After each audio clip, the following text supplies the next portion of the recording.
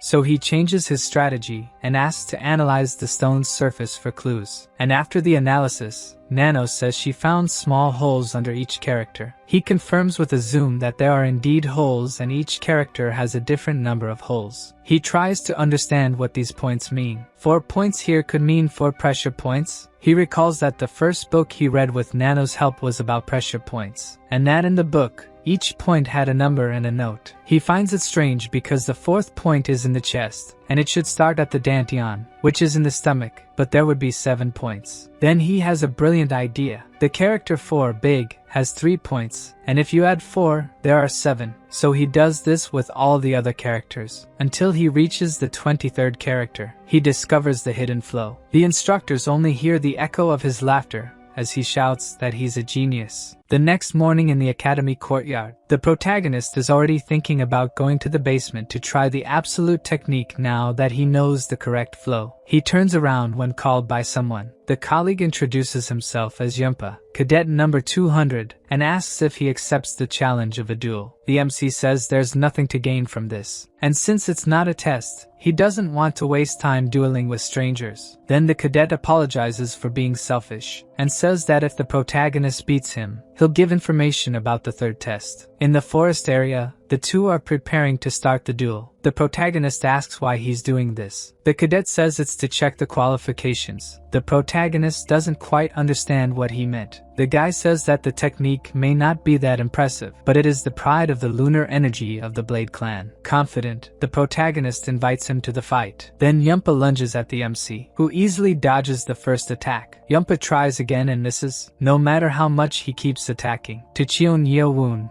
the guy is too slow. Then it's his turn to attack. He hits the guy in the stomach, attacking from below and sending Yumpa into the air. The impact of the blow makes him vomit. Then he falls to the ground unconscious. At that moment, the MC realizes that he used too much force and may have overdone it. On the ground, Yumpa didn't think he would lose so easily after seeing the MC's fight against Cheon-won Ryo. Maybe Cheon Yeo-woon was hiding his abilities. The guy says this was expected from someone of celestial lineage. He had thought the MC only had advanced martial skills and, as promised, he will give him the information. Cheon Yeo-woon wants to know why the duel, since the opponent wouldn't gain anything from it. The guy says that just as he expected, the MC doesn't trust him. As he said before, he just wanted to check the qualifications, not only the protagonist's but also his own for the 3rd test. Cheon Yeo-woon wants to know what this has to do with the 3rd test. The guy explains that there is a high chance the test will be in groups, but the MC questions that the academy had said there would be no more group tests. It seems that even in a group, this test will value individual strength, aiming to select high-ranking warriors. Only advanced martial artists and at least 30 years of internal energy can become high-ranking warriors. According to Cheon Yeo-woon, only 20% of the cadets from the 2nd test are advanced, so to make up for the lack of energy, they will have to obtain a medicinal pellet. The guy agrees. As soon as the pellets are distributed, many cadets will reach this level, and there's the problem, which is the advanced martial art. On the 2nd floor of the library, there were only intermediate arts books, so many will fail. Thus in the test, they must earn a secret advanced arts book.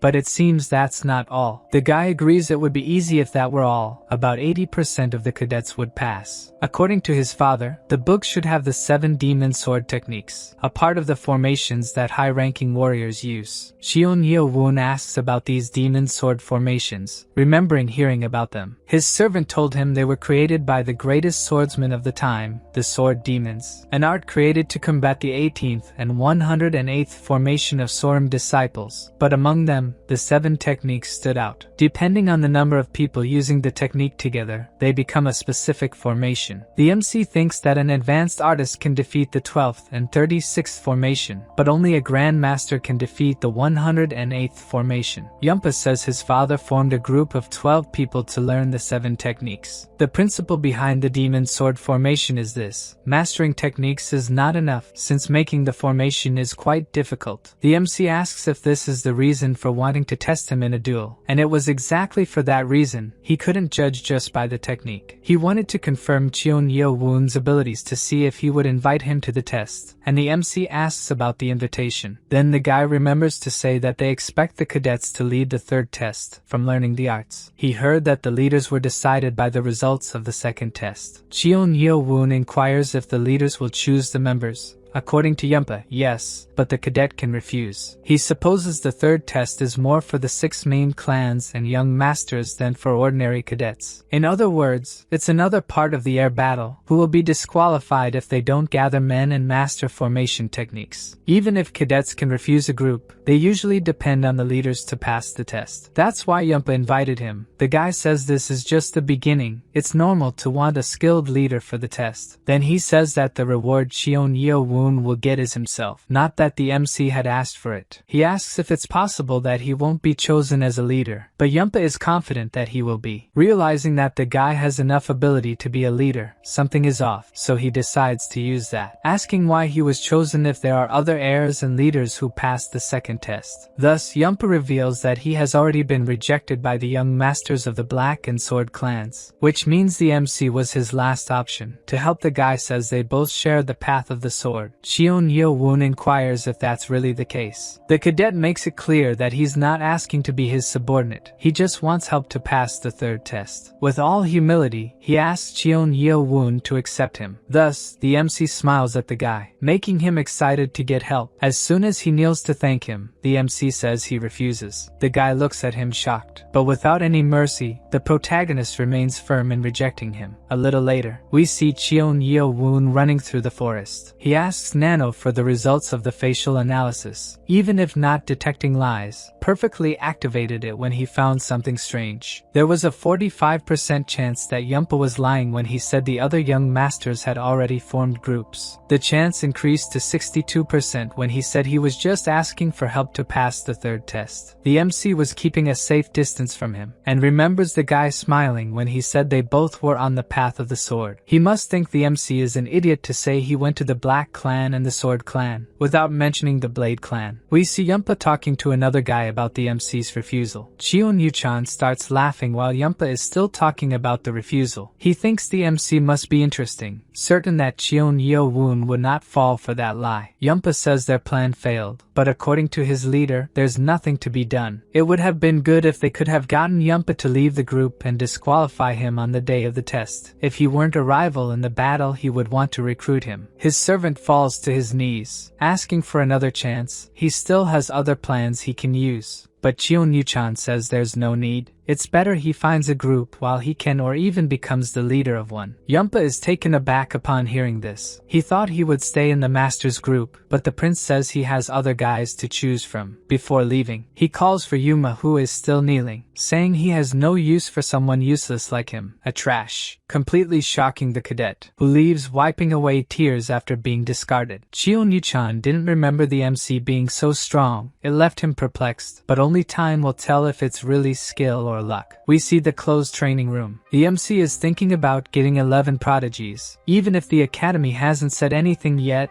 it could be true. He has a few in mind from Group 8, but there's no guarantee they will follow him. For now, it's better to train and think about it later. He asks if Nano finished scanning the library books and over 100 martial arts books were analyzed. The MC wants Nano to create a hologram of a specific person that was analyzed and then make him fight. As Nano says he can do it, we gradually see the hologram of someone forming. As soon as it takes shape, the hologram of Cheon Mujian calls him a plebeian, telling the MC to come to him to face him. He continues to be irritating while moving in for the attack. As he curves his sword to hit Cheon Yeo-woon, the MC easily dodges him, then prepares his own attack, moving very quickly and hitting the Spring Clan Prince on the neck. The attack makes his neck twist, and Nano informs that the character died due to a neck fracture. Cheon Yeo-woon is surprised, as 4 days ago the attack could only push his opponent. He wonders if he surpassed Cheon Mujian with the realization this was not what he was planning. But then he thinks a little, and asks Nano to create 10 characters, each with a different type of intermediate martial art. Nano uses the same model for the characters who use the final Emperor's Fist, Fallen Sword, among other arts. Looking at them, them, the MC thinks he may have gone too far with 10 characters. Each of them is as annoying as the original, calling him an arrogant plebeian,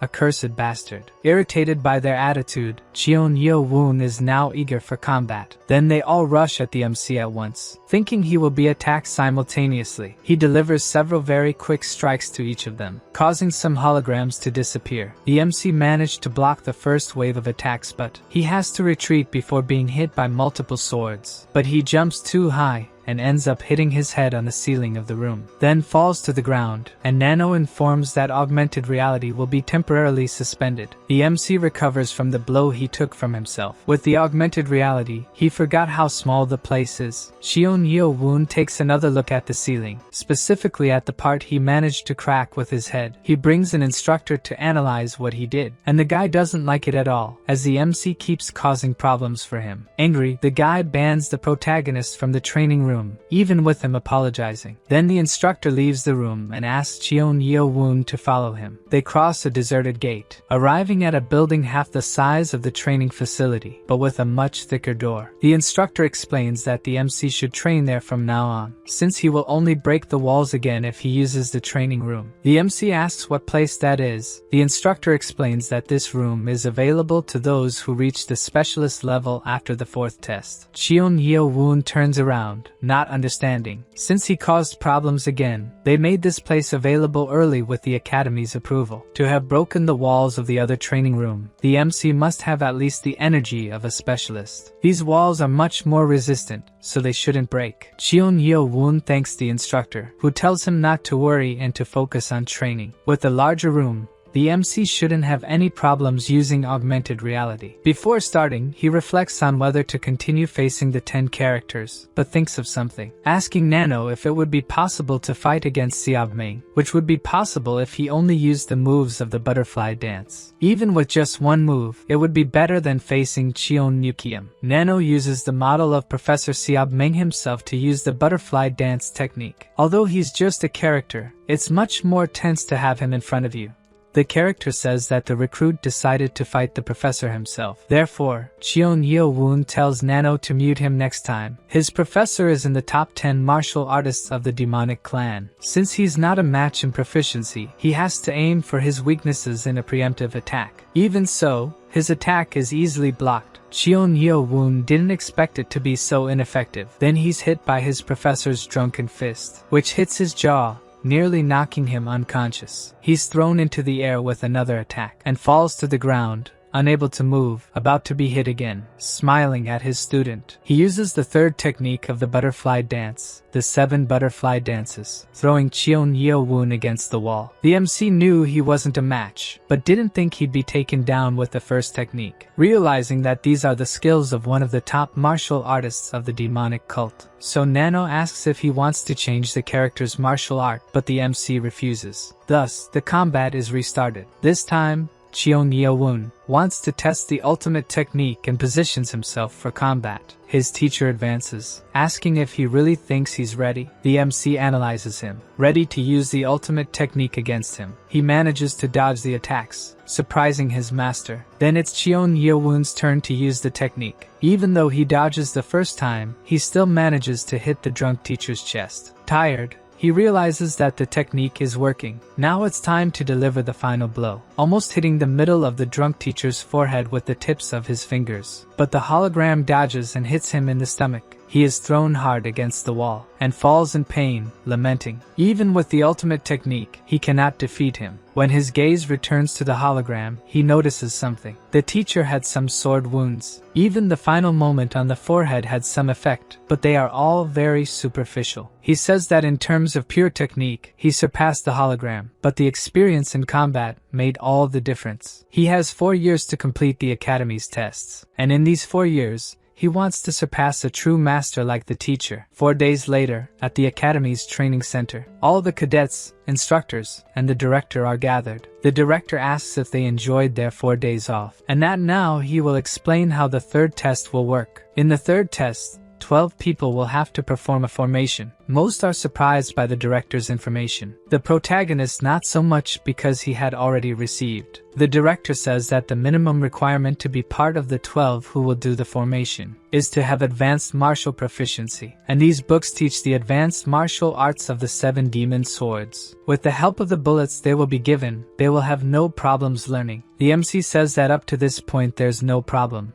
But the director says that the third test will happen in 7 days, and that each group will have to defeat an instructor who is in front of them now. The director says it's simple, but the students are perplexed as to how this can be simple. The instructors are specialists, and some may even have master-level proficiency. The protagonist is calm. Everything Yumpa said is going according to plan. Now they just need to announce the group leaders. The director says that's basically it. Now they just need to gather members and learn the formation, and that they will be dismissed right after he explains the leader selection process. The protagonist is surprised. The information Yumpa had was that they would select the leaders by levels. The director asks if the students see the yellow badge on the instructor's chests, and that the students who manage to take one will be the leaders. The students now think that everyone will fail. The protagonist says that even in the scenario where all the badges are taken, there are 207 people, and even with 17 groups of 12, 3 people would still be expelled. The director says that the instructors will not use their special techniques, only the techniques of the 7 demon swords. Cheon Yeowon reflects that even using only the demon sword technique, they have only 7 days to learn the technique, be good enough to counter it, and still defeat the instructor. The director notices that everyone is terrified and decides to scare them a little more. He asks if any student wants to challenge an instructor right now. After a brief silence, the director is disappointed, thinking at least one would accept. But as he is about to dismiss them, someone raises a hand. And to the director's surprise, not just one, but 3 people raise their hands. They are the leader of Group 1 and candidate for Vice Lord of the Black Clan, Cheon Mujian, leader of Group 8, our protagonist, and the leader of Group 12, Baekji, the only leader who defeated a candidate, who was Cheon Jangsum,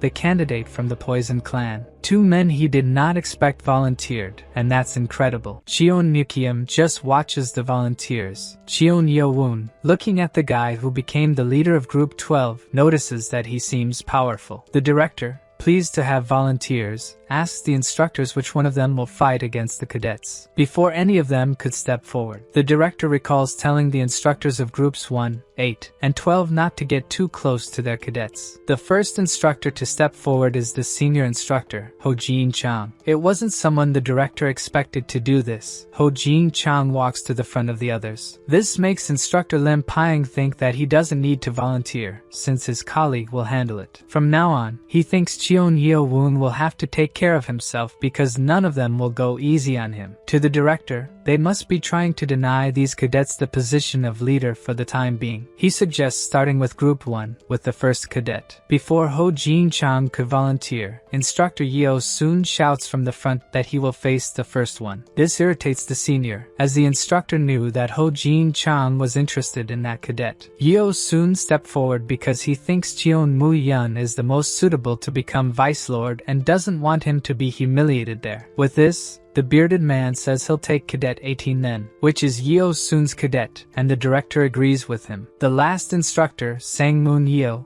is in charge of dealing with the MC, who he wanted from the beginning, so we see the first pair to fight approaching. Instructor Yeo Soon and the cadet greet each other before starting. Meanwhile, Cheon Yeowon asks Nano to analyze every detail of what happens. Finally, the director orders the combat to begin. The cadet advances at an impressive speed and uses the cloud palm flow technique. The instructor recognizes the technique, which is one of the top 3 palm arts in the main lineage, one of their specialties. It's a pity he can't use his poisonous arts in the duel, so he attacks with the 5th demon sword. The MC, who is just watching, feels that these moves are familiar to him. The cadet is not fazed by the technique, continuing his palm attack, which surprises the instructor. Excited by the fight, Yeo soon realizes that the cadet is a martial specialist in these attacks. Then the cadet notices that the instructor's attacks have changed. Yeo soon uses the 2nd demon sword to attack, knowing he can't treat the young man like an ordinary cadet. The cadet can hardly believe that his highest level technique is being blocked by the instructor's advanced art. The MC is shocked that the moves are the same as those he saw in the Sapphire, the difference being seeing that there are 12, half of the 24 destructive sword techniques, even without being sure because it was the demon sword that left those sword marks. Meanwhile, the duel continues. The cadet is doing his best to match Yo-sun, concluding that the instructor is also a specialist, but a bit more skilled. As he can block his techniques, he must have much more combat experience. If he doesn't get close soon, he will be at even more of a disadvantage. There's no other way. Yo-sun notices that the cadet's form has changed. He must be planning to end the fight with his best attack, so the instructor gathers all his energy to block it. The cadet advances to attack, preparing his palm technique, and the instructor is already preparing to block the technique. Suddenly, the cadet changes the direction of the attack. Yo soon realizes that now his left hand is going to attack. This time, his block doesn't work as well. Even though the moves are the same, when reversed, they are harder to block. As he tries to stop the left hand, the cadet quickly dodges and prepares a new attack. For the first time, Yo soon can't block it and is hit. The impact of the attack knocks him onto his back, while the cadet looks at him with a serious expression. Seeing this, all the cadets around are impressed, excitedly commenting that the guy defeated an instructor and that this cadet will be the next vice lord. The director remembers that only the leader of the Black Clan had been able to use the technique. The boy in front of him is a genius. Yo soon pulls off the yellow badge from his chest, saying that the cadet managed to become a group leader in the third test, and the cadet thanks him. To the MC, who continues observing, something seems strange in the way they spoke. Can a person only take one badge? Then it's his turn to face an instructor. The best thing is to focus on this fight that will decide his future. He needs to prove himself to everyone. The instructor is impressed with him. Instead of being nervous about facing him, he is confident. Honestly, Sang Moon Yo thought the young man wouldn't pass the first test, but now is the time to put an end to the MC's luck, as he intends to crush him in front of everyone. Cheon Yo Woon prepares to start. The instructor recognizes that the MC is going to use the butterfly dance and lets him begin. The young man knows that even with specialist proficiency, he still lacks the internal energy of one. Letting him start is proof that he is being underestimated. Using the 10 stars defensive technique, he wants to finish it in just one attack. This catches Sang Moon Yo by surprise. As soon as the MC raises his hand to attack, the instructor can hardly believe his speed and can barely dodge Cheon Yo Woon's attack, being forced to retreat. While the MC's rapid attacks continue, Sang Moon Yo finally stops just dodging. He notices that the MC has good internal energy, but his external energy is too powerful. Cheon Yo Woon won't have an easy victory, even though he is being humiliated. Sang Moon Yo stops the MC's attack, making the protagonist retreat. The instructor knows he still doesn't have the energy of a specialist and asks if he thinks he can escape, preparing to attack with the 4th and 6th demon swords. The MC can see even without Nano's help that this guy's techniques are unstable compared to the techniques from the Sapphire. It's too easy. As Cheon Yo Woon approaches, the instructor thinks he's a fool for doing so, thinking that now he will easily finish him off. But instead, the one delivering a powerful attack is the MC, leaving everyone watching shocked. Even the director can't believe the MC nullified the Demon Sword's technique with basic butterfly dance movements. Now Sang Moon Yo is enraged for being pushed back by a brat's techniques, who decides to knock out the MC with the 10 stars defensive technique, creating an internal injury in him. The director immediately notices his intention to use a lethal technique. The guy is crazy. Cheon Yo Woon tries to block the instructor's attack, but the energy being forced into him injures his internal organs. He starts calling for Nano to help him, which quickly begins regenerating the injured organs. With regeneration activated, the MC begins attacking the instructor, who wonders why. How can he be doing this, even receiving internal injuries? Panicking, not understanding why the MC hasn't fallen with his attacks, he curses in anger, thinking he just needs to hold on with his energy armor. But the next attack hits his ribs, breaking them, making him vomit from the impact. The guy screams in pain after being hit. Both the other cadets and the instructors are shocked. They can hardly believe what they've just seen. Sang Moon Yo grabs the MC's shoulder with the little strength he has left, and calls him a monster before falling to the ground. And there he lies unconscious and defeated. The MC is also out of breath. Even though he won, it wasn't an easy fight, standing in front of everyone. After seeing this, Cheon Yu-chan realizes that Yumpa wasn't exaggerating, and his brother might be a problem. From above, the director reflects that being able to nullify the demon swords makes the MC a martial genius, and that he shouldn't have let the drunkard take care of him. The other instructors inform him that they will need to take Sang Moon Yeo to the infirmary. His ribs and 3 other bones are broken. Only now does the director remember that he didn't tell the instructors that the MC punched fortified walls. If Sang Moon Yeo had fought knowing this, he might not have been so humiliated. Holding the badge, Cheon Yeo Woon thinks that he managed to defeat an instructor. Having lost twice,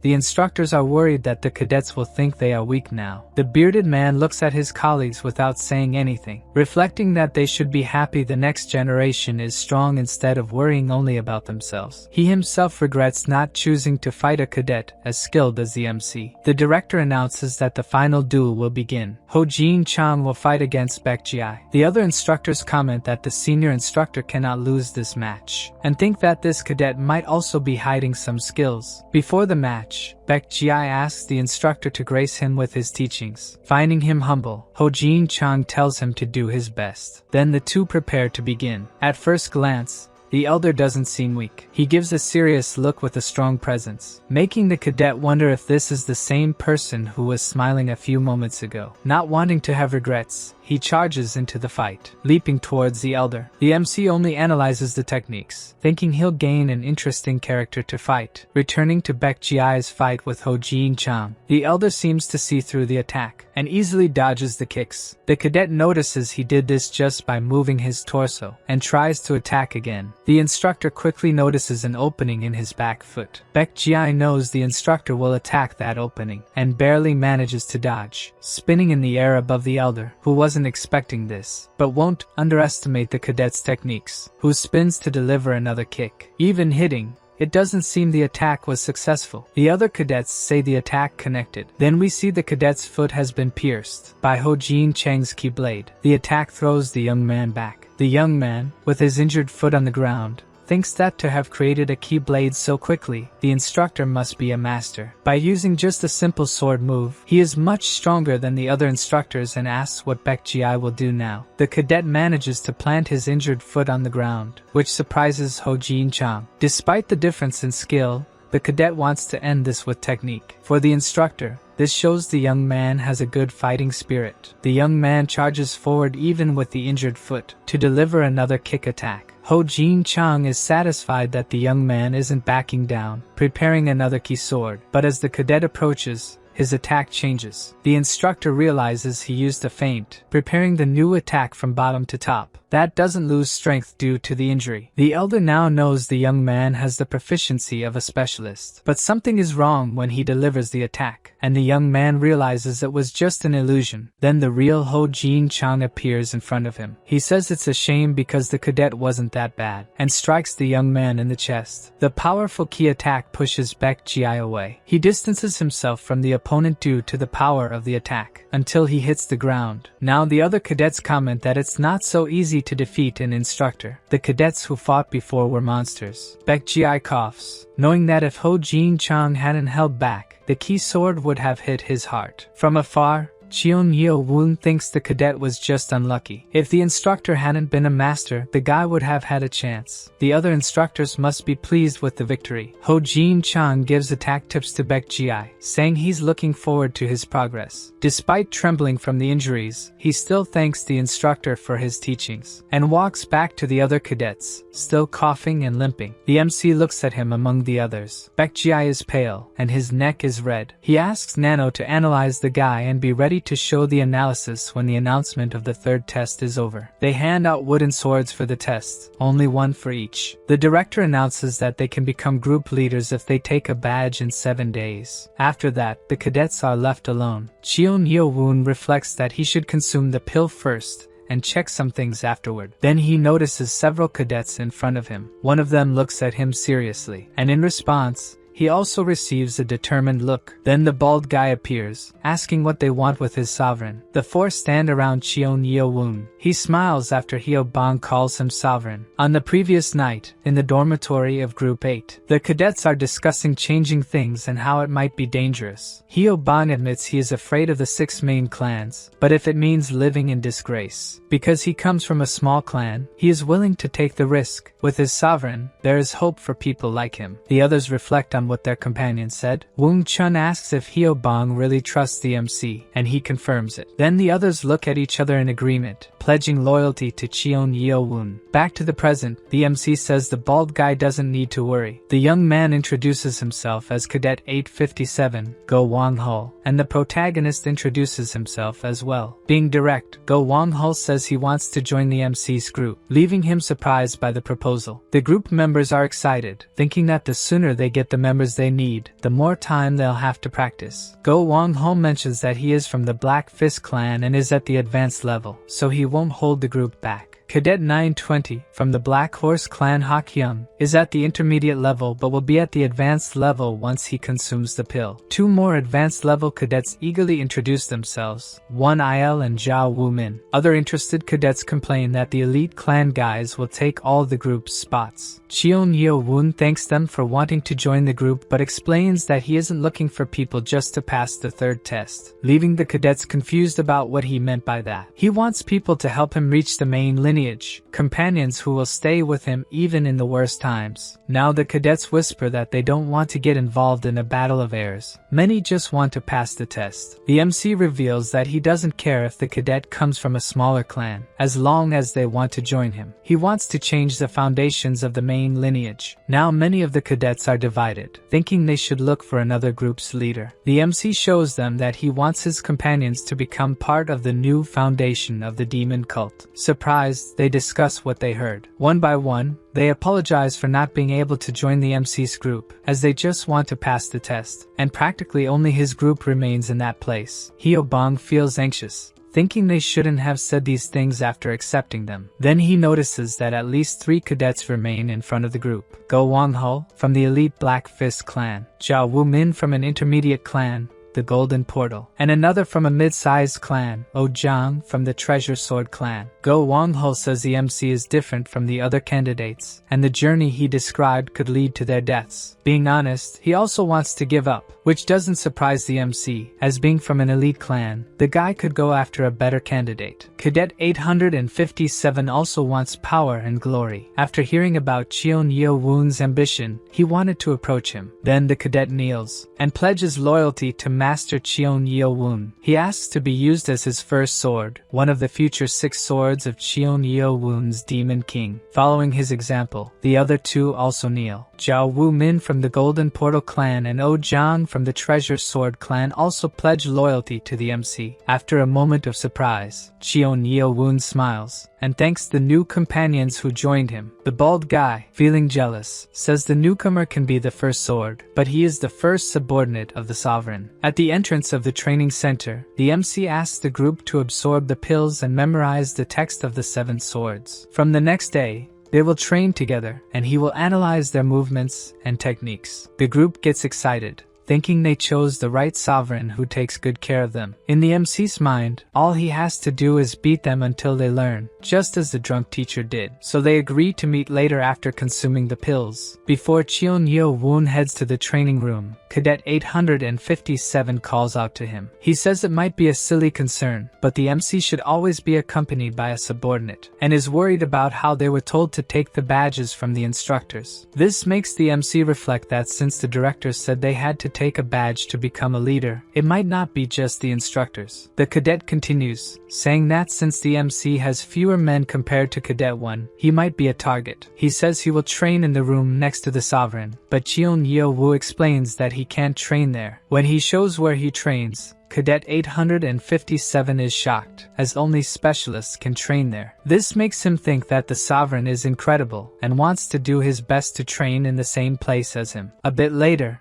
in the training room. The MC is testing his techniques. Now that he has become a specialist, he has surpassed 60 years of ki. If he uses the technique on a blade, he can create a ki weapon. He thanks Nano for helping him get there. And Nano, not modest, says he is there because of him. Then Cheon Yeo-woon asks Nano to show the video of Baek Ji-ai's fight. Nano activates augmented reality to show him. The MC asks to pause when Baek Ji-ai is on the ground, and zoom in on the cadet. He can see a little better the moment Baek Ji-ai spits, but he still wants to see a bit more of his face and neck. This time, he can see the marks on his neck better, the very red eyes and the red spots on the neck. He is certain of what it is. The next day, we see a fight between a cadet and an instructor. Instructor Hong Du-wai judges that the young man has surpassed the skills of a cadet. He is a specialist, just like him, and he knows he can't defeat him with the 7 demon swords, even if it doesn't completely nullify his movements. But he gains an advantage in the blind spots of the technique. He wasn't convinced of the guy's skill. To analyze the 7 swords in such a short time, he is a genius.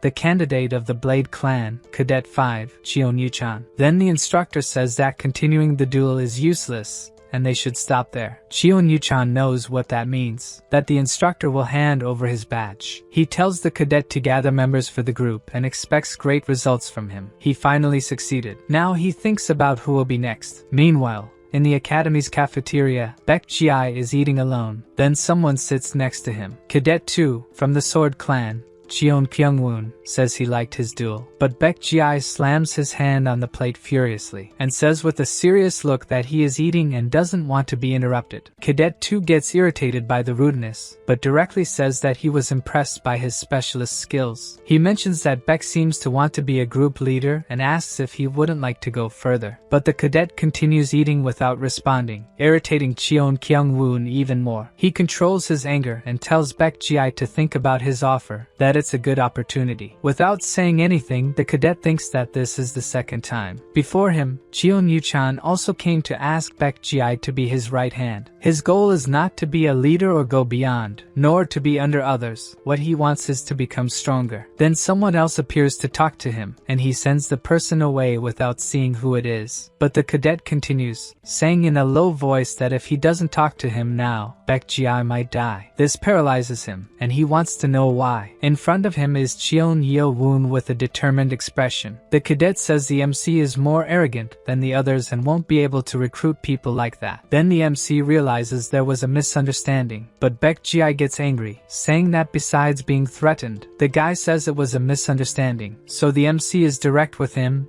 and reveals that the cadet has been poisoned. He doesn't know what Cheon Yeo-woon is talking about, but the MC says he observed during the duel that the cadet was pale and had red spots on his neck. The cadet can't believe it. He was careful with Cheon Jang-sum since joining Group 12. Why tell him this? Even if he was poisoned, it wouldn't be Cheon Yeo-woon's problem. After a moment of silence, he apologizes for misunderstanding. But if he was poisoned, he would have noticed it during key meditation, and the MC asks if he feels well even during meditation. Despite it seeming like food poisoning, the MC knows if it would be noticeable during key meditation. Conveniently, he sees Dr. Baek passing by, and calls the doctor, who is setting his meal. The doctor asks how he is since they haven't seen each other for a while. The doctor comments that he didn't want to eat alone, and the MC asks him to examine Baek Ji-ai, as he thinks he was poisoned. This takes the doctor by surprise. Then we see the academy's infirmary. The doctor asks him to inhale some smoke through his mouth. Baek Ji-ai is confused, and the doctor asks him to just breathe deeply. As the cadet starts doing this, the scent of the incense paralyzes him. Then he starts coughing violently. As he coughs, the red spots on his neck become evident. Then the doctor confirms that he was indeed poisoned through food. Baek Ji-ai doesn't understand how this happened, as he was fine during meditation and eats alone. Then the doctor explains that this poison doesn't flow through the veins. The effects appear when it accumulates in the lungs and stomach. The substance can be used in food or as a powder that can be inhaled while sleeping. In small doses, it's hard to notice the inhalation, and he asks if the cadet shares a dormitory with any user of poison. On the first night at the academy, in the dormitories of Group 12, Baek Ji-ai fought with Cheon Jang-sum from the Poison clan, and was threatened that he would no longer be safe. At the time,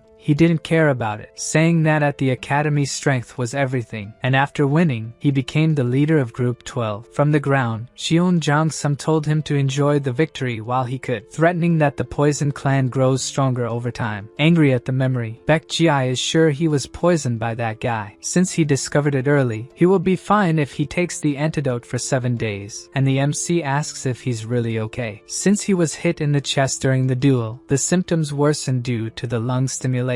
If the symptoms had been present all the time, nothing could have saved him. Then the doctor turns to Cheon Yeo-woon, asking how he knows so much about poisons. He reveals that his mother died this way, and that he was also poisoned for a time. At this moment, Baek Ji-ai remembers that he didn't thank the MC and thanks him for saving his life. The MC just says he didn't want anyone to die from a cowardly poison. But there was something more, which even scares the cadet. A bloodlust takes over the MC as he says he was looking for the source of this poison. Breaking the tension, the doctor suggests that Baek Ji-ai sleep in the infirmary that night, because if he goes back to the dormitory, he will be poisoned again. With a scary face, he says that it's better for the cadet not to try to take revenge now, as his foot is still injured. A bit scared, Baek Ji-ai says he doesn't intend to do that. The MC says he will take care of Cheon Jang-sum and that the cadet should rest as the doctor ordered. The doctor asks what the MC is planning, and he says they need to talk. Suddenly, a voice comes into his head, calling him a bastard through sound telepathy. His half-brother says he will find who he's looking for in the forest near the 5th dormitory, and gives a slight smile. Before leaving, the MC says that if this is true, he will make sure that guy has a place near him. Since the other two didn't hear what Cheon Nukium said, they didn't understand what happened, and they think that the MC might be talking about dueling with one of them. What Cheon Nukium wants is for the two to fight each other to the death. Then we see Cheon Jang-sum walking through the forest. As the instructors stay in the 5th dormitory, there's no one there, making it the perfect place to gather poisonous plants. With the pill, he has become an expert, and if he trains for a few more days, he will reach level 5 of destructive poison, where it becomes more lethal. At that level, even without using food poisoning, he will be able to finish off Baek Ji-ai. A voice behind him asks why he's so happy. The guy quickly turns around, asking who's there. He can't see who it is with the faint lantern light, but it doesn't seem to be an instructor. Approaching, the person asks if he felt happy after playing with poison, until we see that it's the MC who was saying this, and the guy asks what a bastard like him is doing there. Then he realizes that Cheon Yeo-woon said something about poison. The MC reveals that he noticed the red spots on Baek Ji-ai's neck, leaving the other surprised. For a moment,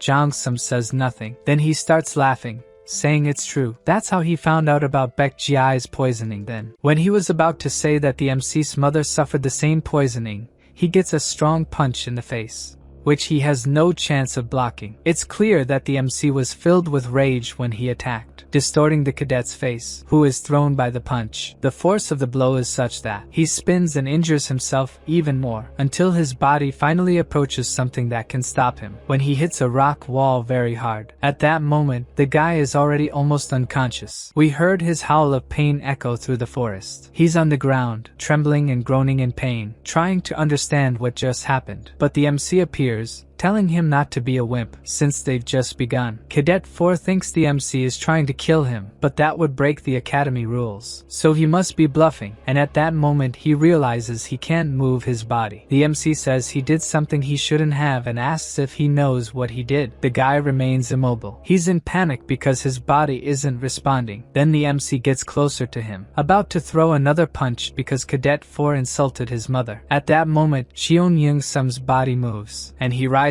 cursing the protagonist and trying to hit him, saying that he let his guard down. But something surprises him. As soon as he realizes that Cheon Yeo-woon managed to block his punch, his 10-star technique was easily blocked. Then the MC grips the guy's fist tightly, squeezing it to the point where Cheon Young-sum screams in pain, seeing his fist being crushed. Now he concludes that the MC is serious and thinks he needs to kill him. Suddenly, his fist is in front of Cheon Yeo-woon, catching him by surprise as poison poison starts to seep from his palm. The MC covers his face to protect himself from the poison and steps back a bit to avoid being hit. But Cadet 4 doesn't stop, chasing him with his poison palm. As the MC stops moving away from him and the poison, we see that the part of his face that was hit has practically melted. Cadet 4 rejoices that the attack worked. At the 4th level of destruction, he can maintain 7 types of poison within himself, and this was the most dangerous of them. The boss had warned him not to use it on cult members, but being close to death, he wouldn't worry about that. But he's shocked when he sees the MC rising again. Nano tells us that a strong acidic poison was identified on the user's face and hand and activated the defense mode. Cheon-young-sum can't believe what he's seeing. Thanks to Nano, the MC's face was practically reconstructed. Cadet 4 can only curse, not understanding how this could happen. Not only did he neutralize the poison, but he also healed himself. This is something that shouldn't be possible even for a martial master. Then he falls on his butt, cursing the protagonist while trembling in fear. It's as if he's facing a real monster. The MC says that obviously, someone from the Poison clan would use such a method. He explains that he thought and doesn't want people like him to continue living. The guy cries in terror and starts crawling on the ground desperately trying to escape. Instead, he gets a kick to the face that throws him backward with force. As he tries to get up, Cheon-young-sum starts coughing and realizes that several of his teeth have just fallen out. The MC turns to him once more. He begs on his knees for mercy. He lowers his head, repeatedly pleading for him to be spared this time. Then Cheon-yo-woon grabs him by the arm and asks if he wants to live, if he wants to be spared. Even having made his mother die in agony, he still has the audacity to ask for this. At this moment, Cheon-young-sum thinks there's no hope left. He will never be forgiven. Then he remembers the instructors in the nearby dormitory and tries to mumble something. As he screams for help, he's hit on the back of his neck and realizes his voice has disappeared. The MC didn't like being underestimated by someone trying to call for help from the instructors. He steps on the hand Cadet 4 used to throw poison in his face, making the guy scream even more in pain. Then he lifts the foot he had used to step on the cadet's hand. Cheon-yo-woon says he won't kill him to avoid being expelled for a trash like this guy, who has a moment of happiness knowing he will be spared. But with a terrifying face, the MC says he will beat him until he begs to go to heaven, and wonders if he will start with Cheon-young-sum's bones, who cries upon realizing what awaits him. A little later, we see Cadet 4 all twisted on the ground, thinking about how he ended up like this. It was all because he used a micro-poison on Baekji, remembering when he started learning about micro-poisons 6 years ago at the main house's poison pharmacy. He hears someone asking how long it takes for the poison to take effect, and a woman answers that it will take less than a day to the person buying the poison. He thinks it's excellent that it won't be fully noticed if the person doesn't have internal key knowledge. The cadet's mother, Lady Beck, says that no one without internal key will notice and asks what it will be used for. The buyer repeats the question while laughing, and Cheon-young-sum watches her leave the store. Before leaving, the woman glances at the young man, who is left wondering what she meant by that. Less than a month later, news of the death of the Lord's 7th wife, Lady Hwa, spread, and his mother, who hated her, was elated. But it was short-lived, as they discovered that the cause of death was a micro-poison, and his father was furious. They were spared his wrath when a doctor said that other clans also used micro-poisons. Hwa's cook committed suicide, and the culprit was never found. The only thing discovered was that his mother had contact with the lady in the veil, but no one knew who she was. His grandfather, who was the clan leader, lost his position on the council, and his father cut ties with the wives of the 6 main clans. His mother told him that if he admitted to giving the poison to the woman, it would be the same as confessing to the murder. This was supposed to be a secret the two would take to the grave, or he would face his father's wrath. Little Sumi heard his mother, somewhat frightened. His mother passed away a few years later due to guilt, and he wanted to tell everyone that it wasn't her fault, but he couldn't. At that moment, he swore he would become the Lord and avenge his mother against the guilty one and her entire clan. Since that dirty woman was the root of the problem, he would end end her offspring with his own hands. Returning to the present, he apologizes to his mother, because no matter how much he trains, he doesn't think he can defeat this crazy monster. The MC says that sooner or later he would use poison against other cadets, so he will destroy his Dantian. This terrifies Cheon Young-sum even more, and he shakes his head in denial. The MC sees he's resisting even after activating the paralysis key pressure points. Maybe he wants to say something. As soon as he releases the silence key pressure point, Cheon Young-sum starts to babble something, and the MC asks Nano to analyze what he's saying. According to Nano, the guy said it wasn't the Poison clan that killed his mother. He wants to know more, and the cadet reveals it was one of the ladies from the other 5 clans, the true culprit. So he begs to spare his Dantian, and almost speaks about the injustice his mother suffered. But he stops, or he would reveal that it was his mother who provided the poison to the woman. The MC senses something is wrong and asks Nano to analyze him,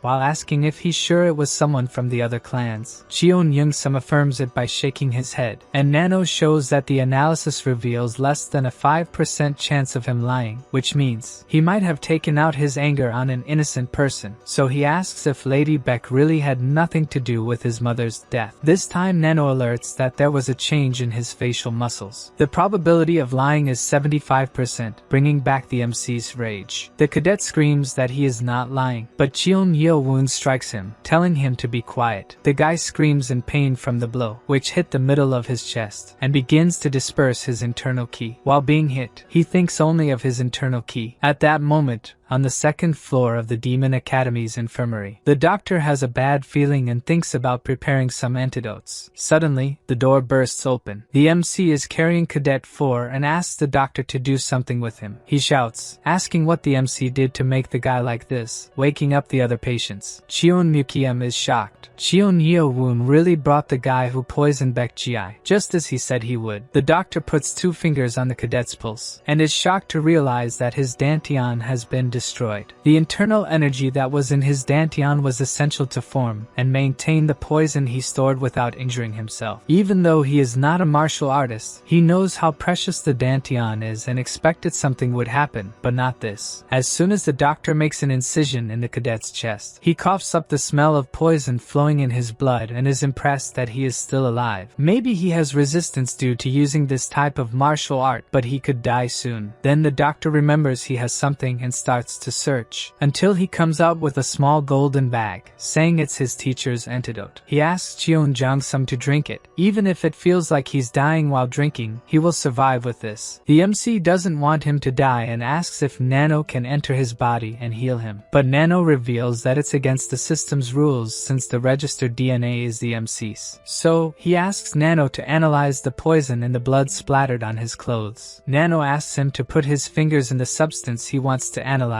Once he does, Nano says there are 7 different types of toxins mixed together causing a new toxic effect, and the MC wants to know which medicines he can combine to create an antidote. Nano creates an augmented reality and starts listing various medicines that can be used. The doctor has just finished his work, saying he prevented the poison from spreading with acupuncture and the antidote. Then a smell reaches him. He realizes it's the scent of medicinal herbs cooking. He approaches Cheon Yeo-woon, asking what he is doing, and the young man says he's making an antidote to resolve the situation. The doctor thinks he's crazy, wondering how he could make an antidote. He looks at the detoxifying herbs the MC used, knowing they can be poisonous if used incorrectly. But the combination he made is perfect, and wonders if the MC studied medicine. The doctor says he made a good remedy but needs to know the poisons beforehand, so the MC describes all of them, leaving the doctor perplexed that he could know this. The MC asks that at least this time, Dr. Beck trust him. A little later, we see Dr. Beck administering some of the new antidote to Cadet 4. From the way he drank, he must want to live, and all they can do now is prevent the poison from spreading with acupuncture. Even though the MC made a good combination of ingredients, the doctor asks him not to be reckless again. To him, it was excessive that Cheon Yeo-woon destroyed the cadet's Dantian. What will he do since the academy director and the Poison clan will not tolerate this? The MC thanks him for his concern and knows he will have to resolve the mess he caused. With that, Dr. Beck falls silent. He thinks the MC is still young and reckless,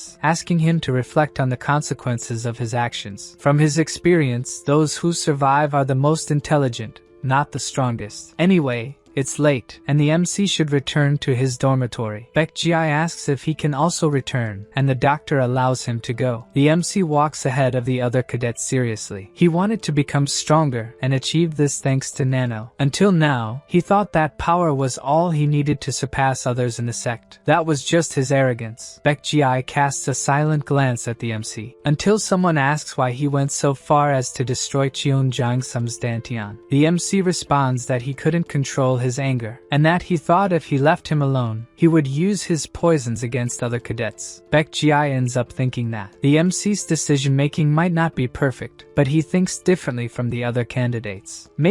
But before he could say anything, someone shouts for the MC, calling him sovereign. His group was looking for him, thinking he might have been ambushed. The MC apologizes for making them worry, and the bald man is glad that the sovereign is okay. Looking at how the MC interacts with the group, Baekji thinks the guy really found people who stand by his side. As for him, even in the dormitory, there is no one, so he says he's leaving. The MC asks what he was going to say before, but Beck says it wasn't anything important. Then the followers suggest they go back to the dormitory, and the MC agrees with him. In the dormitory, he tells them about what happened earlier. Cadet 857 points out that they need to get stronger, and that the Poison Clan is one of the central powers of the cult. As they might go after the MC, he should take care of himself and become more powerful. According to him, they need to be prepared now that they are enemies of the Poison Clan. Bubong is more concerned about how the director will deal with what happened. There is no rule saying you can't destroy someone's dantian, but it is the life of a martial artist, and the MC knows he acted without thinking. The next day, Cheon Yeo-woon is on the 3rd floor of the academy, in front of the director's office. The MC thinks his worries have come true. An instructor announces that he has brought him, and the director lets him enter the room. As soon as he enters, the MC introduces himself to the director, who doesn't look at him and continues writing, and a silence settles in the room. Meanwhile, the MC remains in a respectful position, and the director seems to glance in his direction. Still, not a single word is exchanged between them, until the director finally stops writing. He says he had to write a report because of the MC, so it's better he doesn't feel sad for not being greeted. He orders the young man to sit down. The MC obeys and sits without saying anything. The director pulls up a chair, saying they will deal with public matters first, and he will speak as the director. The MC wonders what he meant by speaking as the director. He explains that destroying the dantian is a stupid act. It had never happened before, and if they ignore it, another idiot might repeat it. Seriously calling the name of Cheon Yeo-woon, he orders the cadet to abandon his yellow badge and spend 5 days in solitary confinement in the detention center. The director's order leaves the MC surprised. He then asks if he won't be expelled, but the director doesn't even seem to have considered it. According to him, that would only happen if he failed one of the tests or killed another cadet outside of a duel or test. With that, Cheon Yeo-woon feels relieved since he was expecting the worst, expulsion, but the director tells him not to get too excited. The MC realizes that giving up the badge means losing his position as leader, and since he will spend 5 days in solitary confinement, he will have only 1 day left to get another one. He wonders if there will still be any instructors with a badge by then. We see in the director's thoughts that the MC should have been locked up for 7 days, but he's giving him an opportunity by reducing it to just 5. Then the director rests his arms on the table. A powerful aura begins to emanate from him, leaving Cheon Yeo-woon in shock. The aura is so powerful that he cannot even gauge the director's strength with his abilities. The director suggests they discuss the MC's foolish act, but not as director and cadet, rather as a veteran of the cult. He blocked all sound with his aura, as he doesn't want to be overheard by anyone, and he says something to Cheon Yeo-woon. The director reveals that he had high expectations of him, but the MC did something no one would do, and that disappointed him. The cadet apologizes, but that's not enough. The director wants him to know how to clean up the mess he made, leaving the MC confused about what he meant. The director explains that the MC attacked someone and destroyed their dantian out of revenge, and out of fear of letting them die, took them to the infirmary, yelling that if the MC is going to do something, he should do it right, that he's an idiot for leaving someone alive who could seek revenge. All Cheon Yeo-woon has done is put a target on his back. He needs to think at least 3 steps ahead. The MC understands understands that, unlike Dr. Beck who scolded him, the director is explaining how impulsive he was. Then the director asks why he joined the academy. With a serious look, the young man replies that he wants to become stronger than anyone else. The director inquires if anger and revenge are what motivate him to become stronger. Above all, he is a candidate for the heir, so he asks if he really wants to let anger and revenge control his decisions until he achieves his goal. If he can't control his emotions, he'll end up being destroyed by them. The MC says he thinks he understands the director's point. The director doesn't like uncertainty and believes that the MC and his group will be lucky if they don't meet a tragic end because of his impulsiveness. If Cheon Yeo-woon truly wants to be the future of the cult, he must have a fiery blood but a cool head, or he'll be crushed before he can even seek revenge. The MC knows the director is right. He only thought about revenge, but what will he do after that? Revenge must be a part of his journey, not the destination, and he needs to be more rational. The director gives him a silent look, thinking that the MC isn't so stupid that he can't think. If Cheon Yun-woon understands himself and what he wants, the greatest monster in the cult's history could emerge, and that will be thanks to him, not the drunken teacher. Then he begins to dissipate his aura from the room, and the MC places the badge on the table. Respectfully, he thanks the director and says he will follow his advice. Immediately after leaving the room, the instructors are ordered to take the MC to detention. He asks for a moment before being taken, but the director refuses. The MC wants to explain what happened to his group, but the director reveals that his punishment will be announced publicly, and emphasizes that they are former group members since they are all just regular cadets now. The MC knows that he did this to teach him how foolish his actions were. The next morning, a plaque explaining what happened was put up for everyone to read. That Cadet 4's Dantian was destroyed and the MC will be punished with 5 days in detention, which should serve as a warning to other cadets. The cadets comment that the MC is crazy and might end up getting killed before he even graduates. Then the laughter of another cadet draws attention. Cheon Yu-chan laughs uncontrollably, thinking that his half-brother must have gone insane to destroy someone's Dantian. The guy can't stop laughing at the whole situation. Then he catches his breath, stopping his laughter. He had been worried about having a powerful rival, but since he was removed, he won't have that problem anymore. Cheon Kyung-woon also thinks it was lucky this happened. Meanwhile, Cheon Moo-yeon remains silent about it. A little later, the MC's group gathers in the forest. Just as Go Won-hul expected, everyone is shocked, but he knows they have bigger concerns. When their sovereign returns, he will have only 1 day left, and perhaps it's better to take the badge from another group. Then someone grabs their attention. Unexpectedly, Baek Ji-ai went to meet them. So the next day, around 10 p.m., we see 2 instructors guarding the entrance to the detention room. And inside the room, the MC is training tirelessly. Out of breath, he asks Nano to end the combat simulation. Then he collapses on the floor, feeling very hungry. But he only has a few pellets to eat, complaining that they are dry and hard, but he will have to eat them for 4 more days. He thinks that since the place is very humid and stuffy, a normal cadet wouldn't last a day there. Despite being smaller than the training room, no one is watching him there, and he concludes that he needs to get as strong as possible in 5 days. Suddenly, the stone door behind him opens. The MC is surprised, as it shouldn't be time for it to open yet. Someone wearing a cloak appears in the doorway, and the MC wonders who this person with such a bloodthirsty aura is. With just a wave of the hand, the MC is lifted by key telekinesis, and he panics because he has no way to react. The elder behind the hood says darkly, "So, this is Cheon Yeo-woon at the cult's castle in the Poison Clan's estate." The arrival of cadet number 4 on a stretcher shocks his uncle. Trembling at what he's seeing, he orders this to be reported to the clan leader immediately. The cadet's uncle is named Baek Moon-woon, and he is the clan leader's second son. The elder angrily crushes the letter that was delivered to him. He can't believe what he just read. A man tells the leader that they can't let this go. They shouldn't wait until he leaves the academy. The group discusses sending an assassin, bribing an instructor, or having a cook poison the MC's food. The leader says the ideas are terrible and asks if they've forgotten the incident 6 years ago when Lady Hwa died. In great anger, Baek Moon-woon shouts that if they don't do something, the clan's reputation will fall. But the leader tells him not to be foolish. If that were the case,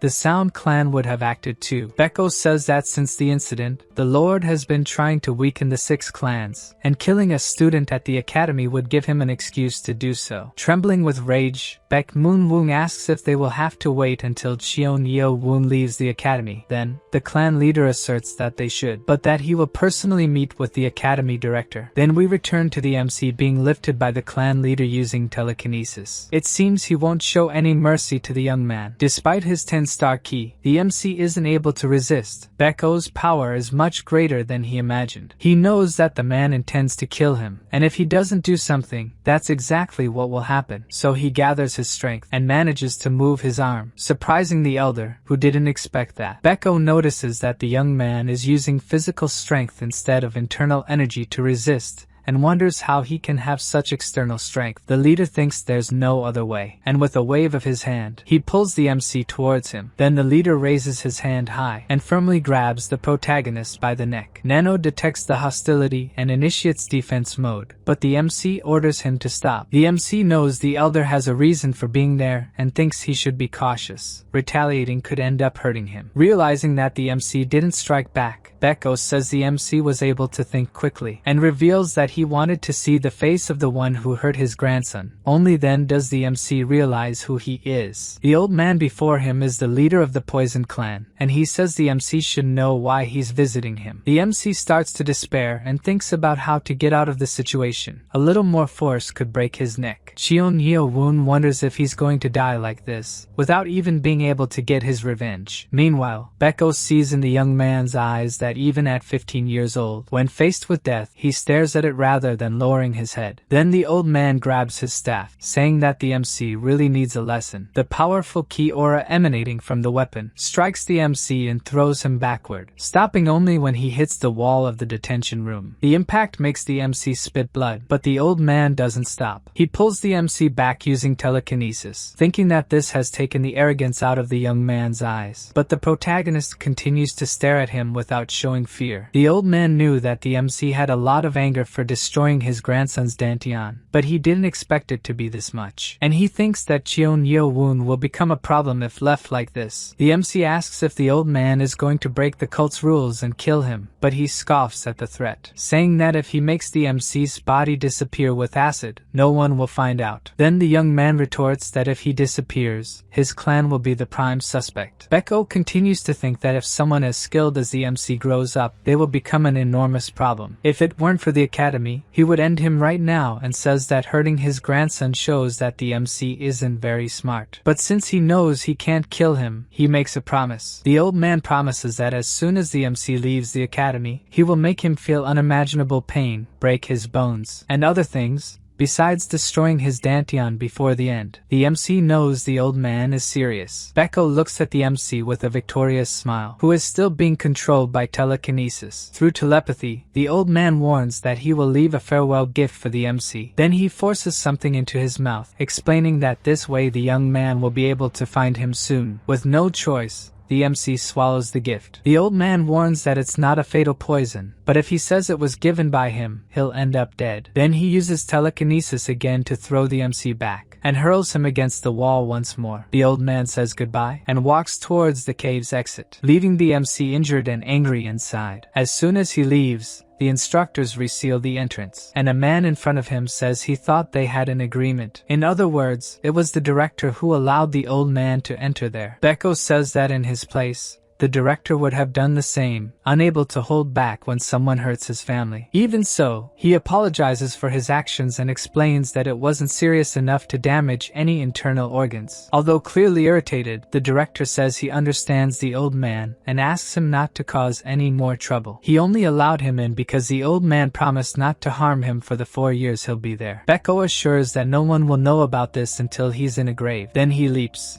disappearing from sight, heading towards the forest, observed by the director, who, once alone, looks towards the detention room, thinking that the MC has only 4 years of protection from outside forces. After that, his survival will depend solely on himself. Inside the cave, Cheon Yeo-woon is coughing due to the poison the elder made him swallow. Nano alerts that it has detected a poisonous substance in his body, and the MC commands Nano to expel it. Nano explains that the poison's effect dissipates energy, and if neutralized, the remaining substance can be used as a medicinal pill. Then the MC realizes that the old man wanted him to fail the third test and be expelled so that he could be killed by him. It's a pity for the old man. Thanks to Nano, his plan won't go as intended. Thus, the MC orders Nano to expel only the poison from his body. Although it's not much, the poison that leaves his body is quite foul-smelling, what remains of it. It reacts positively to the MC's body energy, and he wonders if the effect is similar to the dragon's medicinal pill. To test it, he uses ki meditation along with a breathing technique. If he's right, it will be a great blessing in disguise. A little after beginning the meditation, a great and powerful aura emanates from his body. He opens his eyes seriously, barely believing that his energy has increased from 60 to 90 years. He thinks excitedly that he received a huge gift from the Poison Clan's leader. He still can't believe the audacity the Poison Clan had in attacking him, and he would be in trouble if it weren't for Nano. The MC vows not to act without thinking again, knowing that all of this is a result of his stupidity. Thanks to the poison, the shirt he used to clean himself became unusable due to the stench. Then a current of air catches his attention, making him wonder where the wind is coming from. And it seems the wind is coming through the cracks in the wall, made when he was thrown against it. And now that he thinks about it, the sound when he hit it seemed hollow. Curious, he starts punching at the crack, which soon opens a small hole in the wall. Since it broke with just a few hits, he believes he can make a passage. Soon after, we see the MC coming out of the hole he made. As soon as he emerges, he finds himself facing a sort of tunnel. He thought he would find a larger cave, not this. So he uses another nano function, night vision. Walking through the tunnel, he wonders if it was intentionally blocked. If so,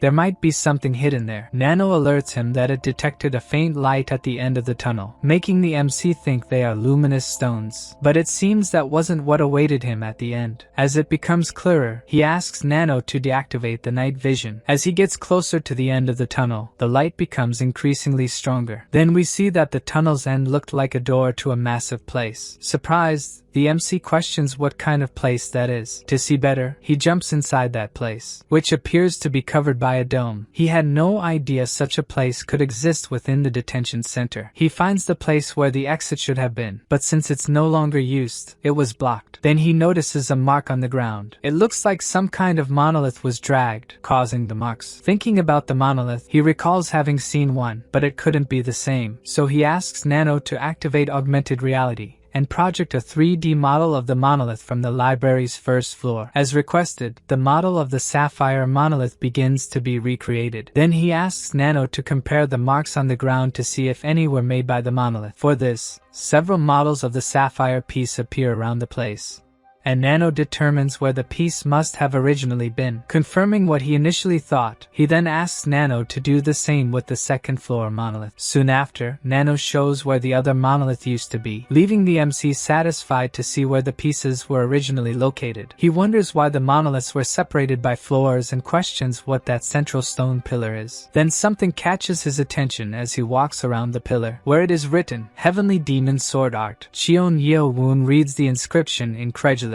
In the cult, the most powerful martial art is the Heavenly Demon God's art, and outsiders consider it one of the top 3 divine arts. But he has no idea what the Heavenly Demon Sword Art is, as he has never heard of it. He had heard that the Lord's most powerful art was the Heavenly Demon Sword. Perhaps this is the name of the sword technique that was on the monolith. The MC asks Nano to compare the writing on the monolith with that on the pillar, and Nano indicates that the two are identical, making the MC recall the library guards saying there were rumors that an ancestor wrote a sword technique on the sapphire. The true name of the absolute sword technique he left behind must be the Heavenly Demon Sword Art, and the holes in the pillar are in the shape of a rising dragon. The MC inquires what the image is trying to convey, wondering if it has something to do with the number of holes. He can only think that there are 24 holes, and the art has a total of 24 movements. But there must be a reason for making the holes in the shape of a rising dragon. Thinking this, an idea occurs to him. Then the MC looks up toward them. The pillar shines with the light coming from the ceiling, burning the protagonist's eyes. Nothing the ancestor left behind is easy to obtain, having hidden his secret with light instead of darkness. To solve this, he asks Nano to adjust the light perception in his eyes, and Nano activates the anti-light vision mode. The MC can hardly believe what he sees. There are small writings on the luminous stones, and he is euphoric that his guess was correct. Then he asks Nano to analyze all the writings on the stones. Nano quickly does so, and the MC asks it to create 3D models of the stones to see them up close. After that, he wants the stones to be organized by their relevance to martial arts. Then Nano surprises him by stating that it found writings and drawings of a breathing technique on 24 stones, which are exactly the ones that formed the shape of the dragon. The MC is ecstatic. This is what the holes in the pillar referred to, and he asks Nano to keep only those 24 stones. As requested, Nano discards the other stones, and we can see a text followed by a drawing of how one of the techniques should be performed. The text says that internal energy must flow through specific blood pressure points while moving in a certain way. The movements are the same as the sword technique on the monolith, which means that he must use the breathing technique while performing the sword technique's movements. The strange thing is that normally breathing techniques require controlling ki while sitting cross-legged for better breathing. Nevertheless, he decides to try it and asks Nano to give him the information about the stones that make up the dragon. As soon as Nano inserts the information into the MC's brain, he tries to breathe while controlling the ki, as the technique suggested. Nano informs him that a powerful energy is flowing through his 14 meridians, and is analyzing and compiling this data. The MC moves quickly, testing the movements of the new technique he discovered. Meanwhile, the instructors guarding the detention entrance are drowsy, having no idea what's happening inside, and the MC continues to test the technique, which appears to be effective and powerful. As soon as he stops sweating, he asks Nano how long he used the technique, and he is surprised when informed that he was in motion for 2 hours. Instead of feeling fatigued, he feels invigorated. It seems his ki flows faster when repeating the movements. Nano explains that his energy circulation has become faster, and the MC thinks about trying to use ki. Soon his aura begins to emanate, encompassing his entire body. It moves powerfully around him, leaving the MC surprised by the speed. With the ki flow faster, he can release it more freely. This is the true breathing technique that cannot be compared. When the sword's movement and the technique are in harmony, he will have what was called the sword art. The ancestral demon was truly divine. Then the MC falls to his knees, asking his ancestor to accept the reverence of his unworthy descendant. 4 days later, the MC's group comments that Cheon Yuchan has 4 badges, Cheon Kyungwoon has 2, and Cadet 700 has 2. Besides them, there are 7 cadets, each with 1 badge, making a total of 11 group leaders. They discuss that the only remaining badge is the one held by instructor Ho Jin Chang. Hubang is furious that 3 people hold more than half of the badges, and no one has been able to go against them. Cadet 857 points out that, according to rumors, these cadets have reached the expert level or even higher. Another says that, on the bright side, at least they managed to eliminate the rotten apples. Ma Chio curses that some of his comrades have defected. To Cadet 857, that path was not for them. Hubang recalls that they apologized before leaving, saying they had no other choice, seeing them as opportunists, who left as soon as they heard of their sovereign's punishment. The group falls silent, reflecting on the difficult situation they find themselves in. Seeing how depressed they became, Hubang tries to cheer up his comrades, pointing out that even though they lost 2 men, they still have Baek Ji, who is worth 100. Ko Wang-her agrees that if it weren't for Baek Ji, they and the MC would be in trouble. They are grateful to the cadet for defeating an instructor 4 days ago. Baek Ji feels indebted to the MC, so he wanted to help him, but he is unsure if he will be accepted into the group. But upon hearing from Cadet 857 that if the MC didn't like him, he wouldn't have helped, he feels more at ease. Changing the subject, the group decides to train until dinner, in front of the cafeteria at dinner time. Cadet 857 notices that Baek Ji is not going to the cafeteria. Baek Ji explains that he usually skips lunch and only has dinner, but since he had lunch with the group, he will skip dinner. With this, Cadet 857 says he will also skip dinner because he needs to protect the group leader, even if it's a temporary leader. Baek Ji-ai explains that it's not necessary since he's going to the training center. It's better they enjoy dinner. With this, the cadet ponders the best decision to make. To help, the other cadet says that he and Hubong will go with the leader, leaving Cadet 857 happy that he can have dinner. In this case, no one bothered to ask if the bald guy wanted to go. Anyway, the two follow Baek Ji-ai, who asks if they aren't going to have dinner, but skipping a meal won't kill them. Cadet 999 reinforces that they came because they are concerned about the leader. They can't let him be attacked. In response, Baek Ji-ai just smiles at his comrades and says that they worry too much. When the MC returns, he won't even be able to eat in peace. The group arrives in front of the training center, and Cadet 18 reinforces that he will go alone from now on. Then he is surprised by something. His comrades don't understand why he suddenly becomes apprehensive. Then several other cadets appear, making the duo worried about what will happen. Baek Ji-ai barely turns around, and in the blink of an eye, the trio is completely surrounded by a large group. Cadet 18 whispers that since they are carrying swords, they must have been waiting for them. Then a guy steps forward, leading the group. Ha-il Myong stands at the front with a victorious expression on his face. Baek Ji-ai quickly identifies them. Some of them were members of his old group, and Baek Ji-ai doesn't like this situation at all. Apprehensive,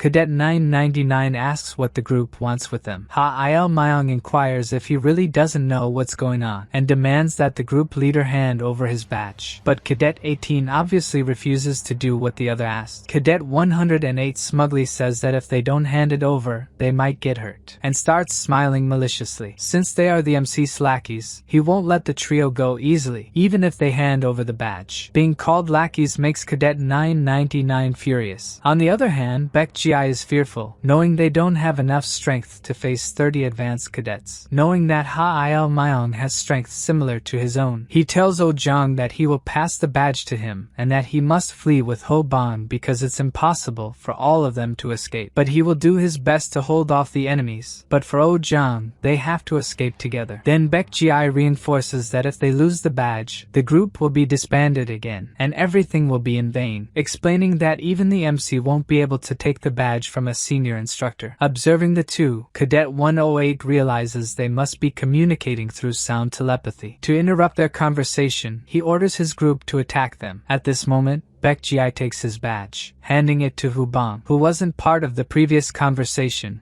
and doesn't understand why he was chosen. Baek Ji-ai feels sorry for abandoning them as the group leader, but that doesn't mean he can forgive the disgusting behavior of these guys, who soon lose their courage when their swords are shattered by Baek Ji-ai's kick, who spins in the air once again, hitting a group of cadets with just a single strike. The cadets are scared, not expecting so much power from him, who is about to crush more of them with his powerful kick. He hits one of them in the mouth, who has no chance to react. The gang leader, just watching the fight, realizes that Cadet 18 still has little ki and imagines he might be an innate specialist just like him. Baek Ji-ai steps back from the group after the attack, and tells his companions to flee at that moment. Then Hubong, who has the badge, calls out to his companion. The two run desperately to escape the group. The group sends some of its members to chase the bald guy with the badge. Hubong curses angrily at being called bald, even though it's true. Baek Ji-ai, who is buying time for them to escape, tells his companion to stop complaining and focus on fleeing. Meanwhile, the group continues to run, shouting at the bald guy to stop running. Slowly, they are getting closer to the duo, and the bald guy sees they are almost being caught. Oh-jong, who is further ahead, knows that Hubong's movement techniques are not enough to shake off the pursuers, so he stops running, and asks Hubong to hand over the badge to him. Without hesitation, the bald guy stretches out his hand to hand it over, and his companion asks him to keep running no matter what happens. Thus, the bald guy takes a different route from his friend. He needs to reach the cafeteria and inform his companions about what's happening, giving his all to run as fast as he can. He finally spots the cafeteria. Then he finally realizes something and stops running immediately, looking back in disbelief, as he has just realized that no one is following him. Meanwhile, in the cafeteria,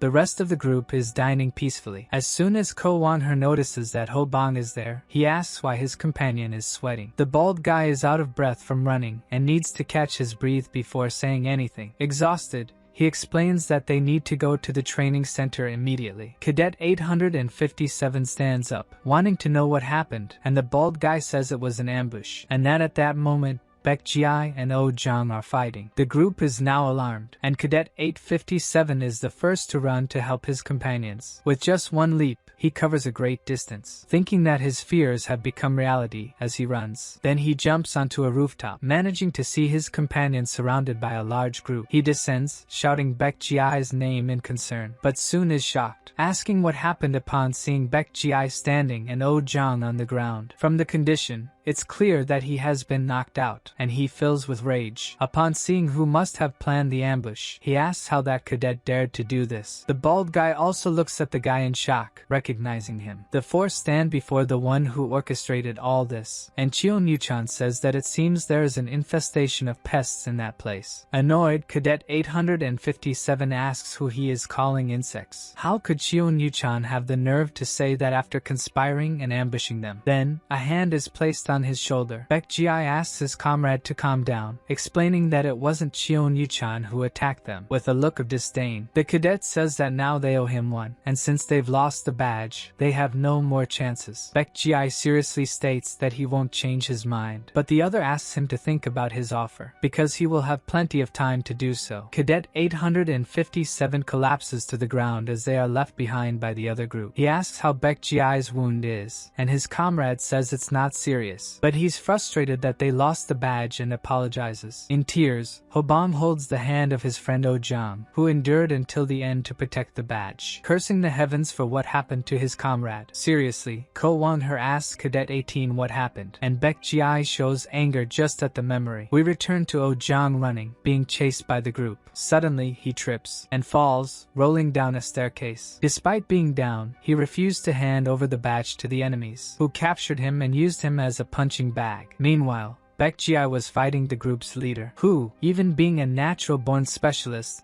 could not fight him alone. With a quick sword movement, he is struck by another cadet in the leg. Then he falls to his knees on the ground. When he's about to be struck by Ha-il-Mail, Cadet 5 appears with his group, apologizing for intervening, saying that he is interested in Baek Ji-ai, and that it would be better if the group handed him over to him. The gang leader yells not to interfere in their problem and that he wouldn't win, even if outnumbered. The response makes Cheon Yuchan sigh in disdain. Then he walks towards the group, easily defeating them one by one, until he reaches their leader, giving him a smile as soon as he reaches him. Cheon Yuchan doesn't care that they have a few more lackeys and asks if the guy will continue to challenge him. Frightened, knowing he can't win against Cadet 5, Ha-il-Mail orders the gang to retreat. Despite his injured leg, Baek Ji-ai stands up and tells Cheon Yuchan that he owes him. Stating that the group won't get another badge now, Cadet 5 invites Baek Ji-ai to be his subordinate. Back in the present, Cadet 18 explains that he refused the offer, and at that moment, his comrades arrived. Cadet 857 inquires if Cheon Yuchan's interest in his comrade is due to the heir's battle. Frustrated, Baek Ji-ai says it doesn't matter because now they are out of options. At that moment, another comrade suggests that they gather more cadets to take revenge, but Cadet 857 reminds them that gathering people just for that would be against their leaders. This disheartens the comrade, who without a better idea, doesn't know what to do. Baek Ji-ai inquires about what they can do now, and according to Ko Won-her, they have no other option. If he's talking about getting the senior instructor's badge, Baek Ji-ai explains that it will be impossible. Cadet 857 knows his comrade has a point in saying this, having fought against him, but at that moment, they need to believe in their sovereign. But Baek Ji-ai wonders if believing in the leader is really the only option they have. Changing the subject, Hubang informs them that he will take Oh Jang to the infirmary, and another colleague rushes to help him. Before leaving, he affirms that, as Cadet 857 said, he trusts their sovereign and believes in him more than anyone else. But he doesn't think it's fair to depend solely on him. As servants, they should do something for themselves. If they have no other option until he returns the next day, they should at least gather more cadets. This makes Cadet 857 look frightening. Scared of him, the bald one apologizes,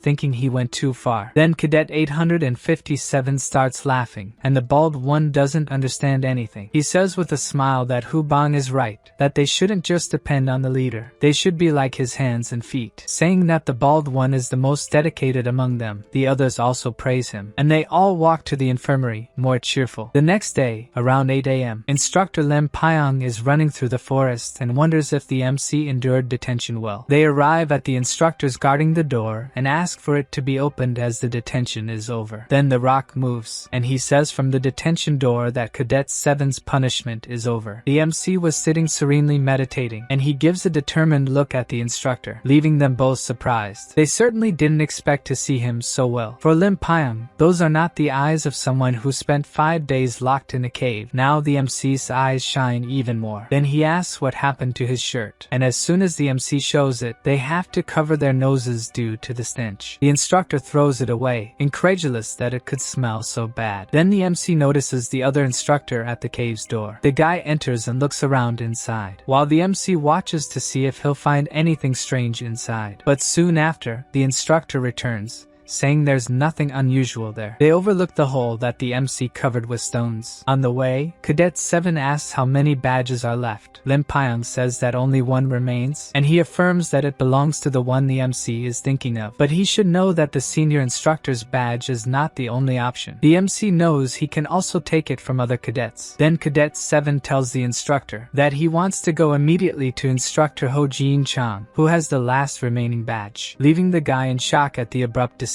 The MC should take a bath first since he's stinking like a skunk. Returning to the conversation, the other instructor asks if the MC has gone mad, thinking the decision is rash and out of his league. Lim Pyong also agrees that the MC shouldn't do this out of desperation. After a moment of silence, the MC thanks them for their advice and says if the fight is too difficult, he will give up, but he at least wants the chance to fight. This makes the instructor think that Cadet 7 hasn't learned anything from the punishment. The other instructor points out that perhaps the senior instructor won't have the mercy to stop the fight if necessary. But seeing the MC's conviction, Lim Pyong has no choice. He asks the cadet to avoid getting hurt or else he won't stand a chance. Then the MC thanks him, promising to take his words into consideration. Elsewhere, a cadet can't believe he's being recruited to be the MC's servant. He tells the bald guy who invited him to get lost, thinking it's crazy. The poor bald guy, who was shoved away, stands there alone, feeling sorry for himself. This was the 4th rejection he received. Even though he's disheartened, he decides to try a little more. Then we see several cadets gathered. The bald guy, who was passing by, gets curious about what's happening. Seeing the other cadets with serious expressions, he thinks there might be a problem. Then he's in shock. His sovereign is standing a bit further ahead. The other cadets are whispering if the MC is really going to do this, having just come out of detention. Then Instructor Ho appears, analyzing Cadet 7 from above. One of his top candidates came after him alone. Respectfully, the MC greets him and is praised for enduring the detention center. He asks if the MC wants to fight with a wooden sword or bare hands, and he chooses bare hands. Thus, the two stand facing each other, ready to begin. Meanwhile, the bald guy is worried if his sovereign will withstand this fight. The instructor is the first to move. A powerful aura begins to emanate from his body, leaving the other cadets frightened. They are sure the MC will lose. Cadet 7 thinks he lost a lot with the punishment. If he wants to gain the cadet's support, he needs to do this. In a fighting stance, the instructor says the MC can strike first. He says he's eager to learn from the elder, thinking that in the cult, power is everything. Then the two stare at each other. After taking a deep breath, the MC charges to make the first attack, surprising the instructor with his speed. However, the older man thinks he has already fully analyzed his blade skills. The MC doesn't back down from the attack, catching Ho by surprise by moving as fast as him and still managing to prevent the attack from being effective. Ho is incredulous that the cadet used a sword technique instead of a blade one. Then several other attacks follow, with the MC and the instructor evenly matched in their attacks. Ho is excited that the MC can counter the 5th sword movement. The MC also thinks the fight is going well. The instructor says that since he knows techniques at this level, then he shouldn't mind if he raises the level. The MC is caught off guard, with Ho using the 7 demon swords, the 4 techniques unleashed simultaneously. The cadets are all shocked by the demon sword of a martial master. The MC, on the other hand, remain serious, using the celestial demonic sword art. The cadets hardly know what move that was, which is fast and powerful enough not to lose in power against the instructor. Ho practically panics, seeing the sword technique the MC uses. He knows he can't block it, and needs to use his defensive ki. But before that, he's hit by the blow, being thrown into the air, as he's pierced by the MC's speed. In the audience, the cadets are speechless, and the MC remains serious. Then the instructor lands, recovered from the blow. Cadet 7 is satisfied. The 7 demon sword technique and the destructive sword are indeed similar. On the other hand, his opponent doesn't seem pleased at all. Immediately, the MC notices something has changed in the instructor. Ho's fighting spirit hasn't diminished. That fight was not over yet. It's a good thing the instructor used the 10-star key to withstand the blow. If they were using real swords, he would have died. Although he didn't use his special techniques, he also didn't go easy on the MC. In his thoughts, Ho praises the cadet, as he was able to make him fight with all he had. The MC is shocked by what the instructor just did. He expelled ki from his body. This time, Ho Jincheng seems even more threatening. Cheon Yeo-woon had heard that masters could expel foreign ki from their bodies. The master, excited in a frightening way, proposes they have some fun. Then he feels something that seems to intimidate him, and he just keeps staring at his opponent. Then his powerful aura starts to dissipate, leaving the MC confused, as the instructor is lowering his fighting spirit. And indeed, the man does nothing, just remains silent, until he says he's impressed with the MC. He is the perfect example of someone who gets better every day. Removing his badge, the instructor reflects that perhaps a monster challenging the imagination of the clan's main lineage has been born. Then he hands the badge to the young man. Ho admits that as an instructor, he lost that day, and that the MC is more than qualified to be a leader. Hearing this makes the MC's eyes sparkle. Excitedly, the cadet thanks the instructor. After witnessing this, the audience cheers excitedly. One of the cadets was able to defeat the feared Ho Jincheng. Ho Bang is in tears, moved to see his sovereign, especially after this impressive victory. He approaches, saying that they had been waiting for their sovereign's return. The MC apologizes for making them worry, but the bald man doesn't stop crying, asking the MC not to apologize. From a distance, the instructor observes the relationship between Cheon Yeo-woon and his subordinates, satisfied. Suddenly, someone calls out to the MC. Since he wasn't expecting to see Baek Ji, he wonders what he could want. While the cadet remains silent, looking shy, the MC wonders if he came to say something important. Then Baek Ji kneels, leaving the MC completely puzzled. Both he and the bald man look at Cadet 18, confused by this behavior. Finally, the MC suspiciously asks why the guy is kneeling out of the blue, saying it's weird. Baek Ji, who seems even more nervous, mumbles a few words that no one understands, until he shouts, still very embarrassed, that he wants to express his gratitude. Shouting, he declares that he was saved from the poison clan by Cheon Yeo-woon. This generates comments from the cadets watching the scene, while the MC still doesn't know how to react to this. Cadet 18 continues, saying he was moved to see that the MC was sent to detention after saving him. The MC, embarrassed by the situation, can't stop thinking about why Baek Ji is talking like that. The whispers from the other cadets continue, discussing that the MC did something like this for Cadet 18. At the height of his embarrassment, Baek Ji swears to dedicate his life to serving Cheon Yeo-woon as his loyal servant. Only now does the MC understand that this was part of the cadets' plan, which worked, as the other cadets now comment that the MC was sent to detention for protecting his servant. Ko Won-her, observing them, is happy that the plan worked but thinks Baek Ji's speech was embarrassing. Baek Ji, burning with shame, is determined that this is the last time he accepts ideas from Cadet 857. Nearby, another instructor asks if Ho Jin-chan will be alright, and the elder asks if his colleague thinks he's embarrassed. To him, the MC deserved to get the badge after showing his skills in a fair fight. The colleague states that the young man is incredible for learning such a wonderful technique, wondering if he learned it from the Guardian. Ho Jian-chan states that he probably learned it that way, but the instructor isn't so sure about that, questioning why someone who uses blade techniques would teach a sword technique. After the brief conversation, the two part ways. It seems someone was waiting for Ho further ahead, none other than the academy director. He says sternly that the instructor has finally arrived. At that moment, Ho reveals that it was the director who asked him to stop the fight, as he had lost control through sound telepathy. According to Lee Wamyang, anyone would have reacted the same way when facing a technique like that. The instructor recounts that, when he was young, he fought hundreds of battles against both forces of justice and evil, many times alongside the Lord. While the director just observes the instructor in silence, Ho reveals that the director personally assisted the Lord as a guardian, knowing much more than he does. The technique the MC used was identical to the Lord's demonic celestial technique.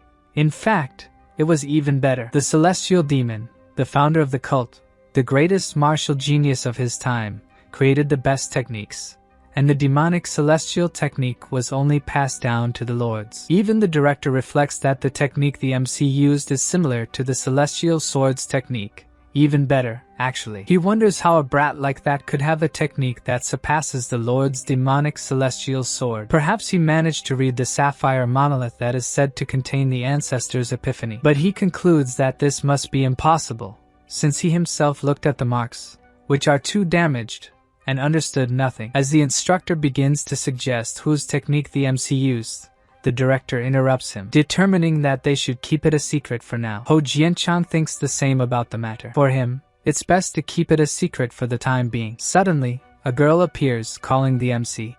Young master, she says she was moved after hearing about the sacrifice he made for his subordinate. Cadet 220, Ho Sang-hwa of the Destructive Axe clan, heard that the MC was recruiting and offers to serve him for life. It seems that Cadet 857 liked her, as he even blushes. Even Baekji notices his colleague turning red. Soon after, another young man asks the MC to accept him, saying that his martial arts aren't the best and swearing eternal loyalty to the MC on his knees. Cheon Yo-woon says that anyone can improve their martial arts.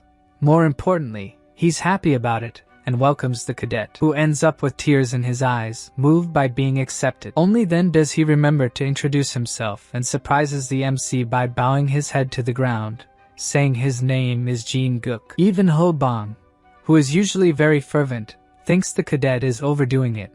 But for Baek Ji-I and Cadet 857, the newbie is just like the bald man. Anyway, Ko Won-her thought they could get more allies with the plan, but it might just be a matter of time now. The MC asks where his other subordinates are, but Cadet 857 thinks they should discuss this somewhere else. After they go to the forest, the MC learns about what happened in his absence, discovering that he lost 2 subordinates during that time. The MC thanks Zhao Wu-min and Ma Chil for trying to persuade other cadets to join them. Finally, he asks where Oh Jang is. At this moment, his subordinates become tense before telling him what happened. Worried, the MC insists on knowing what happened. Then he is informed of the whole story up to Oh Jang ending up in the infirmary. Thinking that Ha-il Myung remains audacious, Baek Ji-I realizes that in this short time, his sovereign has changed, better controlling his anger. He probably won't be so reckless anymore. With the group now complete, Cadet 857 asks the sovereign what he would like to do from there. Meanwhile, the MC thinks he can't complain about Cadet 108's actions since the academy wanted them to fight for the badges. None of his subordinates seem willing to forgive Ha-il Myung, so the MC proposes to them that it's time to settle their debts with the cadet. This makes Cadet 18 apprehensive. Has his sovereign really changed? Elsewhere in the academy, a cadet is telling someone that, as requested, they annoyed Ha-il Myung by taking Baek Ji-i's badge. Cheon Yu-chan doesn't seem very interested in the guy, saying it looked like someone else was leading the group. And indeed, the leader was Woo Pyong-hak, who was hospitalized. But more importantly, before he could finish speaking, Yu-chan inquires if the cadet really thought he would break a promise. Then he shows 2 badges, but says the guy didn't fulfill everything he promised, leaving him irritated and surprised by the statement. According to Yu-chan, the agreement was that the cadet would help him conquer Baek Ji-I. But that didn't happen. Nervously, the cadet asks what Yu-chan wants him to do. He says he doesn't need anything grandiose, just that Baek Ji-I experiences even worse despair than before, stating that it's necessary to go through bad things to appreciate the good. And now that he thinks about it, he believes they don't have anyone suitable to be a group leader. The cadet gets even more irritated hearing this. Then Yu-chan calls one of his subordinates, named Yun-pa, saying he'll give the cadet another chance, who immediately gets excited about the opportunity. Yu-chan orders him to join these cadets and finish off Baek Ji-i's group, more precisely, the MC's group. He warns that Yun-pa shouldn't make silly mistakes like before, and the subordinate promises not to disappoint him. Laughing, he says that if they manage to take the badge from the MC's group, they should form a new group under his command. The other cadet starts trembling with rage, realizing that Yu-chan wants them to be just his lackeys. On another day, the cadets are training hard. They are dedicating themselves to pass the 3rd test. A voice asks if one of them is Ha-il Myung, the leader of Group 6. The one asking is Yun-pa, cadet number 200, who introduces himself to the other. Cadet 108 soon recognizes a familiar face. He is staring at the other cadet, who looks away. He remembers that this guy helped him chase Baek Ji-I the previous day and asks what they want. Cadet 200 is direct, saying he needs his help to get a badge and pass the 3rd test. Since Ha-il Myung sees no benefit in this, he tells the guy to leave. Then, to get his attention, Cadet 200 says he is after Cheon Yo-woon's group. This makes Cadet 108 stop immediately to better understand the conversation. Yum-pa, smiling, says he owes this to the MC because he had to go through a lot thanks to him. He states that if they get the badge, the MC's group will be disbanded, and no one will want to follow someone who has lost the group twice. Moreover, the chances of the MC failing the third test and being disqualified would increase. Hearing this, Ha-il Myung reflects on whether he has any choice but to cooperate with him. He then decides to work with Cadet 200, who thanks him for making a wise decision, and Ha-il Myung wants to know when they will attack. Confident, Yum-pa says they will attack immediately. This makes the other smile darkly. He likes the style of the new companion. In a part of the forest, the MC's group is discussing something. Suddenly, someone calls them miserable rats, making them turn around to find out who said that. Yum-pa's and Ha-il Myung's group has just found them. Cadet 108, with his sword raised, says the group loves to hide in the mountains, but the MC smiles at the provocation, saying that they were about to go after them. Then he thanks them for coming by themselves. Ha-il Myung shouts angrily that the MC must not understand the situation to be laughing, but the MC retorts that he should be the one saying that. At that moment, the cadet, who was supposed to be just a lackey, shouts for the group to lower their swords, which surprises the group leaders, since it seems that this cadet and his companions are no longer on the side of the other two. Ha-il Myung, irritated, wonders what is going on. Then the MC stares at the duo. Who is the real idiot in that place? 4 hours before this, in the field behind the specialist training center, someone asks if Cadet Pyong-hak will be alright alone, but the cadet tells his colleague that there is nothing he can do, as they asked him to go alone. Pyong-hak says they might have their own group with a badge,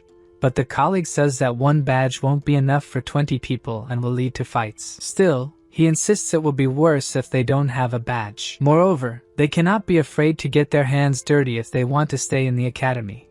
They can't give up just because they are weak. The cadet remains apprehensive about using their former leader as a bargaining chip. Pyong-hak says the colleague shouldn't worry about the group and promises to give him a position if he becomes the leader. Suddenly, someone appears in front of them, leaving Pyong-hak stunned. He has no idea where the MC came from, but Cheon Yo-woon calmly asks why the surprise. The MC didn't come alone.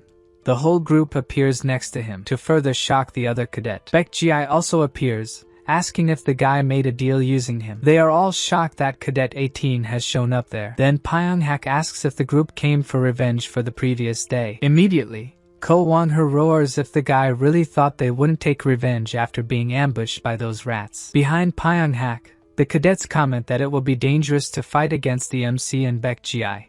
They might end up losing their dantian. Nervous, their leader shouts to stop being idiots because they are outnumbered, but the MC says he is the idiot for saying these things in front of him. The guy barely has time to turn around, and the MC is already charging at him. He grabs Pyong-hak's arm, thinking that he has to control his power before hitting him. Even so, the guy ends up spitting after the blow, which is so strong it makes him disappear, as he is thrown without being able to react. Seeing their leader's body being thrown in the air like a sack of potatoes leaves the cadets dumbfounded. Pyong-hak even bounces on the ground before finally falling, and his companion screams for him desperately. Foam starts to come out of Pyong-hak's mouth while his companions remain stunned by what happened. Meanwhile, the MC realizes he didn't even come close to controlling his power. Suddenly, someone grabs the cadet by the chest. Ho Bong, enraged, wants to know where the badge he and his group took from Ojang the previous day is. He reveals that the badge is with Cadet 108. Ha-il Myung. Cadet 857 was already expecting this, but the MC doesn't believe that the ambitious one would leave the badge with these guys. The bald guy, angry at the response he got, punches the other cadet furiously. Then Baek Ji-ai grabs his arm to stop him. Ho Bong turns around angrily, asking if he is sentimental now that the guys are from his old group. Ignoring him, Cadet 18 inquires about what they meant before with making a deal in his name. Thus, the cadet explains that Cheon Yuchan told them to put Baek Ji-ai in check by attacking and stealing the badge. The mention of Yuchan's name catches the MC's attention. Cadet 18 seems frustrated, thinking he had nothing more to do with Yuchan, and yet everything that happened was part of his plan. He then seriously asks if they would get a badge for what they did and, receiving a positive answer, says they are all a bunch of trash. More angry with them than Baek Ji-ai, the bald guy curses the cadet while hitting him again. He throws the guy to the ground, shouting that he will do to him what they did to Oh Jiang. The cadet doesn't even resist, just seems to accept the beating. Suddenly, someone behind the bald guy asks him to wait. Ho Bang turns around angrily, asking what they want with him. Then, telepathically, Cadet 857 says that beating this guy isn't enough and that they can deceive their group. He asks seriously if Cadet 670 really believes in Cheon Yuchan's words. The cadet doesn't understand what Ko Wangher means by this. Then he asks if Cadet 670 thinks he will really get a badge from Cheon Yuchan. Confused, the cadet says the young master promised. Just to cause discord, Cadet 857 says that since they are a group of 20, Cheon Yuchan must have promised 2 badges. This leaves the other cadet in shock, as if it wasn't really like that. And behind him, the group starts to discuss, thinking there would be 2 badges that would stay with the group. Then Cadet 857 explains that first they were deceived and now they are fighting among themselves.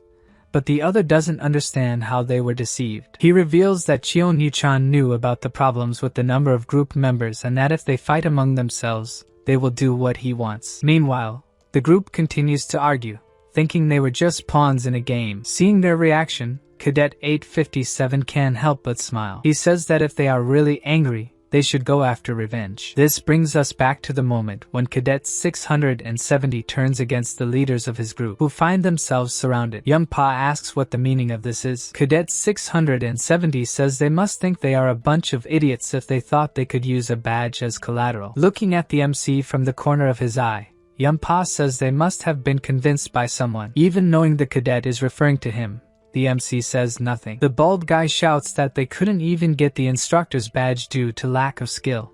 They are rats who were ambushed. This makes Ha-Il Myung furious, claiming that the bald guy dared to say he lacks skill while they were rats with their tails between their legs. With his angry colleague by his side, Cadet 857 laughs, saying that it doesn't matter what happens, the other won't start running like a rat. Anyway, they have no intention of letting Cadet 108 escape. Looking at how they are cornered, Ha-Il Myung reflects that this is not the time to be proud. Maybe he should try to escape. But if he abandons his group, he knows he will fail the 3rd test. Worse, if he fails again, he will lose all chances of serving Cheon Yuchan.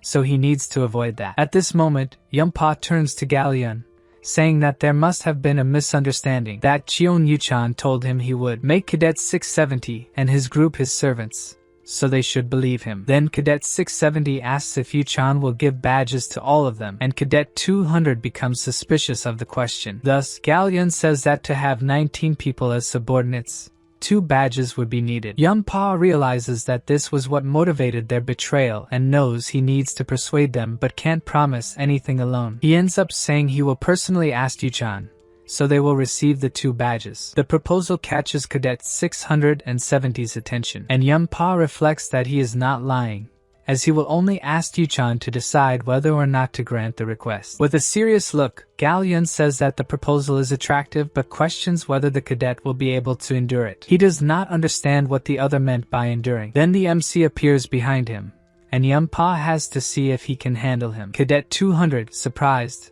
barely knows how to react, but he still manages to evade Cheon Yeo-woon's attack. At that moment, Ha-Il Myung grabs his sword to attack the MC, who moves extremely quickly and manages to hold Cadet 108's sword with his hands. More than that, he is able to break his opponent's sword with one hand. The MC throws a threatening look at Ha-Il Myung, who is in a panic. That was a wooden sword imbued with the key of the 7 stars. It shouldn't break so easily. To top it off, he gets hit again. This time it was Baek Ji who attacked him, throwing the guy back. Severely injured, Cadet 108 struggles to get up after the blow. Then he starts practically dragging himself on the ground, and Baek Ji declares that he will be his opponent. Ha-Il Myung continues to crouch on the ground, complaining that he was ambushed by that idiot, thinking that his ribs are broken once again. He knows they are at a disadvantage, but there is no option to flee. The rest of the group does not think so, as they start running desperately. Yunpa turns, realizing that his group is trying to flee. They are too scared to face the monstrous Cheon Yeo-woon's group. Seeing this, Cadet 108 yells at his furious group, asking what they think they are doing. In front of him, Baek Ji tells the guy not to get distracted from the fight, making him turn in panic, trying to evade the attacks of Cadet 18, who delivers multiple kicks in his direction. Seeing the unfolding events, Ko Won-her is excited to start the fight. Even the bald guy seems determined, but burning with excitement is the new member of the group, Ho Sang-hwa. Ready, they run towards the other group, each of them hitting an enemy accurately and taking them down. Seeing this, Yum-pa is alarmed by the situation, while Baek Ji-ai continues to kick Ha-il Myeong, this time hitting him in the chest. Cadet 200, irritated and confused about what to do, wonders how they ended up like this. He concludes that if they lost, there is no way to escape. Resisting will only make things worse. Thus, he throws his sword to the ground and bows to the ground at the MC's feet, shouting that he surrenders and that victory belongs to young Master Cheon Yeowon. Seriously, the MC asks what the meaning of this is. With his head on the ground, Cadet 200 says that the fight has already been decided and asks the MC to show mercy since he is a candidate for the throne. Smiling, he thinks that even if he is angry, Cadet 7 won't be too harsh with someone who has surrendered. But the MC holds his head, asking what he meant by mercy. Then he lifts Yum-pa's face, holding him by the hair while Cadet 200 screams in pain. The MC wants to know why he should accept his surrender. If he didn't want to fight, he shouldn't have acted like a rat. But Cadet 200 screams because Cheon Yeowon is doing this to an opponent who has surrendered. With a frightening face, the MC tells him to shut up and punches Yum-pa's face into the ground, making a hole with his face. The other cadets are in shock seeing this happen, but it's not over yet. The MC drags Yum-pa's head, saying with a terrifying expression that he has to pay for messing with the wrong people, claiming that it hasn't even started. After getting beaten a little more, Cadet 200 starts cursing the MC, claiming that Yu-chan won't let this go unnoticed. Not caring too much, the MC asks if that's really the case, and Yum-pa wonders if he has said too much. Yu-chan commands the largest group in the academy. He has no choice but to think that the MC will at least be intimidated. After taking a deep breath, the MC thanks him for the warning by delivering another blow to Yum-pa, who now thinks that Cheon Yeowon is not scared at all. After all, he broke all of Cheon Jang-sum's bones. Then he gets his face smashed into the dirt again. This time it seems he no longer has the strength to get up, and faints, defeated. Wiping his hands, the MC says that if the guy fainted from just this, if he used all his strength, he would have crushed his head. Then he goes towards the defeated group. They are all kneeling and have had their swords confiscated. They tremble with fear at Cheon Yeowon's presence, and the MC asks about Ha-il Myeong. His subordinates have paralyzed him and left him mute, but the guy still thinks he could do something if his ribs weren't broken. Baek Ji-ai asks if the MC wants them to release his pressure points so he can speak again, but he doesn't want to hear the cadet's voice. Instead, the MC grabs Ha-il Myeong's arm, who panics, thinking about what the MC is about to do. He firmly holds one of Cadet 108's fingers, then bends his finger backward, causing Ha-il Myeong to feel a stabbing pain. Even the cadets watch this in horror, but the MC says it was just a little finger, and twists another one. Cadet 108 keeps thinking that this guy is crazy. The MC tells him that Oh-jang felt as much pain as he did. Since they beat him, he must be in even more pain. Upon hearing this, the surrendered cadets from the other group become desperate since they were the ones who beat Oh-jang. Ha-il Myeong, despite the terrible pain, glares at the MC, thinking that he will kill him. No matter what, he will kill him. Despite thinking this, he receives a solid slap from Cheon Yeowon, which distorts his face. Looking at his subordinates, the MC says he will give them an order. They must break one leg and all of the fingers of Ha-il Myeong's entire group. This puts the guys in horrible despair, knowing what awaits them, and Gal-yeon realizes in horror that they would have the same fate if they had allowed Yum-pa to convince them earlier. Without any protest, the MC's subordinates agree to carry out the order. Ha-il Myeong remains on the ground, but he has regained consciousness, showing a terrifying expression. Suddenly something changes in him. The bald guy passing by calmly is the first to see Cadet 108 rising, enveloped in a powerful aura. This immediately alarms him, and Ho-bang runs, calling for his sovereign, as Ha-il Myeong moves with incredible speed, catching the MC by surprise. As he appears, lunging at him ready to kill him, Ho-bang can only scream for his leader. Meanwhile,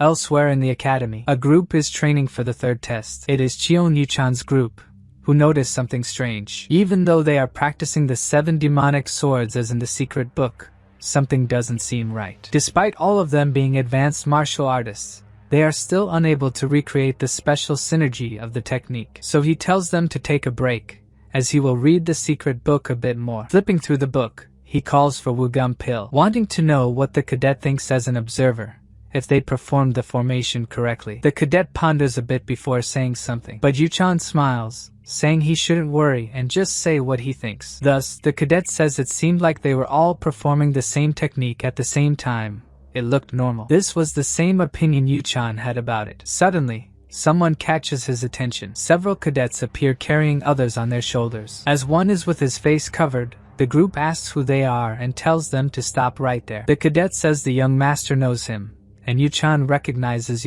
Pa's voice. He wants to know what happened to his face and who he is carrying. Then he throws the body on the ground, revealing it was Ha-Il Myung being carried. Instead of feeling pity for his subordinate, Yuchan expresses revulsion towards him. The men who came with Pa throw other bodies on the ground, and Yuchan sees that they are Baek Ji-ai and Ko Wang-her, subordinates of Cheon Yeo-woon. Pa reveals that the other body with the bandaged face is Cadet 7. Convinced, Yuchan asks what they did to leave him like this, and Cadet 200 tells that if it weren't for Ha-Il Myung, it would have been their end, revealing that Cadet 108 learned the bloodthirsty demonic reverse technique, which shocks the young master. The technique makes you stronger by reversing the flow of your blood points but damages the chi points and drives the user mad. A dangerous technique. Calling the guy an idiot, Yuchan thinks he must have gone crazy and attacked everyone indiscriminately, regardless of ally or enemy. Anyway, he congratulates them since he didn't expect so much from them and was impressed by what they did. He creates a key blade before they could take the MC to the infirmary, striking the opponent who is unable to resist. It's clear that he's severely injured, and laughing, Yuchan says it must have hurt, but since he's not like him, he will leave his dantian intact. Seeing this, Gal-yun thinks that Yuchan was able to cut the tendons of someone who is so injured. The guy has no mercy. Then he pulls off the fallen opponent's face bandages, asking if he isn't grateful with a smug smile. But his expression changes immediately, for the one before him was actually Pa, so he turns around angrily. And as soon as he does, he's surprised because he was about to be attacked. With no time to dodge, he's hit by a punch right in the middle of his face, thrown backward by the power of the blow. Wugum Pill shouts furiously, wanting to know what the idiot Pa is doing. At this moment, a closed fist appears, delivering a powerful blow to the cadet who didn't anticipate this. Despite being thrown back, the guy endures the hit, delivered by none other than Ko Wang-her. The cadet is frustrated.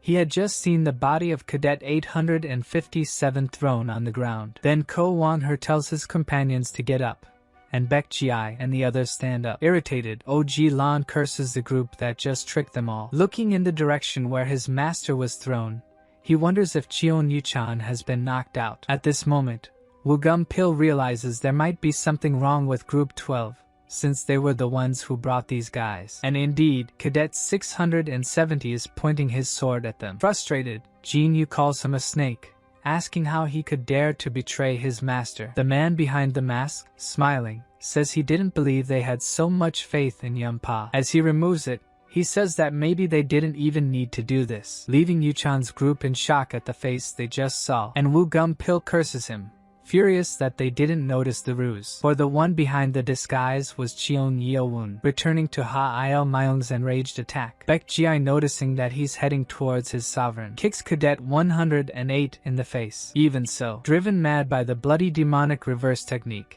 he holds off the attack, leaving Baek Ji-ai anxious. Then he headbutts the opponent back, who realizes there must be something wrong since his ki has increased so much. Cadet 108 goes after the MC, who shows no surprise at seeing him awake, and holds him by the arm. As Ha-Il Myung turns to face Cheon Yeo-woon, he can see a smile on the MC's face. Suddenly, all the cadets are in shock. Somehow, Cadet 108 seems to be upside down, and indeed, the MC is holding him up by the arm, then throws him swiftly, making Ha-Il Myung slam his back hard into the ground, but without letting go. The guy screams in pain as he's hit again. Then the MC jumps high above his body and starts coming down with force. The impact is so strong that it reverberates through the forest, sinking the head of Cadet 108 into the ground. The MC reflects that he must not be dead, as his body has become more resistant due to the demonic blood. The MC's subordinates appear, and Ko Wang-her says that Cadet 108 using a ban technique will result in his expulsion. When the MC asks about the rest of the group,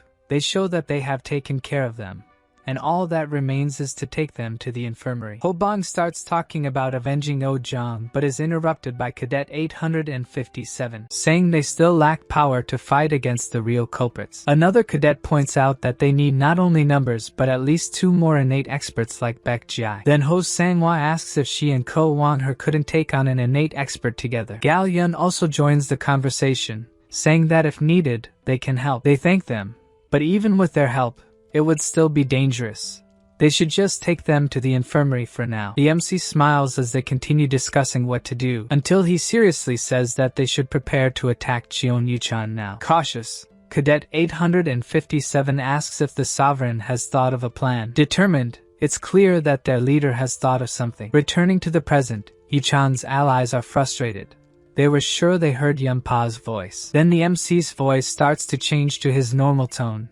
He had used nano to alter his voice. Behind them, the MC's group comments, amused, about how easy it was to deceive them. Jin Yu is extremely furious, questioning how they dared to use such a trick. Woo Gun Pil tries to stop his companion from attacking recklessly, but it's in vain. Jin Yu, furious, approaches to attack the MC, who easily dodges each of his attacks. Woo Gun Pil knows that his companion has no chance at all. Only now he realizes that his attacks were easily blocked. As if it were nothing, the MC takes the badge from Jin Yu's chest, triumphantly saying that he will keep it. This makes the cadet even more uncontrolled, full of rage. But it doesn't matter.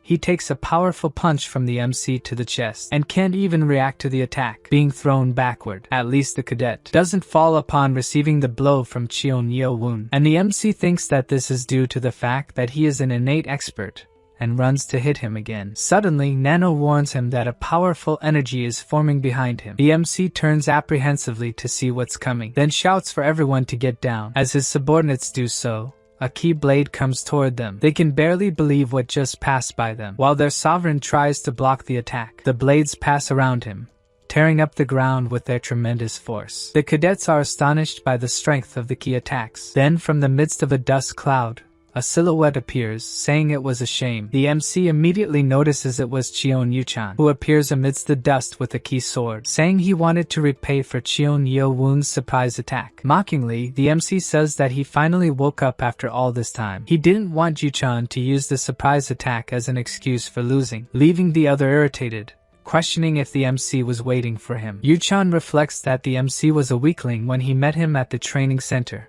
He was able to evolve quickly, thinking that he should have cut off his arm a long time ago, and will do so before the MC gets stronger than him. His subordinates realize that for their young master to be so serious, he considers Cheon Yeo-woon a worthy opponent, while the MC's subordinates know that if their sovereign loses here, it will be the end of their group. Cheon Yuchan, who was facing the MC, disappears in the blink of an eye. Cheon Yeo-woon realizes that his opponent is coming toward him, using the technique of the demonic phantom blade, about to tear him apart with his key blade. That technique from the Blade clan was capable of rivaling the butterfly dance. Despite the immense fighting spirit of the enemy, the MC decides not to use all his power and counterattacks with a sword technique, but using a key sword only irritated Yuchan, who believed that his attack wasn't simple enough to be blocked by a common sword technique. Yuchan was right. The MC couldn't predict that his attack would curve and barely managed to dodge. The attack made his group celebrate, while Cheon Yeo-woon's subordinates grew apprehensive. The MC was furious that he had been attacked from a different angle than he had predicted. His attack would have taken off the arm of someone untrained. Moreover, his opponent had more internal energy than him. Yuchan could have even fought the senior officer with that power. Yuchan revealed that he was aiming to sever the MC's arm, but it didn't work, saying that he should stop using a technique he's not familiar with and use the butterfly dance instead. The MC became serious upon hearing that his technique was incomplete, while Yuchan laughed, thinking it obvious that the technique wasn't finished. This made Cheon Yeo-woon think that his opponent might know about the technique from the monolith. But as Yuchan mentioned that the MC was just trying out the 7 swords examples given by the instructors, the MC realized that Yuchan didn't understand anything. Confident, the cadet showed 5 fingers, indicating 5 techniques, telling Yeo-woon that if he didn't use techniques he really knew, he'd lose an arm after those techniques. This made Cadet 7 ask if his opponent wanted to bet on that. If he was so confident, it would be a favorable bet. Thus, Yuchan questioned what the terms of the bet would be. And obviously, What would be at stake would be their badges. Cadet 5 started laughing as if it were really amusing. Since he already had 4 badges, he thought they should also bet Baek Gi to make it more balanced. Cadet 18 couldn't stand that guy persistently coming after him anymore. Yuchan asked if the MC had accepted the terms of the bet. At that moment, Baek Gi wondered if his sovereign would accept it. But seeing how serious Cheon Yeo Woon was about the bet, he reflected that he could trust his leader. Yuchan glanced again at the soldier he desired so much, and in a combat stance, he said the MC could make the first attack, fully convinced he would win. Thus, the MC ran toward him, with 2 fingers positioned to strike him. But Yuchan, who had read the 7 Swords secret book to fight against instructors dozens of times, remained confident. He thought he knew all the flaws of the technique and counterattacked with the demonic phantom blade. And at that very moment, he was surprised by the MC's technique. His blade was worthless, and he panicked. With Cadet 7 getting closer and closer to him, Yuchan wondered if that was really the 7 Swords technique. As it continued, it became harder and harder to block. Feeling cornered, the cadet had no choice but to retreat. Then he jumped high, trying to buy time to counterattack. Cadet 5 tried to use the 5th technique of the demonic phantom blade, but it had no effect. The MC was approaching him too fast. For the first time, Yuchan was truly worried about the fight. Only now did he realize he was being pressured. Cadet 7 didn't stop attacking, not for a moment. And this time, Yuchan couldn't defend himself, being hit by dozens of fast strikes. But one of them was the worst of all. He widened his eyes, realizing it was inevitable. Cheon Yeo Woon stared at him coldly, while severing Yuchan's arm from his body with a single strike. Despite his irreverent personality, Yuchan was a genius who trained and worked very hard. When he entered the academy, he was already an innate specialist, and his efforts there had brought him to the level of a true expert. The subordinates who followed him there were sure that he was the best candidate among them all. But at that moment, Yuchan was kneeling on the ground, suffering from terrible pain from having his arm severed. Cheon Yeo Woon looked at him seriously, saying that he had won the bet they made, while Cadet 7's subordinates were in shock. They couldn't believe their leader had been defeated with just 1 technique. Despite trying to stop the bleeding, Yuchan couldn't even stand up. Then his subordinates ran to try to help him, but the MC pointed a mana sword at the dying man, smiling demonically. If they took another step, he would cut off the remaining arm. Hearing his warning, they decided to step back. Cheon Yeo Woon asked him to hand over what was promised. Defeated on the ground, he wanted to know how he did that. He wanted to know how he performed such an incredible technique with only the 7 demon swords. Relieved, he asked if it was what it seemed to him. So, he wasn't strong enough to discuss sword techniques. Those words hurt the pride of Cheon Yuchan. Being defeated and still hearing the opponent say that he wasn't strong enough for his class like that. He, who had worked so hard to become the next lord, just couldn't take it. He asked for the badges to be handed over. His followers were shaken. Cheon Yuchan, enraged, shouted his opponent's name, telling him not to think this was the end. Exhausted from the battle, he passed out, worrying all his allies, who threatened Cheon Yeo Woon, telling him that he could expect them to take revenge one day, and they handed him the badge. However, he did not like being threatened, and the cadet even had the audacity to repeat the master's words, saying this was not the end. Cheon Yeo Woon was not in the mood and punched the talker in the stomach, leaving a warning for the others not to mess with him again. The young man, after taking that blow to the stomach, didn't feel too well. Caught off guard, he lost his balance and fell to the ground. Even on the ground, he threatened and spoke some words to Cheon Yeo Woon. He also said that they kept their word. So what did that mean? The response he got was that Cheon Yeo Woon never promised to finish everything once he got the badges. The young man, after handing over the badges, didn't understand why he was hit. Cheon Yeo Woon replied that he had learned a great lesson from Cheon Yuchan. Never leave loose ends. The young man on the ground thought Cheon Yeo Woon was very resentful, saying that wasn't how you treat a defeated opponent. And then he got hit again, this time in the face. Cheon Yeo Woon looked at him angrily after landing the blow. This blow also made him fall to the ground again. He lay there after questioning and threatening the victor. Cheon Yeo Woon asked him if it was fine when it was them doing it, but when someone else did the same, it was considered grudge-bearing. He ordered his men to capture all the others and break their arms and legs. Now the tables had turned, and they were going after Cheon Yuchan's disciples. And now they were afraid of what might happen to them. And what was meant to happen did happen.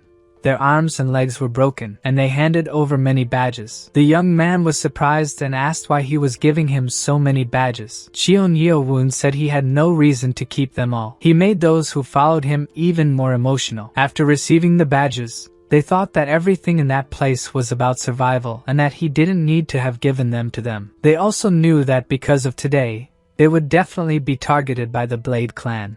They thought it was better to help him become the next leader, so they all knelt in his presence. Cheon Yeo-woon asked them what they were doing. They were all kneeling and bowing their heads to the ground, swearing loyalty to the young master, Cheon Yeo-woon. And he was looking at those people kneeling, asking him to accept them. His companions were happy because everything had gone according to plan again. On the second floor, in the academy infirmary, the doctor in the infirmary thanked Yeo-woon for sending so many patients right after he had come out of punishment. The nurse looked at the doctor, all smiling, because now there were many wounded to take care of, and he thought the doctor was odd. They were talking among themselves, saying it hadn't been long since they brought him there for internal injuries. They were talking about Cheon Yeo-woon.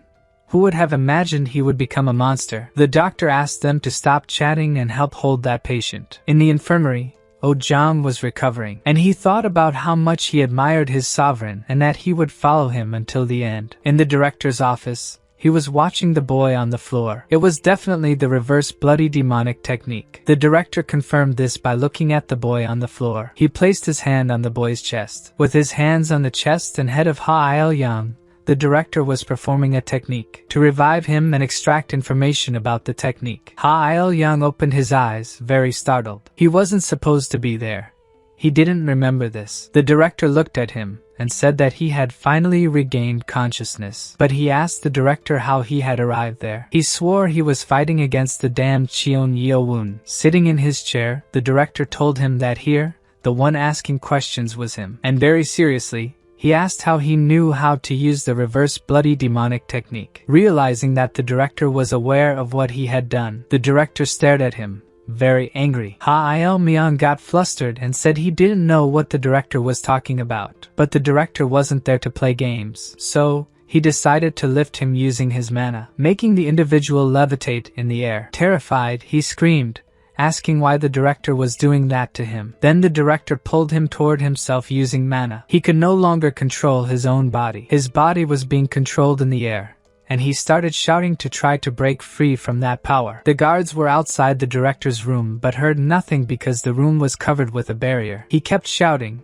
hoping someone would hear him. The director warned him that he was blocking all sounds from leaving that room with his aura. No one could hear the screams of Cadet 108. The director, saying his name and the clan he belonged to, mentioned that officially he wasn't affiliated with any other clan. Pointing to a scroll on the table, he said that the information was what he had submitted. Looking at the information and hearing what the director was saying, he knew there was no more hope for him. The director approached and said they might think they were good at keeping secrets. But seeing how he was able to learn the ultimate reverse bloody demonic technique, which had been lost for decades, at just 17 years old, now his whole clan was under suspicion. Looking at him, the director asked if he wouldn't mind if the Sword Warriors clan were wiped out. And using mana, he twisted Ha Il-myung's leg. With that action, the boy felt a bit of pain. The director still held him in the air, trying to extract answers from him. Realizing he wouldn't succeed, he placed his hand on Ha Il-young's neck. Looking at him, the director said he already knew he had submitted the information to the cult. He also said he knew that the Sword Warriors clan was one of the two shadow clans of the sword, a secret organization of the Sword Clan. Realizing there was nothing more to be done, as the director seemed to have proof, he knew that if he was caught, things would become difficult for him. So, he decided to abandon this world and cease being evidence. The director, still with his hands on his neck, realized when Ha Il-myung gave up on life. The director roared in anger, placing the boy on the floor. He couldn't believe he had lost him that way. The director hadn't expected the boy to bite his tongue and reverse his ki flow. Desperate, he tried to control the boy's ki. The director concluded that everyone from that clan wasn't planning on being captured so easily. Looking at the boy there, he realized it would be difficult to get evidence from that clan. There was nothing more he could do for Ha Il-young. That afternoon, at 6 p.m., in the academy's cafeteria, Cheon Yeo-woon was being surprised by several cadets calling his name. They were arguing about who had arrived first. They were desperate to speak with the young master. Hyo-bang quickly controlled the commotion, asking them to form a line. He thought it was rude to ask to speak, causing such confusion. If they had something to discuss with his sovereign, they should line up in order of arrival. They realized there was no other way and began to line up. Hyo-bang's friends knew he was really good at handling such situations, and the rumors spread faster than they imagined. There was no doubt Cheon Yeo-woon had defeated the most respected instructor there and also beaten Cheon Yu-chan, considered one of the strongest. They knew their sovereign had been recognized as a candidate for lordship alongside Cheon Mujian of the Black Clan. It was natural for him to become the center of attention. Several cadets came forward, introducing themselves, mentioning their clans, and saying they would like to help him. Cheon Yeo-woon looked at all those cadets wanting to join his team and felt proud. After hearing all the cadets interested in joining his team, he thanked everyone who came forward to become members of his group, but he had something to say. He wasn't just looking for people for that test. He wanted people to become his companions and subordinates to create a new demonic cult. Even though it would be a tough journey, he would walk alongside everyone. If they weren't willing to join that journey, they would have to politely refuse the request. His old companions were very proud of how much he had evolved. He also said he would change the 6 cult clans. Instead of showing hostility toward the 6 main clans, he preferred to change the cult itself as his cause. But he still didn't have the support the other clans had. How many would really stay? Some cadets were already standing up, apologizing, and leaving. Not many stayed, and they couldn't be blamed. Even so, Cheon Yeo-woon was satisfied, because there were still enough cadets who hadn't stood up and left. And gradually, they began to rise, introduce themselves, and confirm their presence. Many of them were eager to take part in that journey. Someone called for Master Cheon Yeo-woon. Cadet 77 recognized the one calling for his master. Raising his hand, he asked if he could speak with him beforehand. Cadet 857 recognized the one wanting to be heard. He was sure it was Moon Gye. Quickly, Cadet 77 Zhao Wumin told his sovereign that he should accept that person. His master, turning to him, asked why he should accept him. His cadet informed him that this person was Moon Gye. He was the grandson of the 9th elder of the council. The top of the demonic celestial cult is the lord and the 12 elders of the council beneath him, except the council of elders who were not from one of the 6 main clans. The 9th elder, Moon Yun, as a member of the famous Black Dragon Palm clan, achieved his position through his accomplishments during the last great demonic war. And the young man who wanted to speak to the young master is exactly the grandson of this great elder. Cadet 77 and Cadet 857 noticed that the 9th elder's grandson was limping and thought something had happened to him. Upon reaching the young master, Moon Gye asked if he had 6 badges. He seriously responded that one of the 6 was his. The 6 main clans had tried to recruit him as their subordinate several times, but he refused.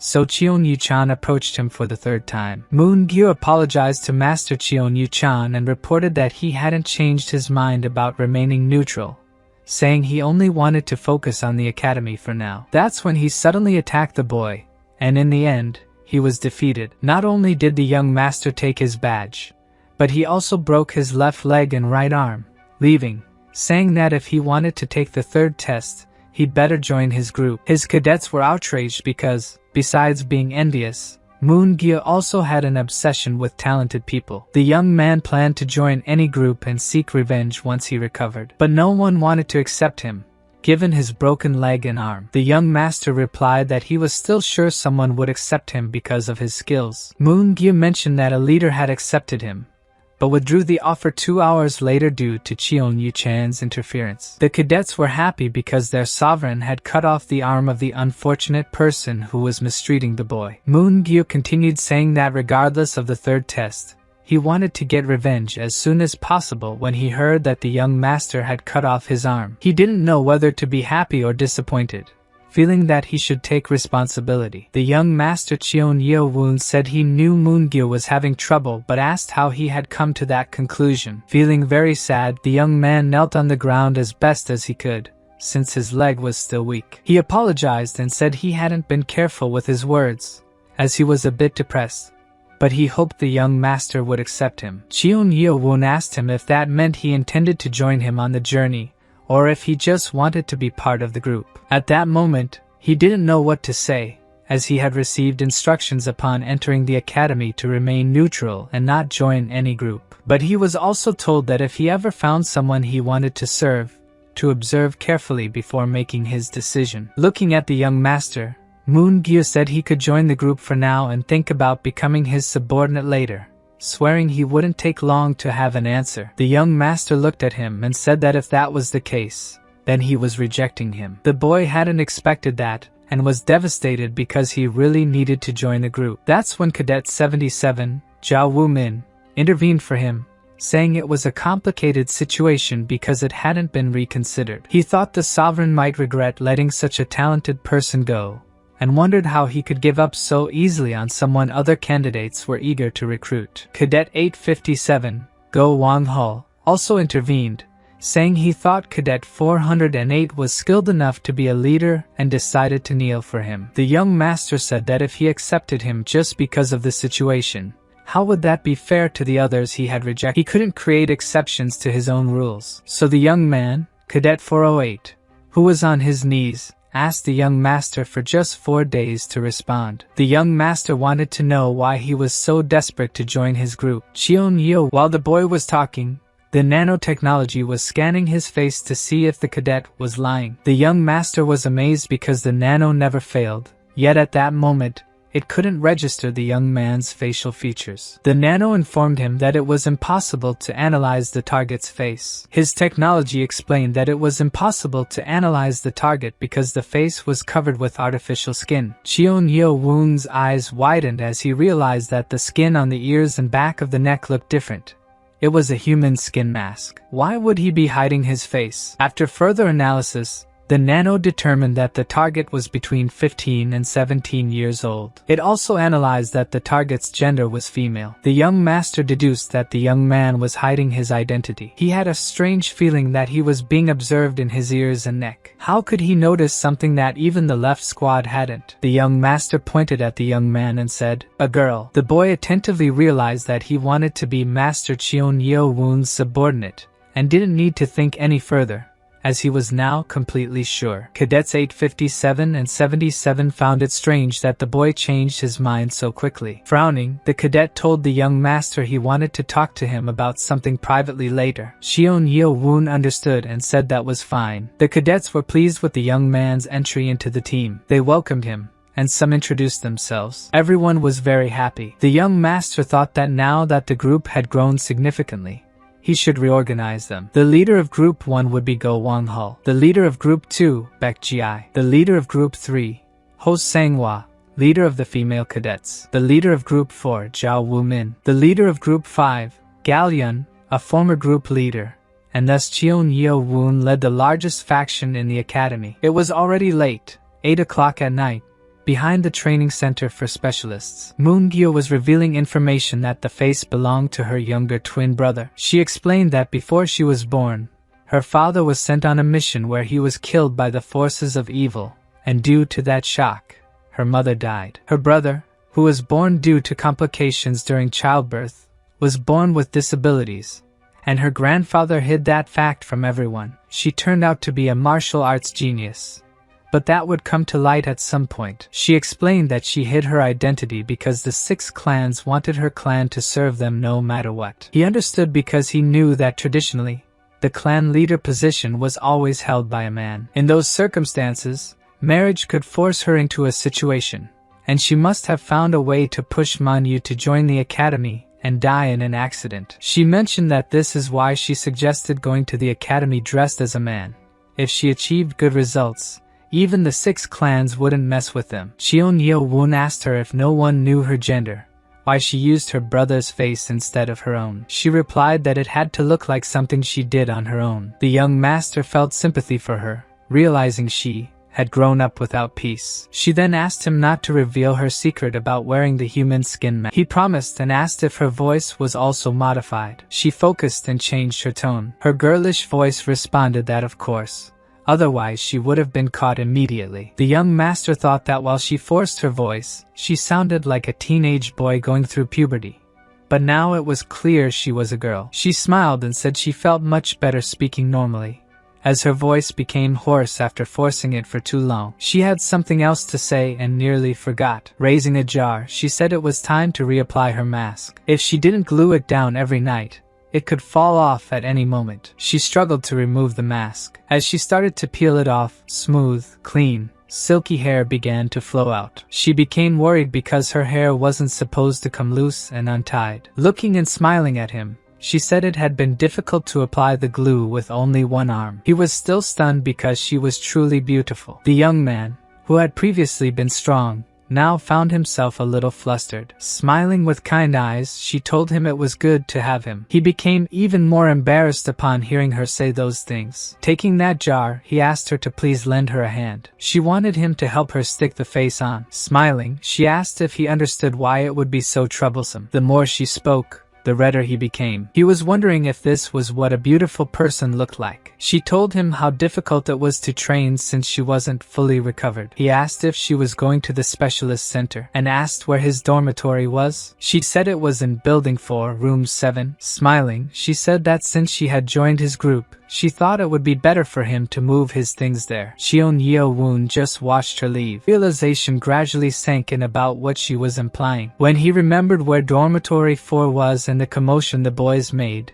he was taken aback. Fights over badges were becoming more frequent. Cadet 321 Han Pyong from the Demon Bones clan was engaged in a fight to defend her badge. The fight was tough for her, because she was fighting someone very experienced, even though she used strong techniques and achieved some results. Even when she thought she had the upper hand, it was difficult because she was fighting against the number 3 candidate for Lord of the Spring Clan, Mujian, who was extremely strong and aggressive. The cadet accompanying him thought that during the 10 days his master was hospitalized, the quality of the cadets had increased, and his master was now over 60 years old, thanks to the medicinal balls. The master yelled at his cadet that they would have to go now that they had badges. He wanted to defeat that monster.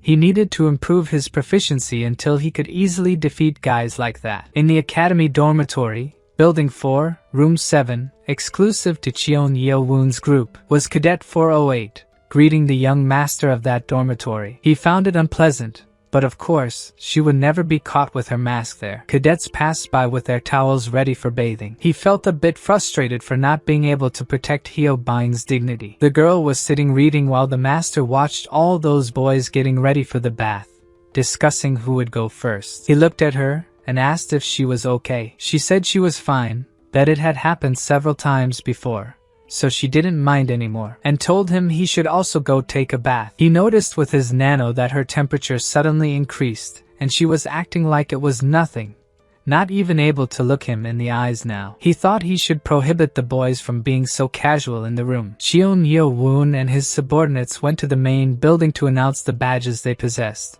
being officially recognized as leaders for the test. After breakfast, in an empty field behind the dormitory, there were several cadets. Ha-il Myung told the master that now that he had become the group leader, and would teach the 7 swords to them. Cadet 857 agreed, knowing that the sovereign was already busy teaching the members of his group. Cheon Yeo-woon realized they were speaking as if they cared about him, but he knew the two had already made a bet on who would teach in less time, and other cadets also had the idea of each teaching their own method. Their master said it was fine.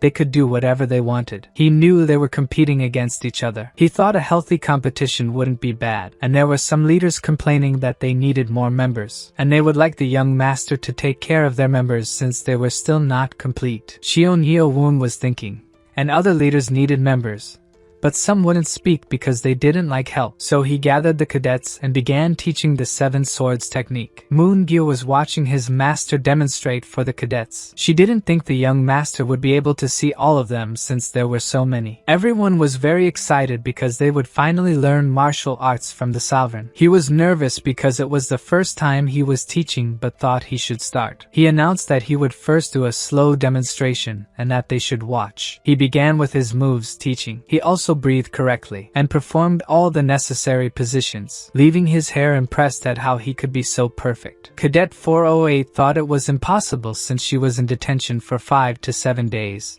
but still managed to perform the technique perfectly, and he continued with his martial arts show. When he finished, he asked everyone if they understood. He said he would help everyone, so they could repeat the 7 swords. Some thought the leader would teach them individually, and didn't believe it. They thought this opportunity was great. It didn't come every day. One of them, very excited, asked who would be first. The young master asked what he was talking about. They needed to do it all at once to be quick.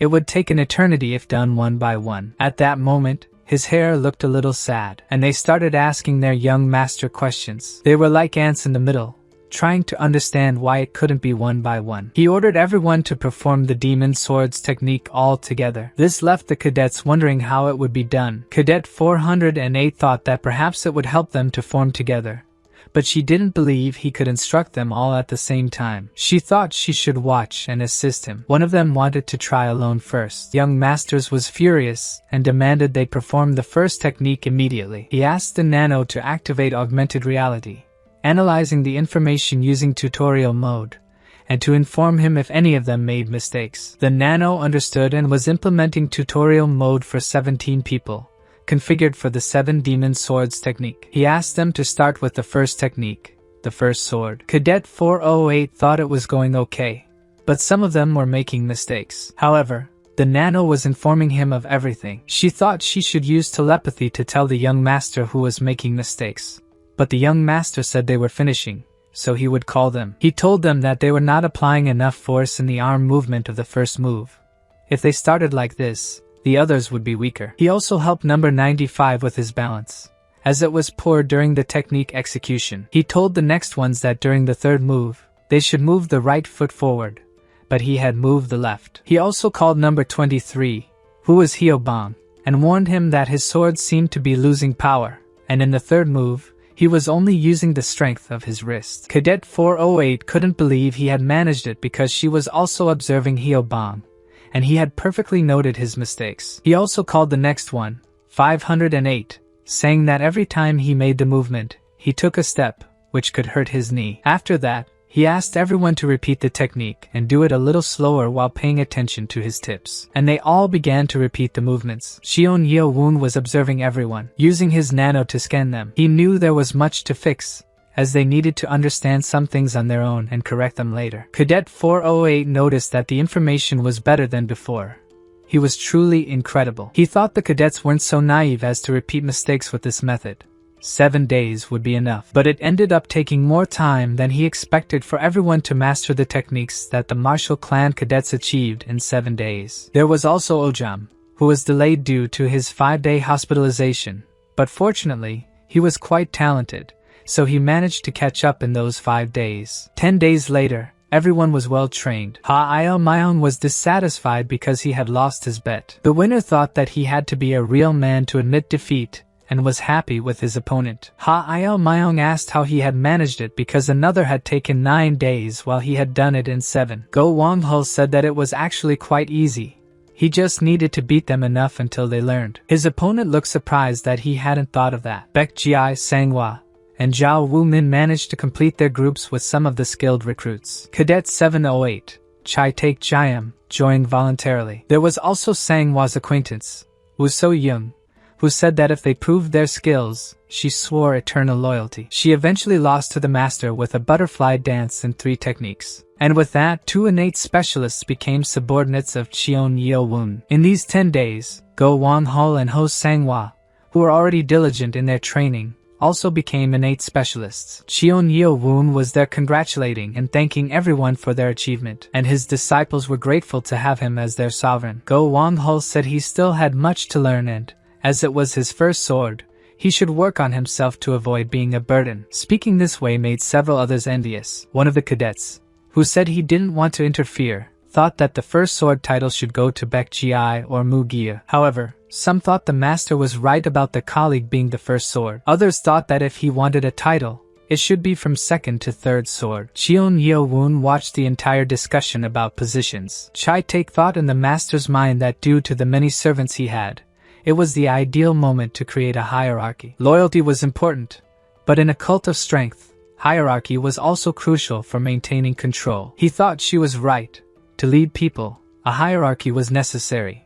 But it was almost time for the third test, and it would be bad if someone got injured during a battle. So he stood there for a while thinking while all the cadets continued arguing among themselves. Suddenly, He asked everyone to be quiet because he had something to say. He said he had heard them and wanted to take this chance to establish a hierarchy. He announced that he would pick the 6 most skilled and give them the title of 6 swords, with each one equal to the other. Cadet 52 asked the sovereign why he had chosen 6 swords. He explained that when they graduated, they would face the 6 clans and that he wanted 6 swords to lead the attack against them. This left some cadets worried, and others were thinking that they would end up dealing with the 6 clans to put in 6 swords, thinking it would only repeat the problem. He also mentioned that it wasn't just because one got the title that it would be theirs forever. There would be an annual competition where the strongest would win the title. Baek Ji thought that if he won the air battle and became the lord, it would end the current system where the 6 clans maintained the main power. Cheon Yeowon said that since they had the 3rd test ahead, he would simplify the decision. Anyone who was not an innate specialist or above should step back. Did anyone have any objections to the chosen ones? When he was about to say who the first sword should be, he was interrupted by Baek Ji. Baek Ji thought there should be a hierarchy even among the 6 swords. Cadet 52 also thought that since they were doing this, they should be chosen based on their abilities. Cheon Yeowon thought they had a good argument, as it would be bad if they ended up injured or only used techniques from the 3 stars. Cadet 408 from the Black Palm Dragon clan said that, since he was injured, he would like to pass. Others were disappointed because they really wanted to fight him, but he said it was a shame, as he would be able to fight next year. Meanwhile, someone started showing off by taking off the top part of his kimono. This made the girls upset. Go Wang-ho was flaunting his body. He wanted to start the combat quickly and prove that he should be the first sword. Baek Ji wondered why he had to take off his shirt to compete. Go Wang-ho, after taking off his shirt, called the girls to start the fight. They thought he was an arrogant, muscular guy. The 3 began the contest to see who would be the first sword. The fight seemed quite intense. Chai Taek Jiam from the Westgate clan didn't think he was as talented as Moon-gyu but hoped he wouldn't take it easy on him. Baek Ji from the Gentle Kick clan said he would let him make the first move. He mentioned that it was better not to regret letting him start. He launched the attack. The 2 girls were still fighting with Cadet 857, but suddenly, they started fighting each other, and he noticed an opening. So, he decided to strike both of them at once. They just needed to take a distance to attack him again. One blamed the other for disrupting the strike they were going to deliver to the cadet. They left Cadet 857 aside and began to fight among themselves. The 2 kept exchanging insults, saying one was useless and the other too big. They were copying each other, but the fight wasn't getting anywhere. Cheon Yeowon noticed that they had been there for at least 30 minutes, and should be finishing soon. Then the red-haired cadet thought she had found a point to finally finish Sanghwa. But all she did was create an opening for herself to be finished. Fallen with an injured shoulder, she found it all very unfair. On the ground, she screamed that her shoulder was out of place, and she couldn't believe she had lost to the other one. Now the fight was among the boys. Though Wang-ho wanted to finish off 2 at once. He was taking the fight to a very high level with 3 people. But Baek Ji was not as weak as he imagined, and the 2 were having a battle at a compatible level. He was already analyzing his opponent, thinking he had strong arms, and that attack would be a lost cause. Go Wang-ho said his kicks were much more powerful than that. Returning to the fight, Chai Taek was descending from the sky with his attack, saying he would steal their first sword. However, those 2 were very skilled and wouldn't be caught by surprise. In his full attack, he forgot about the other opponent, Sanghwa, who was right behind him. He tried to protect himself from her attack by striking backward. He immediately fell into the attack of the 2 who were fighting each other. Now there were 3, Go Wang-ho, Baek Ji and Sanghwa. Cheon Yeowon, seeing this, realized that Chai Taek had dug his own grave. With only 3 left, he wanted to end the fight quickly and decide who would be the first sword. Go Wang-ho was calling the other 2 to fight. That took a bit longer, and Sanghwa would give up trying for first or second place, settling for 3rd sword. She thought she had a lot of energy, but those 2 were on another level. The 2 continued as they wanted to be the first sword. Baek Ji noticed that the reach and weight of his opponent were making it very difficult. Since Go Wang-ho was from the Black Fist clan, specialized in fist techniques, he had an idea to attack from below. Fearless of missing, he launched a powerful kick to his opponent's abdomen. That attack made his opponent go a fair distance away. Baek Ji didn't give his opponent time to recover. He immediately launched several strikes to decide once and for all that he would be the victor, throwing his opponent far away. Now on the ground, Go Wang-ho admitted he had lost, to the delight of many cadets who were cheering for Baek Ji. First sword, Baek Ji, Second sword, Go Wang Ho. Third sword, Ho Sanghua. Fourth sword, Chai Take Jiam. Fifth sword, Wu So Yung. Sixth sword, Moongye. Cheon Yeo Woon was facing the structure that would confront the 6 main clans. But there was still much to be done. He himself needed to become stronger so that no one from the hidden clan would dare challenge him. On the day of the test, around 8 a.m., in the director's office, he was holding the document and asking if it had been approved. The Grand Guardian was in front of him and had brought that document. He answered that it was decided by the superiors the day before yesterday and received final approval from the Lord yesterday. To prevent any potential failure, except for the first test, academy tests are decided by the director and instructors after each cadet's admission. But there had never been a change on the test day. The reason was that the test was very easy. He didn't believe that the Lord, who was implementing policies to keep the 6 main clans in line, approved that, and it didn't seem right. However, the Grand Guardian remained silent. He just handed a document to the director, who carefully reviewed all the content of the document, and noticed there were many strange things. After finishing reading, he put his energy into the document, and it burned. He also said he accepted those orders. The 6 clans seemed to be trying to gain something from that third test, but whatever it was, they would only end up cornered. It was around 10 hours at the large training center of the Demon Academy. The candidates for the third test were already there. Cheon Yeo Woon knew it wouldn't be easy, but they were confident they would master the 7 swords formation. But it was strange because, after 15 minutes, even the instructors who always arrived before them still hadn't arrived. He heard them and saw they were approaching, but he noticed they were bringing some people who looked like prisoners. He found it odd that those prisoners were being brought to the location of the third test. The director asked if they had prepared well for the test over the past 20 days. He mentioned that before starting the test, they had to give a last-minute notice, and almost everyone was in shock. Some instructors were throwing several swords onto the ground from a box. The cadets were checking because they were real swords, not wooden ones as they had been told. The director said that originally the test would have been to defeat the instructors using the demon sword formation, but the new test wasn't so different. They would still defeat enemies. The opponents would be the prisoners chained in front of them, members of the Martial Arts Alliance of the Forces of Justice. To pass the test, they had to execute them. In other words, it would be their first real combat experience. The director warned that the enemies had guaranteed freedoms if defeated, so they would fight with everything they had. Cheon Yeo Woon looked to the side and saw that all his cadets were terribly frightened. Their mood also worsened significantly. He couldn't blame them. They were now literally forced to fight to the end. They were informed they would start with the cadet group 700 Sa Na Chuk. The instructors told the prisoners to be quiet as their pressure points would be released. They also began to remove the bags covering their heads. The director shouted loudly that they could begin. The prisoner was in the middle, surrounded by all the cadets of that group. The cadets were visibly anxious, and many were scared. The prisoner was also frightened because he had only accepted because they said they would punish him if he didn't, and would free him if he did. But he couldn't fight because the opponents were just kids. Then the third formation by Sa Ma Chuk was called. The cadets under orders quickly began to react. The prisoner was scared because he realized those kids were taking it seriously. Cheon Yeo Woon observed and saw that the members were facing each other, and it was clear they could master the technique. Then the combat began with the cadets against the prisoner. He was caught off guard by several blades. It was difficult for him to dodge so many attacks at once. Due to his muscles still being stiff, he wasn't performing well. The group saw a chance and made the second formation, but something went wrong, and the formation was broken, giving the prisoner a chance to notice an opening and launch an attack.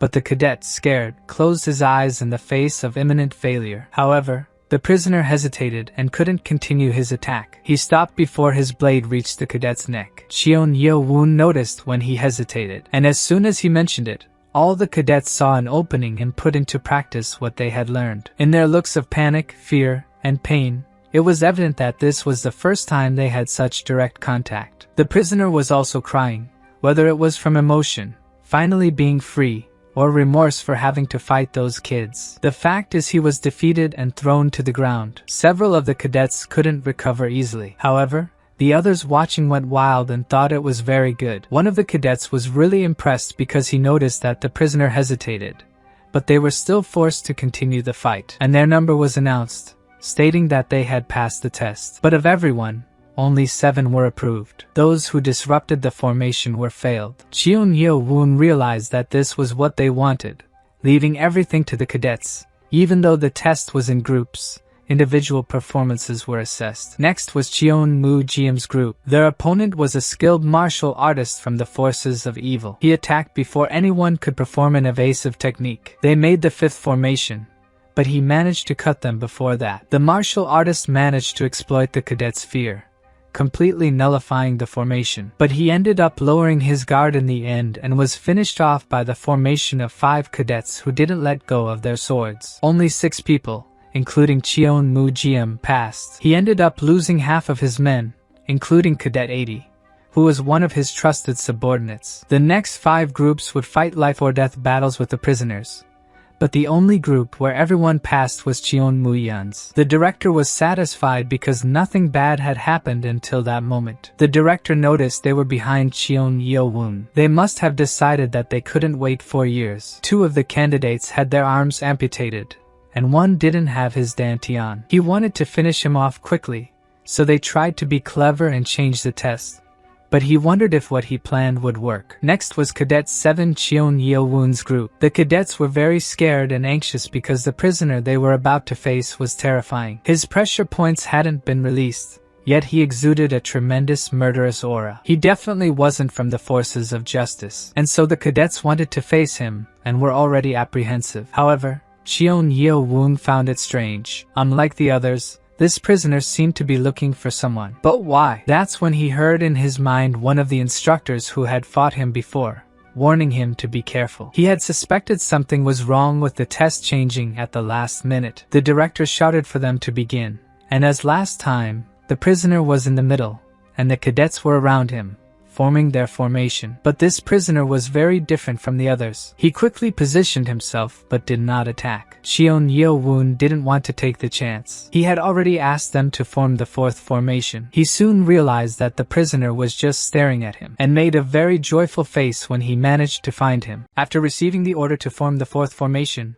the cadets aligned and began their attack. But the only one that prisoner truly wanted was Cheon Yeo-woon. The prisoner dodged all other cadets' strikes to focus solely on him. They could feel it. This prisoner's attacks were anything but ordinary. Still, they went all in against their opponent, even though he was extremely dangerous. The prisoner always had a wicked smile on his face. He could strike several cadets at once. The situation was starting to worry even the instructor, as the prisoner had already broken 2 swords. The head instructor didn't know who this man was. His skills were beyond those of a specialist. The cadets knew something was wrong. The instructor was shouting for them to stop the test. If the enemy were a martial arts master, things would get ugly, so he ordered Cheon Yeo-woon's group to retreat. Meanwhile, the prisoner attacked the cadets mercilessly. He launched his strikes, sending away any cadets who got close to him. He even threw 1 cadet at the instructor, who was calling to end the competition. The strongest instructor there realized that even for him, it was difficult to face this prisoner, and he lacked the strength to overcome him. With significant effort,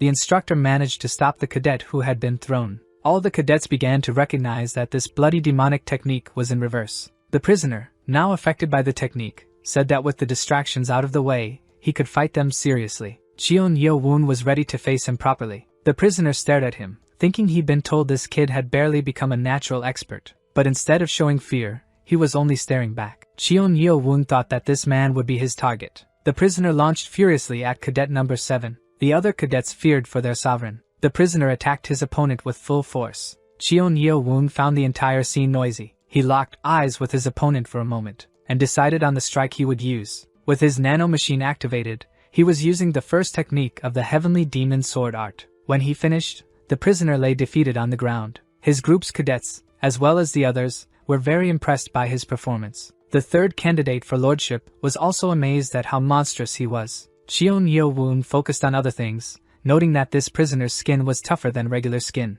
and he also observed that his veins were quite pronounced. Even so, that monster rose from the ground after being defeated, and now he seemed more terrifying than before. He let out a kind of scream that was actually a sonic attack. It was injuring the cadets. Cheon Yeo-woon realized it was a powerful sonic wave of high and low frequency coming from the enemy's scream, so he quickly activated emergency defenses. The prisoner didn't understand how his opponent was still standing after hearing the lion's roar. It seemed he needed to be exterminated right there. Cadet number 7 told him he could keep talking if he could survive. Then that crazed prisoner charged at the cadet to eliminate him. Entering the combat between these two monsters was someone familiar to Cheon Yeo-woon. It was that unexpected visitor who managed to capture his attention immediately. It was Cheon Yeo-woon's master, who told the prisoner how dare he lay hands on his disciple. The prisoner didn't care who had arrived, he only had to finish the task assigned to him. He advanced menacingly toward his master. Cheon Yeo-woon shouted to his master that the man was extremely dangerous. But his master only smiled, knowing he needed to handle the prisoner he had invited. So he struck him lightly, and yet the prisoner felt the blow intensely. The prisoner was slowly falling to his knees on the ground, feeling the impact of that strike. Afterward, he lay on the ground, still alive but clearly in great pain. Cheon Yeo-woon realized his master had managed to sever all his ligaments instantly. This must have been the butterfly dance of a great master. The prisoner lay on the ground, unable to move, so he decided to rely on his last resort. However, when he tried to do what he was planning, the master of cadet number 7 stopped him. He prevented him from self-destructing by reversing his mana flow. Jang asked him who had given him permission to kill himself, and he used an attack to knock him out. Without consciousness, he would no longer be able to attempt anything like that again. After Jang's attack, the prisoner collapsed unconscious on the ground. Looking at the director, he asked if he hadn't wasted too much time on those small fish. The director didn't like his interference at all. Calling him a drunkard, he said he was thinking too highly of himself for someone who only had to take care of one of them. The cadets were impressed with the level of experience of that great master. The master didn't let it slide either, calling the director a matchstick head. After that, people with bandanas over their faces arrived. The cadets, who were already excited, became even more ecstatic. He wondered where so many people had come from, and how long they had been hiding. The director knew they were the guardian unit that served the Lord, composed only of martial arts specialists. The director spoke again, saying they had tied up all the prisoners who used the reverse blood demon technique. Cheon Yeo-woon quickly went to greet the master, as it had been a long time since he last saw him. Jang told the boy that he had greatly improved since the last time he saw him, though he still thought it would have been better if he had used the butterfly dance. He seemed a bit envious, as he would have liked to see him using the technique he had taught him. But he was interrupted by the director while chatting with his disciple. The director mentally communicated with Jang, telling him to shut up and pretend he hadn't seen that sword technique, and not to mention it to anyone. Jang didn't like receiving orders from the director, who still scolded him and reminded him this was the third test and it wasn't over yet, telling him to get out of there. Jang spoke to his student, saying they were attracting too many glances there, and that he hoped to hear good news about him later, and left with just one leap. And, as he leapt, he shouted to him that they wouldn't be able to see each other for the next 4 years. When that moment came, he would greet him as a Vice Lord Master. After that, he was already outside. And even so, he looked back with longing. The Lord's true intentions regarding how he used Cheon Yeo-woon as bait for a trap made him think he saw his own son as a mere pawn. He regretted not being able to see much, as he was hiding, but that seemed very much like the demonic celestial sword technique. The fact that that red-headed scoundrel knew about this meant it might be the Lord's doing. He would find out something if he kept watching. If he had any hidden intentions regarding Cheon Yeo-woon, surely a new revolution would happen. He also thought it was time to wrap up some of his pending business. Then he headed for the Sword Clan mansion. The cadets were concerned about Cheo, who had been thrown by that prisoner, but he said he was fine thanks to Instructor Ho. Cheon Yeo-woon thought they were getting too bold for targeting him in a public place. They even dared to mess around in front of the Guardian. And the fact that the master was on the left meant he knew what was going to happen. Truly nothing more than a pawn in his hand. His mother didn't doubt his love even in her last breaths, but while she was leaving life due to poisoning, he simply abandoned her. But if he really used both his mother and him to fight against the 6 clans, he would regret it. The director was silent and calm, just analyzing everything that was happening. The director knew that Ha So-yu, the 5th elder and leader of the Sound clan, who let her emotions slip during the first test, had been placed under house arrest for a year. Breako, the chief of the Poison clan, who broke the rules by entering Monique's academy and using his techniques against Cheon Yeo-woon, would be imprisoned for 2 years. And the factions of the Sword Clan, the 2 Shadow Sword Clan, waiting in secret, and the Empty Sword Clan, who were in charge of the prisoners. The director knew that, despite the results being achieved by using his own son, they were caught very easily. He believed they were restless seeing Cheon Yeo-woon leading in the air battles, but even to cause such a big scene while they were getting stronger, he could only think something was wrong, just like the poison used on Manhwa. Then, as Cheon Yeo-woon's group had perfectly executed the demonic sword formation, they had all passed. They were complaining about their bad luck for being the last group. They believed they should feel proud, as 4 of the remaining 7 groups were under their sovereign's control. However, unlike Hyobaning's expectations, the next 7 groups were judged more harshly, as all the instructors were already familiar with the 7 swords. Congratulations were given to all the cadets who passed the test. They were now permitted to use the weapons they specialized in. They were satisfied, as they had earned high-ranking warrior medals. Manhwa was pleased to finally have her weapon back. The other cadets were impressed to hear her call such a massive axe her baby. They were told that cadets without a weapon should go and get one. Cheon Yeo-woon was considering which weapon would suit him best, as his master had said the wild sword dance was one of his clan's specialties. The director told them that when they arrived, they came as novices, but now, having achieved something, it was time for the announcements of the next tests. He said that to start the 4th test,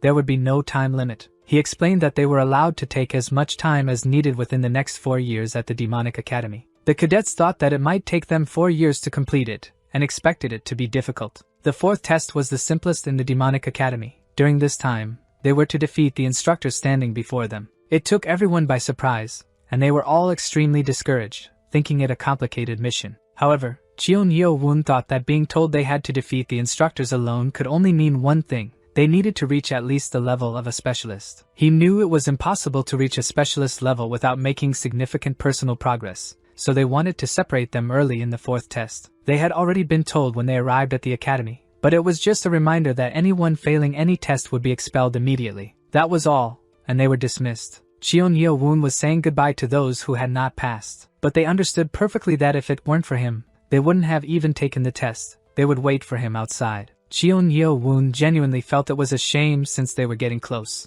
Then Cadet 7 was being called loudly. He turned his head to look back and see who was shouting like that. He realized it was instructor Sang Moon-yeon. It was the instructor who had been hospitalized for 22 days after fighting him, and the cadets were talking about it. He approached Cheon Yeo-woon and asked him to follow him to the main building of the Demonic Academy. The cadet asked if something had happened. The instructor was furious and asked since when a mere cadet had the authority to question him. Cheon Yeo-woon told his cadets to go directly to the dormitory. He thought the director was calling him because of what happened earlier, and the two went alone to the main building. Cheon Yeo-woon found it strange since that place shouldn't be open to them. However, the instructor stopped and said that this spot would do. He realized the director hadn't called him. The instructor said he hadn't mentioned the director at all, and without much talk he drew his sword, declaring he wanted a duel. Cheon Yeo-woon realized he had just been led into an ambush. Pointing the sword toward cadet number 7, the instructor told him to listen closely, because he was officially challenging him for the 4th test. The instructor said he'd been waiting for him to pass the 3rd test. Recalling the fight he had before,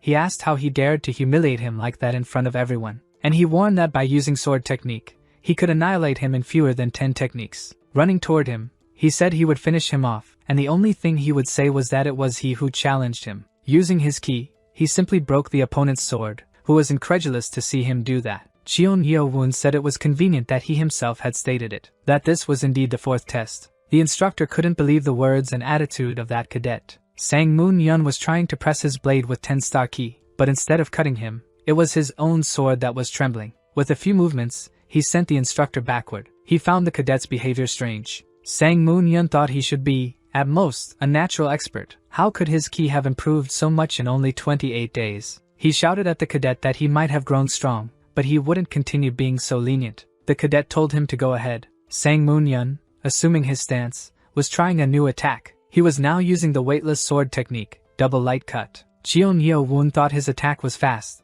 but the butterfly dance, with its circular butterfly movements, was undoubtedly better. And with those movements he managed to block the ki blade the instructor had created. And not only that, he also realized he could create a ki blade. Sang Moon-yeon thought this would make that cadet a natural expert, like himself, so he couldn't attack recklessly. Cheon Yeo-woon attacked with the butterfly dance, the brilliant butterfly flight technique. This sent the instructor's sword flying far away. Cheon Yeo-woon was using the nano machine the entire time. When Sang Moon-yeon realized he would be struck fatally, he shouted that he had lost. This made his opponent stop the attack just before completing it. The instructor had a blade so close to his face that he looked both terrified and relieved. Cheon Yeo-woon asked the instructor if that meant he had passed the 4th test. Sang Moon-yeon said that, since he had won, he could stop there. That's what he was saying, but he had no intention of keeping his word and letting him pass. The moment Cheon Yeo-woon let down his guard and sheathed his sword, he planned to cut off his head with a surprise attack. Cheon Yeo-woon knew all the moves he would make because he was analyzing him with the nano.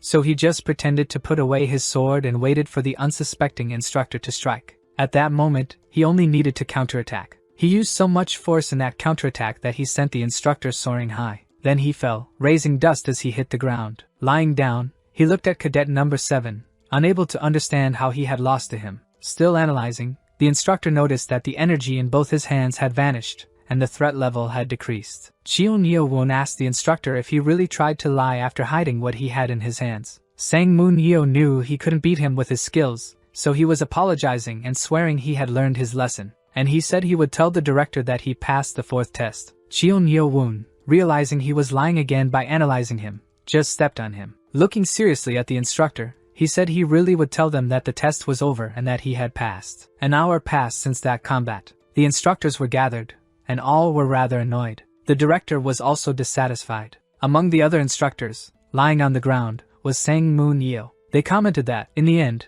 he only caused problems. What was he thinking, trying to get revenge on a cadet? The director didn't even need to hear Sang Moon Yeo's side of the story, as the 4th test was against an instructor. And yet Cheon Yeo-woon managed to control himself, even though Sang Moon Yeo attacked with hidden intentions. If he had gone full force, he would have ended up as the villain in the story. Instructor Ho said that, whatever the case, a win was a win. The director knew that, and was only waiting for the right time. He rose from his chair and gave some instructions. He ordered Sang Moon Yeo to be taken to the infirmary, and handed Cheon Yeo-woon a plaque. This was a recognition plaque. He removed cadet number 7's identification badge, and congratulated him for passing the 4th test in record time. In just 2 months, he restored his reputation and received a status equivalent to a partial instructor. He was now a squad leader. They gave him a black dragon medicinal pill and congratulated him for passing the test. He also informed him that, by passing the 4th test, he would receive 2 additional benefits. First, he would get a room all to himself. Cheon Yeo-woon was very pleased with this. And second, he would go to the blacksmith north of the main building tomorrow at 9 o'clock. Instructor Ho explained that for every squad leader who passed the 4th test, the cult would produce a weapon of their choice. He felt relieved he no longer had to share a room with Moon-gye and would also solve his weapons specialty issue. The director said he would now explain the 5th test. The 5th test was to pass through the sealed demon chamber. The prerequisite for that test was to be at least master level. The medic, seeing the instructor there again, was in disbelief, as it had only been a short time since he left. Cheon Yeo-woon knew that being a master meant being among the top 100 within the cult. The director mentioned that in each generation of the demonic academy, there were cases where 10 or more people passed the 5th test. Success was hard to achieve when one was impatient. Cheon Yeo-woon thanked him and said he would do his best to meet their expectations. In the library of the demonic academy, Cheon Yeo-woon would finally see the sapphire monoliths on the 3rd and 4th floors. But as he was about to enter, he was stopped because he needed his cadet badge. When he presented the identification plaque showing he had passed the 4th test, the library manager was quite impressed. He found it hard to believe, as it had only been an hour since the 3rd test had ended. He thought it was unbelievable. In the last generation, it took 5 months from entering the academy to passing the 4th test. The library attendant apologized for being rude to squad leader Cheon Yeo-woon. All he wanted was to go to the library's 3rd floor. Now he had 4 hours, as the time had doubled compared to the 2nd floor. Looking at some cadets nearby, he noticed they were only focused on memorizing those books. He passed by them and went to find the monoliths he wanted to read. When he found them, he was amazed that one seemed much more complex than those on the 1st and 2nd floors. He decided to take some time to analyze it, then asked Nano to record the sword marks and save them. Once the scanning was complete, he left. He joined the others in the library to memorize some books too. They memorized 179 books just on the 3rd floor. He was now heading to the library's 4th floor. He was also impressed when he saw the monolith there. Observing it, judging by the clean cuts, it must have been a sword technique. But why were those monuments so damaged, with deep and raw sword marks? Nano explained that the force applied in those movements appeared to be double compared to the other monuments. He would love to see the augmented reality, but he would have plenty of time for that later in the training room, so he asked Nano to just scan it. Returning to the library, he noticed that as he ascended each floor, the space became smaller, and there were fewer books. Half of the books there were advanced arts from the elite cult clans. If he memorized those, they could be of great help when facing warriors from that faction. In total, 245 advanced martial arts books were scanned on the 4th floor, 122 books of the celestial demon cult, 83 of the force of justice, and 50 books of the force of evil. The library attendant informed squad leader Cheon that it was already midnight. He was pleased, As he would begin training in his private room the next day, he told his cadets and roommate that he had gone up to the 4th floor, and that he had also passed the 4th test. Moon-gyu was impressed, as he had passed the 4th test in just one day. Her young master was likely the strongest contender to become the Vice Lord. He hadn't mentioned that this night would be the last they would share the same room. Apparently, he earned a private room by passing the 4th test and was planning to stay there starting the next day. Hyo Bang asked his sovereign not to abandon him. He tried to explain that it wasn't as if he was moving far away. The next day, at 9 in the morning, Cheon Yeo-woon went to the blacksmith to the north of the main building of the Demonic Academy. He was excited to have his own weapon. The blacksmith called out to him and said he must be squad leader Cheon, the young man who passed the 4th test in record time. Cheon greeted him, and upon greeting, he noticed the blacksmith had nothing on his face. He had no eyebrows, no hair on his arms or fingers. The blacksmith explained it was inevitable due to his profession. He wondered if he'd been staring too much. The blacksmith introduced himself as Sunwoong and mentioned that he was a descendant of Yezi. Cheon had heard of him before, in the great historian's records. Yezi was a master blacksmith during the spring and autumn period, and half the swords he made were acclaimed to be of the highest level. The blacksmith, laughing, asked the young man not to stare at him like that. He had many descendants who weren't as talented as their predecessors. Cheon was certain he had imparted great techniques. The blacksmith said he was very good at judging people, but he would do his best in crafting his weapon. The blacksmith noticed the young man used both long and short swords. Cheon confirmed he was right and that he could craft both. The blacksmith apologized, saying he could only forge one. Cheon would need to think carefully about which one he would choose. He analyzed that, in the celestial demon sword art, he felt good using it, and the sword also had several cracks, and if he had used the second technique after that, the sword would have turned to dust. So he chose a long sword. The blacksmith said it was a good choice. In truth, he was more specialized in crafting long swords. He also said that before starting, he would observe his sword technique, and this was so he could forge a sword suited to him. He needed to see the technique to decide the size of the forge and the blade's hardness. Cheon, after the explanation, understood. He unsheathed his sword and began performing his technique. The blacksmith was closely observing his attacks and performance. At one point, he was quite impressed, especially since the dust flew so high that it blocked his view. Cheon said he was finished and asked if it was sufficient. The blacksmith now needed to analyze a bit, and managed to see before being hit by all that dust. The blacksmith didn't know how to say it without sounding rude. He told Cheon that creating a sword for him would be impossible. Cheon Yeo-woon wanted to know what he meant by impossible. The blacksmith borrowed his sword for a moment. He held his hammer to show him why it would be impossible to make the sword. With the hammer in one hand and the sword in the other, he simply broke it. It wasn't just the part he struck that shattered.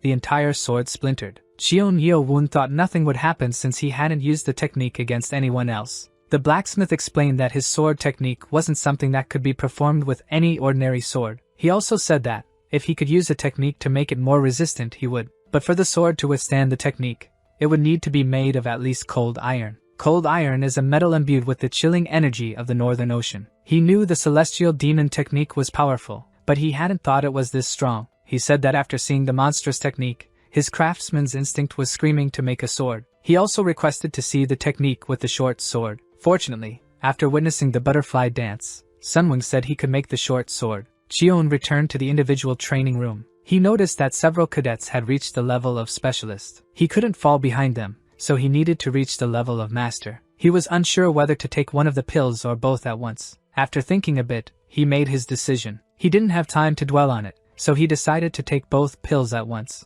and he quickly began to feel their effects. He felt something strange in his throat. That was the effect taking hold. Cheon told Nano that he wanted to cultivate using the celestial demon sword art and to help with the absorption. He asked Nano to stop stalling and tell him if it would hurt a lot. No need to complicate something simple. Baekyu, the founder of the poison clan known as the Lord of 10,000 Poisons, was also the creator of the Black Dragon medicinal pill. Cheon began cultivating using his technique. His aorta ruptured. Nano started replicating cells to rapidly restore the damaged area. He knew that without Nano, all his blood vessels and pressure points would rupture. Many of his body's arteries and veins ruptured, and Nano was immediately healing the injuries. He felt he would die if he lost concentration for even a second, but he had to endure. Because Cheon Yeo-woon swallowed 2 pills at once, it was natural for his energy to flow like a tsunami. 4 days passed, and he was still training hard and feeling the effects of the training. He felt like he almost died and thought he'd never overdo it with those pills again. How much had his ki increased with Nano's help? By calculation, he should gain about 40 years of ki. but he was surprised when he saw how much it had increased. He had 60 years of ki, and that wasn't all. The flow of ki within his body had improved. Could the cycle of destroying and regenerating pressure points have made them stronger? Compared to before, he could now use twice as much ki in his techniques, and he wanted to test how strong he was. His ki blade was twice as large. He thought it was now stronger than instructor Hoji Chang's. Due to a lack of comprehension, he hadn't reached the level of master yet, but he already had the foundation he needed with the ki. He asked Nano to extract the cultivation method from the monolith on the 3rd floor and transmit the celestial demon state art and destructive sword technique. Nano understood and began transferring both techniques to the user's brain. He wanted to know how many attempts using the destructive technique would be needed to cancel the celestial demon technique. The destructive technique cancelled the 3rd movement of the celestial technique on the 93rd attempt. He knew the 3rd technique was far more powerful than the previous 2. He asked if Nano could transmit the 3rd technique to his body. He was informed that if he placed too much stress on his body, he could still execute the technique once. He was curious because the 2nd technique was stronger than the 1st, and he had to test it. Immediately, he began to feel the technique being transferred to his brain. His body started to execute it with great pain in various points, but he didn't stop using it until his body couldn't take it anymore. He had injured all his muscles, though they were already recovering. He thought that technique was quite difficult to perform, since it hadn't yet been directly transferred to his body. But when he looked at the ground, he noticed he managed to create cracks using only shockwaves from the movements. By the attempts, this was no surprise. He wanted to know how strong the 3rd destructive sword technique was, especially since it could counter the celestial demon technique. As soon as his body recovered, he went to test the 3rd technique. With his body healed, it was much easier for him. Even so, he found the technique incredible. The technique managed to perfectly counter the 3rd movement of the celestial demon sword technique just by combining certain sword movements. He thought that if countering the 3rd technique was this difficult, how challenging would the 4th technique be? He asked Nano to transfer the techniques from the 4th floor monoliths, and began to train like mad. He noticed something was missing but couldn't figure out what. He asked Nano to show the 2 techniques fighting in augmented reality. Celestial demon sword art, 4th technique. Destructive sword technique, 4th technique. And the 2 techniques were fused so he could analyze them. He noticed that, in the end, they were locked in a clash. With his eyes wide, he couldn't believe it was possible. The destructive sword technique couldn't defeat the celestial demon sword art. In the individual training hall, Cheon Yeo-woon was testing the techniques to see which would prevail. No matter how many times he watched the simulation, the result was always the same, and he found it very odd. He asked Nano how many sword marks were recorded on the monolith. It showed approximately 130 attempts. Nano explained that, on the last attempt, a part of the monolith was cut on the 24th movement. He knew that to cut the sapphire monolith, it wouldn't be enough to imbue ki into the sword. The cut would also need to be concentrated. Judging by the sword marks, he had challenged someone very powerful in the past and was furious for not defeating them as he wished. But he was even more intrigued. In the end, Cheon Yeo-woon had little choice but to improve his martial understanding. There was a limit to what he could achieve by simply strengthening his body. In the Demonic Academy's cafeteria, several cadets were eating and having fun. It was so refreshing for everyone to be eating together. He liked that. They had a good idea. Go Wong-hul said he thought it would be better if at least everyone had dinner together. Cheon Yeo-woon thought everyone was busy with their own training. That's why they thought it was even more important. Hyo-bong thought his friends were right. He believed that getting strong alone wouldn't help. They should get strong together. As a squad leader, he could use as many materials as he wanted. But they asked him what he planned to do with all that paperwork. He wanted to make martial arts books. That wouldn't be enough, so he would return later. The materials manager thought it was equivalent to 60 volumes of materials, and he had memorized all of it. A month later, Cheon Yeo-woon told everyone he had an important announcement. Moon-gyu noticed that recently, the young master had been acting a bit strange. She remembered seeing him with a dirty face a few times, and he said it was just some things he had to write. She wasn't sure if it was related to that. Cheon Yeo-woon arrived with several volumes, which made everyone very curious. He stacked all those volumes and asked if everyone was there. Then he began by saying that the reason he asked everyone to gather was to talk about something that was coming. He said that starting tomorrow, he would begin his training in seclusion. His companions were terrified because they didn't want to be without him. The swordsman thought it was all so sudden, and others started thinking about their own training. Go Wong-hul asked the sovereign if he had a time frame. He replied that, truthfully, he hadn't set a period. It could be a year or even 2, but he wouldn't return until he achieved a satisfactory result. Everyone saw from his expression that he was very determined. Go Wong-hul said he understood and hoped he would achieve what he was seeking. After hearing everyone, they agreed and wished him success in finding everything he was looking for. Baekji knew this wasn't just a challenge for Cheon Yeo-woon. It was likely that anyone who passed the 4th test would also need to enter secluded training. Cheon Yeo-woon said that before he left, he had 2 orders to give them. The first was that everyone should pass the 4th test before he finished his secluded training. At that moment, everyone was taken aback, as it was quite a command. However, the swords said they accepted the order. The 6 swords were obviously confident, but all the cadets from mid-level clans felt discouraged. It was certainly a good goal, but it wouldn't be easy for them. Then he announced the second order, that they should master all the martial arts books he would give them. At that moment, they began to feel curious and excited. Cadet 408 knew there was a reason he was covered in ink. She was certain that writing them all by hand had been challenging. Their sovereign was planning to pass on the martial arts he had learned on the 4th floor of the library. He had handwritten martial arts techniques for his vassals. Cheon Yeo-woon asked them to take the books in the order they were called. Hyo Bang was first, and was thrilled to be the first. He took the books given to him and observed them. But when he saw the contents, he was delighted, and the other cadets wanted to know what he received to react that way. They were techniques of the illusory sword, the fallen petal technique, and the iron shredder kick. The illusory sword techniques were martial arts from an elite clan, the fallen petal sword technique from the Northern Air sect, and the iron shredder kick. Hyo Bang said he would give it his all to become strong and repay his sovereign's kindness, which was as vast as the ocean. He vowed to fulfill his orders. They were happy because their sovereign cared even for cadets from lower-ranking clans, and they would all give their best to honor him.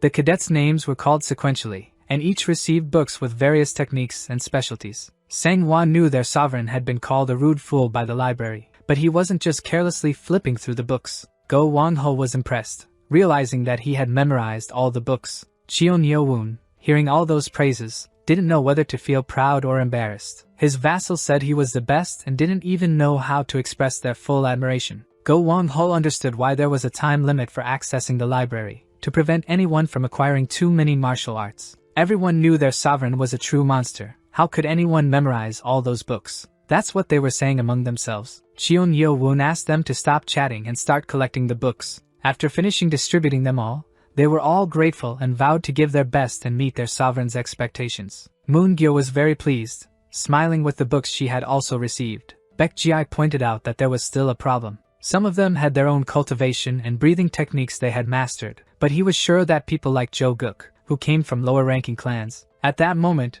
Hyo Bang found a page in the book containing the cultivation and breathing technique. These were martial arts of universal origin. The books had been very well customized and crafted to meet everyone's needs. Even Cadet 408 was surprised by the cultivation technique she received. The question was where he had found such a cultivation technique, but he just listened to everyone's questions without answering. Cheon Yeo-woon explained that the art of universal origin was a secret cultivation technique hidden on the 4th floor of the library. 2 days prior, Cheon Yeo-woon had been finishing copying all those martial arts books, but he was wondering what kind of breathing and cultivation technique he should give them. He asked Nano if there was any progress in the key analysis. The analysis of the energy created from breathing was still in progress. It could categorize which breathing and cultivation technique would effectively amplify someone's Dantian energy. He spent a lot of time there selecting a technique that would be good and efficient. After Nano shared a lot of information and left him confused, he concluded that Nano had created a breathing and cultivation technique. It had been done just 2 days ago. By chance, he also analyzed the breathing and cultivation technique of the celestial demon sword art. He began a secluded training session. He himself could hardly believe it. He had only cultivated for a short time,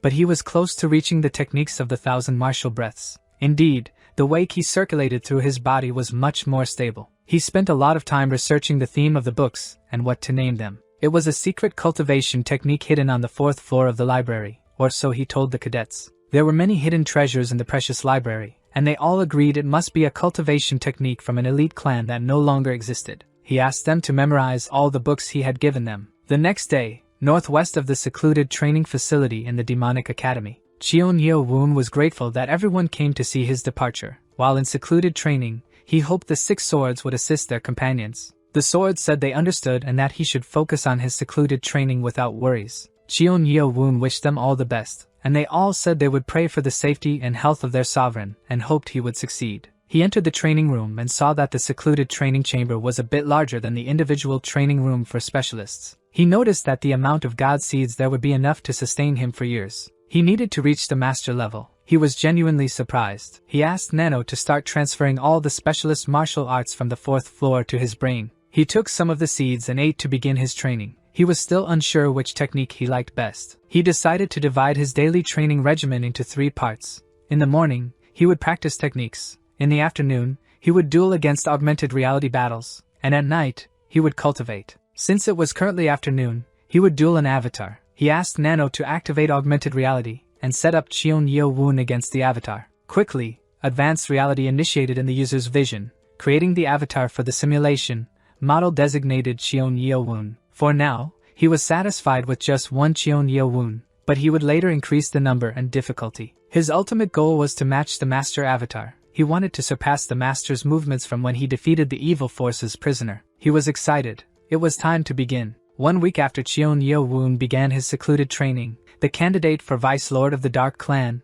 Cheon Mujian, passed the 4th test. On the 10th day, Mu Gyu, from the Dark Dragon Palm clan, was the 3rd to defeat instructor Lim Pyong. The 4th to pass the test was Cheon Kyung Moon, the candidate for Vice Lord of the Sword Clan. 2 months after Cheon Yeo Woon entered secluded training, both Cheon Mujian and Cheon Kyung Moon began their own secluded training. Mu Gyu also felt the need for such training but set it aside to teach vassals from lower-ranking clans. Around this time, Baek Ji, the first sword among the 6, passed the 4th test. Cheon Yeo Woon's followers were pleased that a second vassal had passed the test. In the 4th month, Cheon Mujian, the candidate for Vice Lord of the Spring Clan, passed the 4th test and immediately entered secluded training. The 2nd sword, Go Wang-ho, and the 5th sword, Woo So-young, were 2 more members of the 6 swords to pass the 4th test. In the 5th month, the swords Ho Sang-hwa and Chai Taek-jiam also passed the 4th test. In the 6th month, a few more passed. Although all were from mid-level clans, they achieved the status of natural specialist. In the 10th month, both Jia Woo-min and Lim Yo-hwan passed the 4th test. By then,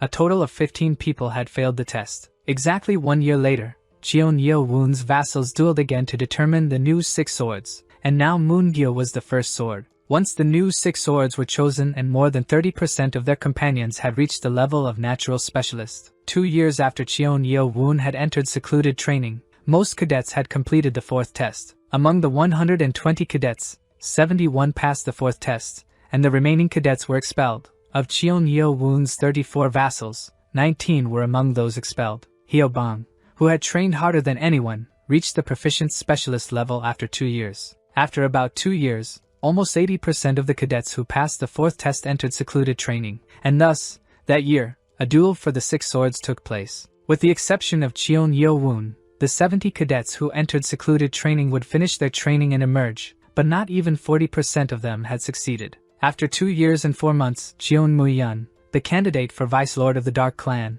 was the first to complete the 5th test, the Sealed Demon Chamber. Well before that, in the 8th month of the 2nd year, 6 more cadets had passed the 5th test. Besides them, 7 people, including Cheon Mujian, challenged the Sealed Demon Chamber, but none succeeded. With 3 challengers dying, cadets became far more hesitant to attempt the 5th test. The duel for the 6 swords took place due to the rise in skills and training. Both groups would fight for the 6 sword positions that year. This time, the results were Go Wang-ho in first place, with Moon Gyo as the 2nd sword, and Baek Ji in 3rd. In this way, 2 more months passed, and Go Wang-ho noticed that not everyone was there. It seemed that Moon Gyo and Hyo Bang had gone back again. They were in the secluded training facilities once more. Baek Ji was happy that at least they were going in pairs. Go Wang-ho felt uneasy about them going alone. Baek Ji thought it was good they were cautious, as the heirs' battle was starting to worsen during these times. Baek Ji and Go Wang-ho were discussing again, though not doubting each other. They didn't know what kind of tricks the enemy might pull. They were unsure what ploy could be used,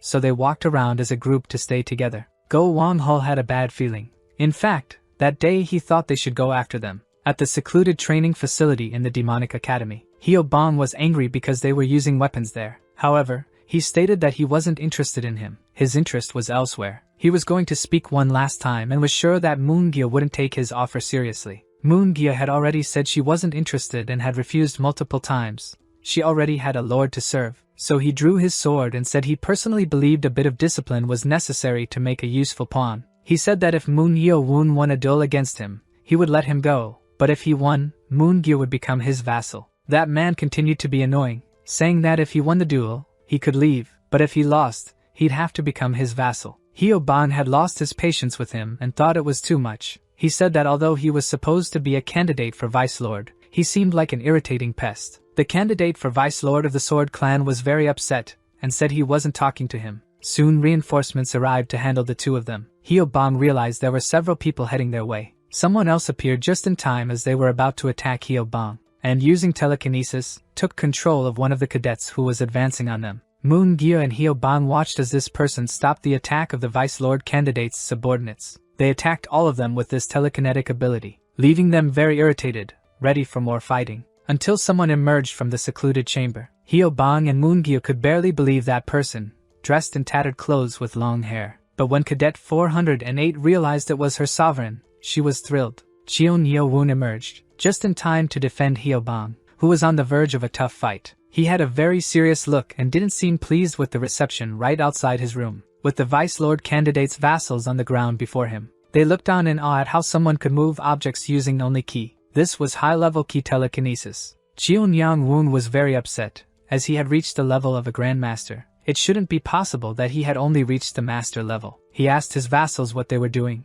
but Moon-gyo and Hyobang also prepared to attack. They wouldn't let them attack as a group. One of them shouted that Hyobang was just trash from a lower clan, and how dare he get in his way. But Hyobang knew he had to at least stop those guys to make things easier for his sovereign, and so he went all out against them. Moon-gyo also moved in against some of them to aid her sovereign. Seeing this, the Vice Lord candidate became enraged and launched an attack on Cadet 408. When Moon-gyo saw the strike up close, she thought it must be the Sword Clan's technique, the Imperial Sword. She couldn't lose focus as she needed to engage with her hands. Standing there, Cheon Yeo-woon watched all the Vice Lord candidate's vassals approaching him. He began using telekinesis on each of them, and defeated them all at once. With individual attacks on each one, the strikes were so fast and precise that they were hard to see. The opponents simply lay on the ground, unable to understand or see what had happened. The ones who had caused the trouble realized they didn't stand a chance. This was a monster before them. Cheon Yeo-woon walked past them, and they knew no one there could attack him. They said they didn't need to continue and asked young Master Cheon to declare their defeat, but he only cast a dark look over them.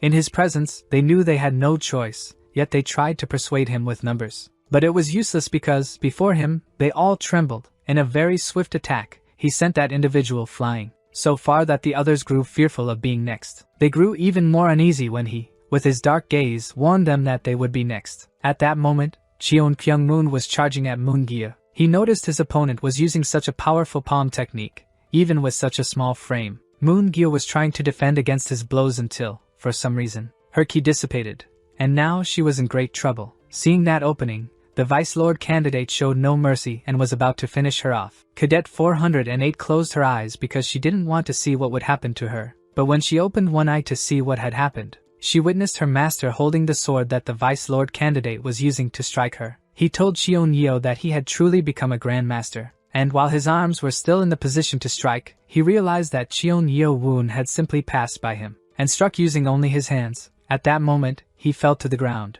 After Cheon Yeo-woon had directed him with just a hand, he realized the damage to him was severe. With that strike, he had lost an arm. Cheon Yeo-woon simply walked past him, hearing the Vice Lord candidate's vassals begging for mercy. But he wasn't feeling so generous that day and decided to step on one of them. While being stepped on, the young man even pleaded. But Cheon Yeo-woon was willing to be as merciful as they had been with his vassals. Go Wang-ho, having had a bad feeling about the two, ran to check if they were alright. But he stopped when he noticed something strange. He was worried about Hyobang, but upon arriving, he saw that his friend was simply stacking some people. He also noticed Moon-gyo was fine and was talking to someone. As he observed the person, he realized it was his master. Go Wang-ho knelt and said that he, the first sword, greeted his return. Everyone else looked and realized they should have greeted him as well. Even Moon-gyo, who had seen him first and forgotten to greet him. She quickly knelt and said that she, the second sword, Moon-gyo, greeted his return. Baekji looked at him and realized everything he had done, and thought that if he was doing that even as a proficient master, he should remain focused. It was as if the academy director stood before him. At once he knelt and said that he, the third sword, greeted the return of his sovereign. Manhwa was watching, as it wasn't the first time Baekji showed respect using his title, and it was quite amusing. The other swords also introduced themselves, stated their ranks, and greeted their sovereign. Cheon Yeo-woon was pleased to be among his people. He also greeted and thanked them all for being there. All his swords were there and were very happy for their sovereign's return. Go Wang-ho, looking behind him at the ground, noticed that the person lying there was the Vice Lord candidate from the Sword Clan. Cheon Kyung-moon was a bit bruised, having crossed paths with their master on a very bad day. Go Wang-ho, seeing the damage he'd caused, realized their sovereign had reached the level of Grandmaster. Cheon Yeo-woon was glad he'd noticed. Half an hour later, in the infirmary of the Demonic Academy, the doctor was pleased that Cheon Yeo-woon had finally come out of seclusion. Main clan Vice Lord candidates,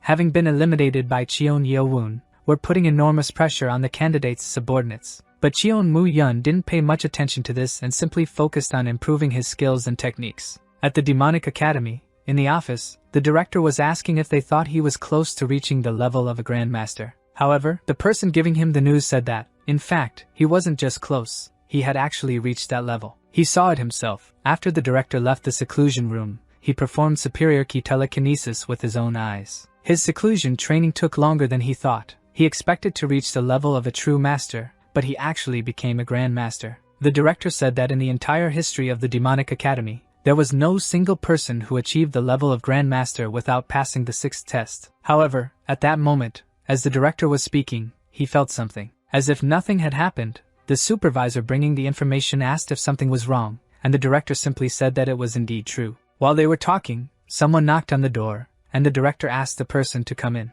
The director, looking at him, said that if he hadn't just received the reports, he would have thought that an elder from the council was behind that door. The director also said that he had become very strong and was almost unrecognizable. He asked squad leader Cheon Yeo-woon what he was bringing there. Then they left and walked through a snow-covered area. It was the Sealed Demon's Cave, and he thought he would challenge the 5th test just 4 hours after leaving seclusion. Instructor Ho told squad leader Cheon that he must be in quite a hurry. He replied that his followers were likely afraid of that place while he was in seclusion, so he thought it would be best to challenge it a bit sooner. The instructor found him very impressive. He had trained hard for the last 3 years and finally became a true master, but now it was him who would have to challenge it. He showed him the way to the 5th test. Upon entering, he realized that the wind inside was stronger than the wind outside, and even though it was winter, the cave was larger than he expected. The 5th test was to go through the Sealed Demon's Cave. In the test, he would have to pass through countless traps in the darkness using his senses, and they would wait for 2 hours. He was told that if he couldn't pass within that time,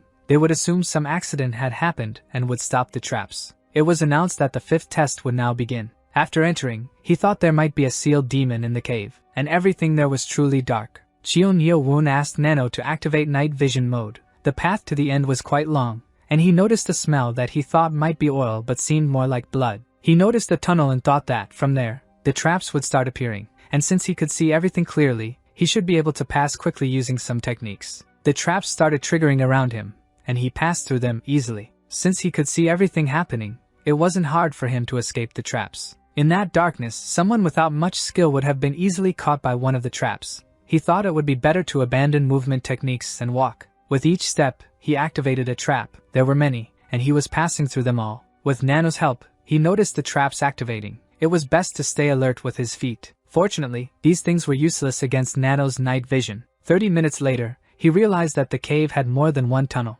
Looking in both directions, he realized it would be easy to get lost if there wasn't a flow of air. So this was the path he had been on over 3.5 years ago, when he was in the secret chamber inside the detention center. When he bowed to the founder of the demonic celestial art, asking him to accept the bow of his descendant. He was very lucky to have found it. If the leader of the Poison clan knew about it, he would die of frustration. The only thing left was to destroy all traces of that place so that no one could discover the demonic celestial art and its techniques. He didn't want anyone else to learn it. Then, as he was destroying it, he noticed something. The entire place began to shake. He found it strange and didn't know what was happening there at that moment. Then he saw before his eyes several things that were glowing. When he counted, there were 24. He realized these were the text explaining the movements of the demonic celestial sword art. There was a hidden mechanism. He didn't know what the lines behind it were, but after connecting all the lamps, a map was formed. He was sure it was a treasure map from somewhere. In any case, he couldn't tell where it was, so he asked Nano to scan and save it. Now he knew that the blade map corresponded to the cave. He realized it was the treasure map of the sealed demon cave. Nano displayed the location on the map, and he could also handle that kind of thing. He would need to go back to the start, but he still had some time, since the founder wouldn't have included something like that just for fun, so he decided to explore around. As he was walking, he thought he heard something. Then he remembered his cadets and the swords saying that it was scary inside the cave, but not because of the darkness. They had heard strange cries in there. However, Cheon Yeo-woon hadn't heard anything, and this felt too real to be just his imagination, though he couldn't sense anything. But that path was quite strange. Even though it wasn't the exit, there were more traps than in the other areas. This was the route indicated by the map, yet it led to a dead end. But he had an idea. Maybe there was an exit. He remembered what was written on the wall. He thought that perhaps the founder of the demonic celestial art had heard cries again. Could it be that the founder sealed something behind those walls? He didn't know exactly what it was, but he felt it was a demonic presence, and that's why the place was called the Sealed Demon Cave. He didn't have much time to think. If this was something the founder left behind, it couldn't be too dangerous. First, he would break down the wall, and he did so using the butterfly dance, fifth technique, focused strikes of the dance. Even though it was a powerful attack, it only left dust and small fragments of stone. He was surprised, as he thought it would be enough to knock down the wall. But the damage was more superficial than the mark left by the founder. What was wrong with this wall? Nano explained that the wall was similar to the sapphire monolith. It wasn't just similar, it was actually the sapphire monolith, the only difference being the material on the outside. Knowing this, the technique he hadn't been able to perform just by having the body's information, the technique he could only use after reaching the Grandmaster level. He thought that technique would only be used against extremely dangerous opponents, as it was very powerful, but he would use it right there. He used the demonic celestial sword art, fourth technique, and made an energy flow rise. Cheon Yeo-woon was determined to make a hole in that wall. Using the demonic celestial sword art, fourth technique, he unleashed a power he thought would be strong enough to achieve his goal. The technique's glow brightened almost everything around, and dust filled the air, so he thought he had succeeded. After the dust settled a bit, he looked to see if he had done it. He managed to make a hole and could smell a stench, the same as at the entrance. He also had a bad feeling. Perhaps he was doing something he shouldn't. He looked at his sword and noticed that the sword the blacksmith had made for him had only withstood one attack. Normal metals truly couldn't handle it. Nano warned that there was an irregular plasma surge in front of him, and an atmospheric shock wave was heading his way. He widened his eyes and realized that a great wave of energy was rushing toward him, and all that power managed to hurl him forcefully into the wall. It was so strong that he couldn't block it, not even with Nano. He was trying to dodge the attacks coming his way. He was trying to understand what it was. But before him was a massive beast that looked very much like a giant snake, an Emuti. He had heard that Emugis were usually white or blue and were sacred spiritual beasts that lived in lakes, but this one was just a violent monster. It was attacking him, and he couldn't block or defend. The cave would collapse if they kept going like this.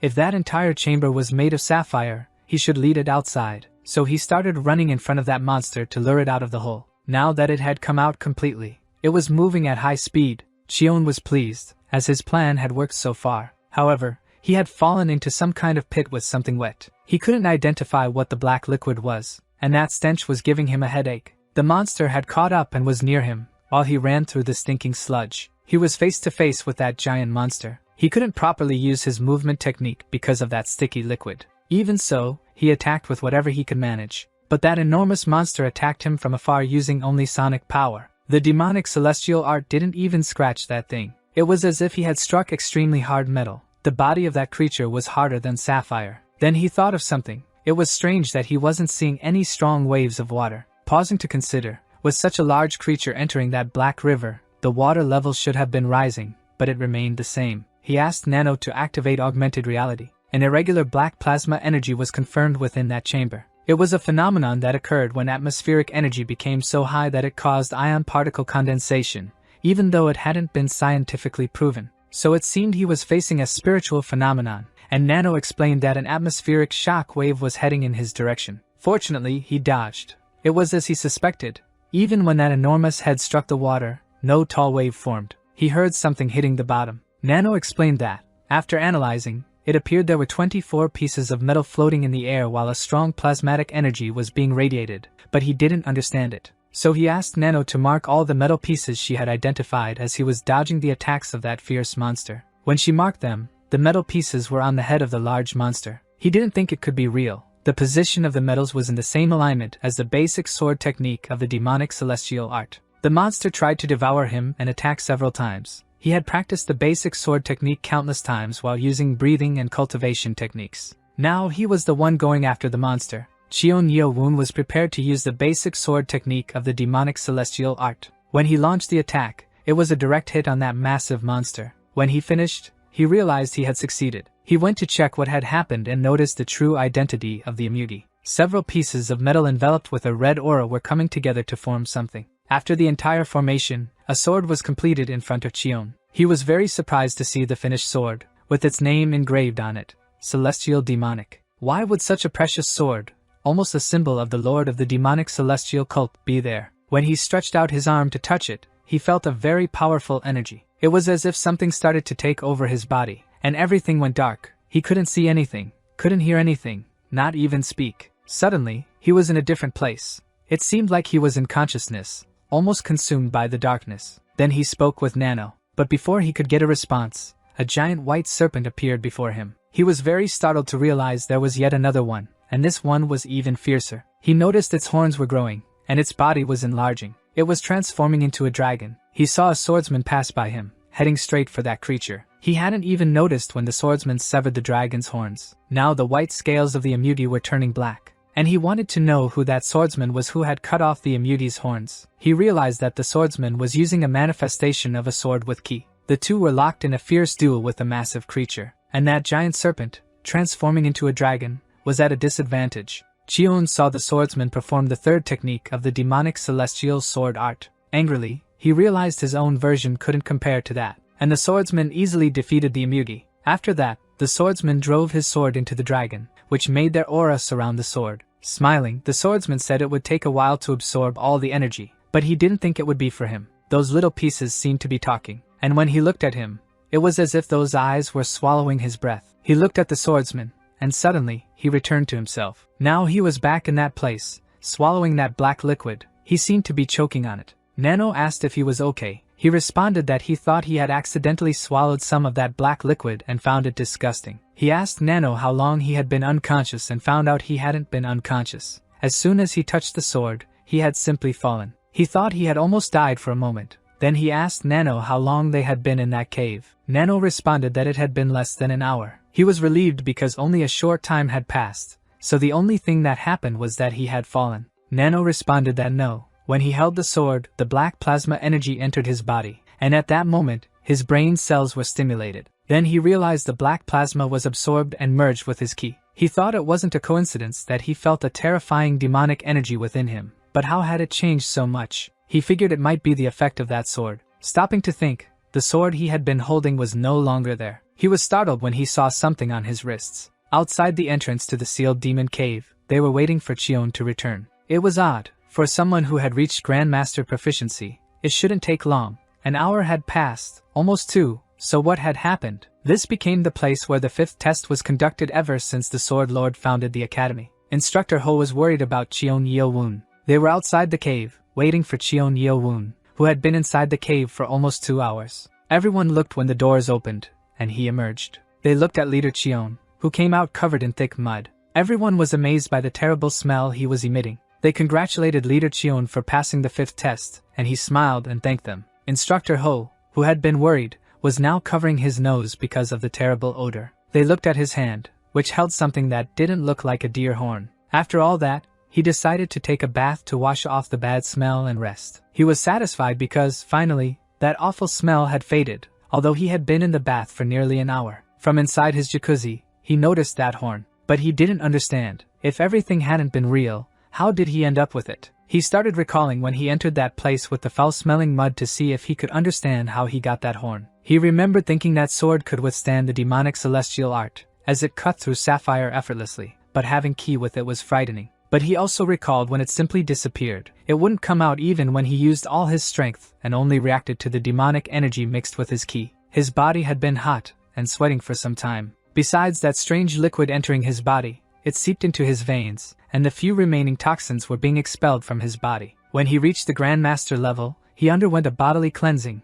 expelling many toxins as well, so that liquid had the ability to cleanse even the smallest amounts of toxins from someone's body. Thinking that the black liquid was the Immuti's blood, he figured this would greatly affect his subordinates. He decided to take some with him, and then felt an earthquake. He realized everything was collapsing. He barely managed to escape. He managed to store some of that liquid using the scabbard. He was disappointed, as that blood river would have been enough to strengthen the entire cult. And then there were the horns. After his bath, he picked up the Immuti's horn that the man in his vision had cut off. He was going to store it, but what would he use it for? Maybe he could increase his ki. He touched it and asked Nano to analyze the horns. The analysis showed that it was composed of an unknown material. Nonetheless, Its purity was slightly less than its hardness. Upon discovering that it was harder than sapphire, he decided to test his key sword on it. He launched his sword at the horn and was impressed. Beyond being solid, it had a strange force repelling his key sword. He thought it could be used to forge a sword or a short blade, allowing him to wield the demonic celestial art and the butterfly dance. At 4 o'clock in the afternoon that day, in the main building of the director's office, he was surprised. It had only been 4 hours. How had his energy increased so much? Looking in front of him, Shion could still manage it well, but he could feel a bit of demonic energy within him. He wanted to mention that Instructor Ho had confirmed it. He thought it was just a legend. He was pleased, for first came that sword technique, and now this demonic energy. He should be. Then he was interrupted by Instructor Ho, who caught the director's attention. The director said he should no longer call him Leader Chion, as he was now a brigade leader, and congratulated him for passing the 5th test. He told him that he had become a true martial arts master, a pride to the cult. He was observing the items he had received, and Instructor Ho explained that it was a dagger made of black metal given to brigade leaders of their cult. As he looked at it, he could feel ki coming from the engraving. It hadn't been carved by a blacksmith but rather by a swordsman. Instructor Ho mentioned that the engraving was done by the Lord himself and was an honorable gift given only to Chion brigade leaders. The director noticed his disdain when he realized it was a gift from the Lord. He quickly asked the director if he could request the 6th test at that moment. This still left some instructors surprised. The director looked him in the eye and said that, of course, he was more than qualified to take the test. Everyone knew that to take the 6th test, one had to be at least a grandmaster. They were already excited to witness it. He would be the first in 70 years to qualify for the test. The director explained that the 6th test was to challenge one of the 12 council elders, the highest martial artists. The director asked him if there was any one specific he wanted to challenge. In the library of the Demonic Academy, Chion didn't expect the 6th test to be a free pass to challenge one of the 12 elders and face the 6 main clans. Considering the pros and cons, to have a better chance of defeating the 6 main clans, he needed to master the final technique of the demonic celestial art. The director thought that Chion Yeo-woon had matured a bit. He expected him to immediately choose the poison clan leader because of Manhwa. But instead, he asked if he could respond after thinking it over, despite having officially received the chance to eliminate. The 4 years of protection granted by the Demonic Academy were nearly over, and soon,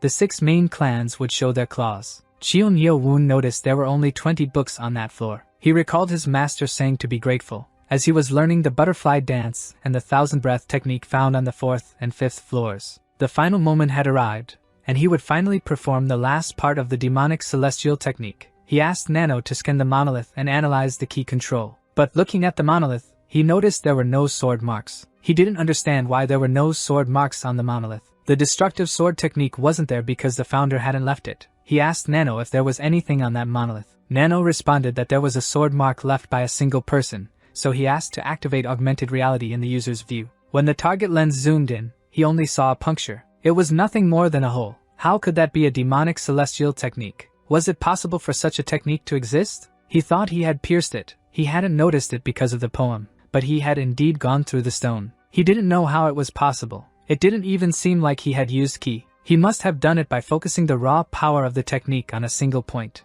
If he had used even a bit of ki, the monolith would have shattered. The reason the monolith lacked sword marks wasn't because the master didn't find the hole, but rather because he couldn't figure out a way to counter it. The greatest discovery the founder made in recent years was bringing the sword's intent into himself. The user reveals their own desire and intent, and the union of these two wills. So he simply sat down and began to meditate, and everything around him emanated lights and power. All those lights were so intense that the library attendant rushed in to see what was happening with the brigade leader. When he saw him sitting and meditating, he couldn't bring himself to disturb him. Others joined in to see all that colorful aura. No one dared interrupt them. They looked and thought this must be the unification of the 5 types of ki, something they never thought they would witness. A true grandmaster, this person receives energy from the heavens, the earth, and humans. This leads to the cleansing of the body, reaching the alignment of the 3 dimensions. A person could only become a true grandmaster by unifying the 5 types of energy. The library attendant observed his meditation and noticed that something was happening to him. He widened his eyes, as he saw different marks appearing on Chion Yeo-woon's body and face.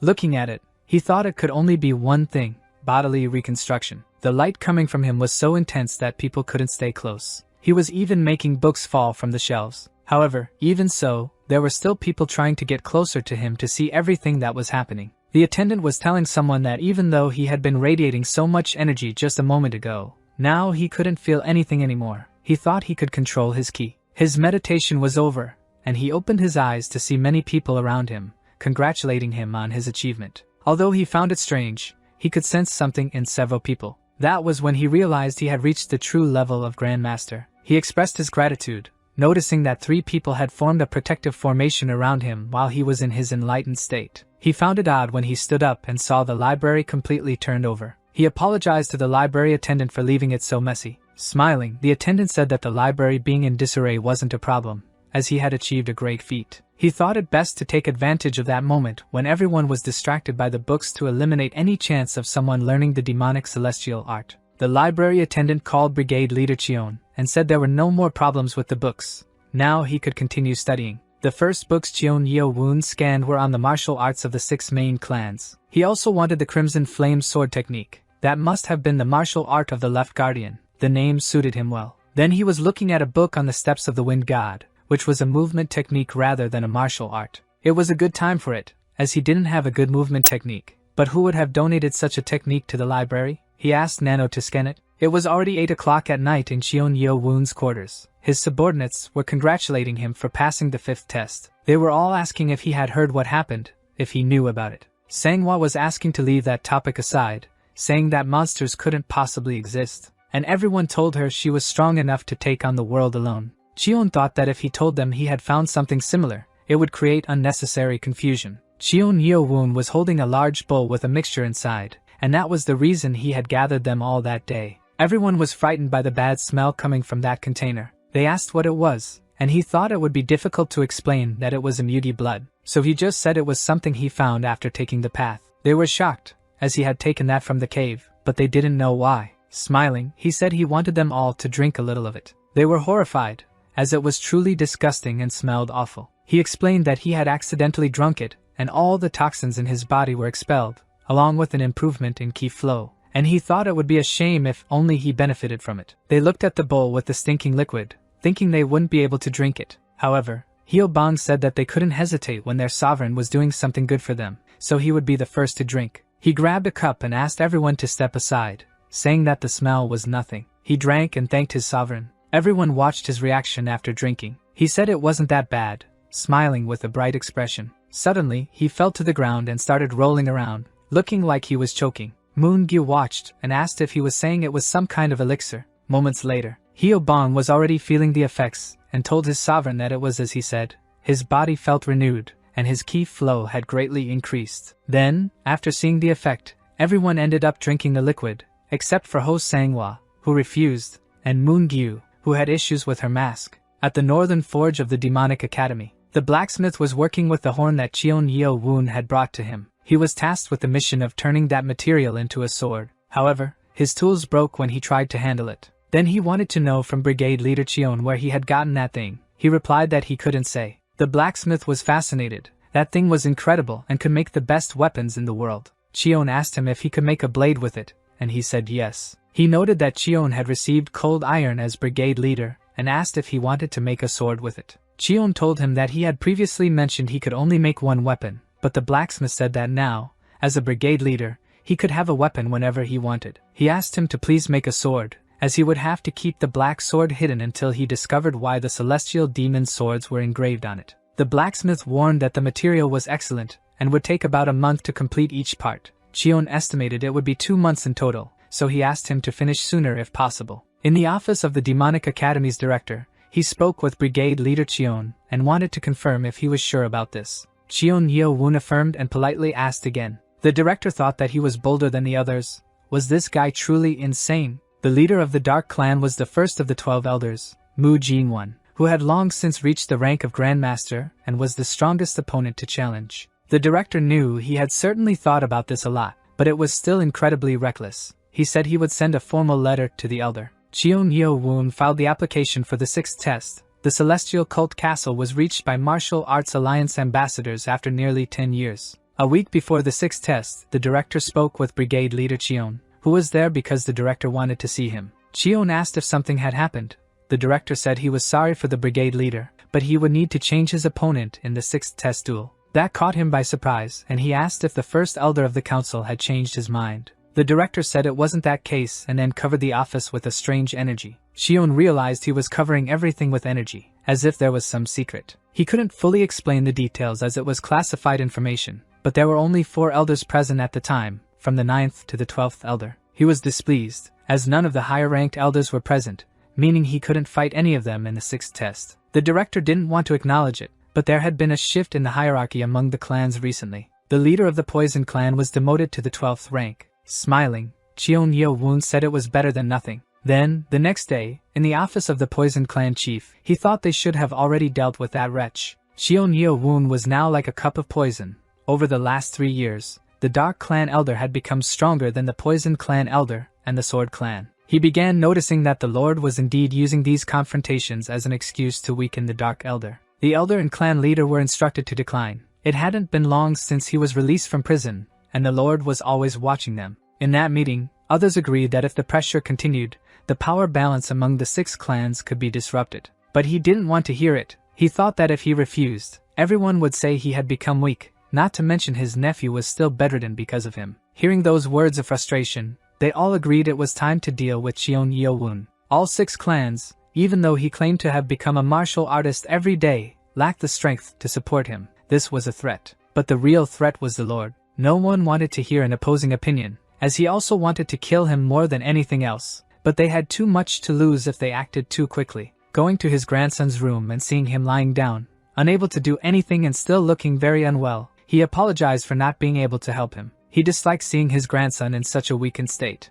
Elder Min was informed that he had a guest there. He wanted to know what kind of guest would arrive so late but asked for them to come in. It was Lady Mu, wife of the Dark Clan elder. He should have turned her away, but she was right in front of him. The elder said he was on his way, and as he opened the door to leave, his grandson managed to catch a glimpse of the woman, and remembered her from when he was a child. His eyes widened, and he began sweating, showing an expression of fear and dread. He remembered that it was this woman who had prevented the poison that would have affected his mother. The next day, in the office of the Demonic Academy's director, a message from the elder of the Poison clan arrived, stating that he had accepted the request for the 6th test. On the morning of the 6th test, Cheon went to see if the blacksmith had finished his sword. He noticed the blacksmith was making a scabbard. Half an hour later, Cheon asked if he was done, which startled the blacksmith. He was impressed with his sword, noting it was very smooth to the touch. The blacksmith informed him that he had engraved the name as requested. He said that the name, White Dragon Blade, suited it well and asked him to turn the blade over.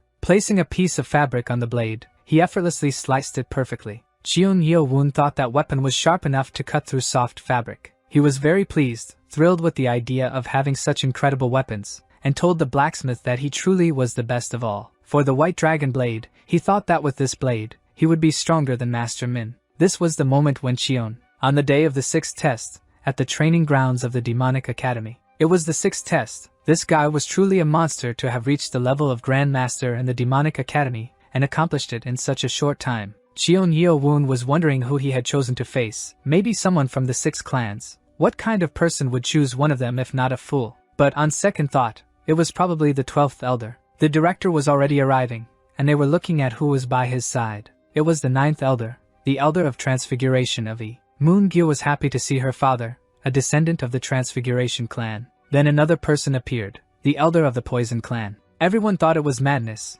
The Poison clan elder had actually chosen a leader from the Poison clan, and they all thought he was very bold. Cheon Yeo-woon was just dealing with his second choice. The director said he'd like to begin by thanking the 12th elder for accepting the test of Brigade Leader Cheon. They would now start the 6th test, with the 9th elder from the Transmutation clan as the witness. The Poison elder simply stared at the director. After spending 2 years in detention because of that incident, he had returned. Cheon stood before the Poison elder, and the two faced each other. The director shouted for the test to begin, and they both went all out to attack each other. The fight was intense. His swordsmen were annoyed, as the elder had attacked by surprise. They thought it was a cheap shot. However, Cheon was more than ready and simply dodged the blow that the elder thought he had landed. Even the Poison elder couldn't believe he had missed. The 9th elder found it incredible that he was truly at the level of a Grand Guardian, and the director remembered that there was a book on the skills of Grand Guardians on the 5th floor. The fight had only just begun, and they both had been waiting for this moment for a long time.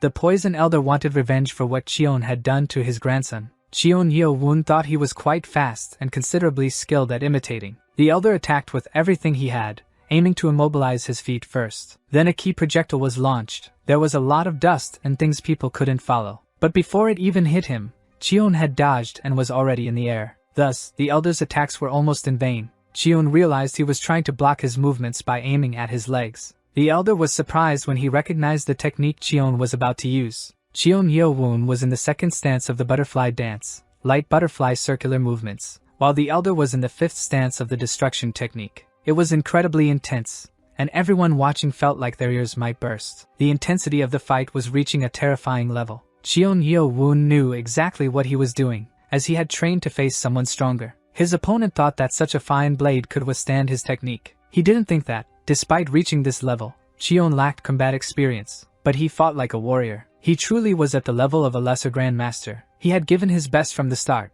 but his strength hadn't been enough to make Cheon falter even for a moment. The elder realized that he wasn't even giving his all in this battle. It was the first time he had seen a monster evolving so quickly, and he understood what Lady Mu had mentioned. The day before the sixth test, at the elder's house, he told Lady Mu that he thought it was excessive for her to want him to accept the demonic cult's request at any cost. She knew the whereabouts of the divine doctor, whom she had heard of, the best doctor in China, said to be able to heal anyone who isn't dead, and she claimed he could heal his grandson. The elder was desperate, and thought there was no way she could know where he was, as no one else knew. She showed him a plaque that her grandfather had received from the divine doctor, and said it would be possible to find him by going to a certain place with that plaque. Lady Mu told him to kill the boy if the situation worsened because of that incident. Their cult's leader, from the Dark Clan, would intervene regarding this. She also revealed that the next academy director had already been chosen. Lady Mu must have had a reason for being selected among all. The elder couldn't make any mistakes. The sixth sex could face the worst enemy of all time. So, Cheon Yeowon had to die right then and there. Cheon Yeowon was prepared with his blade to confront him. The director and the ninth elder noticed that he was releasing poison. Elder Beck wanted to know what he was doing. Was he planning to kill the challenger? At that moment, the director feared for Cheon Yeowon's life. The elder activated the fifth stage of the destruction technique, and everyone noticed it was poison. How was it possible to defeat such a monster? His swordsmen feared for their sovereign's life. Even seeing that absurd amount of poison released by the elder, Cheon Yeowon didn't give up. He just prepared to fight, and the elder could see in his eyes that this young man was highly determined. Then he launched his poisonous strike at him. Moon Gye screamed for her sovereign, fearing he wouldn't survive the attack. The Poison Clan elder thought it was enough to melt even his bones. He had done this to himself and considered Cheon an idiot. But he was startled when he saw that Cheon's blade even cut through the poison in the air. Face to face with that monstrous fighter, the elder didn't know what to think. But Cheon Yeowon warned him that now it was his turn to counterattack. When the elder heard Cheon Yeowon say it was his turn, his eyes widened, and he began to sweat. His skin was burning and regenerating at the same time. Cheon, the brigade leader, unleashed his powerful attack. That alone was enough for the elder to realize whom he was dealing with. There was so much smoke that people couldn't see what was happening. Some of his subordinates feared for the sovereign's life. Even the most loyal swordsmen thought that poison was strong enough to melt someone to the bone, no matter how powerful they were. They were saddened and didn't understand why he had chosen the Poison Clan elder. He charged toward the Poison elder with everything he had. Shards from the fight flew in all directions, preventing many from seeing how the battle was unfolding. Everyone shouted, asking if the fight was over, and eagerly awaited the result. Instructor Ho thought that blow was too extreme. He also realized that the one lying on the ground was not Cheon Yeowon, but rather the Poison Clan elder. When all the dust, smoke, and traces of poison cleared, everyone could see that the champion of the battle was Cheon Yeowon. The ninth elder couldn't understand how he had resisted the elder's poison. In the war against the Martial Artists Alliance, the Poison Clan elder's poisonous smoke was so terrible it became known as a massacre. The director couldn't believe it even though he saw it with his own eyes. The elder didn't understand. Even if he had fought defensively, his bones would be shattered, not only from internal force but from sheer combat power. And that regenerative power, who was he? Was he even human? When he heard Cheon say he was still standing, he also realized he was taking hits. It was the final stage of the broad butterfly dance. That elder was still without his staff. He had no other choice. So he unleashed more power. Cheon was still expelling toxic poison from his body and healing his wounds. Even though the white dragon blade was dispersing the poison, he only grew stronger. That elder was monstrously powerful. Now he exuded poison from every pore. The battle had reached a new level. Cheon Yeowon held off the poison elder's attacks with his white blade. But he realized that the poison from earlier was not his ultimate power. The director noticed that he had transformed into a venomous man, and no one could stop him. In the final stage, which turned the user into pure poison, he used 3 times more venom than in the 7th stage, which used 100 times the regular amount. The elder remarked that he hadn't expected Shion to push him to the 8th stage.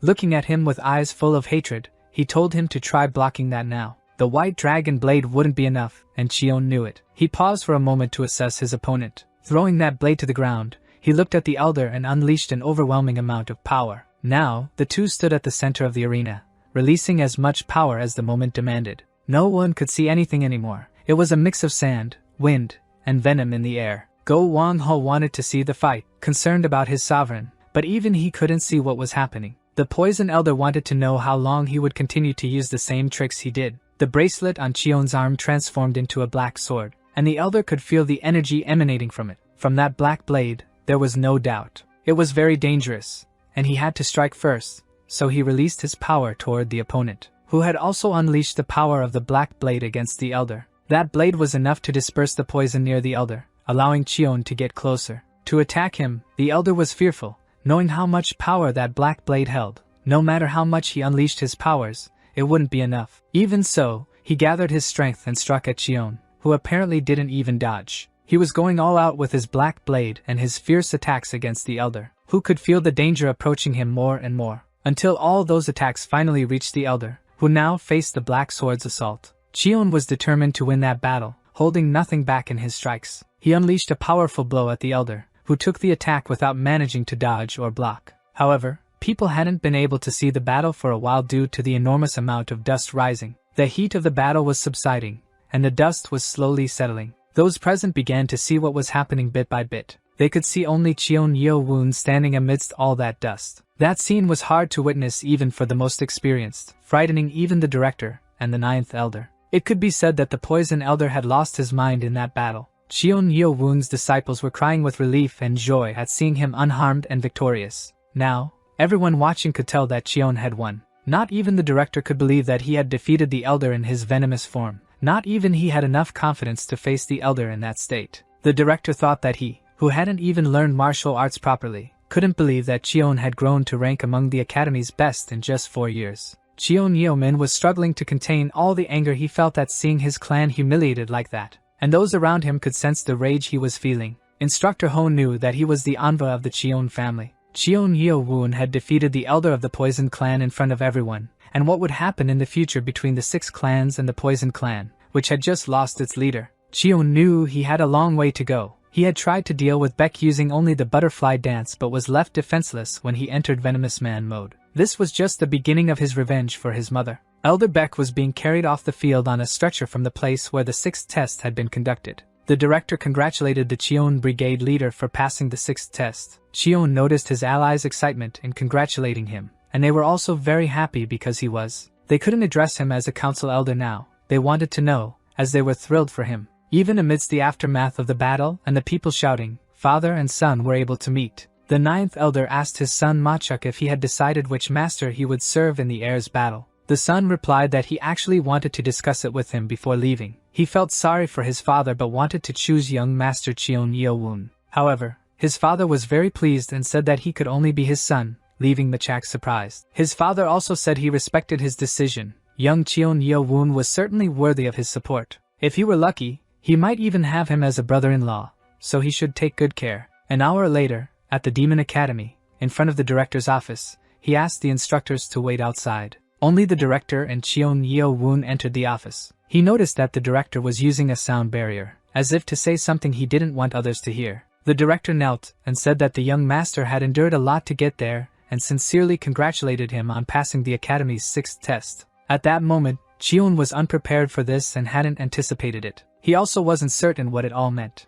The director told him that completing all the tests at the Demon Academy showed the proper respect for someone of Chion lineage. Then, the director directly asked if he had gained the Celestial Demon Founder's insight. Though he knew what it was about, he pretended not to know. The director pulled something out of his pocket and said he understood it was still hard for Chion to trust him. Li Wamyung, the left guardian of the Celestial Demon sect, supported Master Chion Yo-woon in the Battle of Heirs and offered him the Guardian family's medallion, and asked him to accept it. With a serious expression, Chion said he was sorry but wasn't sure he could trust him, considering he was one of the Lord's closest aides. The director replied that he was right. He served the Lord as the left guardian, but strictly speaking, due to the rules, he wasn't allowed to help anyone. There was something more important than the rules. His guardian family recognized the successor to the celestial demon founder's knowledge as the future lord. The current sword technique passed to the lords was not the true sword technique of the founder. This caught Chion's attention, and he asked what that meant. The director explained that the founder's true sword techniques,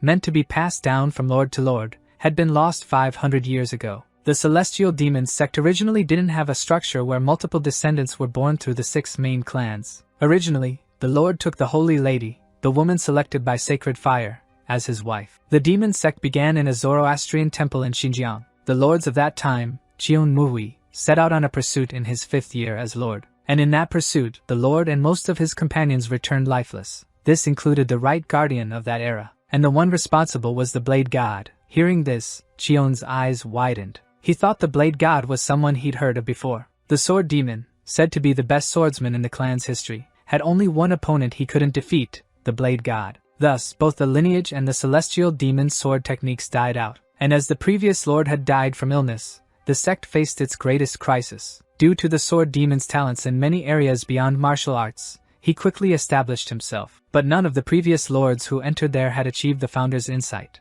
The same went for the sword demon. However, through his key control method and correct cultivation technique, he managed to perform the technique. The director continued, saying the sword demon had only left the detention center after 3 years. Then the sword demon moved the monoliths from the redemption center to the Demon Academy library. The director was sure Chion had seen them there, but the violent sword marks on the back were left by the sword demon. Chion wanted to know how the sword marks had been made on the monolith, and if there was any reason for making them, damaging the founder's insight. The sword demon had already copied the founder's sword mark. As for damaging the monoliths, it was something unavoidable. Monk Dongwon, of Shalom Temple, one of the 5 greatest martial artists of that time, was assassinated 2 years later by the Blade God on Mount Song in Jian Province. Another of the 5 great martial arts masters, the king of the Iron Fist of Death, was assassinated by the Blade God and only found 10 days after his death. Chion Yeo-woon asked if, by saying, another of the best martial arts masters, he meant what exactly, and the director explained about the 3 people.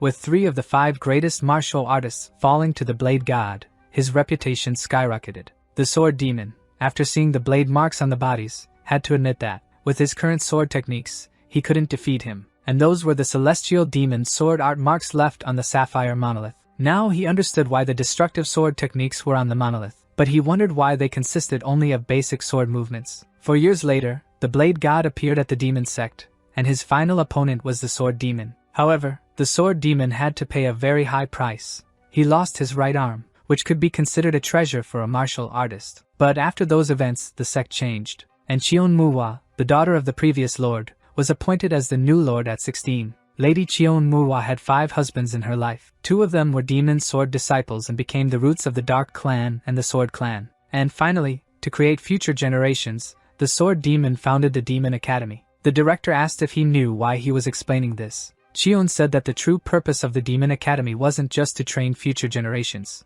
The director was pleased because he had understood that the goal was to find the heir to the founder's true teachings. He believed that among the Chion lineage descendants, one would be fit to hold the secrets and the insight. The sword demons didn't come true and simply became an oral tradition for the guardian families until Chion Yeo-woon appeared. Then the director asked if he thought he wouldn't recognize the technique he had performed. 3 years earlier, Chion Yeo-woon had been training in the celestial demon sword art. Up above, the director had been watching that cadet's movements. Upon seeing his movements, he realized they were far more dynamic and precise than the celestial demon sword art he knew. At that time, he wasn't sure if it was the celestial demon founder's final insight, as it was only a single technique, so he decided he would observe a bit more. But when he saw him in combat using the celestial demon sword art in his first technique, it removed any remaining doubt. While serving as the lord, he had witnessed the celestial demon sword art countless times in battles. So the director asked the young master if he thought he wouldn't recognize the sword technique he executed. Then the director said he would ask once again if he had gained the celestial demon founder's insight. Chion Yeo-woon thought he had no choice but to tell. The director could see that he was about to confess. Prostrating on the ground, the director said that Li Wamyang, the left guardian, saluted the true successor of the celestial demon founder. The young master had a question he wanted to ask the director. He was uncertain because earlier he had mentioned there were 2 purposes in founding the Demon Academy. What was the second one? The director's expression clearly showed that he didn't agree with it. If he took guidance from there, everything would be different, so the director invited the young master to accompany him to the library. Arriving there, the director spoke to the library attendant, saying they would enter the underground vault. The attendant asked if it was to the underground vault, then that meant the 6th test was completed. The attendant accompanied them to the underground vault. The master recalled hearing that there was a secret room in the precious library but never thought he'd see it. The guards who kept the room secure saluted the director. He asked them to open the underground vault door. All 3 looked at the young master, thinking that he had managed to complete the 6th test. As they opened the doors, they thought they had never opened the underground vaults while working there. The countdown was 2, 3, 1. Then they spent another 3 unlocking another door, which now required the director's key, the attendants, and one of the guards. Cheon Yeo-woon felt something strange when the door was finally opened. He thought it was cold and had a strange smell. It seemed like leather. The smell was quite distinct. He also noticed that the director was very serious, more serious than usual. The director said that this was the second purpose and raised his lantern so he could see better. Then he could see that it looked like a limb. Then he realized it was an amputated arm, and that smell was from chemical embalming. And it wasn't just that. Those cuts were made by a blade, but these were not cuts from an ordinary blade. He could feel the powerful edge of the cut. It was the same as when he trained with the avatar created by Nano, so he was already familiar with that move and that powerful slash. They were connected moves of the butterfly dance, 5th technique. He had also trained with the avatars, and he knew every move one by one. But there was something different here. He couldn't even imagine that such a blade technique could exist. Even with the butterfly dance, he couldn't block more than 2 moves. That blade technique was incredible. He asked if that arm belonged to the sword demon. The director said he had a good eye. It was indeed the sword demon's arm. He also showed him secret books left by the sword demon. Cheon Yeo-woon was stunned, as he didn't know such books existed. The True Sword Demon, 24 Demonic Swords, Analysis of the Blade God's Sword Techniques. That place wasn't just meant to find a successor to the founder's teachings, but also to find a disciple to inherit the insight. The director explained that, to be more precise, it was necessary to cultivate talent capable of countering the Blade God's technique. He went on to say that the sword demon said one more thing before he died. Would the young master like to know what it was? The director recounted that he said that, in their duel, the Blade God's blade vanished in the midst of combat. That battle from 500 years ago still remained a mystery. The Blade God had been so overwhelming that, even so many years later, his technique hadn't been defeated. After winning his opponent's arm in the fight and leaving him humiliated, he still turned back and said he would return. The director shared that, after that, the sword demon waited for 4 days. But, in the end, he never returned. Thus, the battle ended in a draw. The director said it had been 500 years since then. He didn't think any descendant of the Blade God would appear. But please, counter his blade technique and fulfill the sword demon's will. He was going to leave the key, as the underground vault had no time limit. He could leave even with the doors closed, but to enter, he needed the key. Saying this, he departed, leaving young Master Cheon Yeo-woon there with the key. Now he was examining the sword demon's secret book and asked Nano to scan it. He knew the true demonic sword was superior to the martial arts of the 6 main clans and was on a different level from the celestial demon's sword art. With the books in hand, he thought it would be good to teach this to his subordinates who used swords. As he flipped through the book, he realized there were 24 demonic swords. It was a new technique created using the understanding of destructive sword techniques as a base. It was sad to say, but if the sword demon had fought to the end, he would have lost. The Blade God's technique he saw in his mind was far more powerful. He asked Nano to activate augmented reality. He wanted to see if it could create a 3D video by extracting information from the blade cuts on that arm. Nano began to activate the simulation made with the sword technique created from the cuts using the 4th technique of the celestial demon sword art. Then he started seeing the 2 3D avatars performing that technique. He was observing them perform that technique. They were truly powerful and highly skilled movements. He was impressed by the difference of a single attack. The Blade God's technique was countered, but the other avatar was pushed back 3 steps. The cuts on those arms were made by the Blade God's final technique, so his technique was somewhat inferior to the celestial demon art. They wanted him to counter the blade technique, but he wasn't going to do that. He had Nano and would precisely replicate the techniques, even if only the cut marks remained. A week had passed since Cheon Yeo-woon passed the 6th test. Since the day the cadets entered the academy, currently only 56 had passed the 4th test,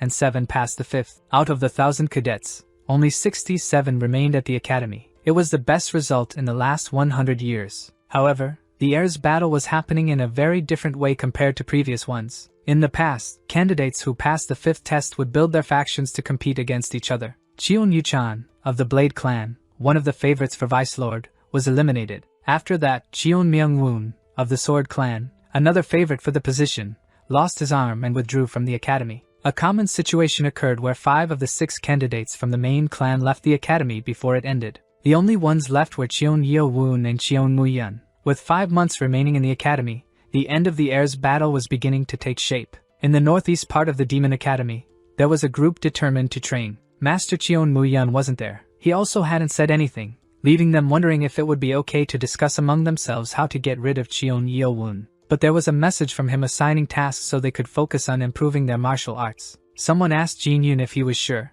but what would they do against that guy whom even the leader of the Poison clan couldn't defeat? The descendant of the Flame clan wanted to know if they should recruit those 10 who hadn't yet chosen whom to follow. The descendant of the Dark clan thought it was essential to recruit the remaining cadets. At least they should recruit Sa-chuk and Waya from the Flying Phantom clan. Their parents were the 9th elder of the council, Sama Yui, and the 11th elder of the council, Hwan Yui, the Thousand-Faced Phantom. He'd heard rumors that Cheon Yeo-woon had isolated himself in the individual training room and hadn't come out yet. It seemed like a good opportunity. When he heard the other say it was an opportunity to take down his subordinates, he recalled what had happened to those who had tried to mess with his people. However, the descendant of the Dark clan didn't care. He mentioned an old saying about using one's enemies against each other. Then he asked who they would call to do their job. Smiling, he said that 4 people were eager to love that idea. The descendant of the Flame clan didn't seem to like that plan. At 4 in the afternoon the following day, in the Demon Academy's individual training room, Cheon Yeo-woon was still training to perfect that technique. With the avatars created by Nano, he was trying to perfect it more and more. He was satisfied, as he had told Nano that they had managed to recreate the Blade God's sword technique. After Nano extracted the moves left by the cuts in the leather of the underground vault and the Sword Demon's book. Even so, he didn't rush. During 3 years and 3 months of isolated training, Nano researched and analyzed countless martial arts. Therefore, Nano simulated countless key control methods and replicated the method to rival the original, thus developing a more stable technique to use. Cheon Yeo-woon guessed that the Sword Demon would be astonished to see a technique replicated solely from his blade cuts. In the Demon Academy cafeteria, a few young people were having their meals. Cheon Yeo-woon was enjoying the delicious aroma. The food seemed spicy, and he felt like eating something spicier. However, when he went to the line, he noticed that the broth looked different, and he felt a slight tremor. He noticed this reaction but said nothing, just observed. While he was in line getting his meal, someone in the cafeteria was watching him. Cheon Yeo-woon,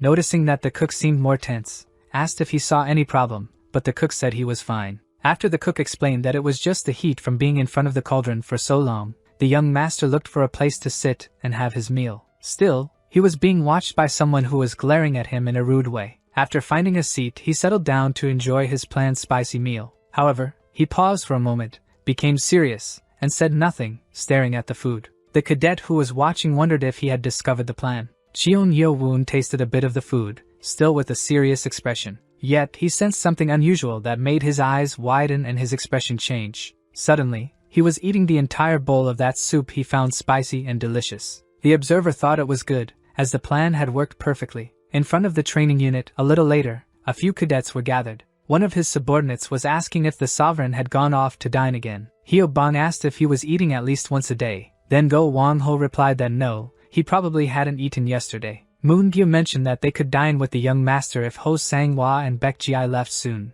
Go Wang-ho thought that Moon-gyu seemed to like the sovereign more than Hyo-bang, and honestly, it seemed like he romantically liked the sovereign. Moon-gyu seemed suspicious to him, but he also thought he'd been acting strangely lately. Nearby, some people were approaching, planning to cause some trouble that night. Moon-gyu was angry with Baek-ji because she thought he should have respect for the people who had waited for him for so long. When they noticed, they were finally on their way, but someone stopped them, looking for a fight. It was the descendant of the Flame clan leading a group of troublemakers. Judging by their faces, they were clearly out to start a fight and wouldn't leave without causing trouble. In another place, 4 fighters were on their way to meet young Cheon Yeo-woon. He then mentioned he recognized a few familiar faces. He said it would be nice of the Dark clan and the Spring clan to show up as well, as the Sword clan, Blade Sound clan, and Poison clan were already there. Baek Cheol-gu was the first to shout, saying he thought Cheon Yeo-woon could remain unscathed after destroying his brother's Dantian and killing his grandfather. The Blade clan descendant was also agitated, saying how dare he compete for the position of Vice Lord with his inferior lineage, that he should know his place.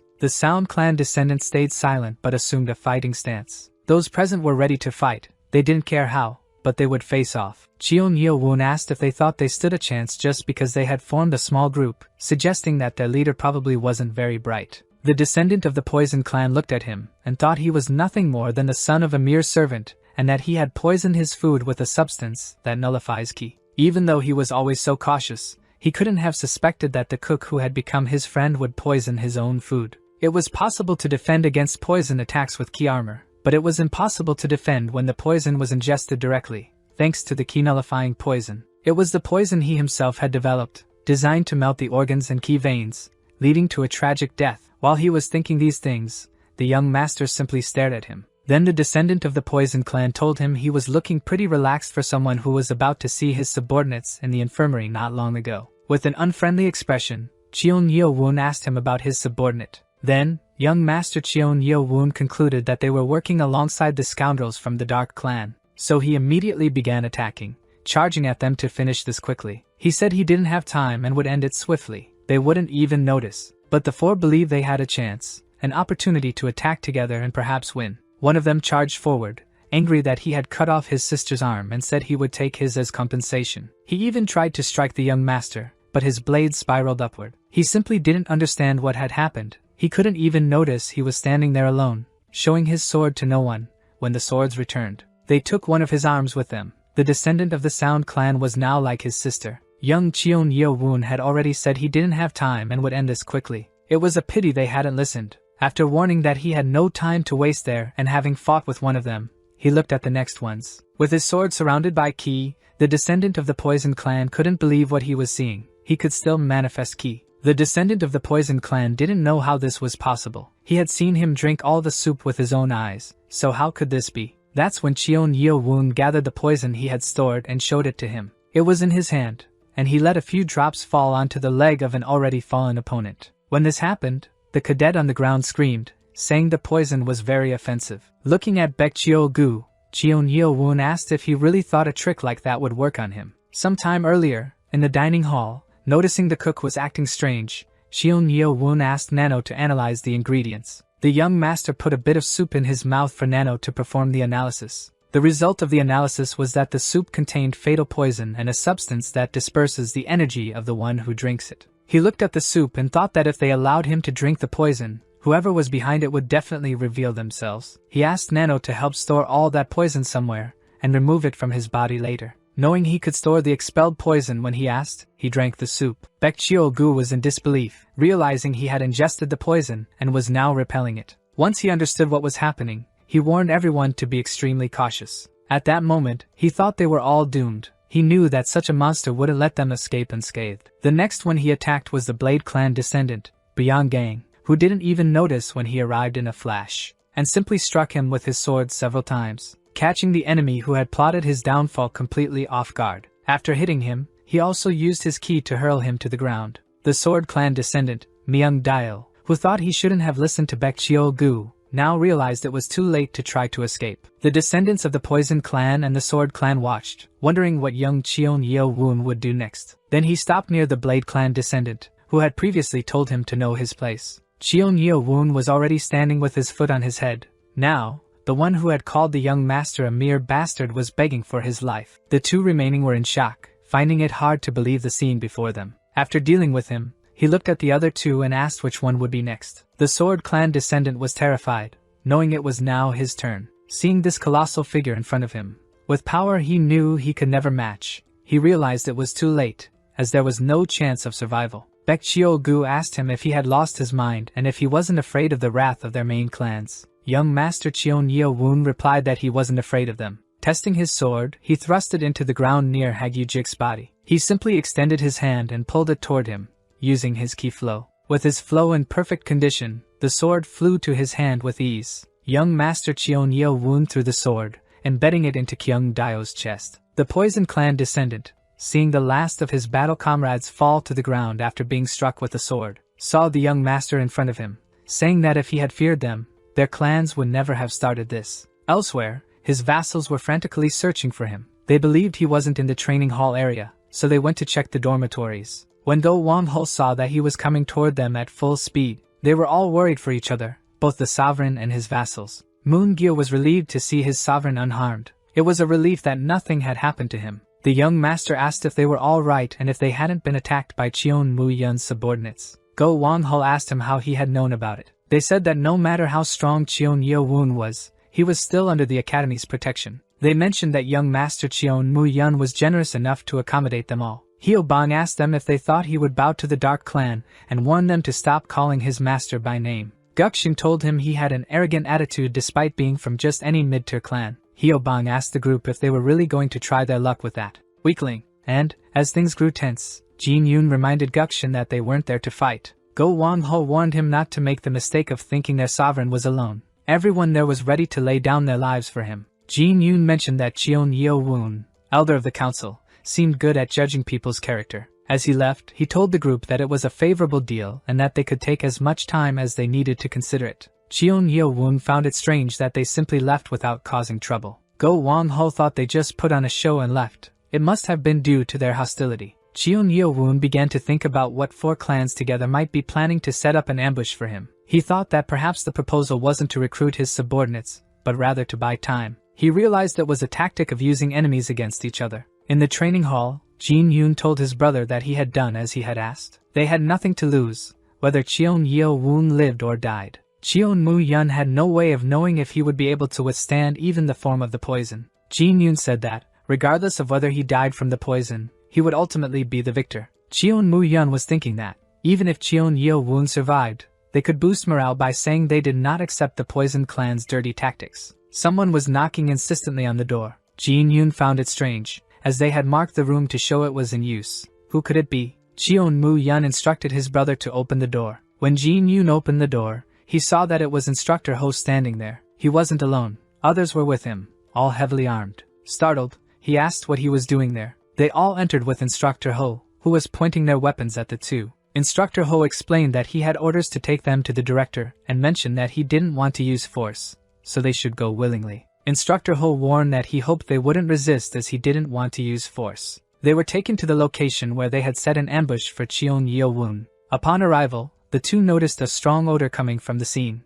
Jin Yoon's expression changed significantly when he realized he recognized the person on the ground. He looked around, not understanding why those people were lying there on the ground. Cheon Mu-yun looked as well but did not react as strongly. The director greeted Brigade Leader Cheon Mu-yun and Squad Leader Mu Jin-yoon. With a very serious expression, he said he would get straight to the point and asked if they had done this. Jin Yoon told the director he had no idea what had happened there. Cheon Mu-yun explained that he was with his brother in the training room and had been brought there, so they knew nothing of the situation. The three looked at the body on the ground for a while. The brothers had a look of outrage. Jin Yoon was struggling to control his expressions. He looked down and noticed that it was Hang Yu-jik, who had died from hemorrhaging after losing her arms. The director now called him over to see the next victim. They all walked a bit further, as there was another body just ahead. It was Kyung-pyo. He was lying on the ground, appearing to have been pierced. They realized that the wounds had been caused by the Sound Clan's sonic sword, though they didn't know why that sword was there. Jin Yoon thought it was all very cleverly staged to make it seem like the two had fought one another. The director drew their attention, saying there was another body right there. This time, the body on the ground had marks on its back, which seemed to be from the Darkness Clan's technique, the fourth technique of the Black Cloud Palm. Jin Yoon was becoming completely unhinged, realizing it was no wonder they were suspected as the possible culprits. Just as Jin Yoon was about to say something to the director, his brother spoke to him mentally, telling him to stay quiet because it was a trap. He asked his brother what he meant by a trap, and his brother replied that the secret book of the Black Cloud Palm from the Darkness Clan was on the 5th floor. So, he tried to stay calm and let his brother handle the situation. Cheon Mu-yun thought Cheon Ye-woon had executed a clever trick, but using the Black Cloud Palm had been a grave mistake. Jin Yoon thought his brother was right and that Cheon Ye-woon had mastered the Black Cloud Palm after passing the 5th test. The director then called them over to see the last body on the ground. This time, even Cheon Mu-yun couldn't hide his total shock when he looked down. Jin Yoon stared in disbelief, thinking it couldn't be possible. The two were standing in the most elaborate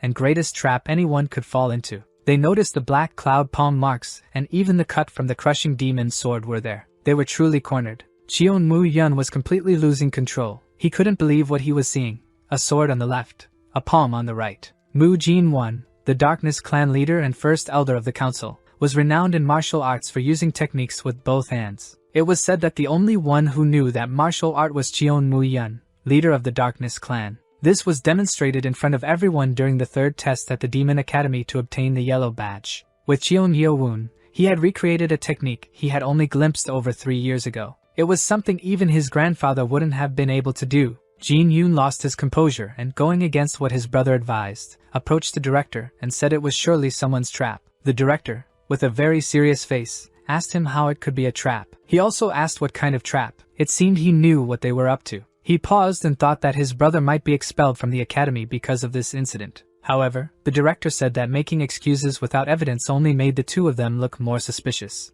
Desperate, Jin Yoon started shouting that this was all part of Cheon Yeowon's plan. Wanting to hear what Jin Yoon had to say, the director asked the instructors to wait a moment. Cheon Moo-yeon realized everything had gone wrong, but he asked his brother to control himself, as there was nothing more he could do now. Jin Yoon said that, to be honest, he revealed the Poison Clan's plot to poison Cheon Yeowon. He asked them to call Cheon Yeowon and his cadets, feeling it was unfair for just the two of them to be suspects. The director told squad leader Moo that it seemed he was underestimating their director. When Jin Yoon heard the director's question about who had discovered those bodies, he thought it must have been the instructors. The director said that the council elder and his squad and brigade leaders had smelled the scent from there and reported it directly to him. Jin Yoon replied that it didn't make sense. He was occupied at the time. Cheon Yeowon arrived and asked why they were accusing him of all people. They seemed surprised to see him there. Everyone present greeted Council Elder Cheon Yeowon. The director noticed that Brigade Leader Cheon and Squad Leader Moo hadn't greeted him and asked where their respect was.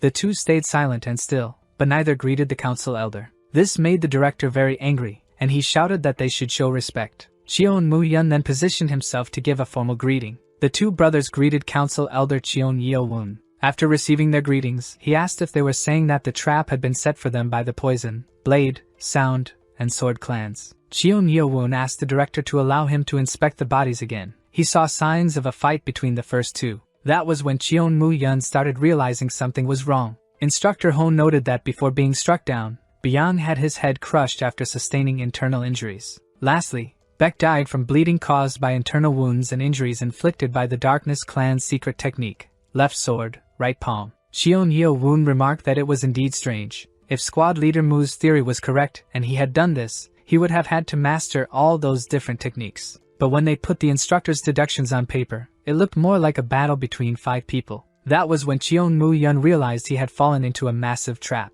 When those people returned to their clans, they would have to deduce the injuries left on the bodies. His true intention had been to incite conflict among the 5 clans. Cheon Moo-yeon now understood that his plan was to make the 5 clans fight each other, and he realized that he had used their own strategy against them. The director seemed proud. He ordered them to take the two to the detention center immediately. At the Demon Academy, in the director's office, Instructor Ho reported that those 4 people had already been sent to their respective clans. They were also informed that an official statement had been issued saying that the two would be kept in detention until the lords and council elders returned. The director thought it was a strange trick, that no one could discern the truth just by looking at the bodies. He thought copying a technique after seeing it just once should be impossible, even for a great master. He knew that, whatever the situation, a feud among the 5 clans was inevitable. In the western part of the Celestial Demon Cult's castle, at the Poison Clan's mansion, they were just receiving the body of Baek Cheol-gu. Amidst cries and laments, there were people full of hatred,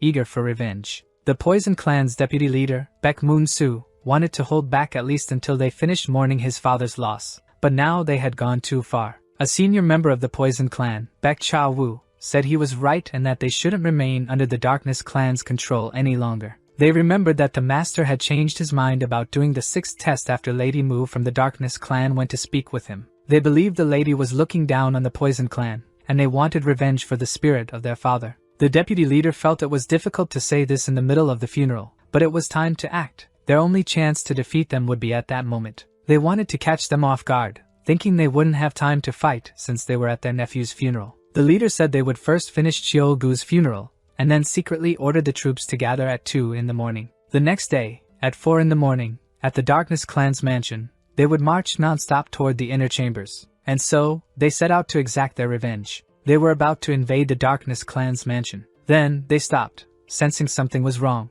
One of the brothers told the deputy leader he thought something was strange. There were no traces of people there, even though they had infiltrated the mansion. Then the deputy leader thought it could be a trap. Looking back, they realized they had been ambushed. They were under a rain of arrows and noticed the arrows were infused with ki. He ordered them to evade. The losses were already mounting, and the archers on the rooftops continued the ambush. The Poison Clan cursed the Darkness Clan, as they already knew they would be attacked. The Poison Clan's deputy leader said they had come too far and would now see this through to the end. They wanted to fight to the death. Despite the rain of arrows, they advanced, trying to defend themselves as best as they could. A warrior from the Darkness Clan, passing by the Poison Clan leader's group, asked if the cornered mice were trying to bite the cat's tail. He remarked that it seemed they were giving it their best shot. Then, he also advanced on the Darkness Clan leader to settle the matter. The power difference there was truly vast. He defeated him in a few moves and said that, in the end, a rat would always be a rat. Seeing this, the Poison Clan's deputy leader also charged toward the Darkness leader. The leader asked if this man was the Poison Clan's deputy leader. Looking at him, the Poison Clan's deputy said he found him pathetic. The Darkness Clan warrior struck the Poison Clan's deputy leader as well. When the subordinates saw this, they realized the fight was practically over. They found it irritating, as everything had gone exactly as expected. Lady Mu commented that they had underestimated them simply because their leader wasn't present. The Darkness Clan subordinates advanced on that lady. She seemed stronger than she appeared. In just a few moves, she defeated them. The last one remaining looked despondent, watching all his companions be defeated. The warrior held his head and said that he seemed to be the last piece of trash there. He threw him to the ground and ordered him to kneel. On the ground, he couldn't believe monsters like them had stayed behind. Looking at that lady, he said he thought she was merely the Lord's first concubine. He hadn't known she was hiding her strength. She replied that she simply had never needed to show anything. Severing his head from his body, she told him she wasn't there to waste words. After that, she spoke to the body, asking why it would benefit her to speak with trash like him. Her subordinates asked if she was sure the Mud Clan wouldn't do anything. She replied that they wouldn't act without their leader's direct order. One warrior said that, in the morning, they would send some people to the Demon Academy to take the masters from there. She told them not to do it, to let Mujian reflect on his actions. She said she knew her son better than anyone. He needed to wake up, as he had fallen for the enemy's trick after becoming overconfident. She said the most important thing was to use all the clan's resources to uncover everything about that stray dog. When asked if she was alright, she said yes, since Jeon Yeo-woon had crossed paths with her. It was time for him to pay the price. She knew he was becoming a threat, and couldn't let things stay that way. After Cheon Moo-yeon and Moo Jin-yoon had been thrown into detention with their keys sealed, their subordinates were desperate. And as for the other subordinates, Cheon Moo-yeon had nothing they could do now that the Demon Academy was under Cheon Yeo-woon's control. The 5 elite cadets of the clans, who had not yet declared whom they would support, swore loyalty to Cheon Yeo-woon. However, Cheon Yeo-woon, who placed loyalty above all else, was not convinced of them and did not accept any of them as his subordinates. To the delight of Sa Ma-chuk and Lee De-hyum, they were fortunate, as they were accepted as the last subordinates for having sworn loyalty before all the recent chaos. His subordinate mentioned that he needed to accept the 5 who had not yet chosen a sovereign. They said they understood how he felt, but to become the vice leader, he needed at least 12 leaders of elite clans as witnesses. Chai Taek continued, saying it was uncomfortable that he had simply watched everything without supporting either side, but those 5 fulfilled the requirements. Sanghwa agreed, thinking that if he wanted to become vice leader, the priority was his. Even so, he did not accept, saying he had something else in mind. Chai Taek reminded him that he had only learned from the director 2 days ago about the requirements to become lord. He told his subordinate he would leave the Demon Academy that day. He gathered all his subordinates, who were surprised and didn't expect the news. He had 2 reasons for leaving before graduation. The first was to ensure decisions. Sanghwa asked if he meant that no leader of the main clans would be present. Go Won-hul told everyone to stay calm, as the sovereign would leave alone. Moon Gyo also said he would go with Master Cheon. Baek Ji-ai also said he would go. The question was whether everyone who passed the 5th test would leave. Even those who didn't consider themselves strong enough wanted to follow the sovereign. Go Won-hul apologized for only speaking up at that moment, so everyone would go together. However, the sovereign said that if they truly wanted to become valuable, they should stay and improve their martial arts. They knew that, as they weren't much, but above all, they knew the master was thinking of them. Watching Hyobang, they imagined he must be very sad, as he wouldn't be able to go with the sovereign, and he seemed strange, shaking his head all the time. Then, in a serious tone, he said he would give his best for his sovereign, so not to worry about him and to grow strong quickly. That attitude wasn't what his companions expected from him. But shortly after, holding the sovereign's arm, he said he would follow him no matter what happened. He asked, please, not to try to stop him. They were upset because they had been asked to grow stronger, yet he was taking Hyobang with him. Then the sovereign asked him to handle that issue. At 8 p.m. that same day, at the Flying Phantom clan mansion, a guard heard a noise and noticed people approaching. From a distance, he didn't recognize who was coming.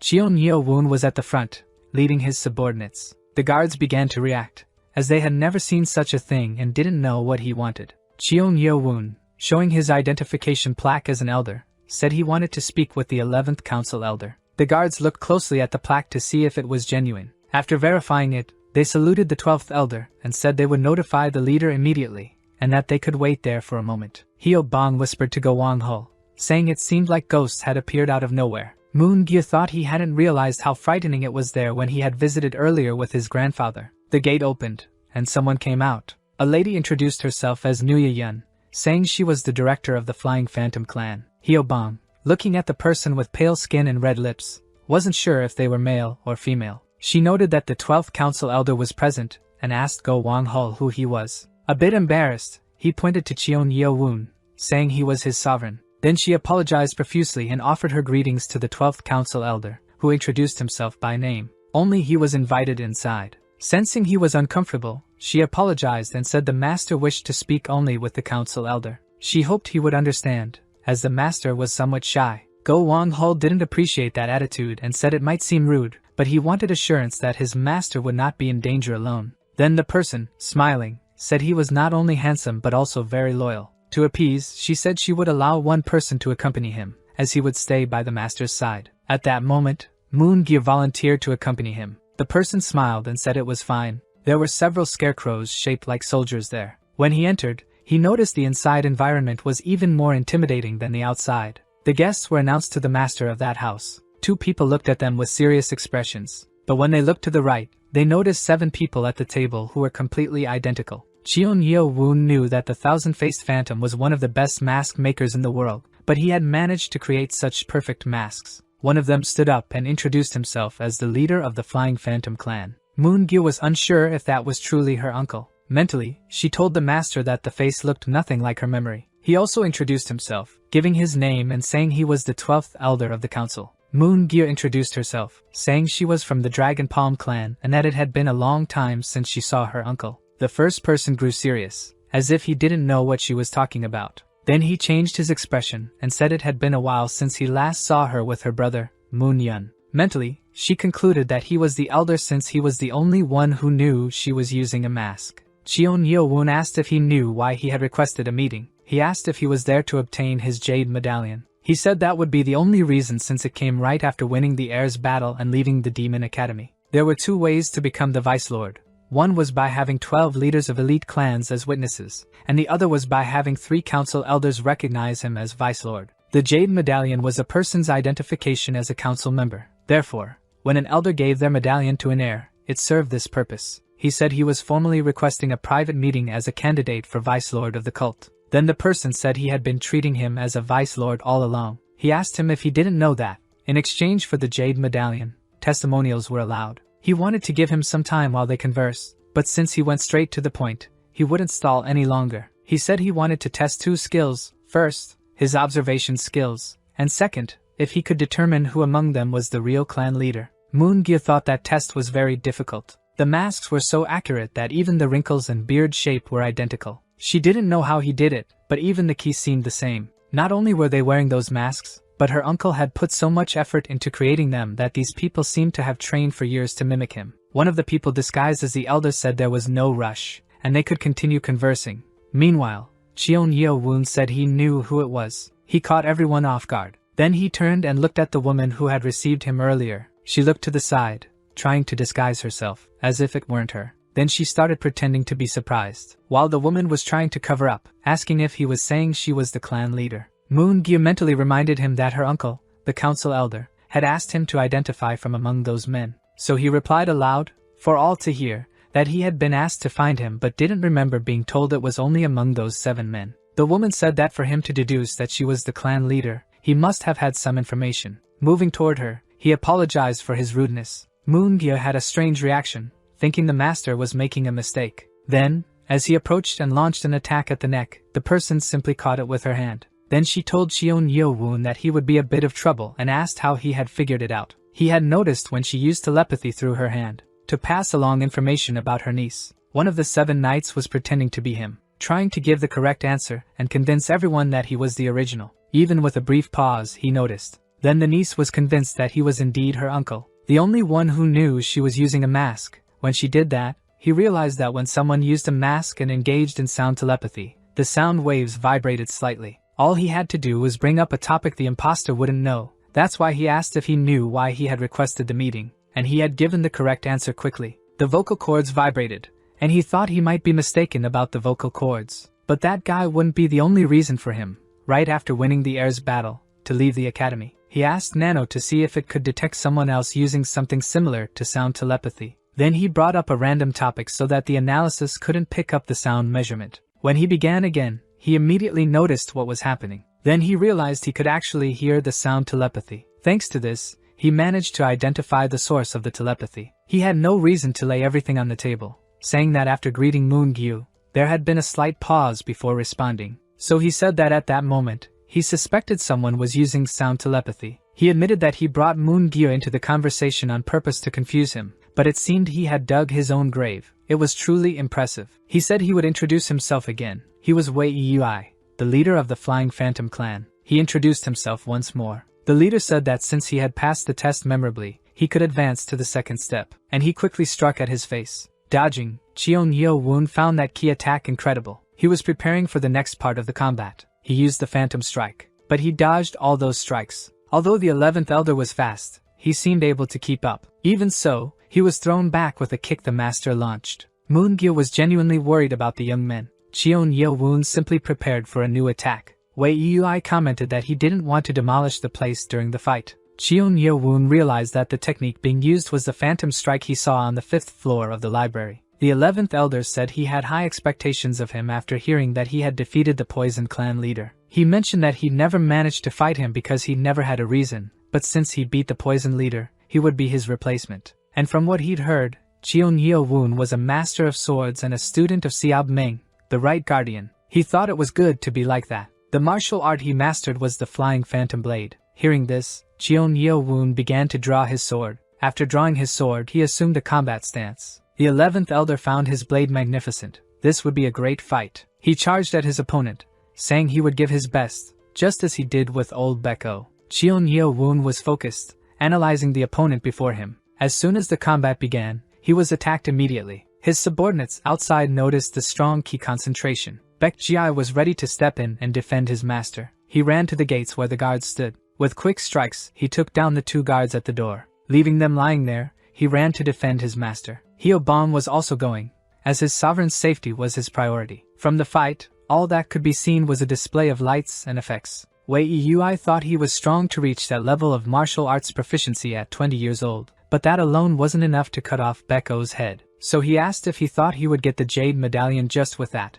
Cheon Yeo-woon thought that perhaps just the butterfly dance wouldn't be enough to defeat Elder Wei Yui, so he had something he wanted to try right there. He positioned himself for a new attack. The Elder was surprised, as he had never seen that formation before. He told the Elder that he might not control it well, so he could defend himself as he pleased. When he began to concentrate, the ground began to crack slightly. Then everything got much worse, as the key concentration there was overwhelming. The 11th Elder wondered if that was the technique that had decapitated Beko. But uncertain, he attacked first using the Flying Phantom Blade, the supreme technique of sword ascension. All that could be noticed in that combat arena was a show of lights with extremely powerful energy. Both were incredibly fast and skilled. At one point, Cheon Yeo-woon's strikes passed very close to the 11th Elder, so close that they even injured his hand. When he saw that the opponent was coming at him with a fatal blow, he could only close his eyes, and a great crash was seen and heard. Baek Ji was searching for his sovereign in that enormous place. He was stopped by a claw attack. Someone attacked him to make him stop, as he was intruding on private grounds. He recognized that claw technique. The central member of the Flying Phantom clan, Ogund, asked what he thought he was doing barging into places. Go Wang-hul and the others were on their way to support Baek Ji. They formed their stance for defense. Things were unfolding exactly as they had expected. Several soldiers positioned themselves to defend the area. Hyo-ban noticed that they were all wearing masks and had a terrible habit. The central member of the clan said it wasn't just one intruder anymore.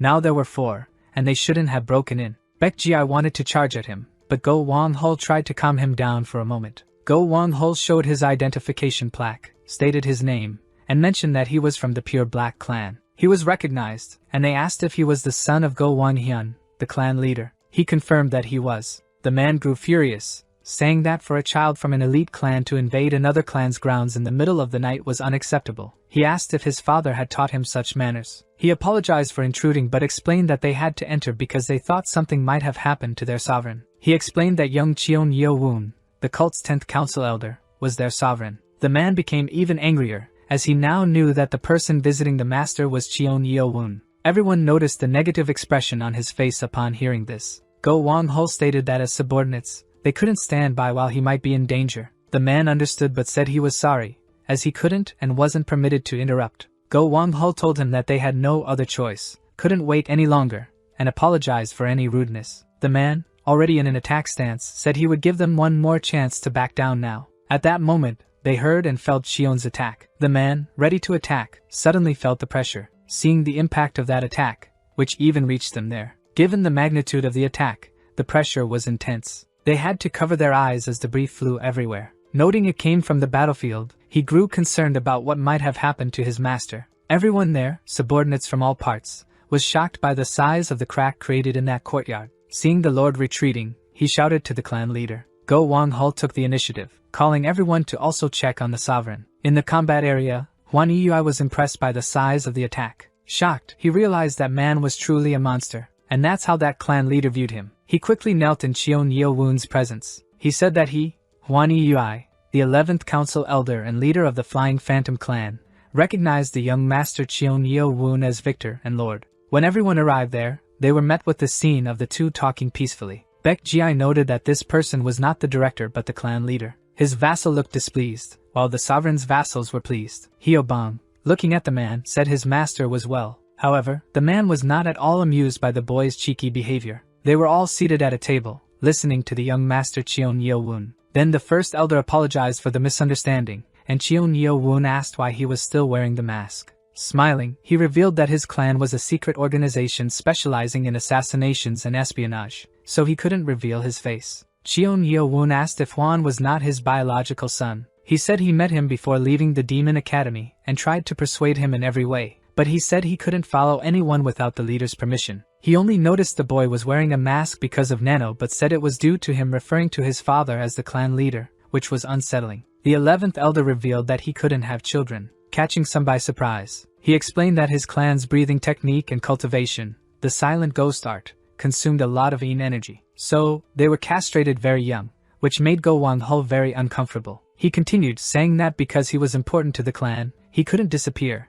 so they adopted children. Now he asked everyone to forget what they heard, and he made a demonic face toward the vassals. But he gave Go Wang-ho permission to remember it since he thought he was handsome. He said he would keep that secret safe. Looking at the young master, he asked when he would finally tell him. He said he had already left the Demon Academy, so there was no reason to keep hiding it. The young master, covered in sweat, said he would visit the Black Dragon Palm clan when his grandfather returned and would tell him then. The 11th elder found all this quite amusing. The young master was now relieved, as the secret would remain safe for a while longer. It was late, but their brief visit was already coming to an end. They said their goodbyes, and the 11th elder apologized for not providing a proper reception. The young master thought it was kind of them, though he didn't have a reason to be grateful for the courtesy. He asked if there was any issue with bringing a few more people, and the elder said it was fine. He asked if he was referring to that guy. The Flying Phantom clan leader said he would send men to fetch that guy, but the young master said it was okay, and he would prefer to go alone. In the southern wing of the demon cult castle,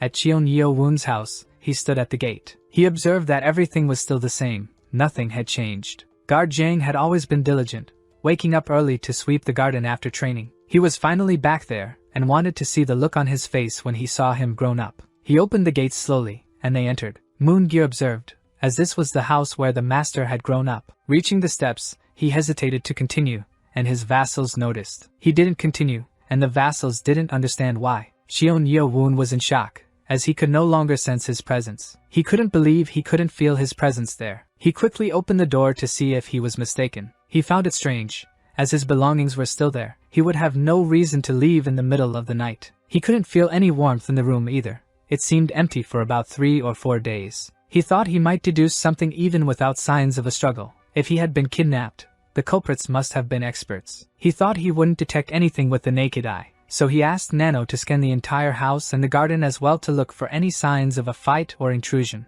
Nano reported that the scan was complete, projecting an augmented reality overlay in his vision. He then saw a small scratch on an area of the surface. He went to the location where he found the scratch to inspect it more closely. He noticed it was a faint sword mark. In fact, it looked more like a key sword. He thought it was difficult to deduce anything from that alone. He would have a clue if at least it bore the mark of a specific technique. Go Wang-ho, seeing him examining a mark, asked if it was from a sword. He asked if it could be a sign that he had been ambushed. Immediately, he saw the somber look on his master's face. He realized he had never seen his master so contained, like a volcano ready to erupt. He said that it was indeed a sword mark and that among the 6 main clans, the only ones who used swords as weapons were the Sword Clan, the Sound Clan, and the Black Clan. Which one could it have been? All 3 were suspects. Had he ruled out the Black Clan because they were busy? But he knew they were cunning, and could use that as an excuse for being occupied. Hyo-bang suggested that they pursue all the suspect clans and was told that some of the main clan leaders were absent.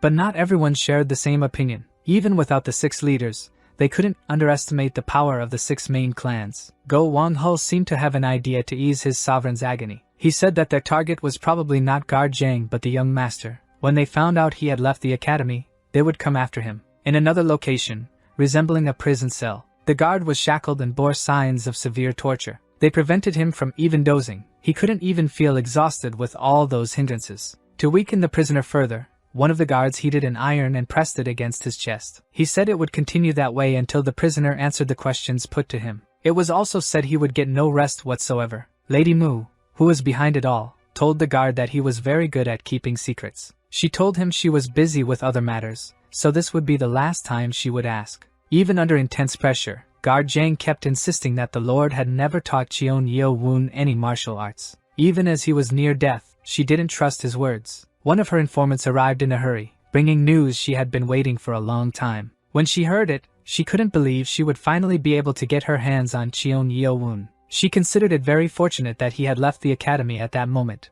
so compliant, and that his luck had finally run out. That lady demanded to know the young master's whereabouts. The informant whispered it in her ear, and her expression was that of a triumphant woman. That guard's suffering there would have to be set aside for now. Hearing the outcome of that news, Guard Zhang wished that Master Cheon Yeo-woon was safe. At the Windstorm Inn, the young master and his vassals were waiting for those who had kidnapped the guard. Moon-gyu wasn't sure if it would work, but if Go Wang-ho was right, they would come there on their own. She also thought they wouldn't be able to cause much trouble in such a crowded place. The young master was apparently quiet and silent, just picking at his food and eating a bit occasionally. Someone was communicating with him mentally, telling him not to respond, even if he saw them. They said that if he alerted his companions, they would suffer the consequences. They also warned him not to use the key sensor to locate them. If he tried anything, he would die. Hearing them in his head, he knew they weren't small-time players. The way they acted was very different from the methods at the Demon Academy. He had never imagined it would be so unpleasant and irritating to be threatened and to have one of his men abducted. He asked Nano to locate the source of the sound telepathy. Nano adjusted his hearing to pick up other frequencies. They ordered him to come to the Poison Clan at 1 a.m. and to come alone, without anyone, or he'd lose an arm before he even reached the door. They said if another shadow appeared within 300 meters, he could forget about his friend, as they would kill him too if he arrived late. They didn't even need to explain what would happen if he tried to follow them. Nano hadn't found him yet and couldn't see his face, but he knew the person was near the inn's entrance. He needed to act before they disappeared from the key radar. Cheon Yeo-woon slammed his hand on the table and stood up. At that moment, another person nearby also got up. Cheon Yeo-woon looked toward the exit and saw 2 people there. Hyo-bang grew angry as one of them dared to stare at his master. Quick movements began, and a fight broke out inside. The attack started so quickly that things seemed to spiral out of control. One of them was terrified when Cheon Yeo-woon grabbed him by the neck, merely asking which clan he was from. Cheon Yeo-woon told him it would be better to tell the truth. Then, he told the man in his mind that he himself wasn't sure what he might do if he didn't speak up. Gripping his neck, he said he didn't know what he might do if he didn't talk. The man began feeling unwell, but he didn't say what the young master wanted, so he simply threw him to the ground. They didn't believe those guys were guilty, but with a bunch of witnesses, they would grab those guys and leave. Cheon Yeo-woon was carrying 2 of them, and asked Hyo-bang to take the third. In the southern wing of the Celestial Demon Cult Castle, at Cheon Yeo-woon's residence, the men said they had been hired just to stare, nothing more. When questioned about the appearance of the person who hired them, they didn't know, as he wore a hat to cover his face. Hyo-bong thought they weren't lying. Moon-gye said, judging by their identification medallions, they were from ordinary martial arts families. Cheon Yeo-woon said he wouldn't kill them, however, they would have to stay there for a day or two. He struck them, putting them to sleep for a while. He ordered that they be tied up and locked in the storage room. He thought he would have to wait for everyone to return to find out anything. Go Wong-ho, who had returned from the Sound clan, hadn't noticed any unusual movements there. The young master asked if he had seen anyone wearing a straw hat there, but there was no one matching that description. They would have to wait for Baek Ji-ai and Sam Ma-chuk to return to determine which clan had done it. The young master was concerned, as it was already an hour past the scheduled time. Go Wong-ho had a bad feeling about it. The young master feared something had happened to him. Meanwhile, Lady Mu was calmly sipping her tea. The young master's two subordinates were brought to her. They reported to her that, as she had anticipated, they found those two near the Sword Clan. Pointing to Baek Ji-ai, she said that young man was quite impressive. She noted that despite his young age, he was already at a master's level. He felt a bit embarrassed to admit it, but if he had gone alone, he would have failed to capture him. However, the lady was pleased, as he had managed to complete the mission successfully. He looked at her and thought that after serving her for over 20 years, he still feared her. She could tell he had set up the ambush just by his stance. Had she not been personally chosen as the Lord's wife, she might have become the leader of the Black Clan. Pointing to the young men on the floor, she said that one was Baek Ji-ai, from the Soft Kick Clan. She noticed that the boy was from an elite clan. For the young master to have a subordinate like him, he must have worked hard within the Demon Academy. She asked what should be done with the other young man. Curious about his question, she inquired why he asked. He replied that the young man was the son of the 9th Council Elder, from the Void Clan. She asked if he was the son of Lord Sama-ei. She was surprised, realizing Cheon Yeo-woon had gained the support of the Void Clan and its allies. The lady thought that if she didn't eliminate him while the Lord was away, Cheon Yeo-woon could someday spiral out of control. At 1 a.m., in the western wing of the Celestial Demon Cult Castle, near the Poison Clan mansion, two people were keeping watch on the rooftop, waiting for his arrival. He was quickly spotted, as there were many people keeping watch. He too sensed the presence of those observing him. He realized there were many, and they weren't at all discreet. They were scattered all around. He walked there as if he didn't care about the watchers. Before him was that lady, surrounded by her many vassals, and the two masters were already standing close to her. She seemed pleased that he had finally shown up. He noted that they were taking all of this very seriously. With his radar, he sensed at least 200 people there. They wouldn't have made so many preparations if they weren't taking it seriously.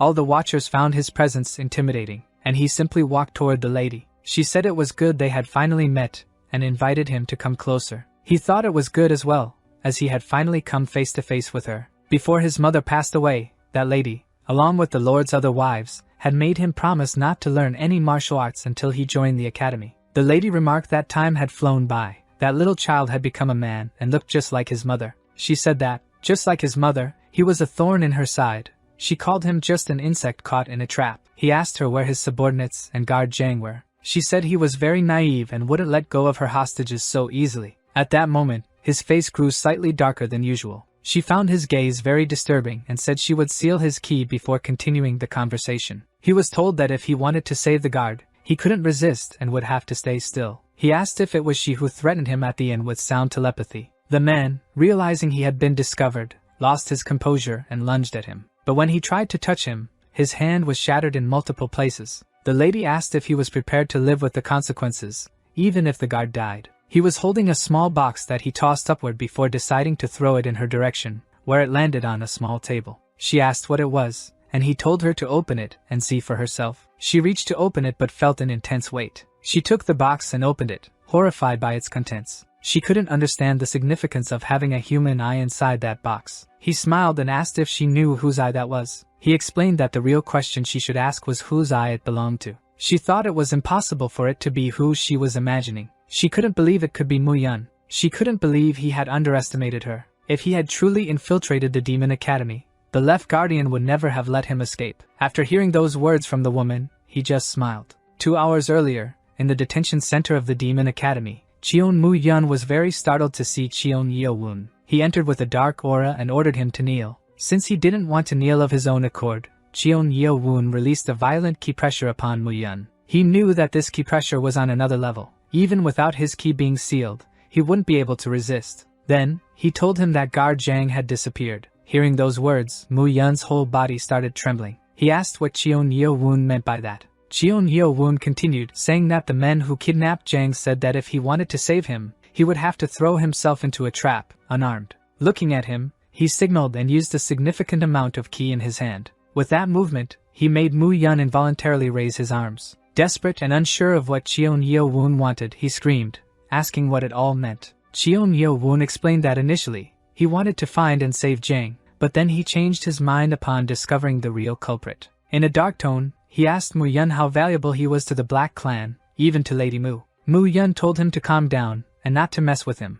Otherwise, guard Jang would be in danger. But as he said this, he felt he no longer had his arms. It seemed that Cheon Yeo-woon wasn't afraid to go a bit further. After that, only his screams could be heard. Mujian was trembling intensely while Cheon Yeo-woon remained calm. Then, looking at him, he thought that it wasn't enough. He believed that Mujian's mother would never imagine that her own son would be eliminated by bare hands. So, he thought it would be better to take an eye and bring it to her. Cheon Yeo-woon was recounting this to Lady Mu but said he had forgotten one detail. Then he tossed the Black Clan emblem onto the table as well. It was the emblem she had given her son, and that I truly belonged to Mujian. She couldn't believe that this lowly child would break the cult's rules and asked him what he wanted. He said it was to release his subordinates and guard Jang. She thought she needed to find Mujian while pretending to release the hostages. She told him he would need to pay the equivalent price if he wanted those people freed. Then, she ordered one of her servants to bring them there. Her servant left immediately with the excuse of fetching the hostages. Lady Mu looked at him and said that now she wanted a proper answer about where her son was. He told her that his subordinate was with Mujian and Mu Jin-yoon at the Demon Academy's detention center. She thought he had given in too quickly. He handed the emblem to her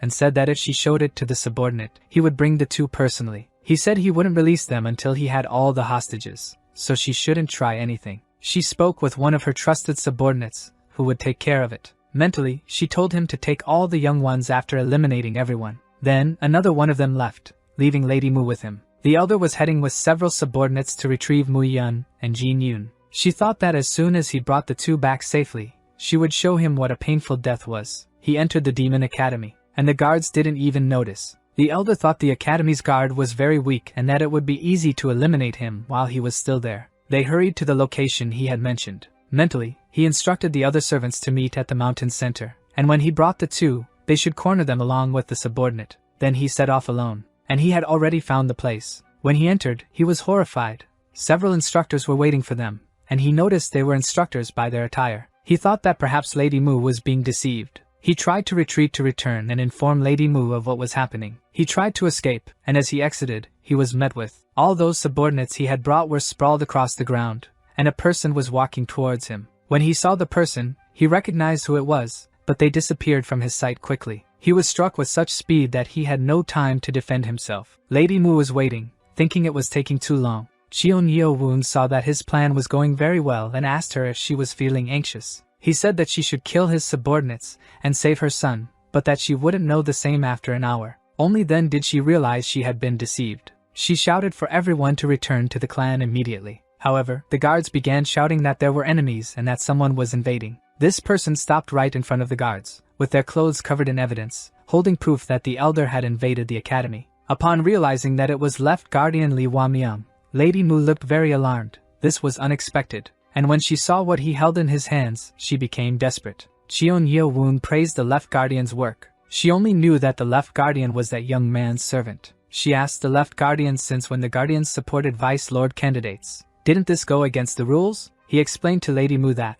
as far as he knew, the contest for the position of vice lord was already over. With her eyes wide open, she understood what he meant by that. He looked at her and asked if she still had hope, thinking that, by finishing with him there, she could overcome the others. She said she believed in the left guardian and that he didn't need to speak to her like that anymore. The lady was about to say something when one of her vassals informed her that they had problems. At that moment, outside the mansion, they were surrounded by unidentified people. It was the 11th elder with his vassals. Lady Mu was wondering who it could be. The leader of the Hwan Eui clan greeted the young master, praising his good work and asking if everything was fine. Observing, she thought it couldn't be true, but he did indeed know the 11th elder of the council. Her subordinate had minor injuries, but his escort was in great danger, and it wouldn't be surprising if someone died. After finishing talking about the vassals, a large energy was released there. Cheon Yeo-woon was very upset that they had harmed his vassals. Lady Mu also feared that malevolent energy. The mansion's servants felt the pressure crushing their hearts.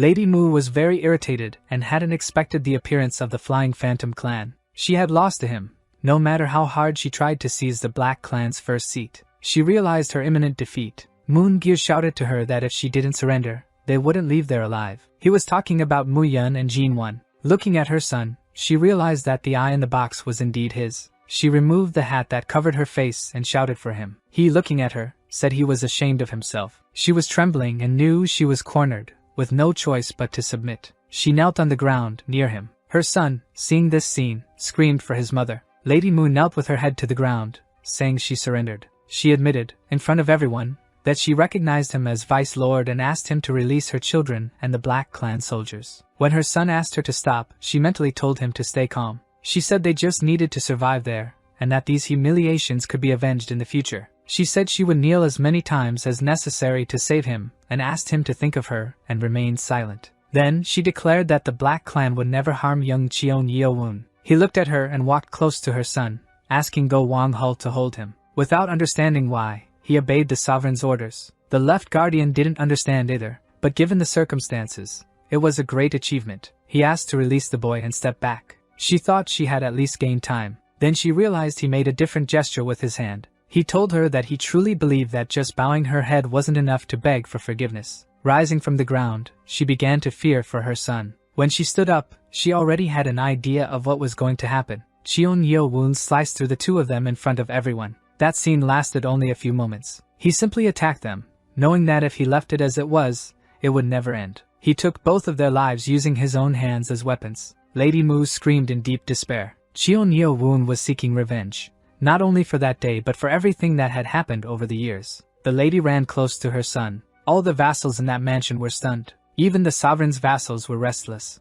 Lady Mu lay on the ground, trying to reach her son. With trembling hands, she spoke his name and tried to place her hands on his head. But since it was no longer attached to the body, she hugged it. Cheon Yeowoon, seeing her holding her son's head, asked if it hurt. He said that the pain she felt was the same he had endured, but now it was her turn to feel it. After the initial shock, the vassals attempted to attack Cheon Yeowoon, but a force stopped them. The left guardian warned that crossing the line he had drawn on the ground wouldn't guarantee they'd leave alive. If they thought their lives weren't worth much, they could try. One of the clan's masters refused to accept the situation and said he wouldn't forgive him. He charged, attempting to attack the young master. However, he was stopped by the 11th Elder's blade. Lady Mu was still in total despair, holding her son's head. Overcome by pain, anger, and despair, she asked when things turned out this way and what they had done wrong. In disbelief, she demanded to know why, wanting him to answer. She wanted to know why he was doing this to her son when it was she who had orchestrated that trap. Cheon Yeowoon asked if she couldn't even feel ashamed at this point. He told her that she was responsible for his mother's death, and he didn't understand how she still dared to ask for mercy. He asked Lady Mu how she dared ask for mercy after being responsible for murdering his mother.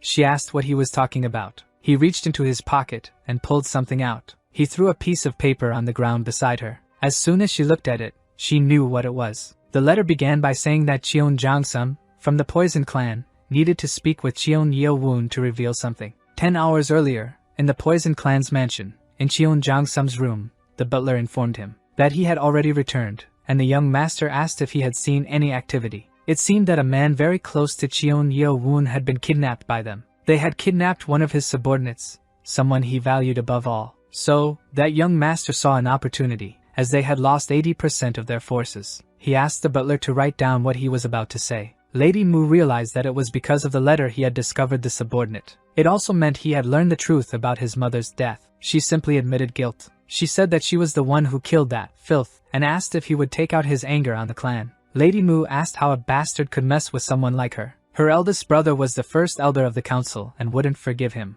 After she said that, only her screams could be heard after his blow. Everyone around watched her thrashing and screaming. She began screaming about her eyes. He told her that a wretch like her didn't need to see. She then called him a cursed mutt and received another blow. Right after, she said nothing more but put her hand over her mouth. She was told she had no right to speak. The members of that clan, subordinates, and others nearby were not pleased. They said that when the first elder of the council found out what happened there, Cheon Yeowoon said it would be only if he finds out what happened here. He raised his hand toward them and launched a strike, causing many of those watching from the rooftops to fall to the ground. They all fell, piled on top of each other. Several were already unconscious. Cheon Yeowoon said that since they died fighting against the Poison Clan, the first elder would find out what truly happened. He asked the allies to follow his command. Mentally, he ordered them to annihilate everyone. The left guardian and the 11th elder didn't hold back. Those two were true monsters in combat. It wasn't hard to finish off the group in a matter of moments. Even though some tried to flee,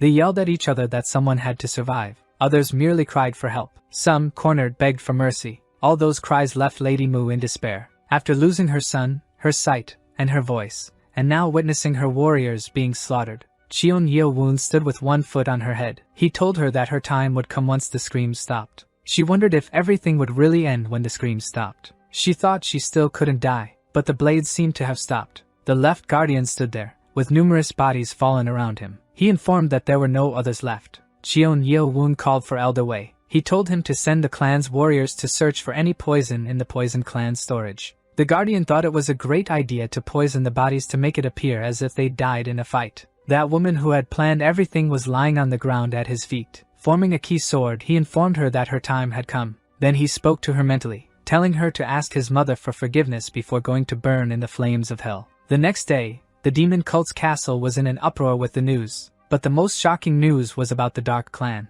They were saying that when the leader of the Dark Clan returned, there would be a real commotion. They were also saying that the body of young Master Cheon Mujian had been found. They were claiming that the people from the Poison Clan had entered the school and kidnapped that young master. Who knows what might happen if the Lord and the Council Elders didn't return soon. Someone was reporting to the 11th Elder that, just as he had ordered, rumors and gossip had already spread. He was already planning to manipulate the information, but the orders had indeed been impressive. The 11th Elder was eager to see the expression on the Dark Clan leader's face. Flying Phantom Clan outside the guest house. They were certain that the master was exhausted after what had happened and that he hadn't rested all night. Moon-gyo was trembling with concern for his health. Cheon Yeo-woon heard that someone was leaving. It was the doctor, who was very tired after all the work. He noticed that the council elder had been standing there the entire time. He wanted to know about his subordinate and the guard, so he stayed there all night. The doctor noticed he usually didn't show much emotion. The doctor said it was hard to explain, as they had pulled out all his teeth and he could only eat soup or porridge from then on. He was happy because finally the guard was back. His subordinate congratulated him. They were worried because he had spent the entire night wanting to get some rest. Suddenly, he acted strangely, and his subordinates noticed immediately. Then, with a serious expression, he said he thought he wouldn't have time for that. Cheon Yeo-woon thought he wouldn't have time to rest, because the second elder, the Lord, would soon return to the cult. Before that, he needed to gather 2 more witnesses. He knew he only managed because the Lord and leaders weren't present. The 9th elder wouldn't be easy to persuade. They would go to the 9th elder once Sama-chuk's treatment was complete. Go Wang-hul asked the doctor if their fate was already decided. He replied that they would go to the Misty Demon Sword clan. The 10th elder of the council and the 4th elder were said to be people even the Lord had difficulty dealing with. The 10th elder rarely left the mansion unless ordered by the Lord and didn't accept visitors. It was said that sometimes she had left to meet with the Sword and Darkness clans. They always met outside the castle, on a mountaintop where no one else was around. They had tried sending people to spy, but as the 3 elders were very skilled,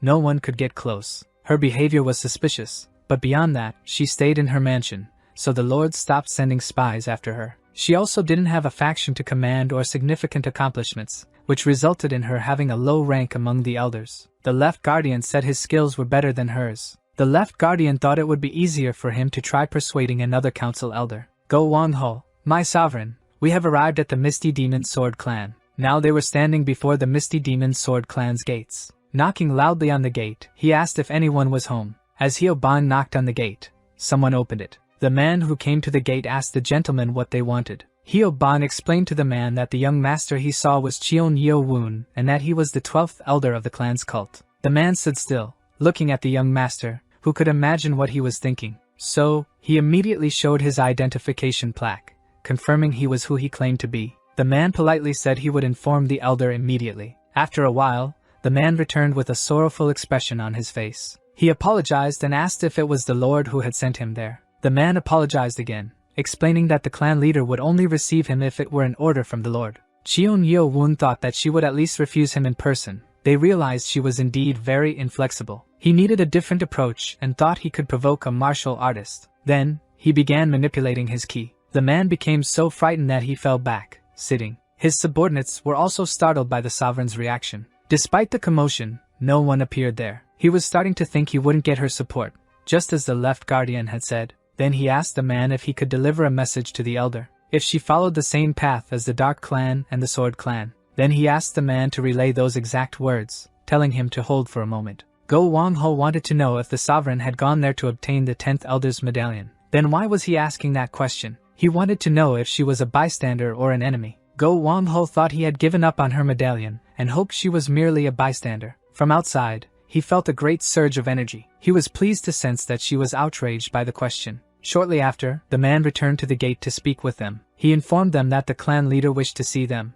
They all began following the man and entered the gates. The man, introducing them to their leader, informed them that he was escorting them. She thanked him and asked him to leave. She was already receiving them while holding her sword. The vassals, observing, realized this was the 10th council elder. They just didn't understand why she was already wielding her sword. She began descending the stairs to approach them. The young master introduced himself, saying he was the 12th council elder. However, she was already very irritated and called him a scoundrel. She said she didn't care if he was part of the Cheon line or a council elder. He shouldn't expect to be treated with respect by her. He looked at her and realized it was truly strange. He was still greeting her when she unsheathed her sword. She asked him how it would be the same path he used to compare her with those shameless traitors' clan. Looking at him, she said she was going to teach him a lesson. Moon-gyu shouted for his master to be careful. When he looked, she was about to use the sword technique. He also drew his sword and quickly blocked the technique. She watched to see if he would actually manage to block it. He blocked it perfectly. Even seeing it, she couldn't believe it. It was clear that he had created a defensive field around himself. And when he blocked, the strike was so powerful that it forced her back. She asked who he truly was. How did he cancel out her sword technique? That's exactly what he wanted to ask her, how she learned that sword technique. She found it odd that he knew her sword technique. It didn't seem possible. She asked what he meant by that. That technique was a legacy of her clan. Cheon told her that no one had mentioned the sword demon having a disciple. Go Wang-ho asked what her sword technique was for him to ask such a question. He said the technique was genuine and demonic. Hyo-ban commented that the technique was incredible and, moments ago, had seen the true demonic sword. Go Wang-ho thought that technique had disappeared over 500 years ago. Stranger still, his sovereign had nullified a technique with a single strike. Calling him a scoundrel, she asked if he was the messenger of that person. When he heard her asking if he had been sent by that person, he wondered who she was referring to. She realized he didn't know, but thought that person wouldn't teach arts and signals to someone unrelated to the Sword Clan. He realized she didn't know about the secret book of the demonic sword. She said that Monique's true sword was a technique of the Sword Clan, and she should be asking how he knew it. Then, he said that the true demonic sword was the sword demon's technique if he wasn't mistaken. He added that she also wasn't part of the Sword Clan. She became intensely upset and asked him what he was saying. She asked how he dared speak to her that way. Charging at him, she said she would force him to speak. He, watching her approach, thought she should know that Monique's true sword wouldn't work on him. When her attack came close to him, he didn't seem to know what attack it was, but he blocked it. She sent a sequence of strikes, and he blocked them. The more she attacked, the more he defended. By observing her movements, he noticed that they were different from the demonic sword technique he knew. She wanted to know how long he could keep blocking, so in that case, she would press a bit harder. She continued attacking him relentlessly, and he kept defending. The intensity of those attacks increased significantly, yet he still defended himself. And it was as she suspected, that scoundrel had learned the true demonic sword technique. Then, suddenly, she decided to change her techniques a bit. However, she wanted to reserve that for the wretch. When he saw the form she was using, he couldn't believe it. Even with her strike being more intense, he continued to block. She was no longer willing to go easy on him, and her strikes grew worse and worse. She realized that he had also mastered even that part. The young master's subordinate was astonished by the movements similar to the 7 demon swords. She couldn't figure out what was wrong with that scoundrel other than knowing the true demonic sword and its movements. She knew the movements were similar, but the sequence and execution of the technique were entirely different. With great fury, she decided to end the battle right then. Even with her swift attacks, he merely avoided dodging. She grew desperate, realizing she had been surpassed. But his patience had also worn out, and he decided to call a truce. With one strike, he disarmed her. He then struck her with ki. She had to understand that he wasn't finishing her off because he didn't want to. When she realized her end was near, she widened her eyes and kept staring at him. But fear also took hold of her, and she closed her eyes. He waited until she fell to the ground to finally place the sword at her neck and ask if she wanted to continue. She had definitely seen it, and was certain. The sword technique he performed was the same as the one she had seen that person perform. With the sword at her neck, he asked if she could now say how she had learned those techniques. Kneeling, she extended her arm and told him she couldn't say, but if he wanted, she would pay the price of defeat, and was ready to lose her arm. Cheon, seeing how determined she was, felt she must have a connection with this person. He merely wanted to change the subject, and said he wanted to check if she had relations with the Sword Clan and the Dark Clan. She looked back with hatred and muttered that she had no relation. Mentally, she told him that she and those two clans could not coexist. She asked if he was the seventh young master of the cult. She recounted that they had spoken about him in the council when he was born. Sadly, she said that could be called a connection. It was an unfortunate one. 500 years ago, the Sword Demon had 3 candidates for disciples. However, he could only teach one clan until the technique was passed down to a single person. Kyung Cheon and Mujian, who demonstrated great talent and promise, grew ambitious and wanted to marry the Lord. Angry and disappointed with their actions, the Sword Demon abandoned all his disciple candidates. She explained that because of those two, her ancestor, Yunhong Su, was also penalized. Afterward, her ancestor founded the second demonic sword clan, but he couldn't be recognized by the Council of Elders as he had been expelled. However, they recognized the Sword and Dark clans, founded by Mu Ju-rang, as successors of the demolished Sword clan. She recounted that her ancestor protested furiously, declaring he couldn't accept that. Enraged, her ancestor founded the Misty Demon Sword clan to set things right and had 3 wishes. The first was to inherit the demonic Sword clan's lineage, and the second was to fully restore the Sword Demon's technique. He found it strange. If it was the true demonic sword, how could it have been restored in those 500 years? And the third was loyalty to the Lord and the cult, as the Sword Demon had desired. But from what the Left Guardian said, the Sword Demon's disciple candidates were just ambitious wretches. He said he was surprised by the loyalty that had lasted for 500 years. Placing his hand on his chest, he acknowledged that the Misty Demon Sword clan was a true descendant of the demonic Sword clan. She never thought she would hear that,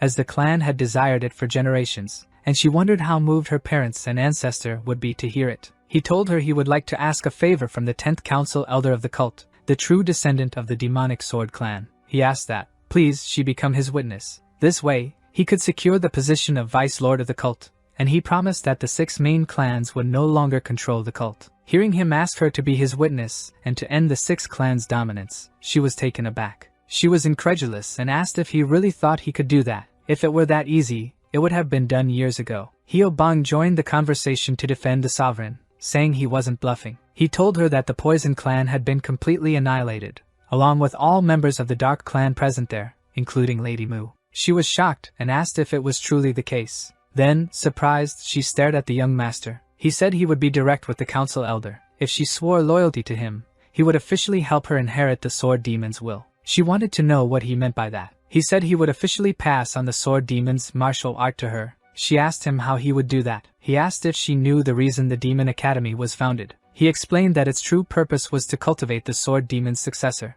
She wondered what could have happened for the Sword Demon to have done such a thing. He said it was better to show than just to tell. Then, he began to perform the technique. He started performing the true demonic sword. His subordinates were astonished, as they hadn't seen the full technique before. She wondered if this was the true demonic sword of the Sword Demon. He transformed momentarily, then used 24 demonic swords in his first technique. Go Wang-ho realized that this technique was much more precise and powerful than he'd used earlier. As he continued refining the technique, she kept observing. She was deeply moved, as she was witnessing the true 24 demonic fairies. Moon-gyu noticed when she began to radiate energy. The 10th elder sat down in a meditative position. She was experiencing things she hadn't felt, no matter how hard she tried. Now at last they were clear to her through the true enlightenment of the Sword Demon. Everything around her began to emanate ki energy. Go Wang-ho noticed that it was the unification of the 5 Kiss. The young master watched, realizing it was the necessary realization to reach a true Grand Master level, wondering if he had experienced that. Young Master Cheon Yo-woon reacted when darts began to fly toward them.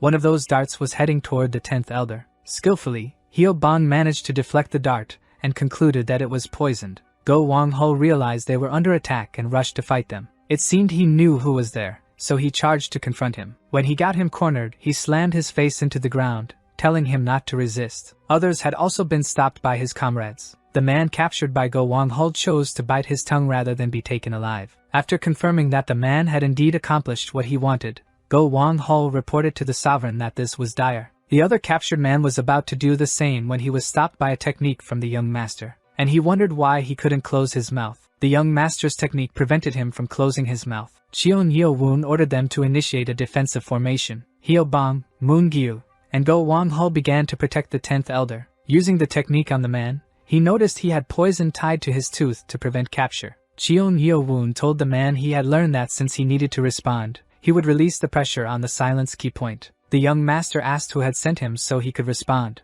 Cheon Yeo-woon smiled and said he knew. Then he blocked the silence point again. Cheon Yeo-woon said that he didn't want to speak since he was a spy and asked if he was right. The man just started trembling and widened his eyes. Then, using his key strength, he began breaking the man's fingers. He warned him that he would break every bone in his body, but if he changed his mind, he just had to look down. Smiling, he said he was sure the man wouldn't speak since he was a spy, and he continued working on his fingers. Meanwhile, the three remained in the defensive formation, and the 10th elder continued in her state of enlightenment. Her body and face began to glow differently. Young Master Cheon Yeo-woon observed that it was a bodily reconstruction. Her transformation continued for a while longer, until she reached her peak. Go-wang-ho and Hyo-bong were amazed, wondering what was happening. Having completed the enlightenment and the bodily reconstruction, she was now standing. She had a different gaze. She seemed like a different person. She stepped out from the center of the defensive formation. She was moving toward the young master. Facing him, she bowed. She declared that she,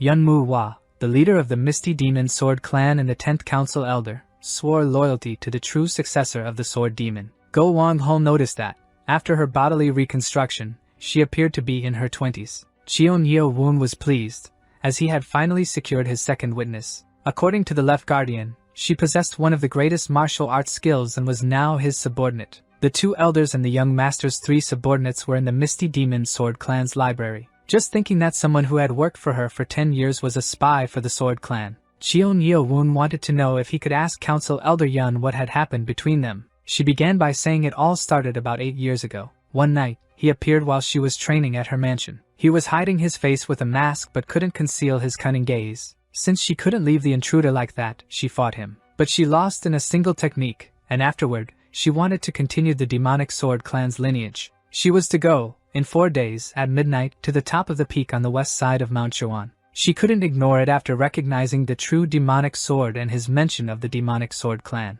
But when she arrived at the peak, there were people she had never expected. The leader of the Sword Clan and the leader of the Dark Clan. Her surprise was brief, as the masked man appeared shortly afterward. The leader of the Sword Clan asked who the masked man was who had gathered them with the mention of the Demonic Sword Clan. The masked man simply said they didn't need to know who he was. He said that if they needed something to call him, they could call him 100 names. He explained that his purpose was to pass on the true demonic sword that had been lost to them. They were all shocked when he said he would teach them the true demonic sword. When asked how he knew the true sword, he only said he couldn't answer. The leader of the Dark Clan wanted to know why he was trying to teach them. She said she refused because the descendants of those two didn't deserve to learn the true demonic sword. The leader of the Sword Clan asked how she dared to slander his ancestors. She was right, as everything she said had indeed happened. But the masked man asked them to stay quiet. He drew his sword. He also said that it wasn't the only inheritance of the Sword Demon that he wished to pass on, and he began to perform the technique to demonstrate it to them.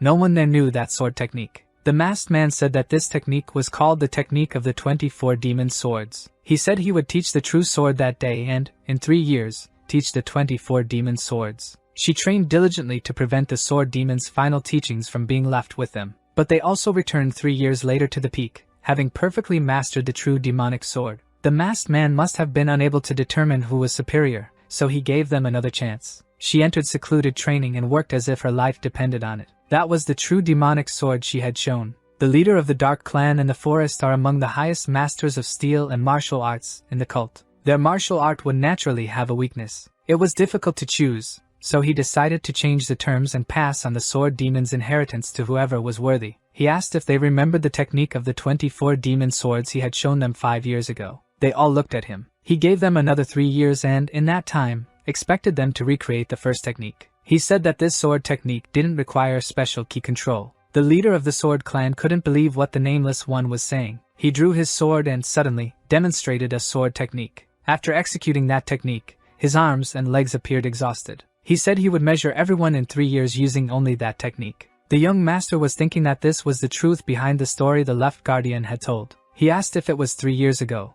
so she had met the Nameless One again. She told him the young man had said he would pass on the sword demon's martial arts. Cheon wondered how this unknown person knew the 24 demon swords. From what he'd been told, no one had passed that test in 70 years. He also wanted to know what technique could neutralize the 24 demon swords. He asked her if she still remembered the technique he had performed 3 years ago. He asked if they could meet privately in the secluded training hall. She found the proposal unexpected. They went to the secluded training hall of the Misty Demon Sword clan. She prepared herself to see the technique that would surpass the 24 swords technique. He launched the Celestial Demon Sword's first technique. Just by looking, she realized it was the technique the unknown man had shown 3 years ago. She asked how he knew that technique, and how he managed to perform it so smoothly. Cheon couldn't believe it. That man really knew the first technique of the Celestial Demon Sword. To master the 24 demon swords, which existed only in the Demon Academy, one needed to pass the 6th test. That nameless one had learned the Celestial Demon Sword art,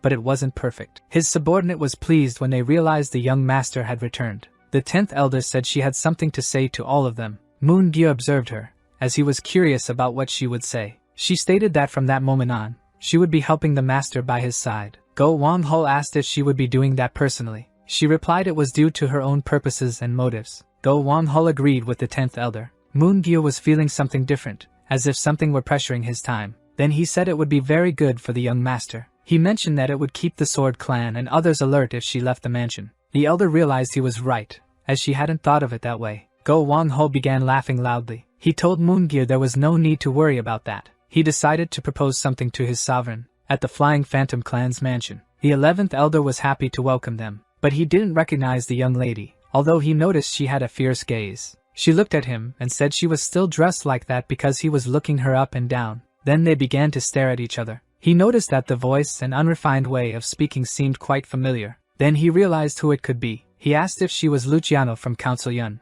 Then he looked more closely and said her skin looked like it had undergone bodily reconstruction. The young master wanted to know if the elder could make a mask for Elder Yun. He wanted to know if it was to hide that she had undergone bodily reconstruction. He replied that someone needed to assume her place. The 11th guardian realized he intended to use her as a bodyguard. He said he didn't know who had thought of it, but it was a great plan. The 11th elder immediately accepted the order and went to the workshop to make the mask. Meanwhile, Go Wang-ho and Hyo Bong went to visit their parents and their clans. One of his injured subordinates had returned. He explained that he had suffered internal injuries, but had no problem moving. Cheon Yeo-woon felt deeply for his subordinate, who was injured because of him. Hyo Bong mentioned that his first subordinate had already returned. Cheon asked everyone's families if they were well. Their responses were positive, and he was pleased. He mentioned that everyone was there except for Baek Ji-ai. He wanted to share the next step with them. He said he would prepare them first. Go Wang-ho thought it best if 3 people stayed to consider the matter. Hyo Bong didn't like it,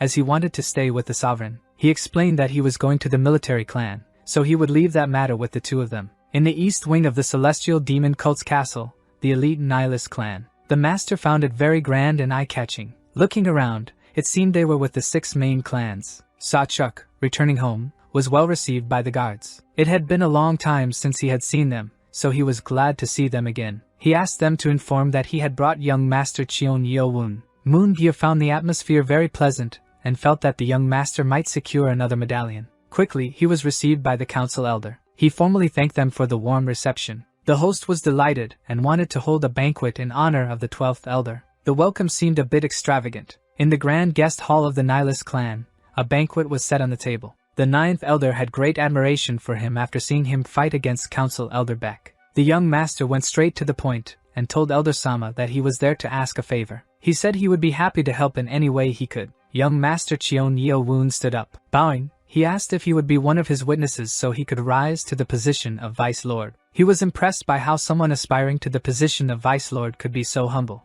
The elder asked the young master to feel at ease. Gesturing to his subordinate, he immediately understood what it was about. Quickly, someone entered the hall. It appeared to be a young lady. The young lady wished to introduce herself to Council Elder Cheon Yeo-woon. The 2 introduced themselves. The elder introduced her as his daughter and the younger sister of Chuck. He said he would be honored to be one of the witnesses to help him become Vice Lord. He wanted his trust to be based on something. The young master asked what that would be. The elder said that, if he was not mistaken, he was yet to be married. Moon-gyu detected the scent of jade wine, which had a delightful aroma. Then, the young lady entered the hall. She was immediately noticed by Moon-gyu. She wished to introduce herself to the council elder, saying her name was Sama Yang. Moon-gyu wondered why he had summoned Sama Chuk's younger sister. He also found it odd when the elder mentioned that trust was based on something. He said he still had a journey ahead, but how about choosing his daughter as his wife? Moon-gyu nearly choked in shock. He couldn't believe what he was hearing. However, the young master was a bit taken aback by the situation.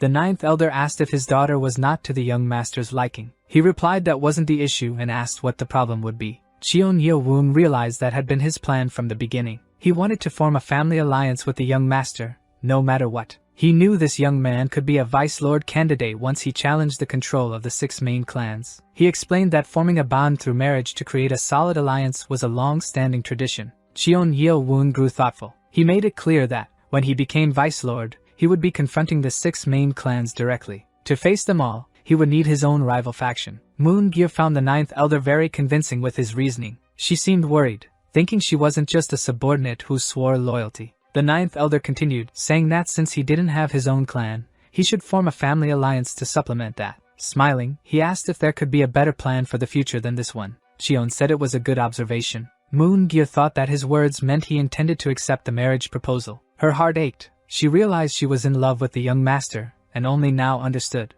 Looking at her, she thought she was beautiful for her age, and the young master might like her. Meanwhile, she continued wearing a face mask and acting as a man. The ninth elder was delighted, and said that now that he would form a clan, he would do anything for him. However, young Master Cheon clarified that he had misunderstood. All he had said was that he made a good point. Moon-gyu felt a bit relieved. Then he would directly ask if he would serve as a witness without involving his daughter's hand in marriage. The ninth elder was in a bind and didn't know how to respond. Chuck told the sovereign that he needed to say something. He said that the ninth council elder should have an honest and positive view of him from the 6th test. Neither the father nor the daughter appreciated his comment. Then, the young master asked if that was really the case. But it seemed he wasn't aligned with his son, so it was best for him to go his own way. Moon-gyu was glad, but then thought that such a firm rejection might cause problems for the master later on. Resolutely, the young master called his subordinates to leave. The ninth elder asked him to wait. The elder asked if it was because of the marriage proposal. The young master said he wasn't entirely opposed to a possible marriage with his daughter. Turning to the elder,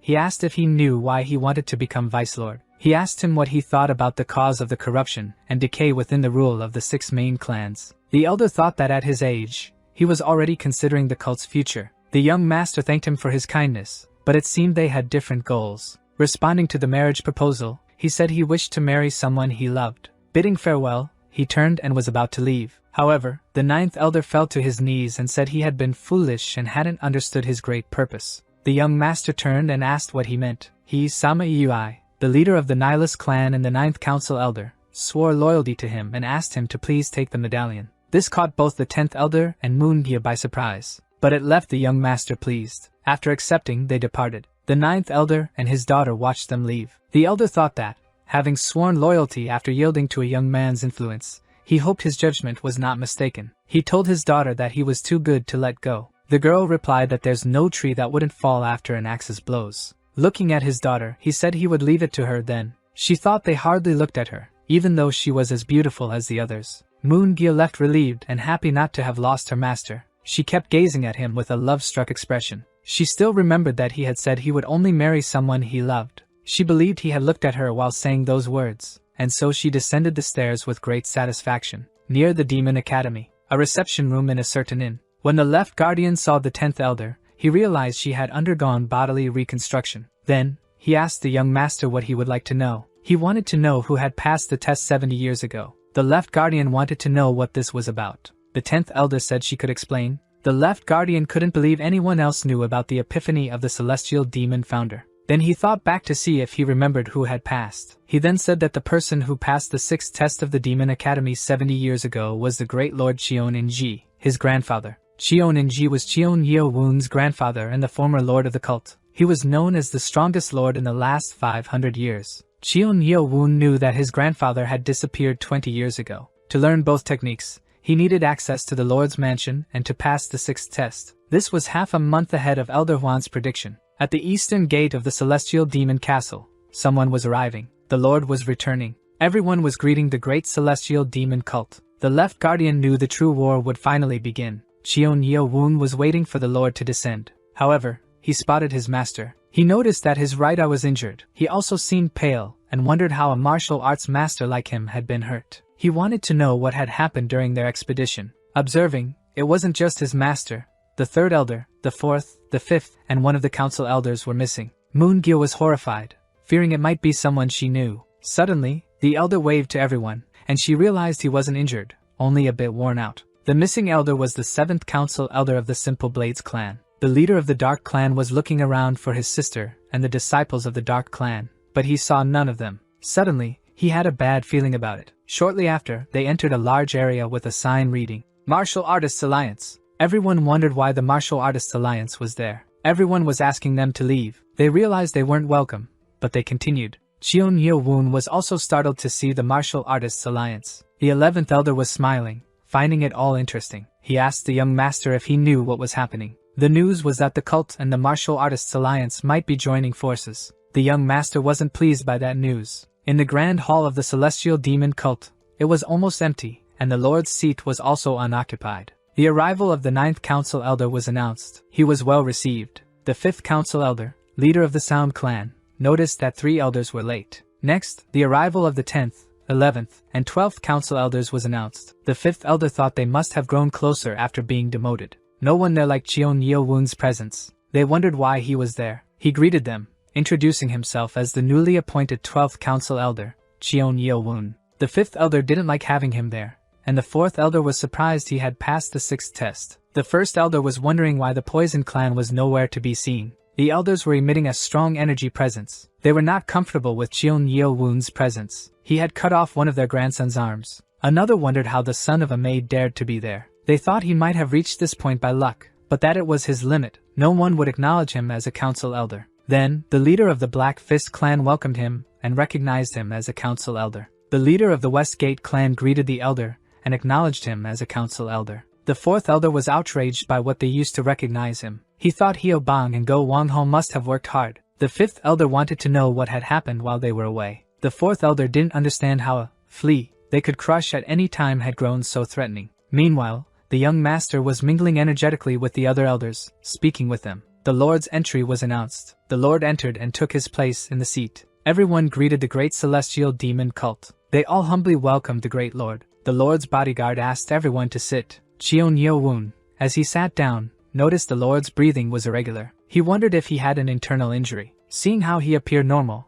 it wasn't as severe as the council elder's conditions. Master Siab Meng wondered what had happened to that boy. He found it hard to believe what he was seeing. His ki strength was so immense that he had already surpassed him. He was pleased and thought he could no longer treat him merely as a child. Cheon Yeo-woon noticed he was being watched. It was the Lord's eyes. His gaze was as sharp as a sword. He was trying to hide it, but he must have been quite surprised. The 9th Council Elder was asked to report on the matters that occurred during the Lord's absence. He mentioned that there were no surviving members of the Poison Clan or the Sword Clan due to the conflict. Everyone was wondering what had happened while they were away. The 5th Elder was enraged because her son had died at the hands of the Blade Clan and the Poison Clan. Another elder was upset because Yang Gang had been killed when his head was struck by the Dark Cloud Flow Palm. Hang Yu-jik had killed another elder's son. The 1st elder was furious because his sister had been killed. He didn't understand how it happened, as she was more cunning than anyone. He didn't believe she would fall to the Poison Clan. The 1st elder thought the reasons and outcomes made sense, but they refused to believe it. They thought that, for that girl to fall into a trap set by the Poison Clan, something was off. The Left Guardian thought everything was spectacular.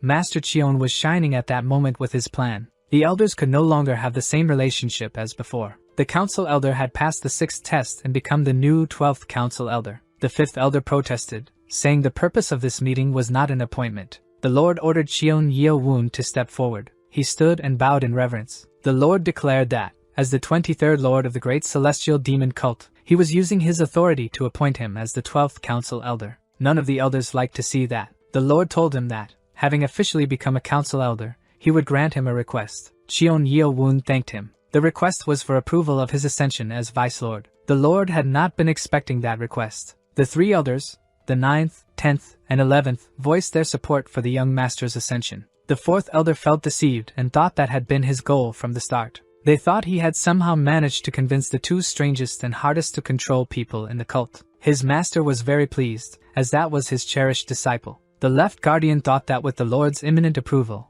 the worst-case scenario would occur for him. The Lord asked if the 3 witnesses recognized his 7th son as Vice Lord. All 3 affirmed that the young master was worthy of becoming Vice Lord. The Lord thought for a moment, and then said he officially. At that moment, the first elder's ki went out of control, as he believed that had been Cheon Yeo Woon's aim all along. However, just then, the left elder's sword was at his throat. The left elder ordered him to restrain his bloodlust, asking how he dared be so reckless in the great hall while the Lord was present. The first elder shouted that he could see through his schemes, glaring at Cheon Yeo Woon. Cheon stared back at him, showing no fear. The first elder was losing control when he was ordered to stop. The voice in his head was the Lord's. The first elder was forced to restrain himself, and he apologized for the recklessness in addressing the Lord. He knelt, bowed his head, and said he should be punished for his insolence. The Lord said it was enough, and told him to return to his place. Only after the first elder calmed down did the left guardian sheath his sword. The left guardian was close to Cheon Yeo Woon's master. However, the first elder was plotting something. The left guardian noticed his movement. He charged toward the 12th elder. The first elder was shouting Cheon Yeo Woon's name. As soon as the left guardian sheathed his sword, the first elder would find out everything himself and tear him apart with his own hands. Then, someone spoke to him mentally. It was Cheon Yeo Woon telling him he was right. Smiling mentally, he said that he had killed them all. This enraged the first elder, who lunged at him. The left guardian had to intervene to prevent a worse situation. Using the dark cloud flow palm technique, the first elder told the left guardian not to stand in his way. However, that technique sent the left guardian flying, causing him great pain. Proceeding with the true demonic sword, final technique, and the true heartless sword. The Lord was merely observing. The 10th elder noted that this was the true demonic sword. She observed that he was strong and his power far exceeded the standard true demonic sword. When an elder attacked him, he quickly stopped the elder's strike, using the 24 demon swords. The first elder couldn't understand how that wretch knew that sword technique. However, another elder charged at him again.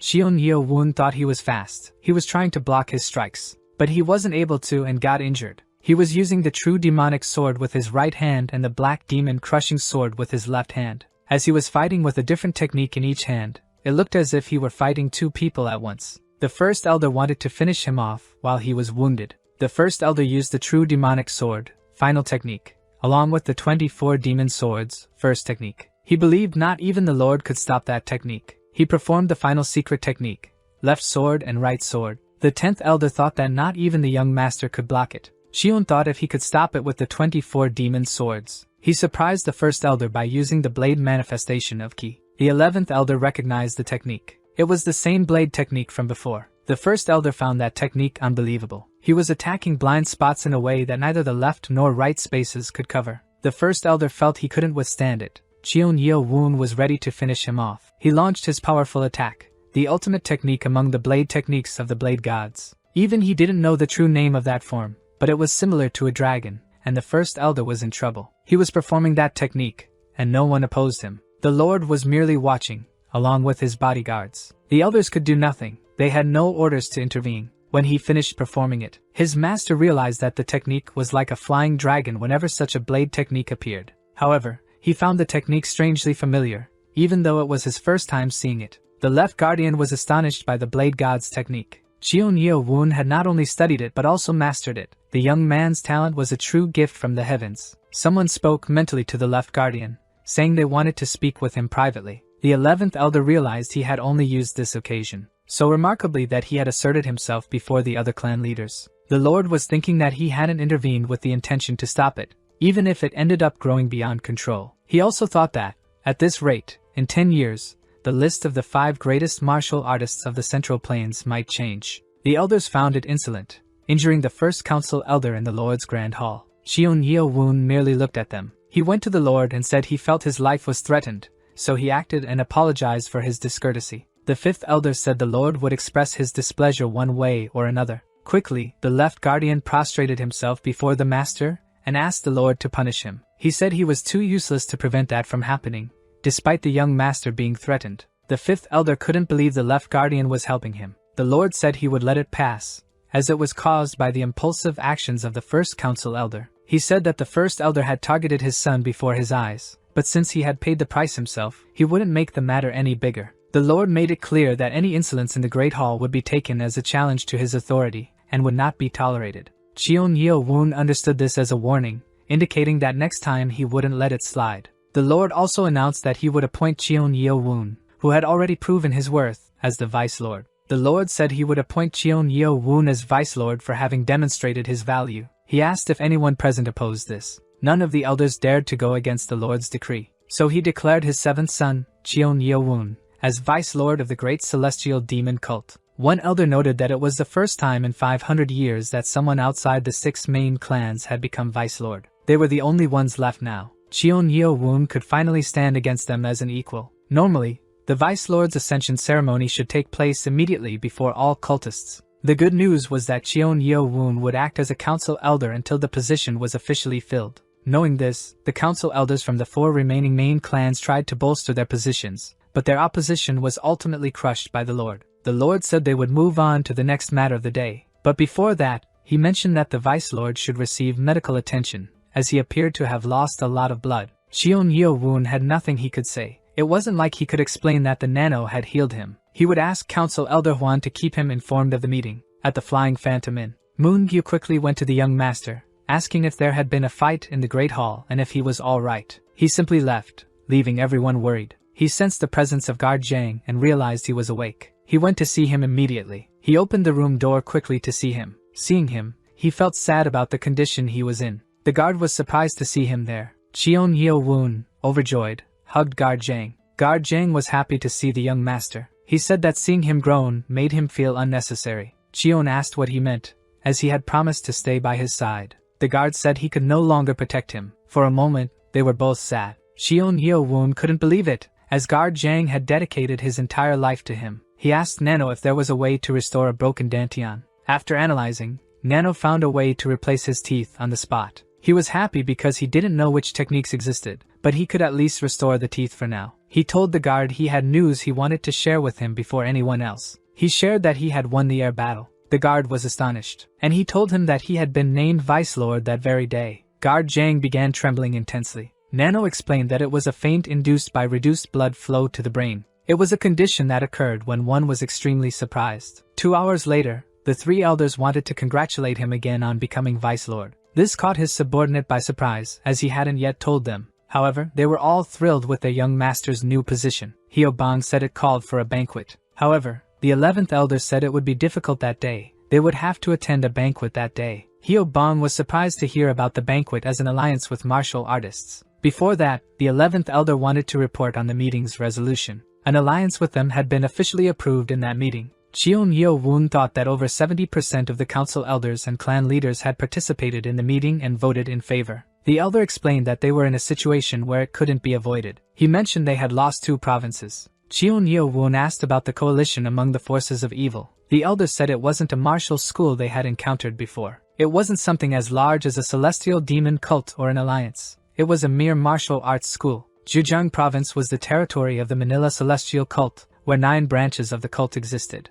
And Anhui province was home to Namgung Sian, one of the 17 masters considered the best in the alliance. This territory bordered 3 of the largest factions in the martial realm. Recently, 3 branches of the Celestial Demon Cult in Zhejiang had been attacked simultaneously by an unknown faction. The cult believed it to be an attack by the Martial Artists Alliance. However, in just over 2 weeks, they had been completely annihilated. The top leaders of the Celestial Demon Cult, assuming it was the Martial Artists Alliance, prepared for war. The cult wanted to execute them immediately, but the envoys brought shocking news with them. That's when they discovered they had lost to a new faction. So, the cult proposed a temporary truce until they could reclaim the 2 provinces. Later, they accepted the truce, and the cult's central forces set out on their own. The 11th elder said they failed, and with him, he saw the Lord and Council elders return wounded, and Dong Sunwoon, the leader of the Simple Blade clan, returned dead. Cheon Yeo-woon understood that was why they were forming an alliance. Once the alliance was officially announced, the news would spread, and that was the second reason for the alliance. Cheon wanted to know if they would uncover the identity of that martial school. He said he didn't have much information, but they referred to themselves as the 6 Blades Martial School. Hearing this, the young master turned pale. Inner castle of the Celestial Demon Cult, Guardian's Mansion, located to the right of the Lord's Mansion. In the office of the Grand Guardian, the left guardian was reporting what happened. He said that if it was true, the Vice Lord was the person they had been waiting for. The left guardian found the Grand Guardian's response strange. His reaction was silent. The left guardian asked the Grand Guardian if something was wrong. He replied, the 6 Blades Martial School. He asked if it was the name that was troubling him. One of the martial masters from the 6 Blades School had cut off a council elder's arm and almost became the right guardian. When they arrived in Zhejiang, They were waiting to ambush in some way. They were strong and outnumbered them, but they could respond well, as they were the cult's central forces. In the middle of the fight, 3 great martial masters appeared, one using sword technique, another using palm technique, and a third using claw technique. The battle ended with the 7th Elder's death and the Council's 5th Elder losing his arm. In the end, the Lord and the Grand Guardian had to intervene, and the one the Grand Guardian fought was the martial master who used the sword. All of his techniques were derived from a unique martial art. The Grand Guardian showed his back with the sword scars to the left Guardian. He noticed that those wounds looked similar to the blade techniques of the Blade God. The Grand Guardian said that even with his techniques and movements, he couldn't avoid that technique. The Grand Banquet Hall, located next to the Great Hall. The Lord, Guardians, and Elders were gathered. Cheon Yeo-woon was not satisfied, as he didn't like the matter at hand. The 11th Guardian wasn't pleased. He thought the attire was too simple for a banquet. The guests arrived, the 6th Master of the 17 Masters of the Martial Artists Alliance, leader of the Manhua sect. The 7th Master of the 17 Masters of the Martial Artists Alliance was the leader of the noble Mujian clan, and a person who concealed their face was being carried on a throne. However, one of the masters outside seemed to be narrating everything happening inside.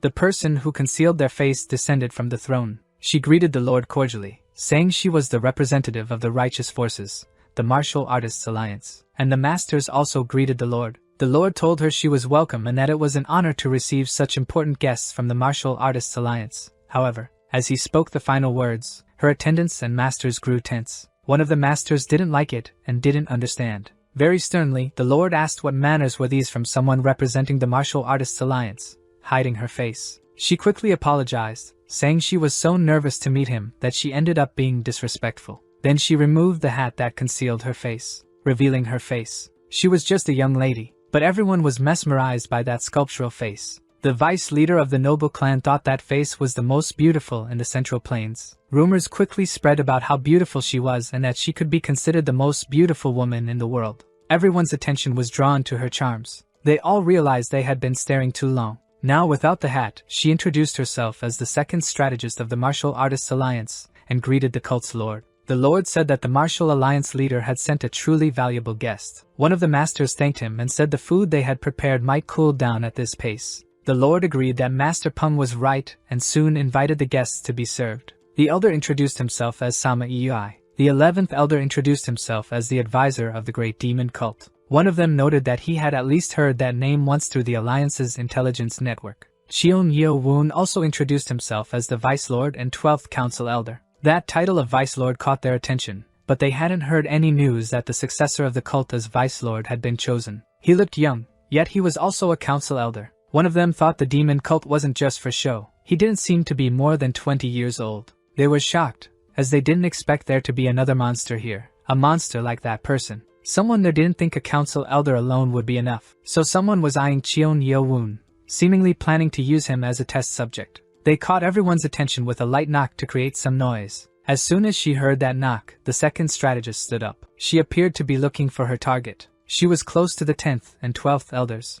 Politely, she asked Council Elder Yan Muhua if she could excuse herself for a moment. The 11th elder wanted to know what the issue was. All the knights from the Martial Alliance felt embarrassed. The young lady sat very close to Cheon Yeo-woon. He noticed she was a bit drunk but wasn't suppressing the alcohol with her key. She began calling him Vice Lord. She was very close to his face when she said she wanted to get to know him. The vice leader, son of the Martial Alliance's leader, wasn't pleased with that. The 2nd strategist went even further, starting to touch Cheon Yeo-woon. He quickly moved away from her. However, she leaned in closer. He thought this might be quite problematic. She was directly in front of him, staring at him. The person who had knocked sensed that this was the right moment. They knocked again, and upon hearing the 2nd knock, she lunged at him to attack. So he dodged swiftly. Everyone there was highly alarmed and shouted for the strategist to stop, but she kept attacking, and he tried to defend himself. Cheon Yeo-woon asked Nano if she would continue to be controlled, and the 2nd strategist continued launching her strikes at him. Nano informed him that there was a way to free her from hypnosis aside from the hypnotist, who could release her. It could be possible to break it by applying electrical shocks to her nerves. He held her head and emitted small waves of electric shocks. She immediately dropped to her knees on the floor. The masters pleaded for him to stop. The 11th elder asked how she dared to attack the vice lord of their cult. The manipulator thought it had worked and watched from a distance. He believed that with a single word, everything would descend into total chaos. He requested a stronger electric shock from Nano, and added more charge to the hand holding the second strategist's head, until she stopped struggling and grew calm. One of the elders asked what this meant to the Vice Lord. The distant observer thought he had worsened things on his own and wouldn't need to do anything further. However, her eyes returned to normal. When she realized it, she was lying on the floor. Not knowing what had happened to her, she thought she might have drunk too much. The hypnotist was upset, as the hypnosis should have already passed. Someone mentally told him not to be surprised. He just needed to switch to plan B. When the young woman was regaining her composure, that sound was emitted. This time it affected the vice leader of the Martial Artists Alliance. He jumped at him, shouting how he dared to mess with their strategist, saying he would finish him off. He was frantically trying to hit him. He was quickly restrained by the 11th elder, and smiling, he remarked that this young man seemed to have underestimated him. The young man shouted to be released. The 11th elder simply silenced him with a strike to the neck, rendering him unconscious. Cheon Yeo-woon noticed he had been normal until a second ago, but then suddenly became furious. He was certain it wasn't being done by a single person and asked Nano to enter sound telepathy detection mode. The culprit said he had to create a commotion somehow. The information reached their minds, saying there was nothing else to be done. When the Vice Lord found the culprits, he immediately grabbed one by the neck. He asked if he thought he wouldn't be found. Squeezing harder, he told him not to try deceiving him. He asked him what the plan was exactly. Then someone intervened and told the Vice Lord to stop. They were furious, thinking they couldn't punish her bodyguard. So, the Vice Lord asked the second strategist if that man was really her bodyguard. She was confused and couldn't say. She quickly regained her senses and asked who that man was. This took everyone by surprise. The man mentally told his younger brother there was nothing they could do. They should start Plan B while that person searched for the remnants of the Sword Demon. Cheon Yeo-woon heard that they were after the Sword Demon's remnants. Clapping his hands, he made some turn against each other, causing chaos. He incited rebellion between the Martial Artists Alliance and the Celestial Demon cult members. Cheon Yeo-woon didn't know when all those people had fallen under hypnosis. At that moment, he grasped the meaning of it. Cheon Yeo-woon wondered how so many people could be hypnotized so easily. The hypnotist shouted that the blame was on those cult bastards who attacked them. He yelled that the alliance was a cunning trap set by them. The elders and martial arts masters clashed. Cheon Yeo-woon stepped into the middle of the commotion and told everyone to stop. He shouted that they were all under hypnosis. A martial arts master asked what he meant by hypnosis. Cheon Yeo-woon explained that the second strategist's actions earlier were strange, and now there was this chaos. The master asked what he thought they should do. Cheon Yeo-woon shouted to the council elders and alliance guests to command those not under hypnosis. The hypnotist asked the Vice Lord what they would do with those under hypnosis. Cheon Yeo-woon turned and smiling, told him he would take care of it himself. He quickly left. One of the martial arts masters called for the elders of the Manhua sect and the Moang clan to follow him. They also departed. The 9th elder called for the Lord. He was displeased with their audacity. Without hesitation, in the center of his territory, Cheon Yeo-woon observed the fight from the rooftop. He asked Nano to activate augmented reality over the user's visual data. He told Nano to identify those under hypnosis. He requested assistance to electrocute them as soon as he touched them. He began touching those recognized by Nano. With electric shocks, he brought them back to reality. Using his extreme speed, he moved swiftly, restoring the sanity of many at once. He passed by the second strategist so quickly that she barely saw him. She realized that the current Vice Lord of the Demon cult was extremely fast. When those affected by hypnosis awoke, they felt intense headaches and were unsure of where they were. The man couldn't believe how he was undoing the hypnosis just by touching them. After meeting his eyes, Cheon Yeo-woon realized who he was looking for. He approached that man as quickly as possible and grabbed him by the neck. With a sudden reaction, he threw him to the ground, leaving him immobilized. Realizing he couldn't counterattack, and confronted by the Vice Lord, he understood he had no choice. One of the Alliance Masters observed that the Vice Lord was a ruthless man with not a shred of hesitation. Gripping the man's neck, he asked who they were. When the man opened his mouth to try to escape, Cheon Yeo-woon used the technique again to prevent him from closing his mouth, and he pulled out the tooth that held a hidden poison. He told him he would deal with him later. For now, he had to attend to that person. In the northwest of the Demon Academy, the precious library's floor was littered with defeated soldiers. Some guards noticed noises coming from the basement. They had broken through the steel doors with brute force. They hoped the director would arrive quickly. They were attempting to break free. The sapphire was 3 times thicker than the monoliths above. It was supposed to be unbreakable. Suddenly, they realized they were managing to break through the sapphire as well. They couldn't believe it. The director and some soldiers were on their way. When he heard a huge explosion, he shouted to the guards that he would go ahead. Seeing all those bodies on the ground, he wanted to know what was happening. In front of him, martial artists appeared. The director thought she had seen those guards in the Martial Artists Alliance's procession, but the energy he was emitting couldn't belong to someone who was merely a guard. The left guardian stood face to face with the enemies. Guards shouted that there were intruders in the Demon Academy. They noticed they were coming out of the basement, and asked them what they had done to the people down there. One of them ran a hand through his hair with a mocking smile. He said they were mixed in among the bodies below. That guard asked how he dared but was stopped by the left guardian. The guard was eager to attack him, and asked the director for permission. The left guardian asked them if the vault below was their target. One of them replied that, as he could see, it was. The two of them spoke to each other, with one saying he'd handle things quickly so the other could take the escape route first. Then the guards charged forward, trying to capture the intruders alive. One of them took a deep breath and blew all that air back. It felt like a sonic bomb. Some guards became furious, thinking they were using such tricks. He looked at one of the guards and said he should have some key. Then he blew in his direction,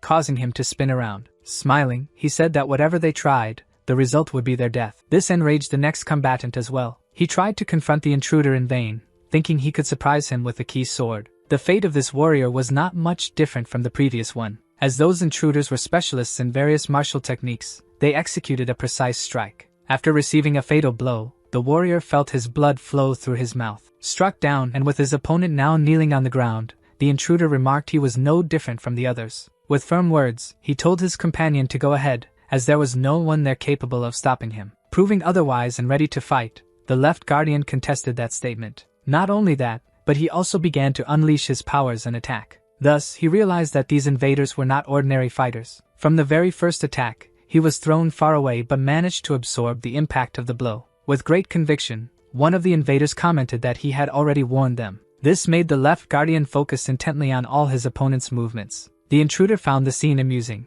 deeming the guardian yet another small fry. Such words wounded the pride of the director and left guardian, who demanded to know who they were. The opponent, mocking his low performance, stated it was bold to have so many questions when nearing one's end. This warrior was unlike the others. Showing his worth, the director deflected the attack, and then counterattacked. Quickly, the combatant closed in and began blocking his strikes. At the same time, he counterattacked, fully dominating the director's attempts. The director couldn't simply remain on the defensive. With his experience, he knew he had to unleash techniques, such as the final technique of the Crimson Flame Sword. Upon seeing the new attack, his combatant congratulated him for providing some entertainment. Not even the deadly flame sword technique was enough to stop the invader. This put the left guardian at a disadvantage in dealing with the unpredictable angles of the attacks. He realized the strikes came from angles he couldn't anticipate. Moreover, the punching technique was unique. Contrary to what many believed, the left guardian was being quickly overwhelmed by that multi-punch technique. Shortly after, the adversary put more power into one of his strikes.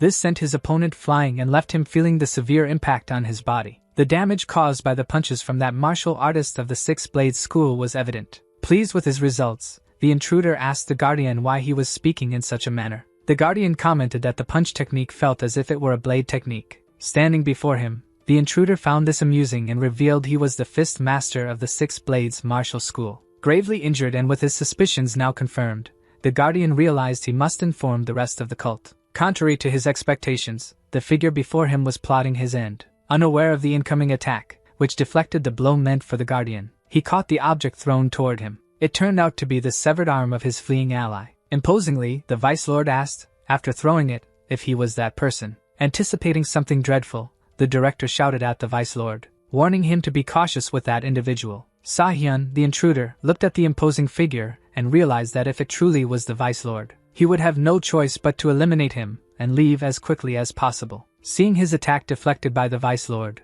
who swiftly entered his line of sight, most would not have even seen the blow, but the man who descended quickly from the rooftop managed to dodge. Realizing he had to use not only simple attacks but a variety, Sahyun launched himself again, attempting to strike, using the flower grafting method. The method was noticed, but had it pushed through, the guardian would have been hit. Analyzing the best possibility, he acted swiftly. This caused him to repel the adversary instead of being pushed himself. Meanwhile, his internal organs damaged by external energy were regenerating automatically. Sahyun, his opponent, thought there was no way he hadn't been injured after all of this. Cheon, turning his head slightly, asked if the left guardian was alright. Seeing the left guardian was still capable of moving, he instructed him to summon the Lord and the other council elders. He stated they should be near the entrance of the demonic academy, and could leave the rest to him. After hearing him, the guardian propelled himself to leave. In that motion, the invader and combatant quickly caught up with him. However, faster than both, the Vice Lord moved ahead of the left guardian. Unaware of the intervention, the intruder remarked that no one would be allowed to leave. Only then did he realize that his strike had been completely deflected. Seeing that only the two of them remained, he understood the fight would now be between them. Sa-hyun looked at his new opponent with hatred. His anger grew when the Vice Lord made it clear he would be his adversary. The force of their attacks and counterattacks lingered in the air. Sa-hyun was puzzled, knowing that the person before him had suffered a severe internal injury. Keeping that in mind, he decided not to hold back in his attacks. In other words, he would strike immediately. Since he wasn't facing an amateur, he could unleash increasingly powerful attacks. On the other hand, he also knew his opponent was the Vice Lord of a major cult, who wouldn't stand idle without retaliating. It became clear this wouldn't be easy, as his opponent was incredibly fast. Cheon Yeo-woon was determined to uncover his connection to the Blade God. That question left his adversary utterly confused. His dissatisfaction was evident in his words, as he believed no one could know such information. Despite the enemy's strange reaction, Cheon Yeo-woon suspected this man might be part of the Six Blades martial school. Since they were familiar with the Blade God, it confirmed that the demonic cult was indeed their enemy. The peak of their conversation was interrupted when both turned their attention to the sounds of reinforcements approaching. Torches illuminated much of the surroundings as they made their way toward the scene. Sa-hyun realized escaping smoothly wouldn't be easy. He decided to make a proposal to his opponent, suggesting cooperation and leaving as a hostage. The Vice Lord replied that such an action was not an option. Seeing the refusal and running out of time for discussion, Sa-hyun launched an attack. Making it clear he also knew how to perform the Blade God's second technique. Cheon Yeo-woon noticed the technique had been perfectly adapted into a punching technique. Its power was the same, requiring at least a fourth technique to block it. After blocking with the 24 demon swords, he recognized his rival's strength and realized his own technique was gradually weakening. The plan had been to catch his opponent off guard, but instead, his adversary used unexpected variations and managed to surprise him. Despite being quick, he couldn't keep up with the frequency of the attacks. The variations employed were difficult to block. Contrary to expectations, his strikes weren't having the desired effect, making his opponent think he was superior in several aspects. In a battle where neither could afford to look away even briefly, both successfully landed attacks, dodged, and counterattacked. Yet, despite the situation, Cheon Yeo-woon's antagonist believed he was superior, positioning himself in a way that made it hard for Cheon Yeo-woon to retaliate. Moreover, applying such pressure in combat left Cheon Yeo-woon struggling to think of potential maneuvers, especially while being constantly pressured to dodge or block. Although he evaded many strikes, one eventually landed, and he couldn't avoid it in time. His body was sent a considerable distance after being hit. This earned him praise even from the contender before him. Confident that the demon sword techniques wouldn't work against him, Cheon Yeo-woon concluded that his rival was already familiar with the 24 demon swords techniques. This overconfidence made Sa-hyun excessively self-assured. He approached his opponent calmly, claiming resistance would be futile.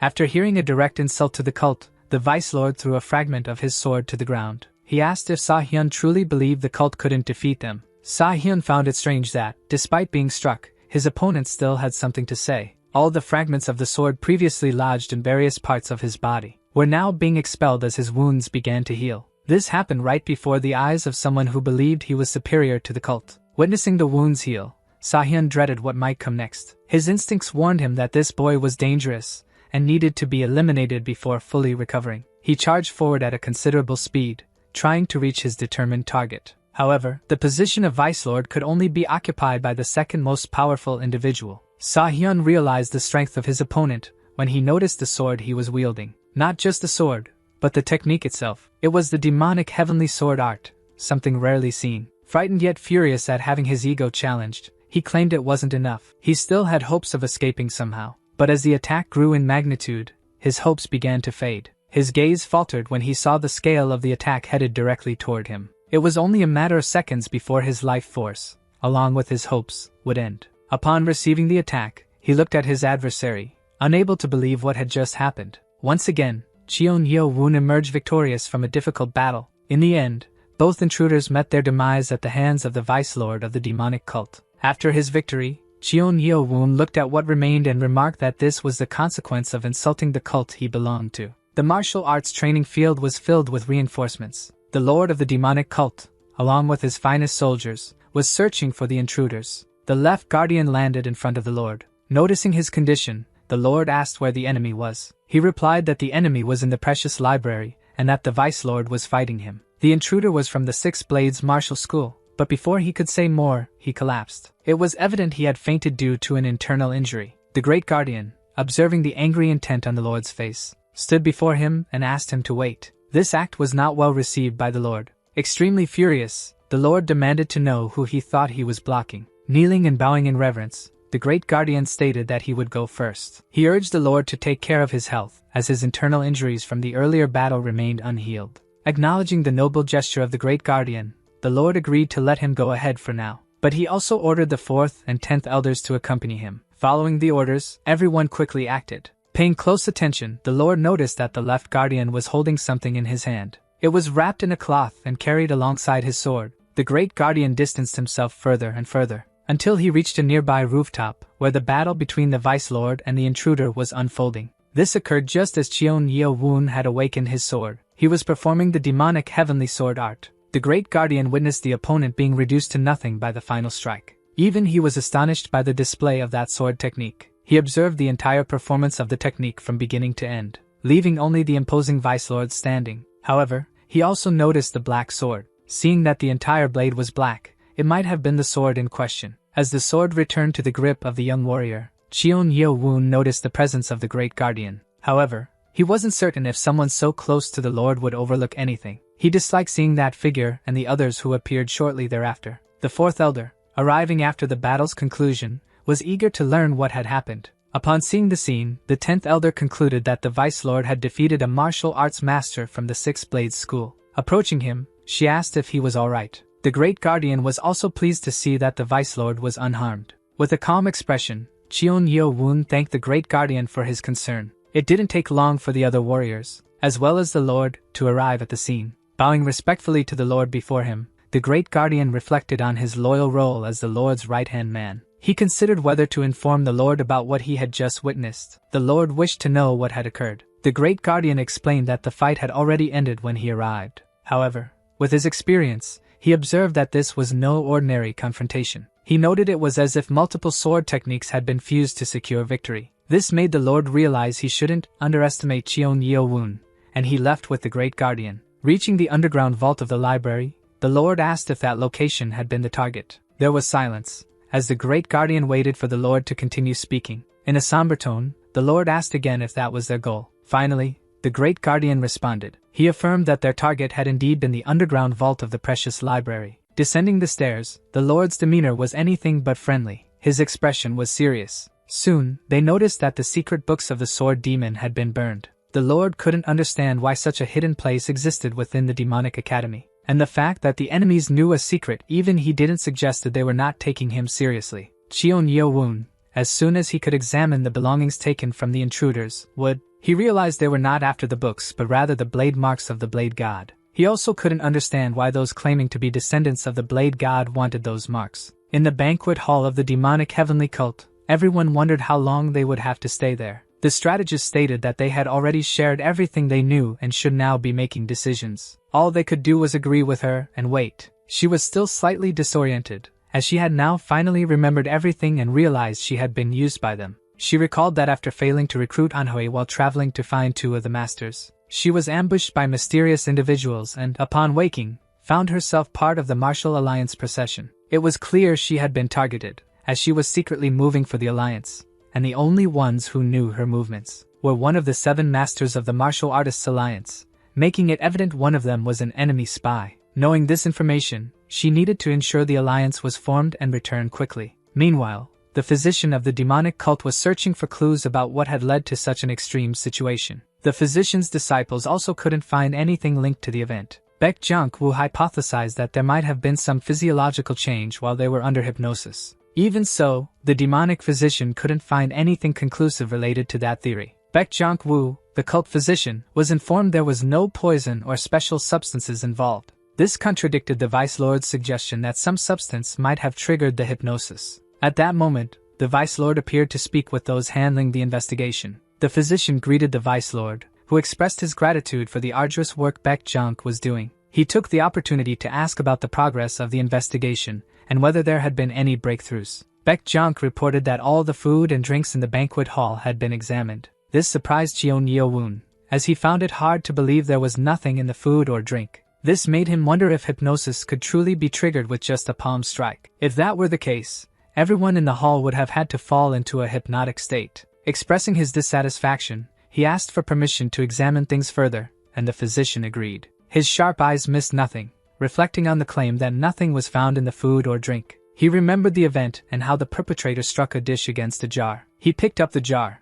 thinking it couldn't be the sole means of hypnosis. Then he realized that eating required contact with lips on cups and utensils. He requested Nano's assistance in detecting any poison or medical substances on the utensils and plates. To analyze them, he only needed to touch the silverware and plates with his fingers. People around him watched his behavior as he flipped the dishes, puzzled about his intentions. The plates and utensils were carefully separated into those containing a substance and those that did not. He asked if anyone remembered where they had been seated at the banquet the previous day. He instructed everyone, except those who no longer had seats due to broken chairs, to sit where they had been. The physician's apprentices questioned Baek-junk about the Vice Lord's purpose. It was noticed that the seats of the Martial Alliance members who had been hypnotized had flipped cups. Holding one of the plates, he called for Baek-junk and asked if he could detect any scent. He requested that he focus only on the area where lips might have touched. Soon after, the physician began sniffing the cup, trying to identify something. Suddenly, his expression changed drastically. He confirmed with precision that it was poppy. He theorized that poison had been applied to specific cups beforehand.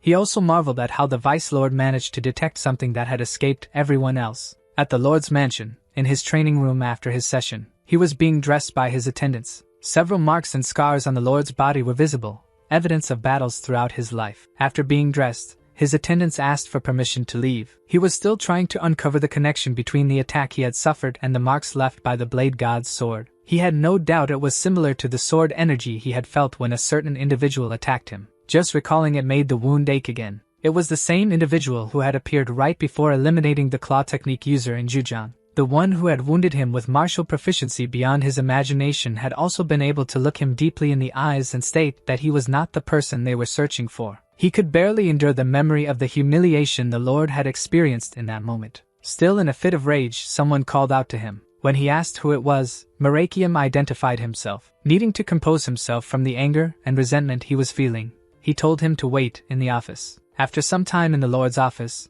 the Great Guardian was finishing his report. The Lord also wanted to know what had been done with the jade bottles taken from the banquet hall. He was told they had been thrown into the stream at Wuniel Peak. The Lord considered the possibility of someone finding them. However, it was explained that they had been broken before being thrown into the stream. The Lord approved, calling it a good job. He also asked if the demonic physician and his men were still investigating. He instructed that the physician be sent away and that the Martial Alliance members be placed in prison. They were still speaking when it was announced that the demonic physician was requesting an audience with the Lord. The Lord, finding the timing perfect, ordered him to be let in. Bowing before the Lord, the physician explained he had something to report regarding the investigation. He revealed that they had discovered the cause of the hypnosis. At that moment, the Lord froze, unable to hide his expression of complete astonishment. He brought with him a tray containing an alcohol cup and showed it to the Lord. He explained that they had found significant traces of poppy and other hallucinogens in the cups. It was then that the Great Guardian remembered he hadn't had time to think about the cups and utensils.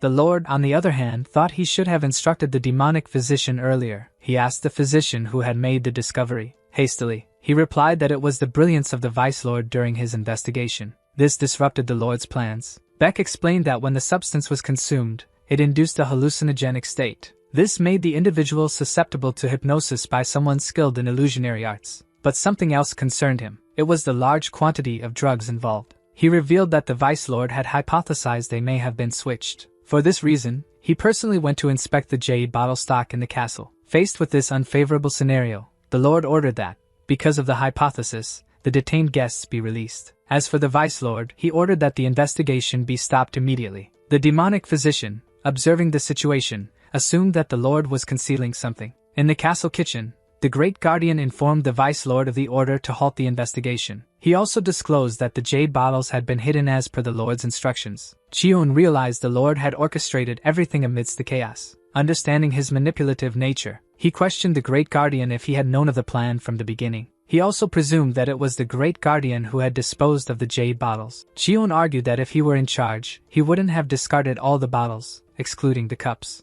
Instead, they could have analyzed and devised a response, making themselves immune to such tactics. After finishing his remarks, he apologized for offering unsolicited advice. He then stated he would go ahead. He thought it was a shame that the Lord's plan had been thwarted. However, thinking ahead, perhaps it was better that more traces of the drugs had been discovered. It was announced that the detained guests, previously held under suspicion, were being released. Some were pleased that the misunderstanding had been resolved. Not everyone shared the sentiment, as they knew the demonic cult was not in a position to dissolve the alliance. Thus, opinions diverged. The strategist realized that with this incident, the cult could have gained leverage over the alliance. She was aware that it was all due to the Vice Lord, who had managed to thwart the Six Blades Martial School's plans. Perhaps he was the most significant figure to be noticed in both the demonic cult and the martial artists alliance. 4 days later, the Orthodox Demonic Alliance was formed. The cult's response was not well received. It was also on this day that the martial alliance prepared to depart.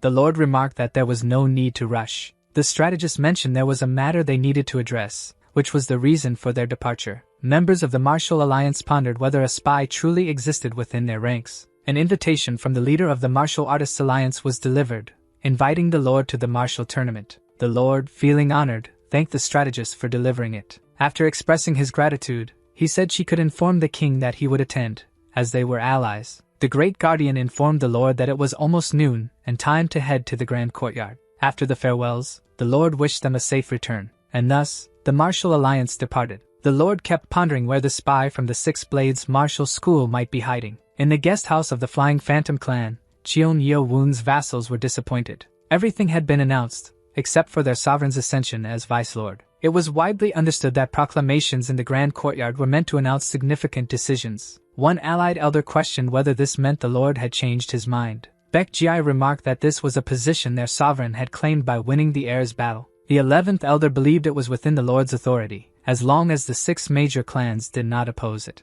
Cheon Yeo-woon asked if, as long as there were no objections, the Lord could rescind the appointment. The 11th elder noticed that the Vice Lord was acting as if the matter didn't concern him at all. He also wished to share something later but felt it was better said at that moment. He reported that they had been working on recruiting the remaining forces of the Black Clan. However, when they returned at night to contact them again, the Black Clan's mansion was completely empty. He then asked if the other 4 clans had done the same. He was told he was partially correct. The Lord's mansion had done something. Cheon wanted to know if it concerned warriors directly under the Lord's orders. Half of the remaining Black Clan forces had been sent to the Sword Clan, and the other half to the Blade Clan. They understood this meant the Lord had personally strengthened the Sword and Blade clans. Cheon Yeo-woon explained that this wasn't to keep him in check but to maintain balance. This was why the ascension wasn't officially announced in the Grand Courtyard. It was, in other words, a message to the 4 clans that they still had a chance. The Lord was inciting a confrontation between the Vice Lord and the 4 clans. Hyo-bang still couldn't understand how the Lord could do such a thing.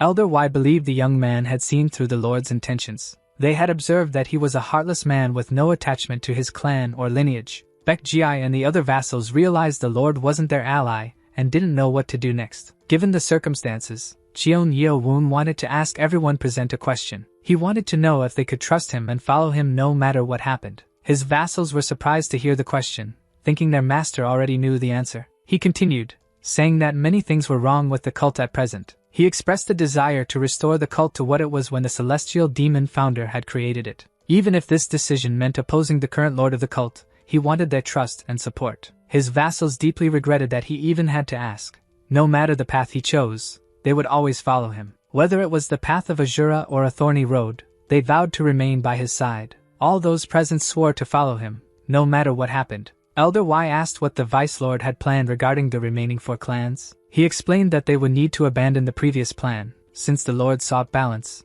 they would disrupt it. Thus, they decided to head to the Black Dragon Palm clan to strengthen their forces. If that was the case, Elder Y would visit the leader of the hallucinogenic sword clan with Council Elder Sama Ei. Cheon would take Council Elder Yun Moon Gyu, allowing the others to coordinate and recruit neutral clans. At that moment, an excited Hyo-bang requested to accompany his sovereign. Seeing the determination in his eyes, Cheon Yeo-woon agreed to let him come along. It was suggested that he also take Baekji this time, as the two would complement each other well. He instructed Baekji to ensure their sovereign's safety. This comment annoyed Baekji. In the northwestern sector of the demonic Heavenly Castle, at the Black Dragon Palm clan mansion, someone called for the clan leader. They informed him that the Vice Lord was requesting a meeting. The clan leader ordered them to summon the director immediately and prepare the guest house. Once preparations were complete, they were escorted to the designated location. Moon-gyu felt pleased, as this was the mansion of her family clan. It was a beautiful place, as her grandfather's sole hobby was gardening. Soon, he arrived to join the guests. The 8th council elder, Moon-yun, greeted the vice lord, who kindly returned the gesture. When the elder saw his granddaughter, he noticed she was still wearing a mask, which saddened him for a moment. He asked the guests to allow him to personally escort them to the guest house. The vice lord found his warm reception very generous, but at that moment, one of the gate guards arrived. The guard announced the arrival of the 3rd council elder, the 4th, and Master Cheon Mujian, who were requesting a meeting. Seeing the 8th elder's awkward situation, the vice lord released him to handle matters as he saw fit. Elder Moon-yun thanked him for his consideration. Afterward, he ordered the guard to take the guests to another building. He then said he would first show the vice lord the way. The vice lord admired the place, as he had a deep affinity for gardening. Moon-yun mentioned that he had prepared a meal and invited them to converse while eating. Hyo-bong was amazed by the abundant spread on the table. However, he recalled that something always seemed to happen whenever they visited a council elder. He hoped that council elder Moon-yun wouldn't try to push his granddaughter toward their sovereign. Everything was proceeding peacefully when they heard a guard attempting to prevent other guests from entering. The noise caught the attention of the 8th elder. He quickly realized that the 3rd and 4th council elders had arrived. Accompanying them was the vice lord candidate from the Spring clan, Cheon Mujian. The vice lord, upon noticing their presence, did not display a friendly expression. Elder Moon-yun excused himself from the vice lord, explaining that he needed to address the visitors. He greeted the other council elders and the young master, informing them to wait as he was already hosting guests. Why such rudeness? The 4th elder claimed they only wished to greet the vice lord. Thus, both the 4th and 3rd elders insisted on taking a moment to greet him. The 3rd and 4th elders approached the vice lord to pay their respects. The vice lord, however, cast a cold gaze toward the young master of the Spring clan, who had yet to greet him. Noticing the vice lord's icy look, the young master realized he had no choice but to bow, reluctantly, as he did not want to show respect to someone he disliked. The 3rd elder was unaware that the vice lord also had matters to discuss with the 8th elder. He mentioned that they, too, had business to attend to. At this point, Elder Moon-yun asked what he meant. The 3rd elder explained that he had recently sent a messenger falcon and asked if Moon-yun had already forgotten. The 3rd elder's words left Moon-yun momentarily speechless. The 3rd elder, Bucheol-young, clarified that he had said he would consider the matter. This was why young Master Cheon Mujian was present and wished to see the elder's granddaughter, but Moon-yun recalled responding that way only to avoid the rudeness of outright rejection. Cheon Yeo-woon remarked that the individual in question's opinion should matter, as it concerned the future and a potential marriage. The 8th elder realized that the vice lord was giving him an opportunity to navigate the awkward situation. Smiling, he stated that he would prefer his granddaughter to decide for herself. The 3rd elder thought Moon-yun was putting himself in a difficult position. At that moment, one of the vice lord's vassals approached. The young master of the Spring clan noticed Moon-gyu drawing closer. Standing in front of them, she began to remove what appeared to be a mask, leaving the 3rd and 4th elders, as well as the young master of the Spring clan,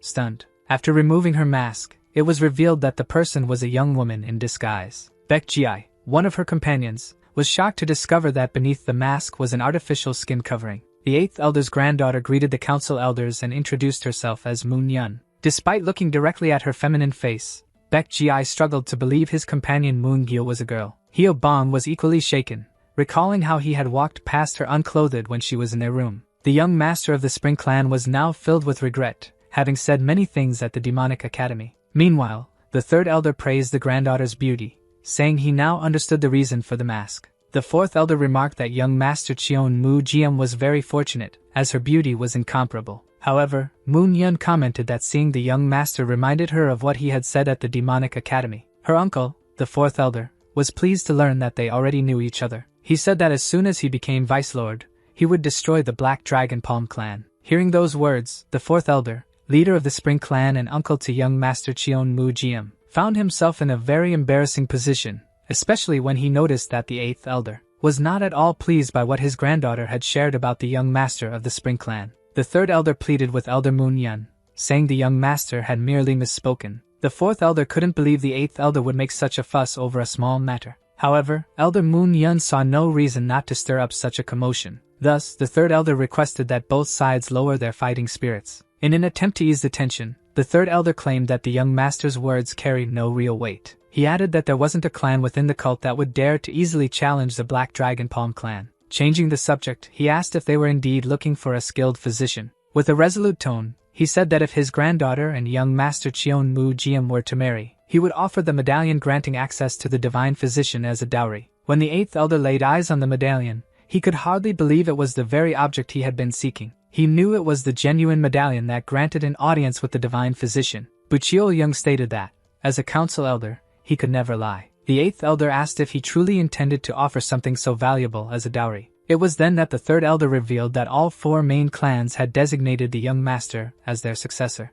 The 8th elder realized they were assuming the young master would become a candidate for vice lord. However, he knew his granddaughter had pledged her loyalty to the vice lord, but with that medallion, he could treat his grandson's condition. This placed him in a very difficult position, uncertain of which path to take. The 3rd elder was aware that Cheon Yo-woon wanted loyalty without demanding anything in return. So he asked the 8th elder if he would consent to a marriage between his granddaughter and the young master of the Spring Clan. Just as he was about to respond, his granddaughter held the vice lord's hand. She loudly declared that she already belonged to him and could not belong to anyone else. This declaration shocked not only the vice lord's vassals and the elders but even her grandfather. Everyone was surprised, especially the vice lord, who was unaware of her plan. Hyo-bang assumed that his sovereign was quick and already in a relationship with her. However, she mentally explained to her sovereign that she couldn't think of another way out. Cheon Yo-woon calmed down, realizing it was merely a plan to avoid the marriage. The young master of the Spring Clan, Cheon Mujian,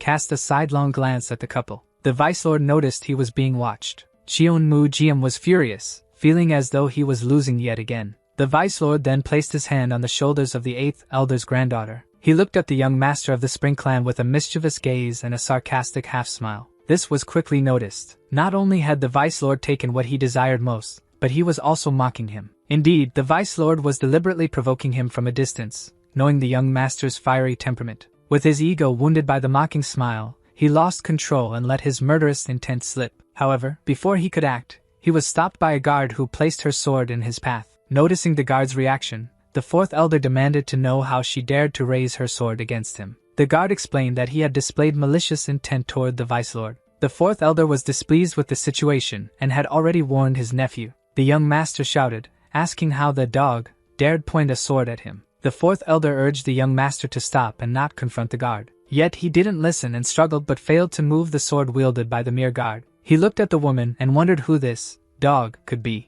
After Cheon Yo-woon assumed the position of vice lord and eliminated Mu Kim-woon, as well as the martial arts master of the Six Blades Martial School, the 4 clans began to feel threatened. Cheon Mujian was chosen as the successor of the clans because he had all his members intact. Now, his fiery temperament was threatening his own life. He screamed at the guard, claiming she should have already lost her head. The 3rd elder knew that the vice lord had left the 1st elder in pieces in the grand hall because he had threatened him. Aware that he would definitely take advantage of the situation, the 3rd elder fell to his knees. Both elders began to plead for the life of the young Cheon Mujian, begging for mercy. With a cold gaze, the vice lord asked why he should do such a thing. He then ordered his bodyguard to take the life of the young master of the Spring Clan. She simply replied that she would obey immediately. Seeing that all would be lost if the young master's life were ended, the 3rd elder stepped in front of the strike meant to take the young master's life. He managed to block the strike in time but noticed another movement. Even so, he used all his strength to plead with the guard not to carry out the given order.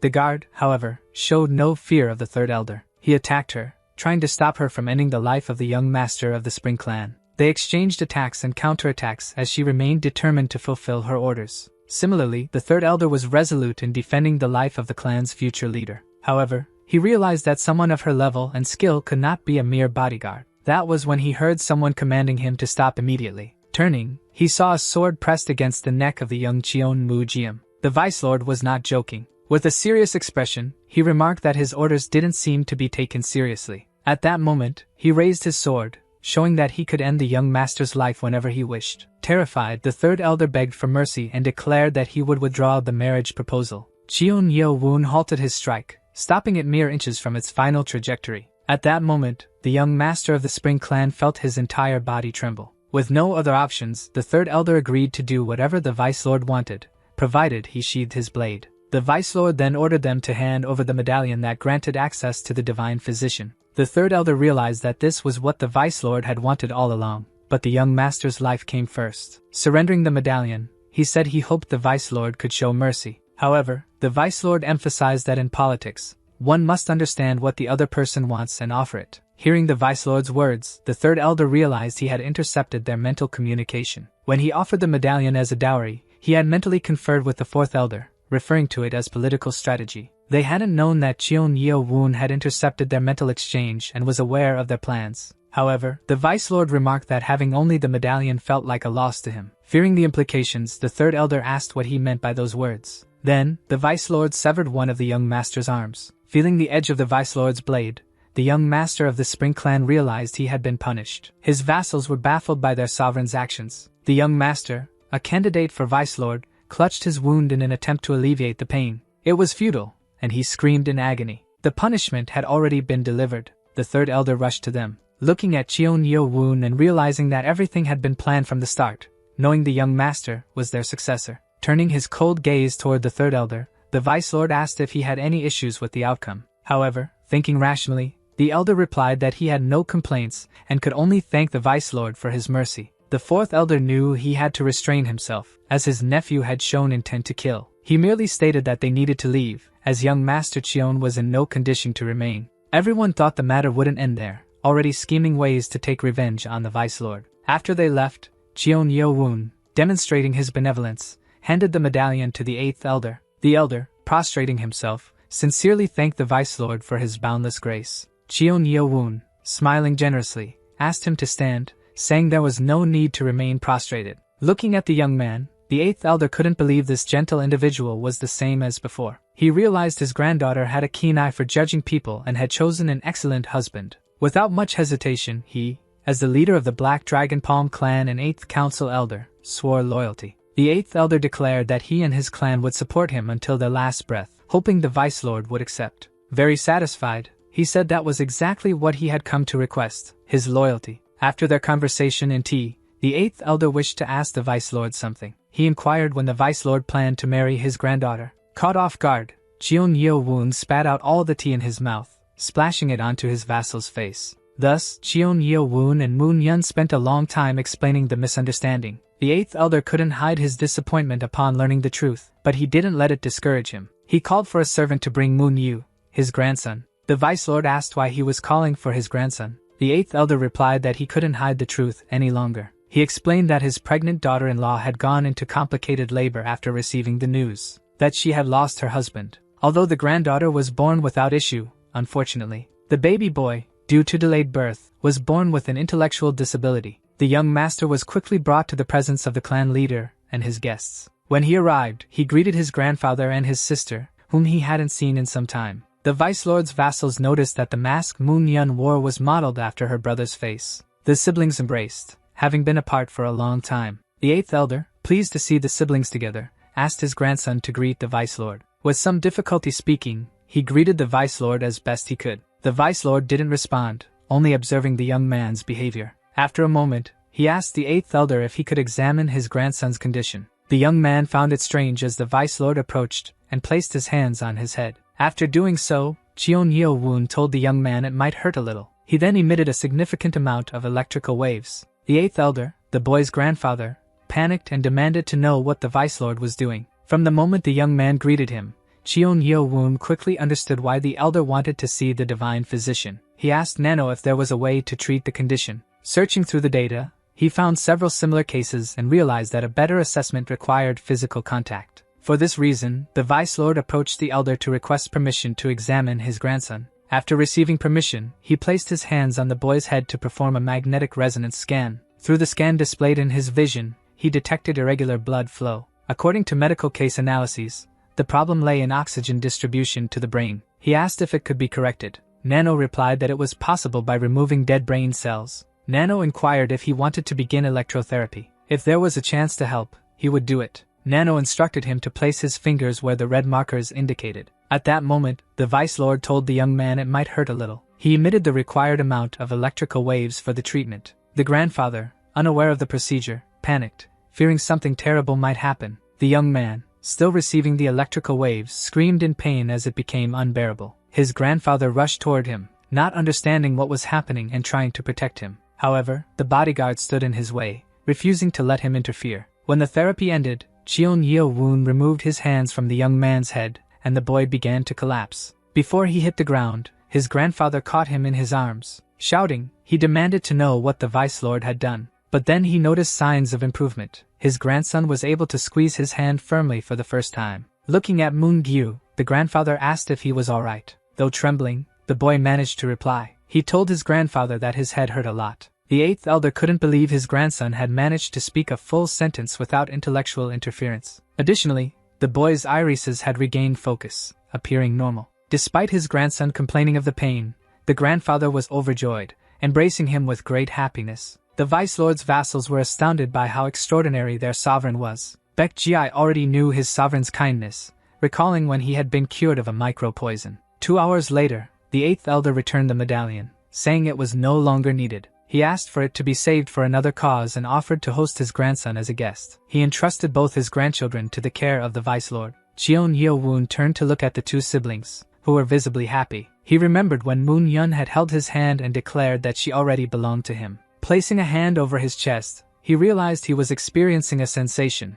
an emotion he had never felt before. Looking at her, he knew she was simply a loyal subordinate to him. At 6 p.m., at the guest house of the Flying Phantom clan, Cheon Yeo-woon returned and was welcomed by the elder. The elder greeted the Vice Lord with a smile, but noticed that the person beside him was the agent who had been pretending to be the elder. Elder Y noticed that his niece was no longer wearing her mask. Mentally, he told her she had a very beautiful face that shouldn't remain hidden. He congratulated her, stating that the Black Dragon Palm clan would be a great ally for them. He apologized, explaining that he and the ninth elder had not been successful in their mission. They hadn't found them, as they were already hosting other guests. The Vice Lord asked if it was the Sword Clan or the Sound Clan. The elder was surprised that he already had an idea of what was happening. He asked if that was why the 10th elder was there, and it was confirmed that they were about to address the matter. The Council Elder Yun was asked to introduce herself. She greeted the Vice Lord and also Elder Yun, stating that she was number 24. She informed the Council Elder that there had been an intruder in the mansion of the Mist Demon Sword Clan. The Elder asked if the intruder was from the Sword Clan, but number 24 replied that they were not. She explained that 2 hours earlier, in the main office of the Mist Demon Sword Clan, someone had attempted to communicate with her telepathically. She left the office to investigate but found no one. The voice continued, however, instructing her to act naturally and not to try to find him. It informed her that the situation had changed and that the promised date was delayed by 10 days. Number 24 explained that the telepathy ended there. She tried to track the individual but couldn't find anything. Cheon Yeo-woon immediately realized it must be the man whose name no one knew. The elder looked at the Vice Lord and thought the same. They noted the delay of 10 days, realizing the event would occur on that day. This had never happened before. The Vice Lord considered it a good development, as he was eager to meet this person. At midnight on the same day, Elder Yen ascended the mountain peak. Upon reaching the top, she saw that the second elder was already there. He commented that he had originally thought it would be the three of them again, but only the two were present. She replied that she refused to speak with the shameless descendants of a traitor. He countered, saying her stance wouldn't change anything and that the final teachings would still belong to him. At that moment, the individual they were expecting arrived and acknowledged the respect shown by their presence. Elder Yun knew that even after becoming a true Grandmaster, she still couldn't achieve proficiency. However, the man said he would get straight to the point. While he was speaking, the second elder suddenly knelt and the man asked what this meant. With a self-assured tone, the second elder proclaimed that the leader of the Sword Clan and the second elder of the cult was offering his greetings to the Great Lord. The second elder believed the sword technique displayed 3 years ago resembled that of the Great Lord. He reasoned that only the Lord of the cult could infiltrate the cult so effortlessly. The man whose name no one knew told him he was mistaken. At that moment, the man felt an unusual presence. He asked who it was and which of them had broken the promise. He believed it was impossible for someone to have followed him. Moving swiftly like a shadow, the mysterious individual appeared. The second elder was infuriated upon seeing the intruder's presence. He was particularly displeased to see the Vice Lord meddling in their affairs. Cheon Yeo-woon thought he had completely concealed his key. Quickly, the 10th elder commented that she wasn't responsible,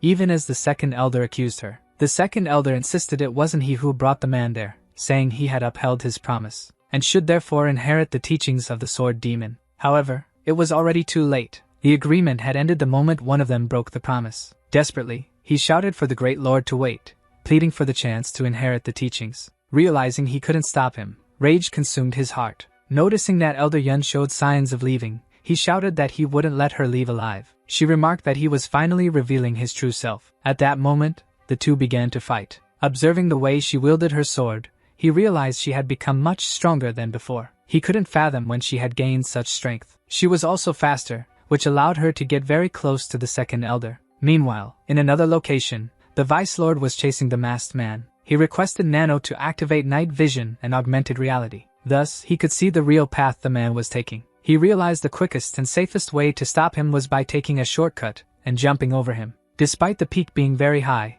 he leapt to try to intercept him. Meanwhile, the man thought it didn't matter anymore, as a new air for that practice already existed. When he noticed someone descending upon him, he realized someone had jumped to attack him. He quickly managed to defend himself from the follower's attack. He also counterattacked, sending Cheon Yeo Woon flying. The strike hurled him through several trees, breaking them until the third tree absorbed the impact. Nano informed him that it was regenerating torn muscles and broken bones. The hooded man realized that his power was comparable to the use of the 1,000-pound amplification technique. He asked why Cheon Yeo Woon had jumped from such a height. Seeing the Vice Lord merely smile, he understood that the leap had been to anticipate his path. He found it reckless, yet Cheon Yeo Woon was once again confronting him. Satisfied, Cheon Yeo Woon remarked that it was time to uncover the identity behind the hood. The man asked if he had risked his life for such a trivial reason. Even so, he continued fleeing, prepared to attack first if necessary. After using the 24 demon swords, the opponent noticed it was different from the Council Elder's execution.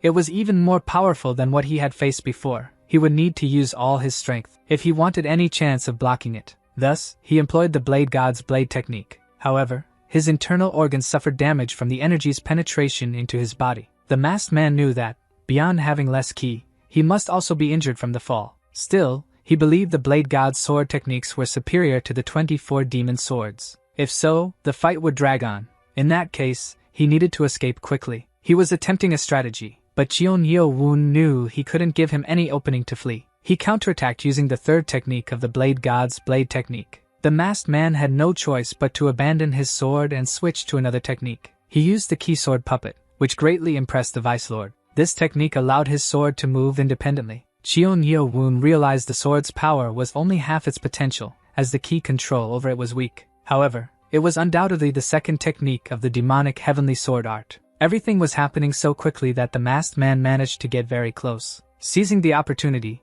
he pierced Cheon Yeo Woon's shoulder. Feeling the pain in his shoulder, Cheon Yeo Woon distanced himself from the masked man. Meanwhile, the wound caused by the sword began regenerating. The Vice Lord doubted it could truly be the Great Lord. The man remarked that Cheon Yeo Woon could certainly feel the difference in their skill levels. Cheon Yeo Woon didn't appreciate being told he wasn't a match for him. The masked man saw in his eyes that he wouldn't give up. Realizing he had no other choice, the man unleashed all his ki with killing intent. It was clear that this time, he wouldn't merely pierce his shoulder. He launched an extremely powerful attack, a technique that was nearly impossible to block. He wondered how the young man would escape the blow, as it was a superior technique. It was the fourth technique of the demonic heavenly sword art, sword kinesis. Understanding the potency of the attack, Cheon Yeo Woon didn't try to dodge. Instead, he charged forward with full force. He recognized it as the fourth technique of the demonic heavenly sword art, and knew it was no joke. He thought that at this pace, the end was near. He was suffering multiple minor injuries. At that moment, he decided to unleash his black sword.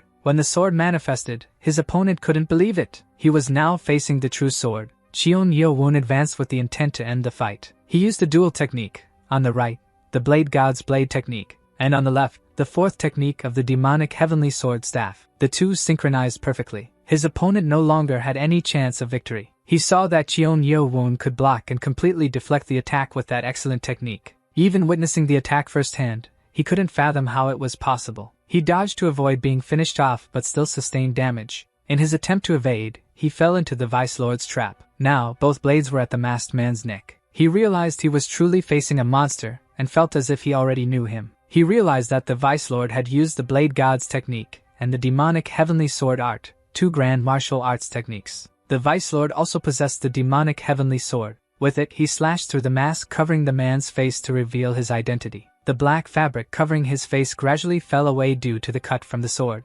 Despite his entire face being exposed, his identity remained a mystery. Only when he knelt and greeted the Vice Lord, saying he would neither fight nor flee, did the Vice Lord lower his blade. It was only upon hearing his true voice that Cheon Yeo Woon recognized him as the Great Guardian. Since he always wore a mask, his face had never been revealed to anyone. Cheon Yeo-woon then realized he wasn't the cult leader. He had simply been altering his voice all along. The Vice Lord demanded an explanation from the Great Guardian, who said he needed to disclose something first. But as he was about to reveal it, both sensed a powerful energy emanating from above. They immediately understood that Council Elder Yun was in great danger. At the peak of Pahyun Mountain, the battle raged fiercely. It was clear that the 10th Elder was in serious trouble and at a disadvantage. She bore numerous wounds and was visibly exhausted. The 2nd Elder mocked her, saying she was as quick as a rat, but wondered how much longer she could keep evading him. Gasping for breath and heavily injured, she doubted her ability to continue. The 2nd Elder, far faster than her,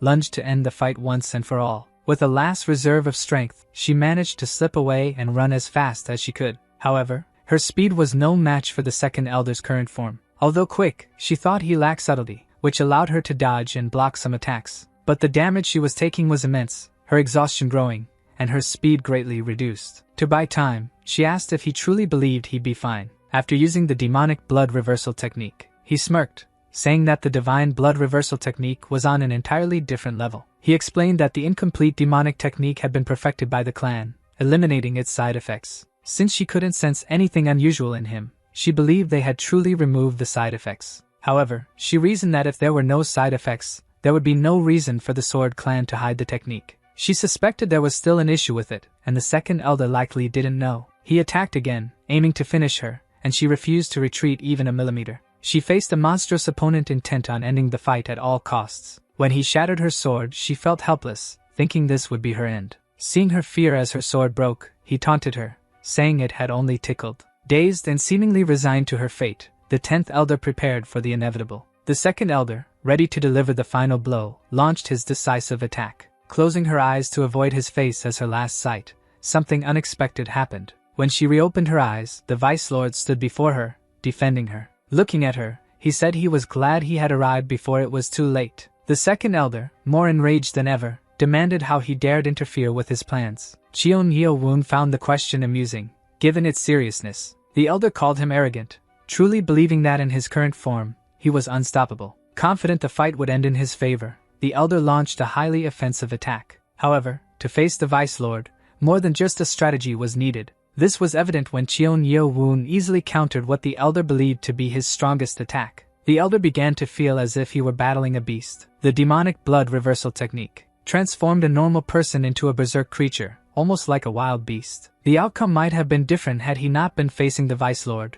who wielded the true sword with precision. However, the immense ki the Elder exuded was overwhelming, making it difficult to avoid his strikes. In such a situation, Cheon Yeo-woon resorted to his greatest attack, the Blade God's Blade technique. He launched a precise attack, but even the White Dragon Blade couldn't inflict a decisive blow. Confident, the 2nd Elder declared that Cheon Yeo-woon would never harm him with that. Certain of his victory, he told the Vice Lord that everything would end there. The attack was dangerously close to hitting its target. At that moment, the Great Guardian, who wasn't wearing his usual mask, arrived just in time to witness the standoff. He also noticed the unpleasant state of the 2nd Elder, consumed by the reverse technique. The Guardian launched his own attack, successfully blocking the strike aimed at Cheon Yeo-woon. The Great Elder thought it was a bad situation, as the Vice Lord must have been low on ki after the previous battle. The 2nd Elder boasted, claiming that Cheon Yeo-woon was insignificant in the end. What he didn't expect was that the Vice Lord had not only blocked the strike but was already preparing a counterattack. He also sensed an overwhelming demonic aura surging fiercely toward him. It was the Vice Lord, unwilling to accept defeat against someone like the 2nd Elder. Driven by his spirit and the aura of the true sword, he initiated his counterattack. The 2nd Elder mocked, saying Cheon Yeo-woon would never win with such petty tricks. That was when Cheon Yeo-woon taunted him, daring him to block this next move. The 2nd Elder could feel the power of the strike from afar, a menacing aura. Amidst it all stood the Vice Lord, ready to finish the opponent before him, who thought he had to block the attack at all costs. However, the strike was too devastating for him to stop. He only felt his body being overwhelmed by the blow. As the Vice Lord attacked, he passed by the 2nd Elder, propelled far by the force of the strike. The opponent, meanwhile, felt the effects of the attack without even realizing what had happened. Near the end, he found it hard to believe such a thing could have happened to him. After the clash, only one remained standing, Cheon Yeo-woon. Though standing, he was visibly exhausted after expending so much effort and ki in both battles, having faced two formidable opponents and emerged unscathed from both. Turning, he saw the Great Guardian kneeling and bowing before him, calling his name. In the name of the great celestial demon cult, the guardian bowed to the new celestial demon. Cheon Yo-woon, surprised by the guardian's gesture, asked what was happening. The 10th elder couldn't believe the man before them was the great guardian. Elder Yun also couldn't believe the person she had been meeting all this time was the great guardian. She asked him what he meant by those words, but when she saw what Cheon Yo-woon held in his hand, noticing the sword up close and realizing it was the celestial demon's sword, she too knelt beside the great guardian, declaring that she, the 10th council elder, also bowed to him. Their actions left Cheon Yo-woon even more confused. The 10th elder explained that she recognized in him the true celestial demon. She told him that in the northern part of the castle, there was a sanctuary honoring the ancestral plaques of past lords. Within the sanctuary, there was also an epitaph left by the celestial demon founder before his ascension. It was inscribed with a command from the celestial demon, one that not even the lord could defy. The celestial demon's sword passed down to the current lord was a forgery, and the elders had known this. The vice lord found it odd. If the lord alone knew the truth behind the sword, he could have hidden it. She admitted she didn't know why the lord kept it a secret, but the council's silence stemmed from the shameful history of the cult. The lord and the council elders had chosen to keep it concealed. The great guardian added more. The reason the lord remained silent about the celestial demon's sword was tied to the guardians of the celestial demon order, individuals who served the lord. Acting as the lord's shadow, they were largely unknown even within the cult. The great guardian then revealed a plaque of immense significance. Cheon Yo-woon, upon seeing it, was greatly surprised. The great elder belonged to the celestial demon order. He explained that he was a guardian of the celestial demon order, a secret role held by great guardians. The medallion, he revealed, was personally created by the celestial demon founder. He questioned whether, despite its origins, the lord wouldn't view it as a threat. He revealed that the celestial demon founder had placed a restriction on the guardians through a parasite. The venomous parasite was an insect that lived inside the body and was controlled by another insect called the commander. He explained that the venomous parasite resided in his heart and dantian,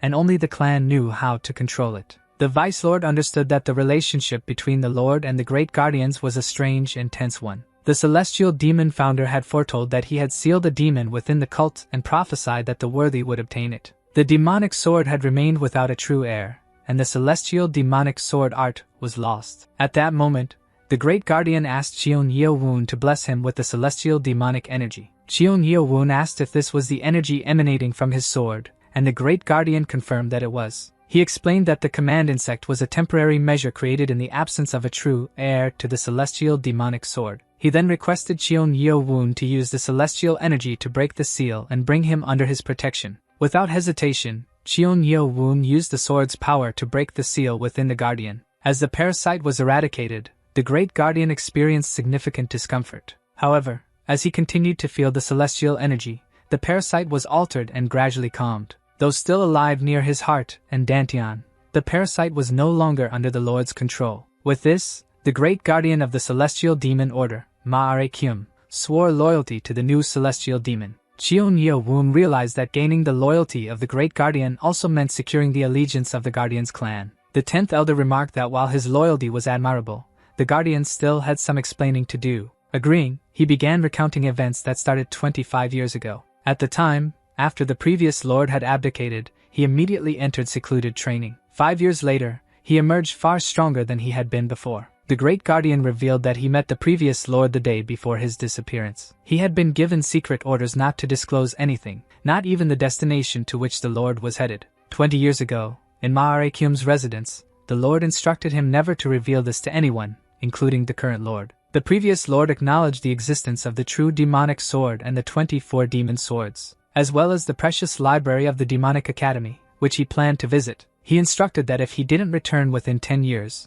Ma-are-kyum was to develop the techniques he had devised. He handed over a scroll containing the techniques he had worked on during 5 years of training, though they were incomplete. The lord tasked Ma-are-kyum with completing them while awaiting his return. However, the great guardian admitted he doubted his ability to perfect something even the previous lord couldn't. After 8 years of trying, he still couldn't uncover the method to control the key properly. Cheon Yo-woon questioned why the previous lord had not passed on the celestial demonic sword art to the current lord. The great guardian explained that he didn't fully understand either, but the previous lord had been dissatisfied with the current lord. The 10th elder chimed in, saying she had heard rumors about this. At the time, public opinion suggested that the previous lord intended to make Cheon Yue, of the Spring clan, the vice lord. However, the current lord, from the Sword clan, eliminated him, even severing his own brother Cheon Yu-young's left arm. The previous lord left a warning to the Great Elder before departing. It stated that if he didn't return in 10 years, a great danger might threaten the cult. Hearing this,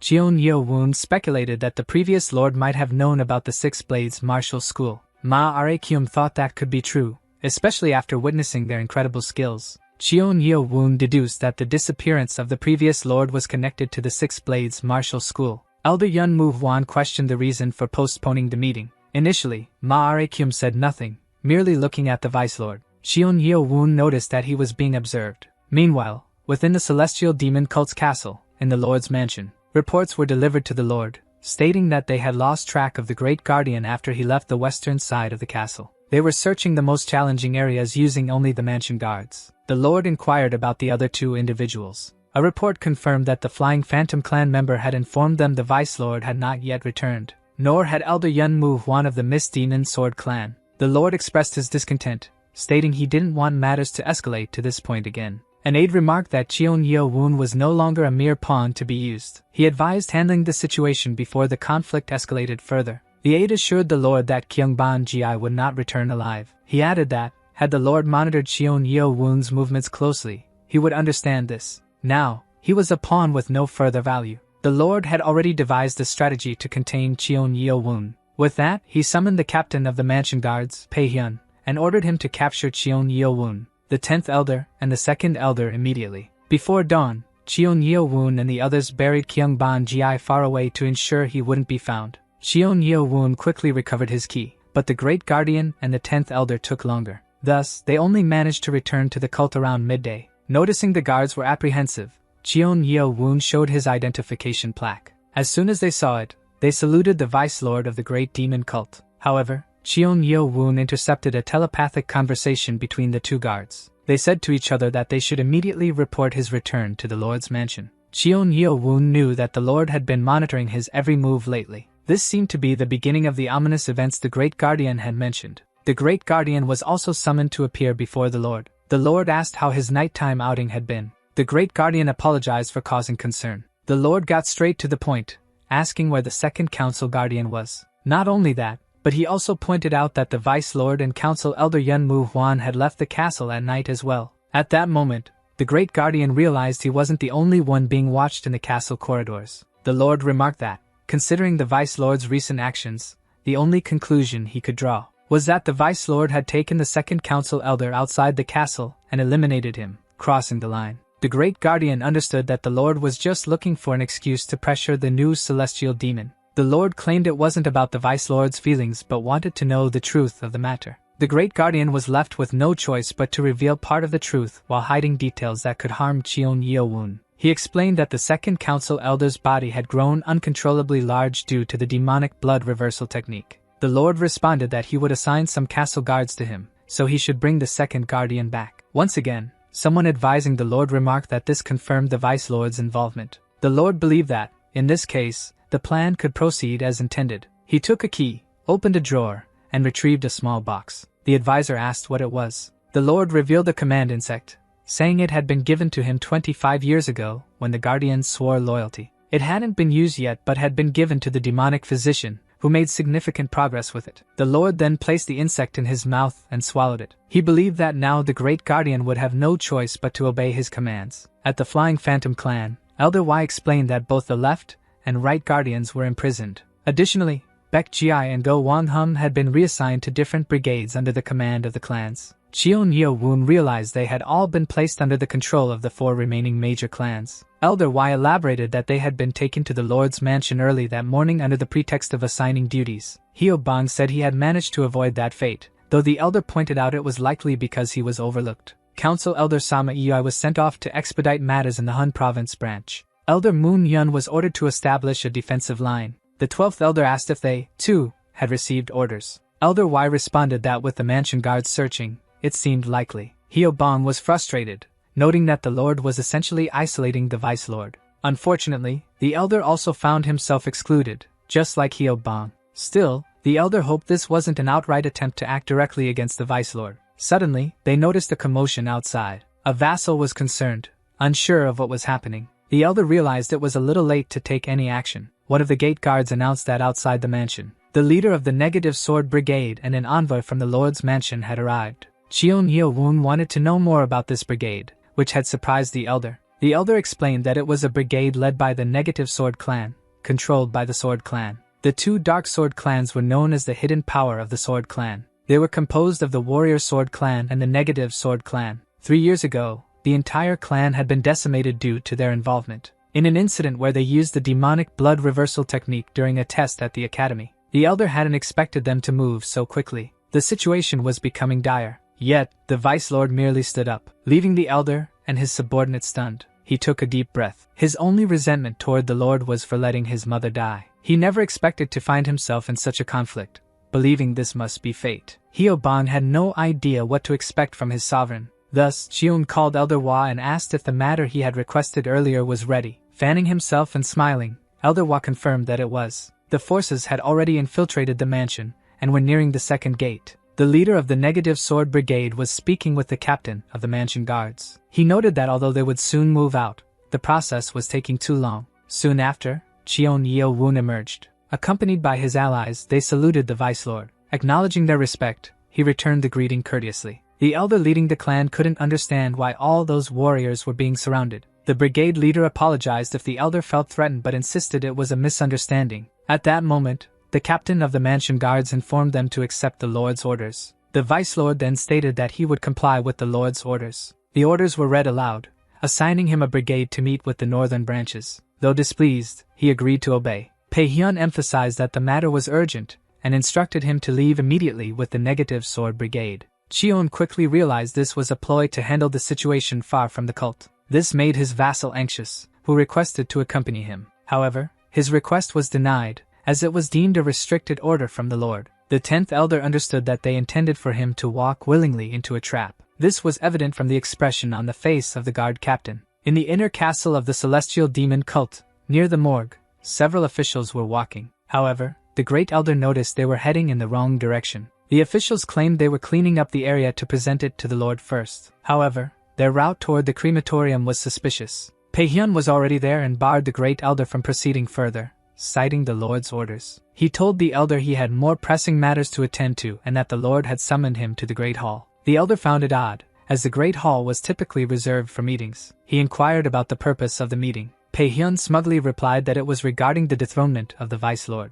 The Great Guardian turned and asked to be excused, intending to withdraw. The captain of the guards sensed that the Great Guardian was firmly siding with the Vice Lord. He also stated that the Vice Lord they were looking for wouldn't be present. The Great Guardian recognized this as a dire sign. He realized that although the meeting was supposed to discuss the Vice Lord's dethronement, the only person absent was the Vice Lord himself. While contemplating this, the Lord ordered the Great Guardian to assume his designated position immediately. The Lord declared he had a question for the Great Guardian and expected an answer. He asked if it was true that the Great Guardian orchestrated the ambush and disappearance of the second elder, carried out by the Vice Lord Cheon Yeo-woon. The Great Guardian began communicating telepathically with the Lord. The Lord ordered him to answer the question directly. If he refused, he would face punishment as the venomous parasite in his body would become agitated. The Lord repeated his question, asking if the Great Guardian witnessed the ambush. The Great Guardian replied that the Vice Lord did not ambush the second council elder. The Lord was perplexed by the Great Guardian's response. In frustration, the Lord attempted to agitate the parasite, but nothing happened.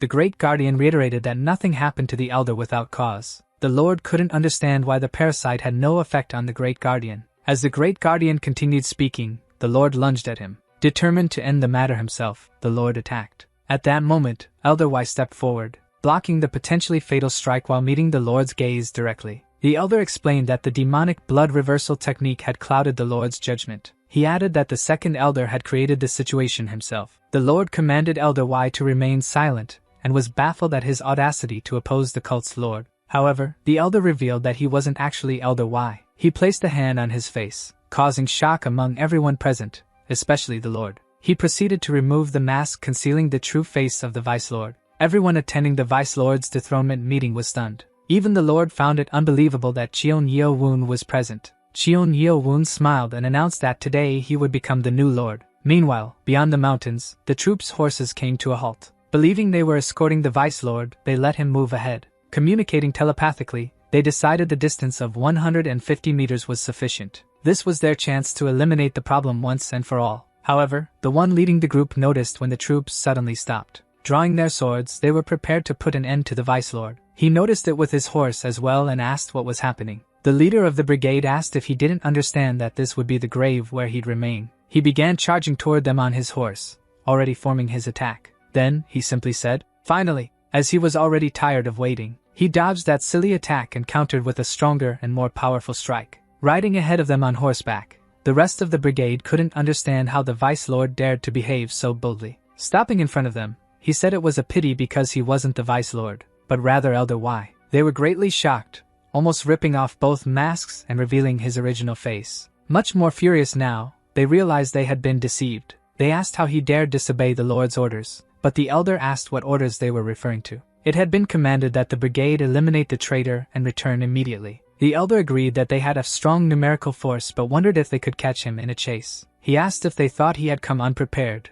and suddenly everyone started using the reverse technique. The Elder found that quite unexpected. Meanwhile, in the Grand Hall, the standoff continued. They were commenting about how the Vice Lord wasn't the Elder. Cheon Yeo-woon asked Nano to deactivate the voice notification. This all happened in front of the Lord, who thought he was using some sort of demonic magic. The Lord asked how he dared disobey orders and hide his identity to enter the Grand Hall. However, before that, the Vice Lord wanted to ask him a question. Why had he organized a meeting solely to accuse him? He was furious, claiming that the Vice Lord had disobeyed the Lord's orders, and ordered the Grand Guardian to arrest him. The Grand Guardian simply said he couldn't do it. The Lord shouted that the Grand Guardian was also conspiring with the Vice Lord. He asked if they could trust the word of that traitor. He told the Grand Guardian that while he seemed very loyal to the Vice Lord, he would pay for his mistakes. Showing his indignation, he summoned his loyal guards and ordered them to arrest the Vice Lord along with the Grand Guardian. They were ready to obey him, but a voice asked them to stop where they were. That's when the 10th Elder arrived, apologizing for the delay as she had been obtaining important evidence. She then revealed the body of the 2nd Elder, who was in his demon blood reversal technique form. She explained that he had dared to use the forbidden technique and that the Grand Guardian had been truthful. However, he only managed to occupy the captain of the guard because he was useless and had failed. The captain of the castle guards, Pae-hyun, was quickly immobilized. He claimed to be sure he had assigned the task to everyone in Yeon-won's faction, but the Lord could only think about who these people he was talking about were. Immediately, the Vice Lord realized this was Hyo Bang's doing. He noticed that the cards had finally been revealed, and with the left guardian in prison, it was time for Yeon-won's 6 swords to prove their worth. The 4th sword, Ho Sang-hwa, was ready, and no one would get past her. 10 miles east of the demon cult, Elder Y's battle was still raging. He raced ahead, trying to preserve his life. However, his pursuers were many, and they were all users of the demon blood reversal technique. As they chased him, they asked if the Elder was tired and urged him to stop and catch his breath.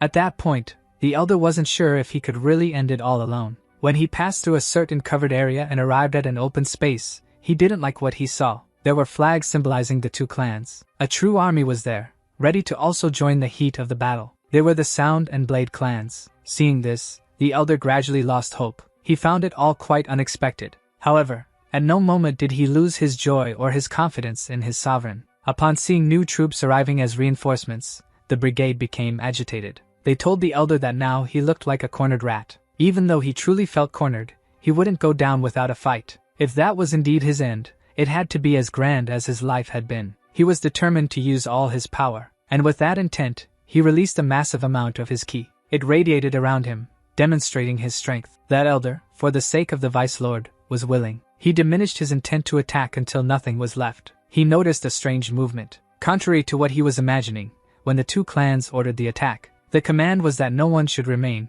using the demon blood reversal technique. This also caught the members of the brigade by surprise. They couldn't understand why, being allies, they would start fighting each other. Whether they understood or not, the battle began, and all those using the technique were being massacred. The Elder stood still, perplexed, amidst all the war and chaos. He could only think about what was happening before his eyes. Not only that, but at the same time, in the Grand Hall of the demon cult, the Lord wanted to know what was happening and demanded explanations from the Vice Lord. The Vice Lord declared that on that day, he would become the Lord of the demon cult. Those words filled the Lord with fury, as he couldn't believe such audacity. At that moment, he summoned the elders and, using his authority as Lord, commanded them to detain the traitor. While Cheon Yeo-woon stood still in the center of everything, the elders surrounded him. But the Lord's guard was being overpowered. They, too, didn't understand what was happening and why the elders were protecting him. Everything could be explained if we went back 4 hours, to the Blade clan. There, in the eastern region of the cult, in the Blade clan's mansion, inside the clan leader's office, the Vice Lord was meeting with him. The two stood face to face, and Cheon noticed that the room was sealed. The Blade clan controlled the east, but with their help, Elder Y would be saved. The Blade clan leader, the third elder, noticed an artificial skin mask in the Vice Lord's hand. If he had realized that it wasn't Elder Y, he wouldn't have welcomed him. He was pondering what meticulous plan the Vice Lord had in mind. If he set aside their differences, his plan would certainly make sense. It was certain that the other elders would think the same. The Lord would eliminate most of the opposition, namely the Vice Lord. Cheon Yeo-woon, realizing they were wasting time just staring at each other. Bucheol Young asked if he was aware that he could report everything to the north. He asked if he knew why the 6 clans still obeyed the Lord of the cult. Cheon Yeo-woon remained silent, letting him explain. He said that they, the clan, served the demonic fire god, and only the Lord and his descendants could communicate with it. Therefore, what Cheon was suggesting would destroy the cult itself. He would need time before blindly following such a plan. He was skeptical and, setting aside their turbulent relationship, couldn't simply follow him blindly. It was then that the third elder began to feel a strange energy. With wide eyes, he couldn't comprehend how such a thing was happening. The guards outside also sensed the strange energy, and asked if they should intervene. The response was that no one could enter that office under any circumstances. The energy was emanating from the sword Cheon revealed to the third elder. Upon seeing it, the elder was astonished. Finally, they had found the sword and its master. That's why the Lord couldn't understand why the elders were defending him. It caused indignation. He thought it was mere disobedience. Finally, Cheon Yeo-woon decided to reveal that energy, unleashing his sword for all to see. After all, if everyone saw the reason the guardians were defending him, they might accept it. And they would realize it wasn't just unfounded disobedience. Everyone, including the Lord, was in disbelief upon seeing the true sword. That was when they understood why the elders were protecting the Vice Lord. It left the Lord stressed, intensifying his hallucinations. He knew that if he admitted it, everything would be over. At this moment, he sought help from the one he always conversed with and asked how to get out of this situation. It was said that if he didn't deal with it, his position as Lord of the cult would be in danger. The Lord thought Ju-young, the one who spoke with him, was right. He couldn't admit it. He claimed it was pure luck that the demonic sword appeared real, so he wanted to verify it. Mentally, the third elder, who sided with the Vice Lord, warned him not to do it. He didn't know what would happen if the sword fell into the Lord's hands. However, Cheon Yeo-woon trusted the sword and handed it over for the Lord to inspect. The Lord, thinking this was perfect, planned to inject his ki to weaken it and then break it. As soon as he grabbed it and tried something, the sword itself reacted and defended itself. The Lord quickly let go, suffering severe burns to his hand. He believed the Vice Lord had cast a spell on the sword. He demanded to know how he dared and attempted to strike the sword to free it. Once again, it defended itself, manifesting as an illusion of a being large enough to intimidate. It was enough for the Lord to give up on destroying it. Upon seeing the hallucination of a giant black dragon, he understood what it meant. The sword had caused it. Meanwhile, Cheon Yeo-woon's face remained serene. When everyone in the Grand Hall confirmed and realized that it was the true heavenly demon sword,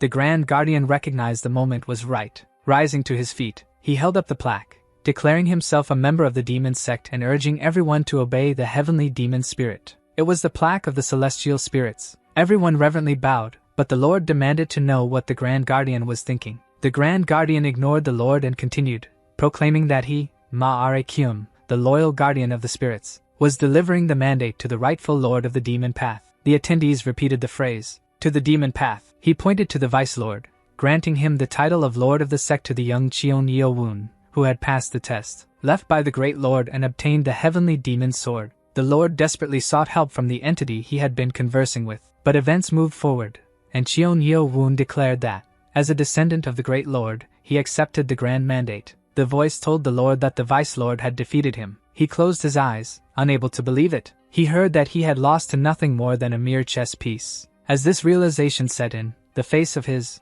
brother began to melt away, revealing a semblance of a puppet. Enraged, he demanded to know how anyone dared to disrespect the throne. Startling the elders present, the Lord appeared to be speaking to someone unseen, addressing a figure only he could see. At that moment, Cheon Yeo-woon recalled asking the Grand Guardian why the meeting had been convened prematurely. At the time, the Grand Guardian explained that the Lord had recently become suspicious. Since the discovery of the underground library, finding it increasingly difficult to act alone, he decided to move ahead. The Lord, as they saw him now, was no longer the same as he had been before. The Grand Guardian acknowledged it was hard for Cheon Yeo-woon to understand, but the Lord was facing a personal issue. The 10th Elder wanted to know what he meant by a personal issue. It was revealed that the Lord wouldn't stop speaking to someone, always addressing Cheon Yu-young. This left the Elder shocked, as Cheon Yu-young, master of the Demon Sword, had been killed during the war against the evil King Sang-yun. That man, in the present day, still led the forces of evil and remained one of the 5 greatest masters. 15 years ago,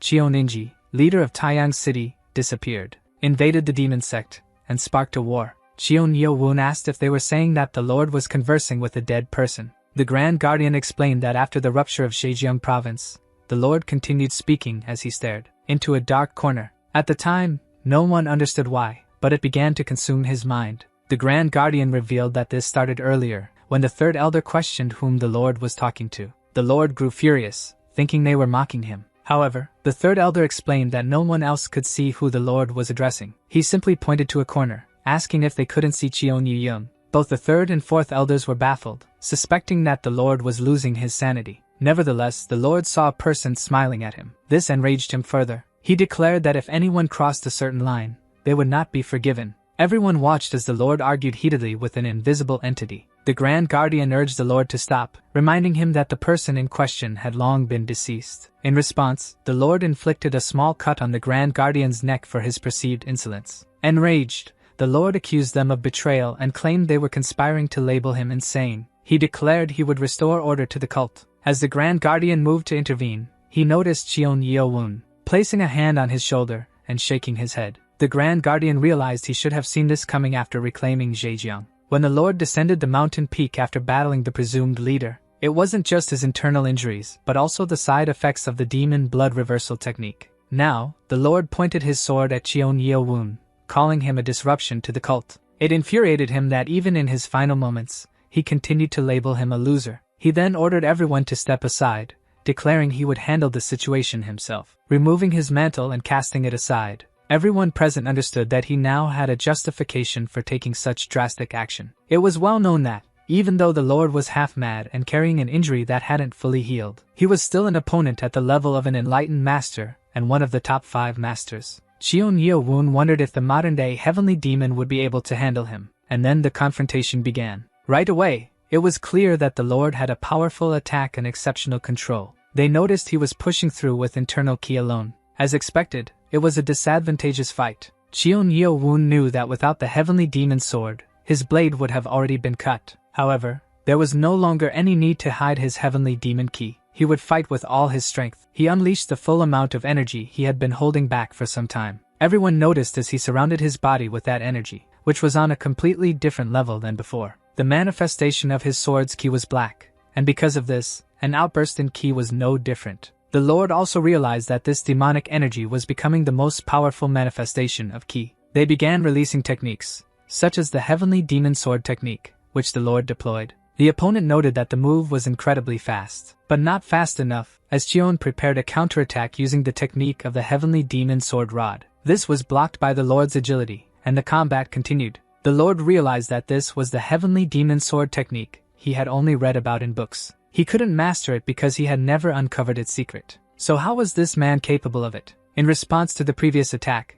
the Lord wasn't going to resort to petty tricks. He began dragging the swords nearby toward himself. He ended up surrounded by several swords. Smiling, his opponent remarked that they both had the same idea. The Lord found the comment strange. Amidst that scenario, Hyo-bon heard his name being called. He quickly moved past the detained captain of the guard. He threw the sword toward Cheon. The sword flew directly to its master, who hadn't had it before to avoid revealing his identity. Now, with his white blade in hand, he could employ his ultimate technique. Holding swords in both hands, he was ready. The Lord noticed he wielded a black sword in his right hand and the white blade in his left. The Lord thought he was trying to emulate Elder Mujian. Nevertheless, he didn't wait to find out and struck first. Anticipating this, Cheon prepared for his opponent's attack. In his left hand, he used the Blade God's technique, aiming to alter the trajectory of the blades. This left the Lord astonished as he saw his swords being broken. He realized Cheon had already fought someone else using ki control. Cheon Yeo-woon silently thanked the Grand Guardian for this experience. However, since his opponent controlled 7 swords at once,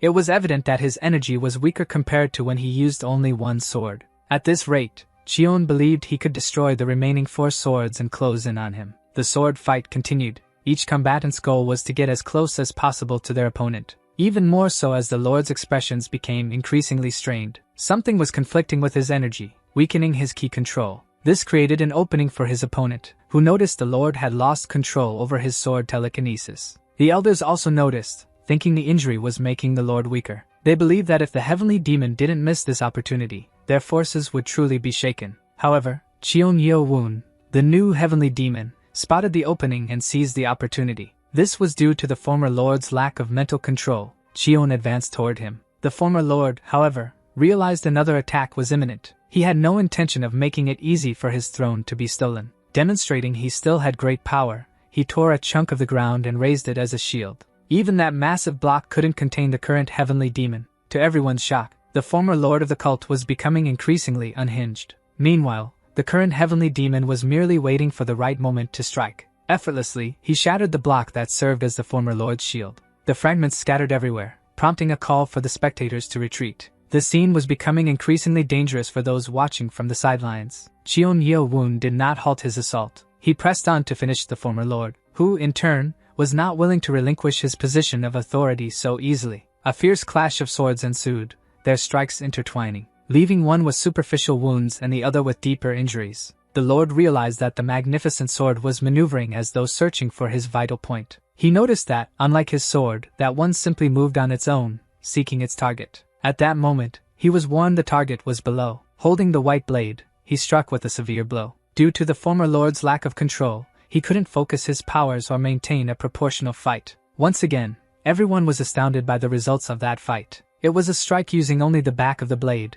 yet it carried a staggering power. It was capable of shattering his opponent's blade and causing severe injuries. The former Lord collapsed to his knees, already partially defeated. People feared that, at this rate, the former Lord might not survive, and everyone knew he still had much to accomplish. However, the newly proclaimed Lord and current heavenly demon wasn't making it easy. After winning that fight, he looked at his opponent and saw his madness. Everyone noted that the heavenly demon had won, as expected. The former Lord couldn't believe he had lost, even with his fractured sanity. The voice in his head told him he would fall at the hands of those who betrayed him. It urged him to leave the sect that destroyed his wife unpunished. The voice in his head commanded him not to remain still and to eliminate all the traitors in front of him. It told him to fix his sect, to do anything as long as he didn't retreat. The divine blood reversal art could serve. Cheon Yu-jang, the dethroned lord, was now more confused than ever and suffering frequent hallucinations. The same Cheon Yu-jang whose mother, Kyung-haun, was the adopted daughter of the former patriarch of the Sword Clan. She was chosen to conceive a child for the Lord after the patriarch's biological daughter failed to conceive. However, to everyone's surprise, both women became pregnant at the same time. Both children were the Lord's offspring, so how could they give priority to just one? The siblings, born around the same time, both belonging to the Sword Clan, were recognized equally. Shortly after, Kyung Yu-um, the biological daughter, and the other wives began to look down on Kyung-hun. She passed away shortly after her son no longer needed nursing. Kyung Yu-um saw her adoptive sister's son as a nobody, and resented being called, "Aunt," by him. She made it clear that his only role in the family was to support Yu-young in becoming the Lord and that he should remember that. At the time, his brother was still kind and even apologized for what his mother had done. He promised to become the vice lord of the clan and ensure such incidents wouldn't happen again. He said that this was how much he cared. Cheon Yu-jang, who grew up amidst disdain, found his only joy in his brother. Even after entering the Demon Academy, the disdain from the other 5 clans didn't vanish. He endured everything, hoping things would improve when his younger brother became vice lord. However, his talent was incomparably superior to that of the other candidates in the air battle. Within less than 3 years, he advanced to the 5th stage of the Demon Academy test. From that point on, their relationship began to deteriorate and grow distant. He realized his talent was the cause of the growing gap between them and chose to distance himself. While other candidates sought supporters, he didn't. Still, there was someone who always followed him. Cheon Yu-jang knew the Negative Sword Clan was one of the subordinate clans of the Sword Clan. However, Bull WL continued to follow him to the end. One day, Bull WL informed him he needed to act against the candidates. He reported that the other young masters had decided to unite and eliminate him from the competition first. He also revealed that among them, the young master Cheon Yu-young had decided to join their efforts. Cheon Yu-jang thought it was absurd. He couldn't believe his brother would act against his life. He decided to take Bull WL's advice and observe for himself. He overheard them planning to ambush him 10 days before the academy ended. The candidate from the Spring Clan, Cheon Yui, refused to participate, stating she wouldn't join. When confronted about his participation,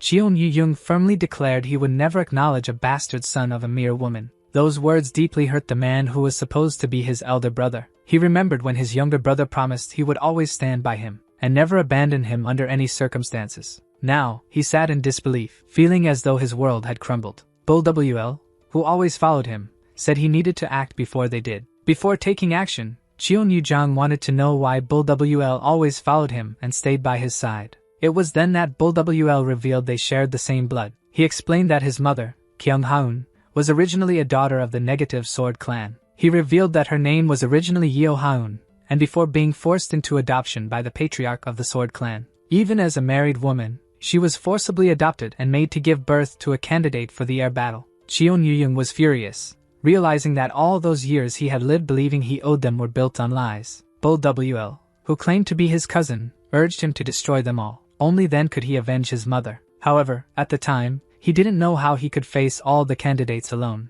Bull WL showed him a way to crush them completely. That was when he was introduced to the technique that would eventually ruin his life. Empowered by a beastly force, he managed to eliminate the candidates conspiring against him, until only his own brother remained. When he looked at him, he realized this was the demonic blood reversal technique. Terrified and overwhelmed with fear, his brother begged him not to come closer. He could no longer recognize his brother in that monstrous form. Yet the one who explained the technique clarified that it wasn't the demonic blood reversal technique. His brother, lying on the ground, pleaded for calm, saying they could talk. It was a refined technique ordered by the patriarch of the Sword Clan, one that reduced side effects. It was called the Divine Blood Reversal Art, and they had been testing it, using him as an experiment. Lying on the ground in the rain, his brother admitted he had made a mistake. He promised that what had happened there would never happen again, and vowed no one would ever find out. To ensure there was no escape, Bull WL, who had always followed him, urged him not to leave his brother alive. But contrary to expectations, he didn't take his brother's life, even though his brother screamed in despair. He acted out of fear of what might happen next. Cheon Yu-young,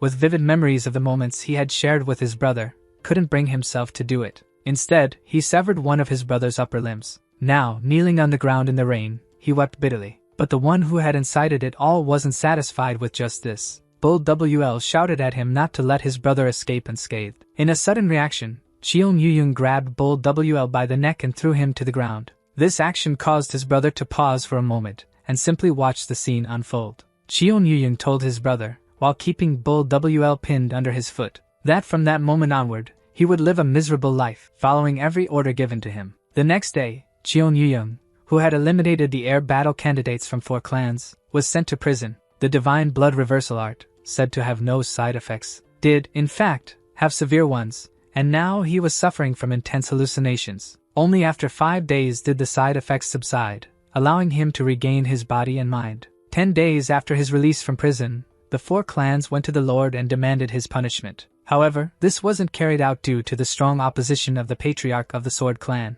who claimed he had been released for further study. When Bull WL tried to approach him again, he was harshly rejected due to the hallucinations caused by the technique. Cheon Yu-young said he wouldn't eliminate him simply because they were family, and because of the ambush he had helped prevent, but he warned him never to approach again. Bull WL knew there was no turning back. The technique was like alcohol or any other addictive substance. A year later, Cheon Yu-young was given the position of Lord. He didn't believe it, but the patriarch explained that the other candidate was a frail child who couldn't handle crises. The patriarch told him that the position of Lord wasn't just about power but came with heavy responsibilities. Standing before the heavenly demon's altar, Cheon Yu-young swore to dedicate his life solely to the cult. Later, when he was officially named Lord, he tried to suppress his anger. But something built up for so long couldn't be easily erased. As a result, he couldn't pay attention to the wives given to him by tradition. He knew he had to be strong and not rely solely on protection from the Grand Guardian. Despite inheriting the position of Lord, he was weaker than the elders. Outside of politics, he spent his time training. His only happiness was talking to a kind young woman, who cared for his well-being and was delighted every time he gave her even a little attention. At first, she was a sweet girl with whom he exchanged a few words. But gradually, Cheon Yu-young began to fall in love with Hwayeon, who always smiled brightly when she saw him. Her words made his heart race. She found joy in the simplest things, and her radiant smile became his source of solace. Sometime later, she informed him that she would have the child alone. She apologized, knowing it would go against the cult's rules, and said she would go far away and disappear. He couldn't bear the thought of her leaving and begged her to stay with him. Soon after, Cheon Yujang revealed the pregnancy during a meeting in the Grand Hall and forced everyone to accept it. The opposition from the clan was incomparably stronger than it had ever been, so much so that the former lord had to intervene. In the end, it was decided that Wayun would live outside the lord's mansion. He hoped their happiness would last forever, but the special attention he gave to the mother and child led to her enduring a series of mistreatments. Then, one day, the former lord, Cheon Inji, disappeared. Eventually, the forces of evil sent large-scale troops to invade the demon cult. In an attempt to stop them, 2 elders and his half-brother, Cheon Yuyung, were lost in the process. The lord had no choice but to go personally, but at some point during the war, Wayun fell ill. He apologized, saying he had promised to stay by her side forever and protect her. She understood and urged him to go, assuring him the demon doctor was taking care of her. He promised to return soon. At that moment, Cheon Yujang didn't know it would be the last time he saw her. Cheon Yujang, the lord of the demon cult, fought fiercely. Meanwhile, his opponent treated the battle as a game, like a celebration. The gap in their levels was immense. The enemy even mocked him, comparing him to the former lord and calling him a mere insect. Satisfied, the enemy proclaimed that this battle would secure his place in Nurim's history. Future generations, he claimed, would call him the Supreme King Hang Yun, the one who defeated the demon cult. Hearing those words, Cheon Yujang couldn't allow himself to be eliminated there. He had a promise to keep, to return and care for his beloved. He resorted to using the technique that should never be used, as he saw no other way out. Now, with his beastly power, his abilities were equal to or even superior to his opponents. He could fight freely, maintaining enough clarity to launch and block attacks effectively. Hang Yun was eventually forced to retreat due to Cheon Yujang's sudden transformation. But upon returning to the demon cult, he was met with the news of his wife Wayun's death. The demon doctor reported that the cause of death was poisoning. Cheon Yujang was driven mad, searching for culprits throughout the cult but finding none. In his despair, the side effects of the technique worsened. He now faced horrifying hallucinations and excruciating pain caused by the technique's effects. Despite his poor mental state and the hallucinations, he held firm for his child's sake. He only left the training hall when winter had already arrived. But the man who emerged was no longer the same. He had become cold and detached. His only concern was Cheon Yeowun, as he knew the boy must have been among the 6 main clans. He was furious upon learning they didn't allow the boy to learn martial arts. It was revealed that Lady Hua had sworn in front of the 6 wives that the child wouldn't learn Nagong. Cheon Yujang realized this meant the child's life was in danger. He understood that she had made that promise during the battle to protect their son. He resolved to reform the heavenly demon cult so that the 6 main clans would no longer hold all the power. He wanted to raise Cheon Yeowun and protect him personally, but he knew this would make things even harder. 10 years later, during the entrance ceremony of the Demon Academy, he struggled to hide his nervousness. He didn't want to see Cheon Yeowun for fear of weakening. He gave only a brief speech, as there was nothing else he could do at the ceremony. He recognized him immediately upon seeing him, as he greatly resembled Wayun, which made him tremble. For this reason, he turned away, feeling the emotions might overwhelm him. Later, he asked the Grand Guardian if the right guardian had shown interest in the boy. He ordered the left guardian to let him do as he wished for the time being. Around 2 months later, before the 3rd test began, the leader of the Sword Clan finally took the bait. It was then he ordered the right guardian to arrest all those involved in the case. 3 years later, when the Seal Clan was ambushed by an unknown group, the situation escalated. He knew it had to be resolved before the boy left the Demon Academy. When the elders failed to stop her, and the Grand Guardian had to fight against that individual, Cheon Yujang felt as though he were a martial artist in the initial stages. In just 10 seconds of combat, he was forced onto the defensive and fell without landing a single scratch on the enemy. With incomprehensible words, that person delivered the final blow to Cheon Yujang. At that moment, Wayun and the child came to his mind. He couldn't allow his end to come there. The child would be left alone again, and he couldn't let that happen once more. However, he remembered what the doctor had said about the side effects. But he had no other choice. He couldn't simply give up there. In the end, Cheon Yujang used the divine blood reversal art once more in battle. This time, there was no turning back. His consciousness was shattered. Gradually, he began to regain awareness and saw a familiar face. The Grand Guardian was near the Lord, asking if he was okay. He explained that the enemies appeared to have retreated, although the Lord couldn't remember anything. Despite his severe injuries, he still couldn't recall the events. From that moment on, the presence of his brother became constant. He frequently conversed with the brother who had long since passed. Every face and person he recognized became distorted in a strange reality. He no longer recognized the face of the woman he had loved so deeply. His only thoughts were about fixing the balance of the cult. He became increasingly obsessed with the idea of repairing the demon cult at any cost. Everyone noticed his eyes turning red. It couldn't just be the effects of the demonic reversal technique. Someone suggested that the solution was to rid the cult of all the gathered minor clans. No longer aware of reality, he was ready to confront anyone who stood in his way. The battle continued, and everyone was warned to be extremely cautious. He was becoming increasingly uncontrollable. Gradually, he took on the form of a beast. Releasing immense power, he caused severe cracks to appear in the Grand Hall. Cheon Yeo-woon asked Nano to display the trajectory of the falling debris. This allowed him to navigate freely and reach the necessary point. After moving several people out of harm's way, he urged the others to clear the area. The beast before them roared that the traitors would not meet a peaceful end. The more energy it expelled, the more the Grand Hall's debris collapsed under pressure. Cheon Yeo-woon skillfully dodged the falling fragments. At one point, he managed to place his hand on the face of the beastly figure. He also placed a hand on its chest and instructed Nano to begin. In that instant, an electric wave coursed through the former lord's body. With his right hand, he delivered an electrical discharge to the central core. With the other, he sent a shock directly through the meridians. The intent wasn't to harm but to restore his original lucidity. When he removed his hands, it appeared that the madness had subsided. The former lord then collapsed, unconscious, shocking everyone around him. Cheon Yeo-woon felt relieved, having analyzed the second elder's body the night before. The information he gathered allowed him to change the course of events. He also remembered the words of the Grand Guardian, who said the Lord had always tried to protect him. It was hard to believe that he truly wanted to protect him, but he wanted to hear the truth directly from him. However,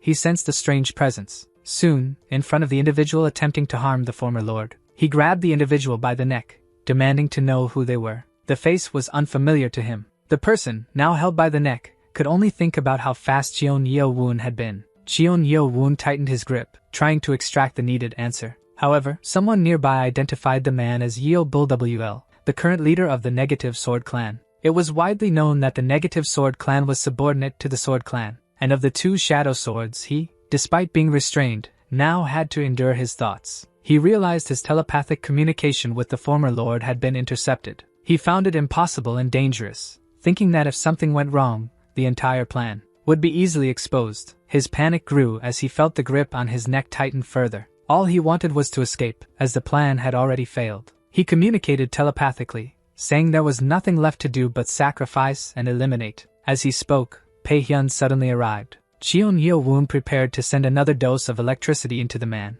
just as he had done before, but was warned. He was told that even if he did, it wouldn't work. Still, he took the chance and electrocuted the man. But as predicted, it didn't work. Instead, the man managed to break free. Now loose, he sought to eliminate the threat. Cheon Yeo-woon noticed that the man could still move, even after suppressing his pressure points and meridians. He moved with surprising agility, repeatedly attempting to reach his face and electrocute him again. The speed was remarkable, different but similar to the divine blood reversal technique. Boasting, the man declared that everyone always kept secrets, and that the original technique had never been shared. He thought that the technique might have a certain drawback. Its duration was half the usual time, but at least the heavenly demon would be subdued. They were determined to take him down, and wanted to end everything quickly. Although the fight was between two men, many others wished to finish it sooner. However, they were swiftly attacked, as he possessed extraordinary strength. A battle erupted between members of the clan releasing their powers and the northern allies. They noticed that their physical structures were different. Strength and agility were also notable traits.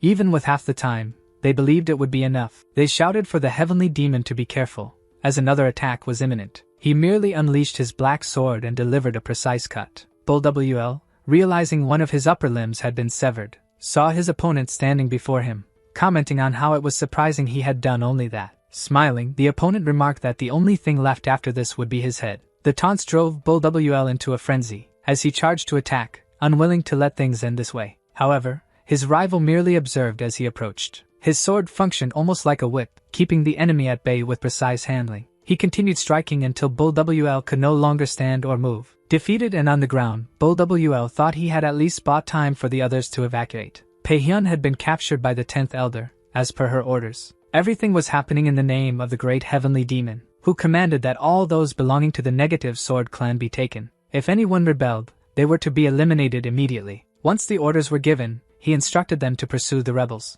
Systematically, everyone fulfilled their designated tasks. They began to dominate the Negative Sword clan and proceeded to capture its members. But Cheo Young warned them not to resist. However, he was mentally deliberating, unsure how they would handle the leader if captured. The third elder noticed that they were entangled in all of this. As instructed, he eliminated the threat before it could grow. One of them urged the others to hurry to the Lord for cover as much as possible. The order was quickly issued, but first, they had to get past the Grand Guardian. In attempting this, they were ensnared by the Grand Guardian's telekinetic sword technique, which easily defeated someone who thought it would be simple to get past him. Meanwhile, the third elder, Buchiol, efficiently carried out his part. He reiterated that he had warned them not to resist. The third elder continued chasing and attempting to capture the rebels. He declared that the great heavenly demon had ordered them to eliminate anyone who rebelled. The choice was theirs, and they all decided to surrender. Bull WL, lying on the ground, was deeply disheartened, lamenting his efforts in executing the plan. He had been told the plan,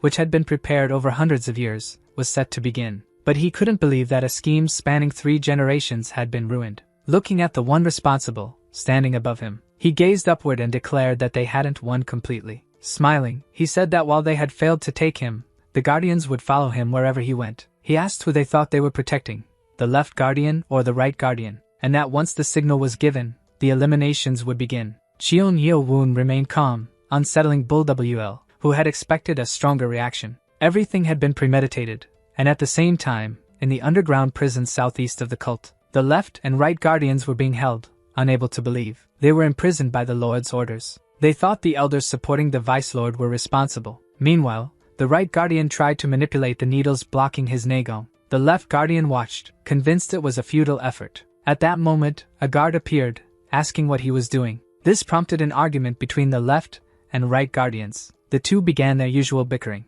The situation was so routine that the guards failed to notice anything amiss. However, when they received the signal to eliminate the Guardians, their behavior changed. The Guardians noticed the guards acting strangely. Yet, the guards couldn't open the cells or harm the Guardians, as they were intercepted by the Vice Lord's followers. The left Guardian was startled by the strength and presence of Go Wang-hul. The guards tried to stop them from freeing the prisoners. Until then, they hadn't noticed Baek Ji-ai's presence. Baek Ji-ai quickly defeated several of them. The duo of Go Wang-hul and Baek Ji-ai was extraordinary. The other guards attempted to stop them at all costs. However, it seemed they still didn't understand. The situation with the guards indicated that they would soon manage to free the prisoners. Meanwhile, in the Grand Hall, Cheon Yeo-woon told Bull WL that he hadn't understood that the 3 elders were on his side and that he should focus only on what would happen to him from now on. Bull WL knew he was being kept there only to be tortured and interrogated. The 10th elder noticed that Bull WL was about to make a move. The man, attempting to laugh, said it was pointless to try the same thing again,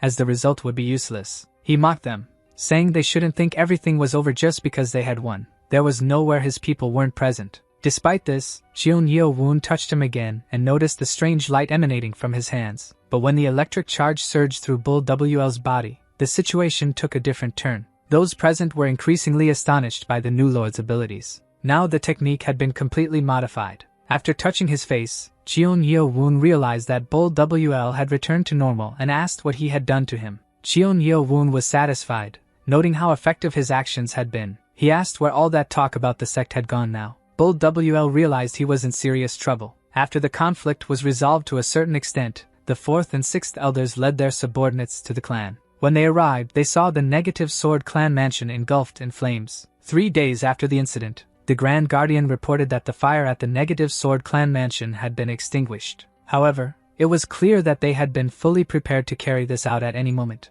Cheon Yeo-woon inquired about the investigation into the leader of the Sword clan and Yeo Bull WL. It was revealed that all those linked to the Negative Sword clan had been found lifeless. Additionally, it was discovered that 14 of the 12 guards at the mansion were members of the Negative Sword clan. The Heavenly Demon was informed that the 11th Elder was requesting an audience with him. After granting entry, he was pleased to see his friend, Elder Huan Yui. He asked if Huan Yui had recovered, and the Grand Guardian noticed a change in the Elder's expression. The matter at hand concerned the tracking team. 3 days earlier, after the conflict had occurred, 4 members were missing, one of them being the leader of the Negative Sword Squad. A letter sent from northern Fujian province reported that they had been located. However, their trail was lost along the way. Cheon Yeo-woon understood there was little he could do. Standing before the map, he noted that north of Fujian province lay Yumen village, and it was likely they had gone to Zhejiang province, as they suspected. At the Martial Alliance banquet, it was said that the liquor bottles were being guarded. He observed a strong possibility that it was connected to the School of the Six Blades. He asked the Grand Guardian if the Negative Sword clan had originated outside the cult.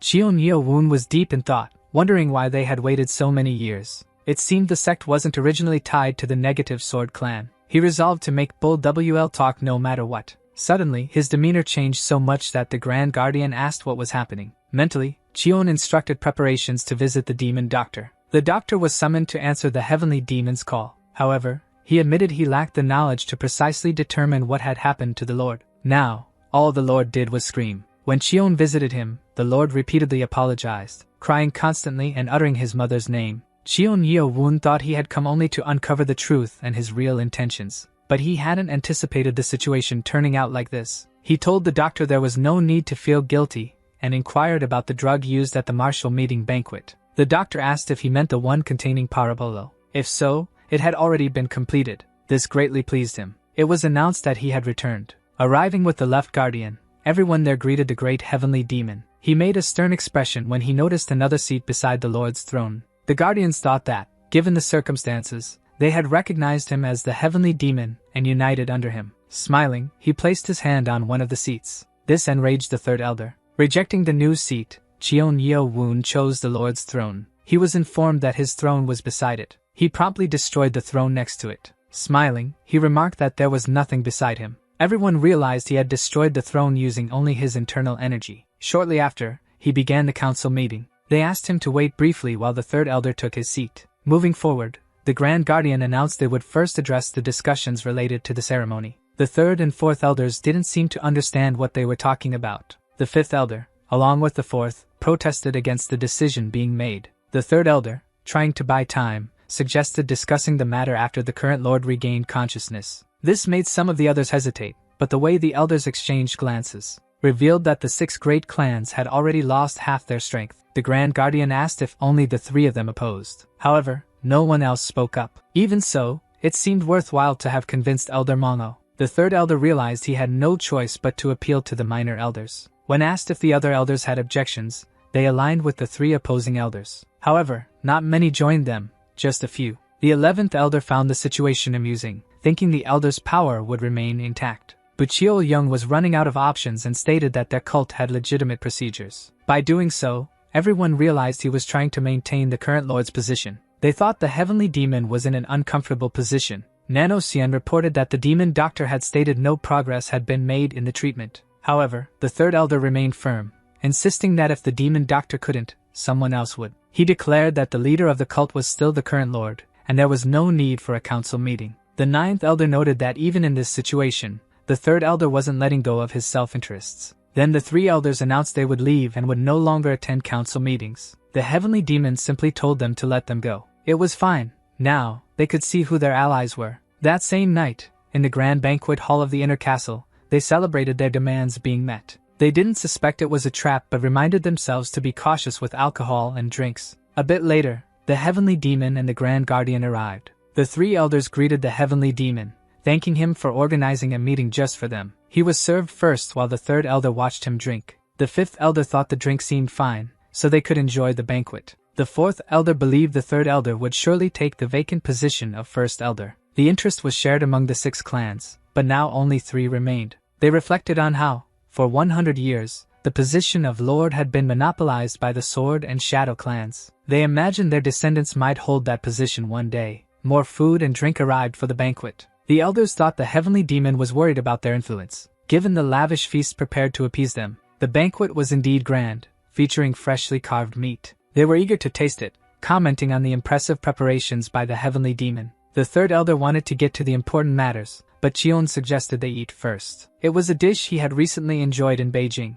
Since they had mended their friendly ties, he would serve everyone. As the food was prepared in front of them, they didn't suspect anything might be wrong. Cheon even spoke with the chef, personally overseeing the preparation. He picked up a cleaver and carved a piece of beef. He sliced it and plated the portions. The 5th elder found it strange to be served raw beef heart. Smiling, Cheon said that adding a bit of salt would enhance the flavor. But for a complete experience, there was a sauce. The 4th elder, eager to try the dish, said it had been a long time since he'd had it. Having enjoyed it before, he was eager to eat it again. Even the third elder tried the delicacy and liked it. The fifth elder felt it wasn't to her taste. As he drank his liquor, Chion said that now they had enjoyed the delicacies, they could discuss the agreement. The fourth elder was already considering how much freedom they might gain. First, Chion wanted to outline the terms. This made the elders slightly uneasy. In a more serious tone, he asked if the meeting was to confirm the egalitarian agreement. The third elder agreed and urged him to continue. Chion stated that first, he would abolish the 6 main clan system that had persisted for generations. When the third elder tried to interrupt,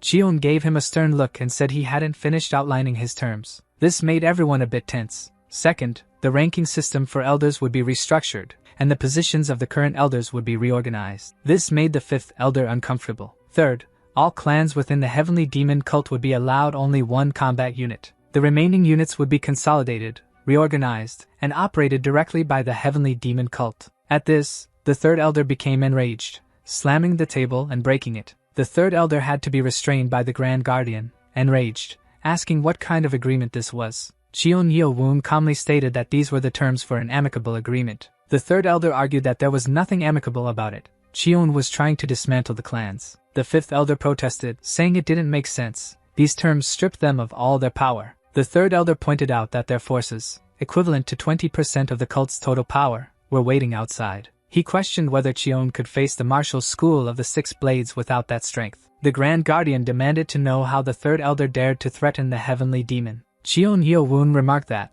as expected, it was difficult to speak peacefully with them. Then, filled with controlled anger, he ordered them all to kneel. Suddenly, the 3 couldn't resist the compulsion to obey. They felt intense pressure on their hearts and dantians. They found themselves unable to use Nagong, and couldn't understand what was happening. Prostrated before him, they noticed the pain ceased once they knelt. Chion Yeo-woon revealed that it was due to a venomous parasite, perfectly tailored for them. The 3 elders asked in shock if it was truly a venomous parasite. He explained that the beef they had eaten earlier had been used to implant the parasite in their hearts. The 4th elder began acting strangely, and the 5th elder asked what was happening. It was revealed that the 4th elder had tried to expel the parasite, taking advantage of the pain's temporary absence. Chion further explained that the parasite was created by the heavenly demon founder himself. If any of them dared disobey his commands or show hostility, they would experience immense pain. The elders realized they had been deceived by the heavenly demon. Chion then added a 4th condition now that they had accepted him as their superior. He stated that, for the sake of their amicable relationship and everything he had done for them, he only wanted the right arm of each of their spouses.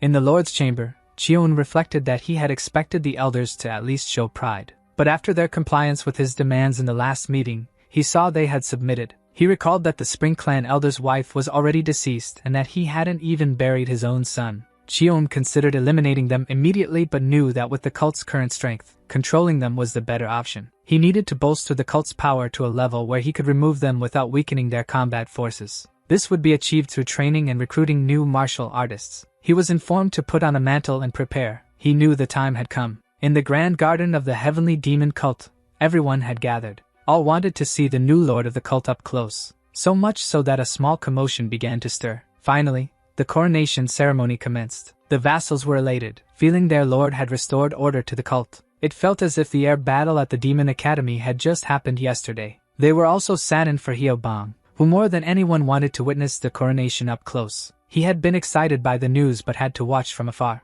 as only those with the rank of brigade leader could ascend the stage. The coronation proceeded, and silence was requested. Soon, whispers arose as people asked about the familiar-looking man. Hyo-bang had managed to get close to the lord, a fact that drove the other vassals mad with envy. Holding the ceremonial torch closer than the others, he proved their concerns were for nothing. The moment finally arrived. The plaque would be passed to him. "Long live the heavenly demon cult!" everyone chanted. Raising the plaque, the Grand Guardian announced that they would soon welcome the heavenly demon. From this moment onward, he would commence the coronation of the great heavenly demon as lord of the cult. Elegant conversations ensued as Cheon Yeo-woon, direct heir of the former lord, was praised by his vassals, who felt immense pride in him. It all seemed to pass in the blink of an eye. They communicated mentally, congratulating their lord. Moon-yun could no longer call him young master. The right guardian was proud that his apprentice had become lord. The left guardian questioned how long they would keep dwelling on this one thing. Everyone who had been part of his journey, whether helping or hindering, was gathered there. As he climbed the steps, he remembered his mother and thought about finally having found those responsible. He vowed to ensure such things would never happen again and resolved to transform the cult. When he came to his senses, he noticed a crowd chanting his name. The Grand Guardian presented Cheon Yeo-woon as the 14th Lord of the cult. The one prostrated himself, declaring he was a descendant of the heavenly demon cult and accepted to serve accordingly.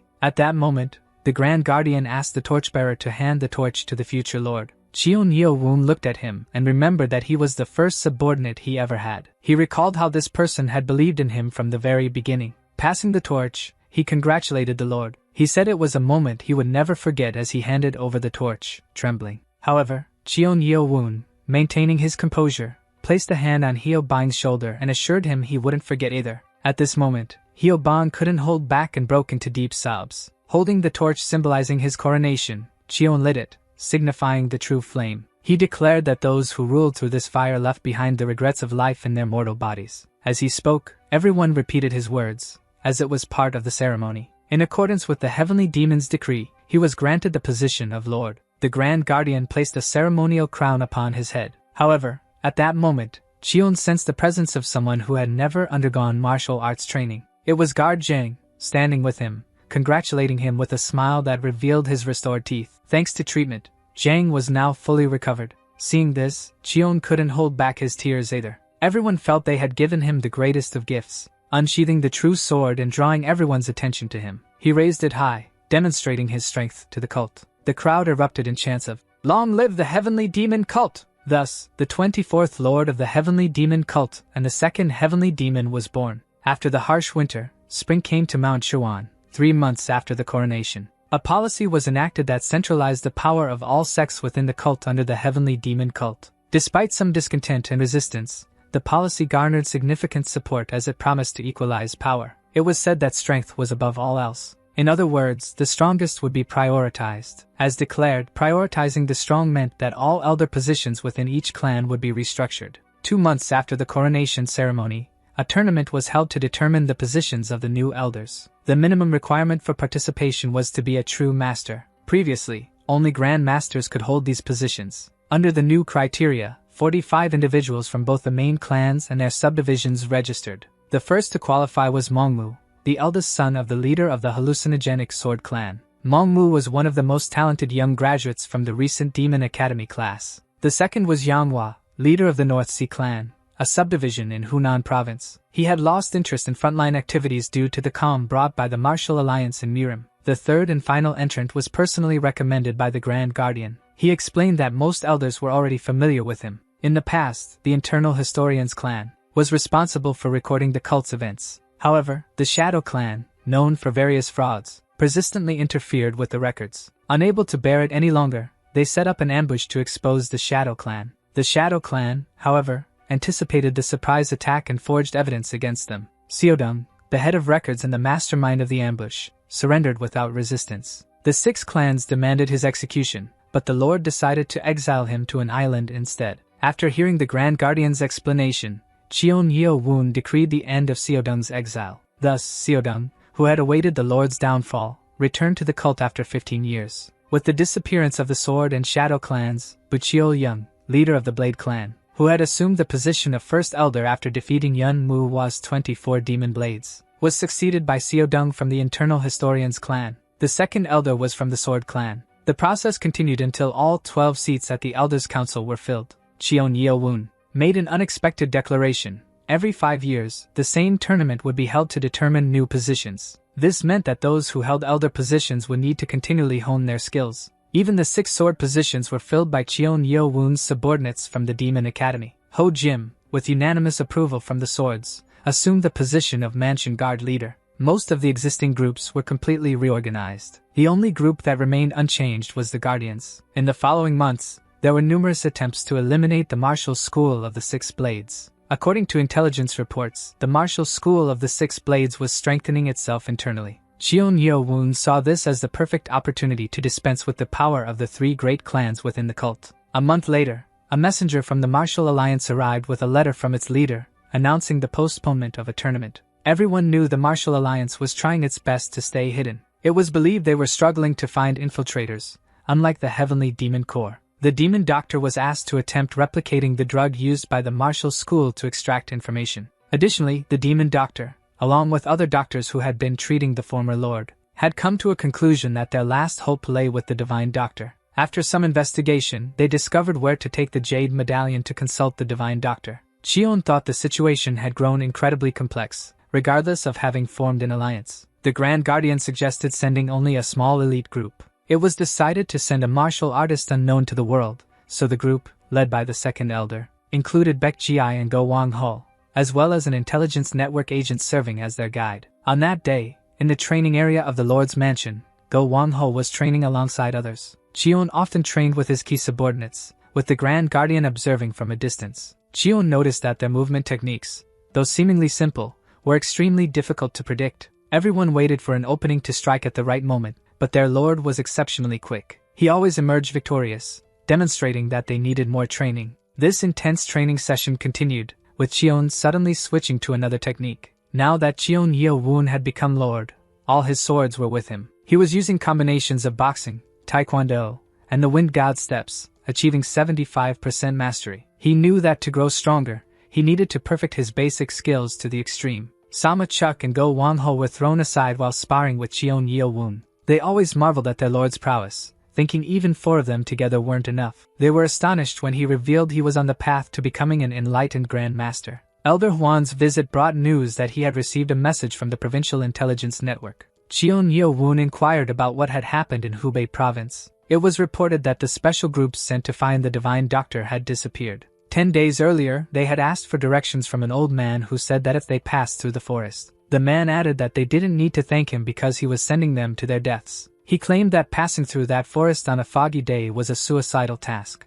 The group looked at the old man with some suspicion. Upon entering the Valley of Abandoned Swords, they realized it was a restricted area. Elder Yun, leading the group, thought it was odd that sword sounds couldn't be heard in the forest. She instructed them to be more cautious and announced that she would take command and make all decisions from then on. Everyone was startled by the sounds of swords and began to sense a presence. They were ambushed and had to fight for their lives. 20 days later, along the Yellow River, Hyo-bang and Moon-gyu, searching for the team, were awed by the river's vastness. In the distance, the 4th elder of the heavenly demon cult, Yang Danhua, was disheartened. After becoming an elder, his first mission was to act as a guide. He knew that if it weren't for him, the only one capable of fulfilling the mission would be the Grand Guardian. He told the Lord that no one would recognize him since he was wearing a skin mask. He explained that if they went down below, they could take a boat to cross to the other side. On the boat, some members were excited as it was their first time traveling this way. They commented that all 6 swords had wanted to join the mission,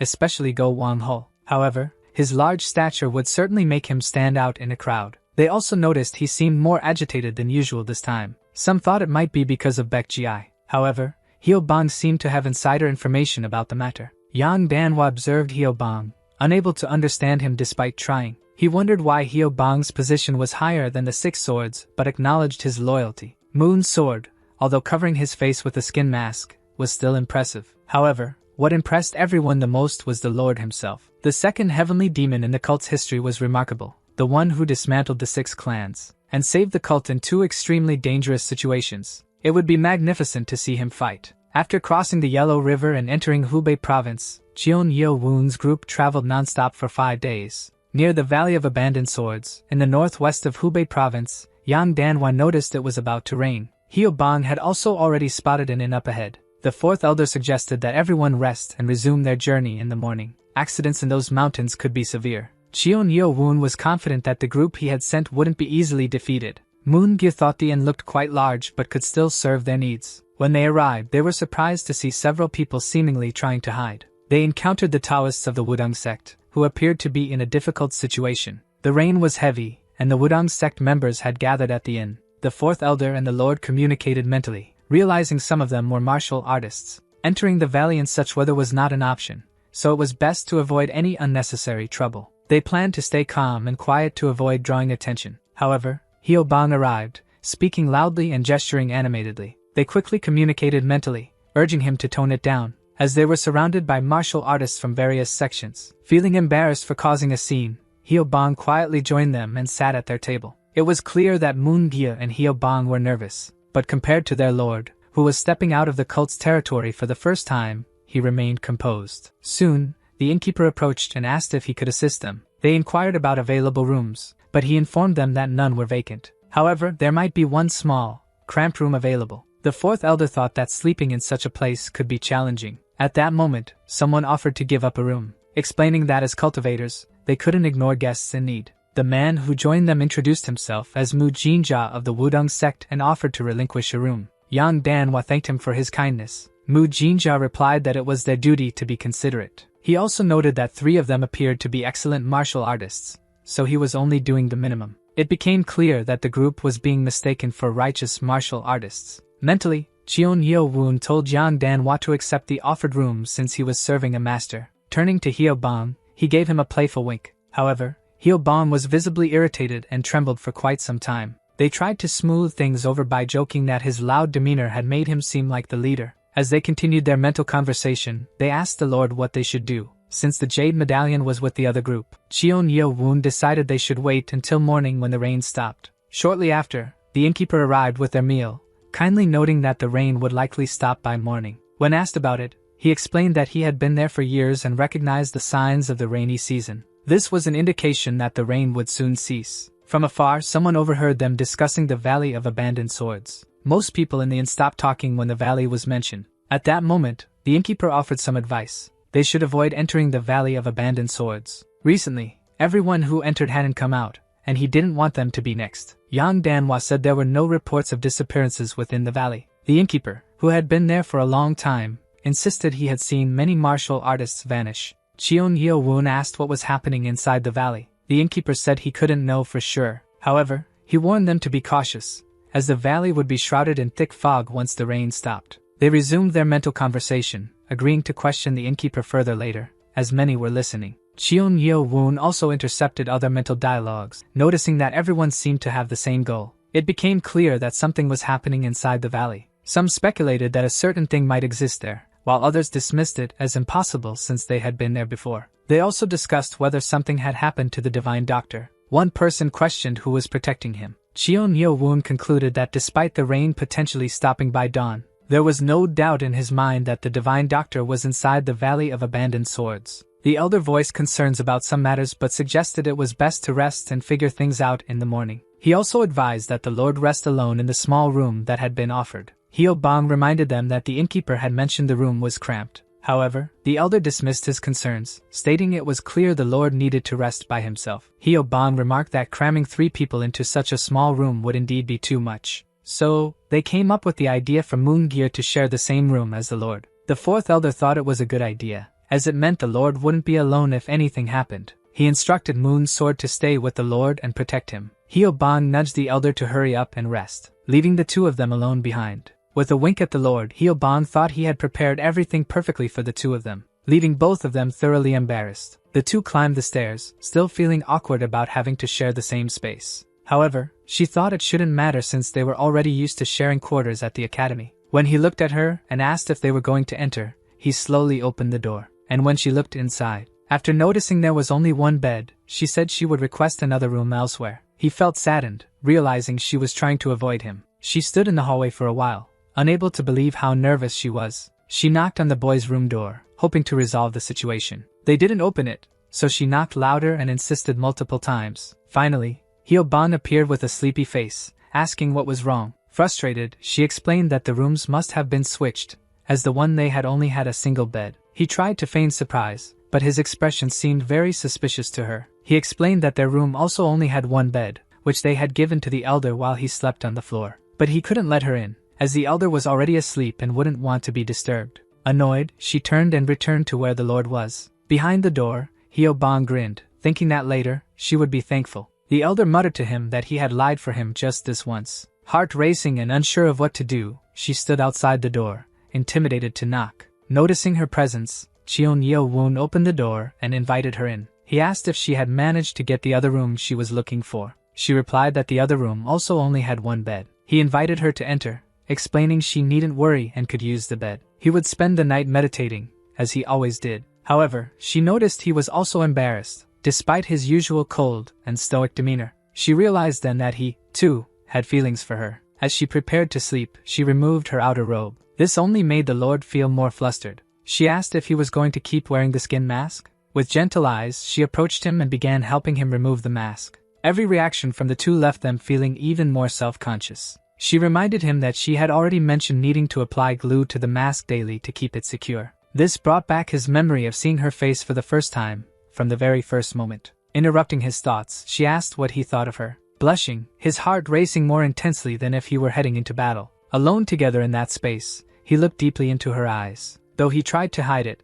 it was clear she could see how much he wanted her too. She thought that, having grown up without motherly affection, he must be feeling shy. But then he showed decisiveness, placing his hand on her face and saying that since the day he first saw her, he hadn't stopped thinking about her, not even for a moment. With his hand on her face and their eyes locked, an undeniable connection formed between them. Both seemed aware that they were about to surrender to each other completely. Nano began measuring their heart rates, noting the rapid increase. It also tracked the gradual rise in hormonal levels. Before kissing her, Cheon Yo-woon instructed Nano to switch to mute mode. Hyo-bong was sleeping deeply, satisfied that he had brought two hearts together. Meanwhile, the elder slipped out in the middle of the night, trying not to make noise or wake his companion. He noticed that everyone seemed to be asleep, given the late hour. He opened the door to the room where the innkeeper was supposed to be. He saw that of the two beds, only one was occupied, and the innkeeper wasn't there. From the state of the unoccupied bed, it appeared the innkeeper hadn't been there for quite some time. He needed to find out where the man had gone.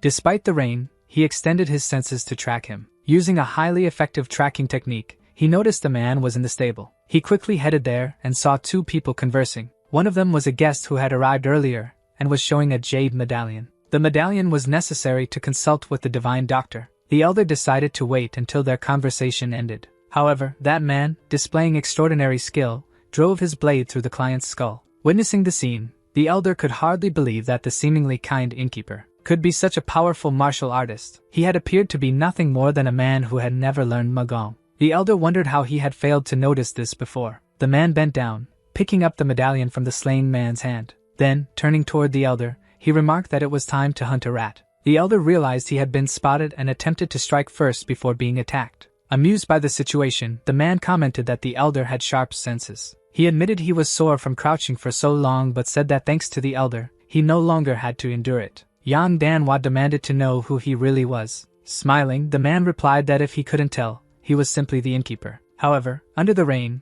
his skin mask was starting to peel off, revealing his true identity. This person wanted to end the matter quickly and began attacking with considerable force. In addition to his strength, he was incredibly agile. With precise attacks, he left no openings for his opponent. The elder found himself constantly dodging numerous strikes aimed at him. Due to the opponent's overwhelming strength and skill, the elder couldn't match his pace. The difference in their levels became increasingly apparent, and soon the elder was thrown against the wall. His opponent mockingly asked if he thought he could outsmart him by calling for help from inside. He warned that it would only increase the body count. However, the elder knew exactly what he was doing. The opponent then launched a different type of strike, an illusory one, forcing the elder to discern which illusion was real. With that ability in play, the fight became significantly harder for the elder to handle alone. In the process, the elder was injured. His opponent decided it was time to stop playing around. He declared he would send the elder to a better place. However, at that moment, he sensed another presence. Pleased, he saw the lord arriving,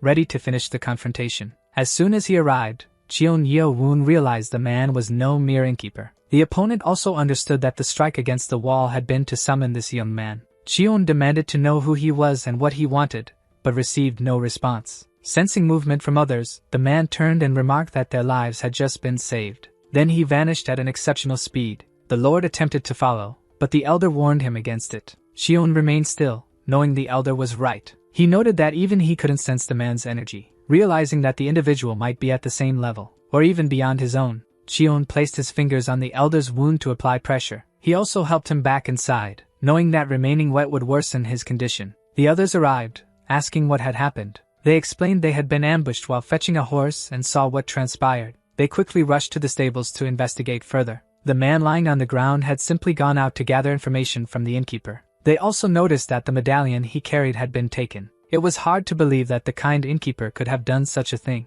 They went out searching for the man, knowing he had the medallion. They were baffled at how someone they had known for so long could suddenly act like this. However, the elder's injury was severe, and they had to get him inside quickly. Once inside, they noticed something different about the innkeeper's face. The rain had caused his skin mask to fall off. They speculated it could have been him who attacked the elder and the client. However, they doubted this, as the wounds on the body bore sword marks, and the blade used was entirely different from theirs. All they knew was that something was happening in the Valley of Abandoned Swords. They noticed 2 Wudang sect members had left early in the morning. Now, someone was interrogating the partner who had stayed behind, revealing that a month ago, the innkeeper had disappeared for 5 days. When he returned, he was acting strangely, but they assumed it was due to his usual bad temperament. Chion deduced that 5 days would have been enough to create a mask like the one the innkeeper was wearing. In a mental conversation, he remarked that this matched the time when their contact had disappeared. He concluded that, judging by how quickly the man had left,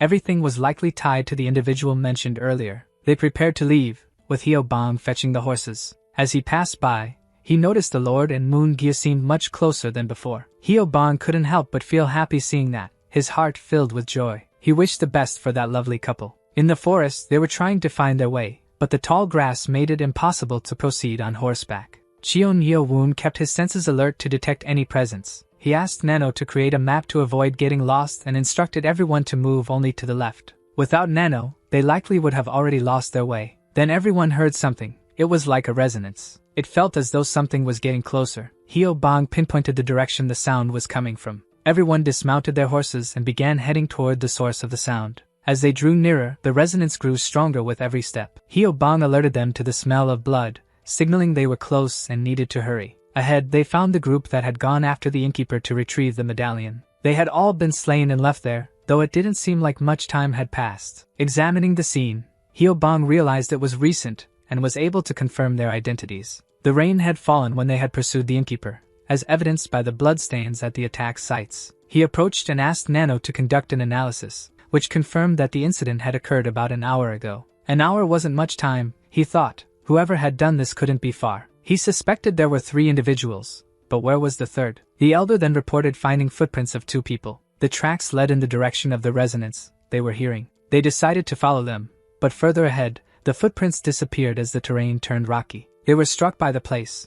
It was shrouded in fog. Cheon Yeo-woon suspected the resonance was coming from a massive rock up ahead. Everyone noticed the large rock, which bore an inscription of the word sword. Hyo-bang, alarmed by their proximity to the edge, shouted that there was a pit in front of them. Looking down, they realized it was very deep, and they needed to exercise caution. The word sword likely indicated that this was the place of a great swordsman. Cheon noted that he had seen this calligraphy before. When his attention shifted, he noticed several objects beneath the word. They realized there were numerous swords embedded in the rock. It was unsettling, and they began to understand why it was causing such a resonance. The words seemed to have been written long ago, yet residual energy still lingered. Yang telepathically informed the group that he sensed a presence. When Cheon Yeo-woon focused, he detected it near the stone wall. He instructed Hyo-bang to lower his voice and stay quiet. Everyone needed to remain alert and silent, studying the rock with its many cavities. It seemed likely that the divine doctor was in one of the caves, but most of them were probably decoys. After extending his senses,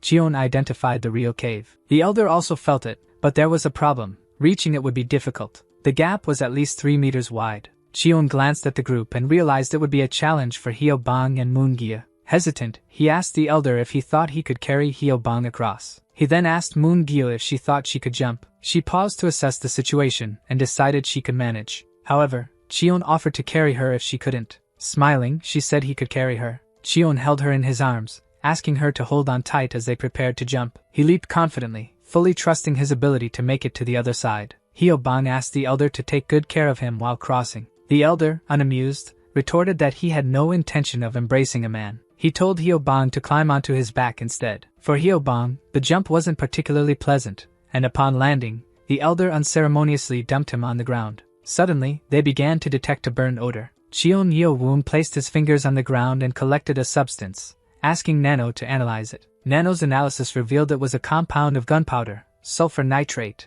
and charcoal. Cheon couldn't yet fathom why there was so much gunpowder in a cave, but something felt off. He sensed a presence, faint but detectable, and spotted a glimmer of light. Curious about what lay ahead, Cheon instructed the group to wait. Using Nano's night vision, he spotted a figure in the distance. Zooming in, he saw someone tied up with a torch placed in their mouth. He realized the plan. If the torch fell, everything could go up in flames. He ordered everyone to run, but they didn't understand as the Lord ran toward them. Then he propelled the 3 of them away, throwing them to the other side. Only he was engulfed in flames as he began to fall into the deep chasm. Zooming in on the image, he saw that the torch in the man's mouth was about to fall. Before he could get close, the torch slipped from the man's mouth. It hit the gunpowder on the ground, and Cheon Yeo-woon ran, yelling for his companions to flee. He gathered energy in his hand and launched it when he realized there was nothing else he could do. The energy flow was enough to send the three to the other side, saving them from the explosion. But as soon as he landed on the other side, Moon-gyu rushed to the edge, trying to grab the Lord. However, all she saw was his flaming body falling into the deep abyss. She couldn't believe what was happening, falling into deep despair and unable to contain herself. She even tried to jump after him but was restrained by the elder accompanying them. Agitated, she screamed for him to let her go, insisting she would follow the Lord. She only snapped back to reality when the elder slapped her face. He shook her, demanding that she regain control. Angrily, he told her that if she jumped, she would die too, making the Lord's sacrifice meaningless. All she could do in that moment was cry and scream in desperation. When they had finally realized their feelings for each other, this happened. Hyo-bong was also in tears. As the Lord's first subordinate, he couldn't bear the loss. The elder, too, was deeply unsettled but knew he couldn't follow him. In the midst of the group's despair, a smug figure appeared, clearly pleased that his trap had worked. Turning around, the elder realized it was the innkeeper again. The man mocked them, saying it would have been annoying if that young man had remained, but it was marvelous that he fell without him needing to do anything. Moon-gyu was heartbroken hearing this and couldn't hide her anger, especially when the man taunted her, saying she was crying like a little puppy but seemed quite resilient. He released his ki and claimed her resilience wouldn't last much longer. Launching himself to attack, he thought he had the upper hand against them. Meanwhile, Cheon Yeo-woon was still falling. It was incredibly deep, so deep that as he fell, the burns from the explosion were already healing. Thanks to Nano, his injuries and pain were rapidly disappearing. The problem was the increasing speed. He wasn't sure how far the bottom was. At that velocity, nothing could stop his body from being destroyed on impact. For a moment, he thought the only option was to accept the end. But as he brushed against the walls, he remembered Moon-gyu's sweet gaze, and the mutual feelings they had just confessed. He couldn't let this be the end. Finally finding the courage to confess his feelings, he refused to let his last memory of her be of such sadness. He noticed swords embedded in the walls and tried to grab them. To reduce the impact, he realized his tactic was working. He slowed his descent, though his shoulders bore the brunt of the strain. Despite a dislocated shoulder and a fractured right rib, he managed to stop himself. Nano quickly began healing the injured areas. He was close to reaching the bottom. From this height, he calculated he could safely jump using martial techniques and agility. He realized that martial arts didn't make him immortal. Depending on the situation, he could still die. But he needed to climb back up. He asked Nano to enable night vision and saw countless swords. He began pondering something. Turning his head, he noticed the place resembled a graveyard. Meanwhile, in a forest 20 kilometers from the Valley of Abandoned Swords, their opponent was fleeing. After insulting Moon-gyu and noticing her reckless attacks, he couldn't forget the expression in her eyes. But it didn't matter anymore. He knew which cave the young man had come from, so he just needed to treat his internal injuries and track the trail. Soon after, other figures appeared before him. One introduced himself as the second sentinel, Lee Chun, and saluted the sword master. Elsewhere, Cheon Yeo-woon felt uncomfortable wearing clothes from fallen individuals, as his were completely burned. It seemed everyone there had been killed at different times. Even without the whirlwind, it would have been impossible to reach the surface. There appeared to be no other way out, so he decided to explore. He quickly noticed sword marks on the rocks. He wondered why there were also traces of battle there. He had fallen due to an explosion, but that meant there were people who had descended there. Upon inspecting the sword marks, he noticed it was the sword art of the celestial demon, exactly the same, except for a few sword techniques. He wondered why that calligraphy seemed so familiar. It was the founder's handwriting. Those marks were definitely created by the Supreme Blade God's technique. It was believed he had appeared 500 years ago, and he wondered if he might also have ancestors. He thought it could be a coincidence, but even so, he asked Nano to check. There was one sword mark different from the others. It was made with repetitive and identical cuts. At the bottom of it all, the word, impossible, was written. He asked Nano if it had captured all the marks. A 3D video of the sword markings was created. The first categorized the sword techniques. He transformed the sword techniques into movements. That was swordsmanship that surpassed limits. By adding the sword technique to the Supreme Blade God's techniques, the Celestial Demon founder was trying to combine the sword arts of the Celestial Demon. In the Valley of Abandoned Swords, there was a shelter belonging to the Divine Doctor. She was performing a procedure on the fourth elder who had been brought there. She told him he shouldn't behave like a child and needed to endure it. He thought he could no longer use his right eye but should feel lucky to at least be alive. Normally, he would have lost his senses and gone at him with everything he had. It was surprising how she must have been the first woman in 20 years to face Yeonmua. receiving support from her friend during such a painful time for all of them.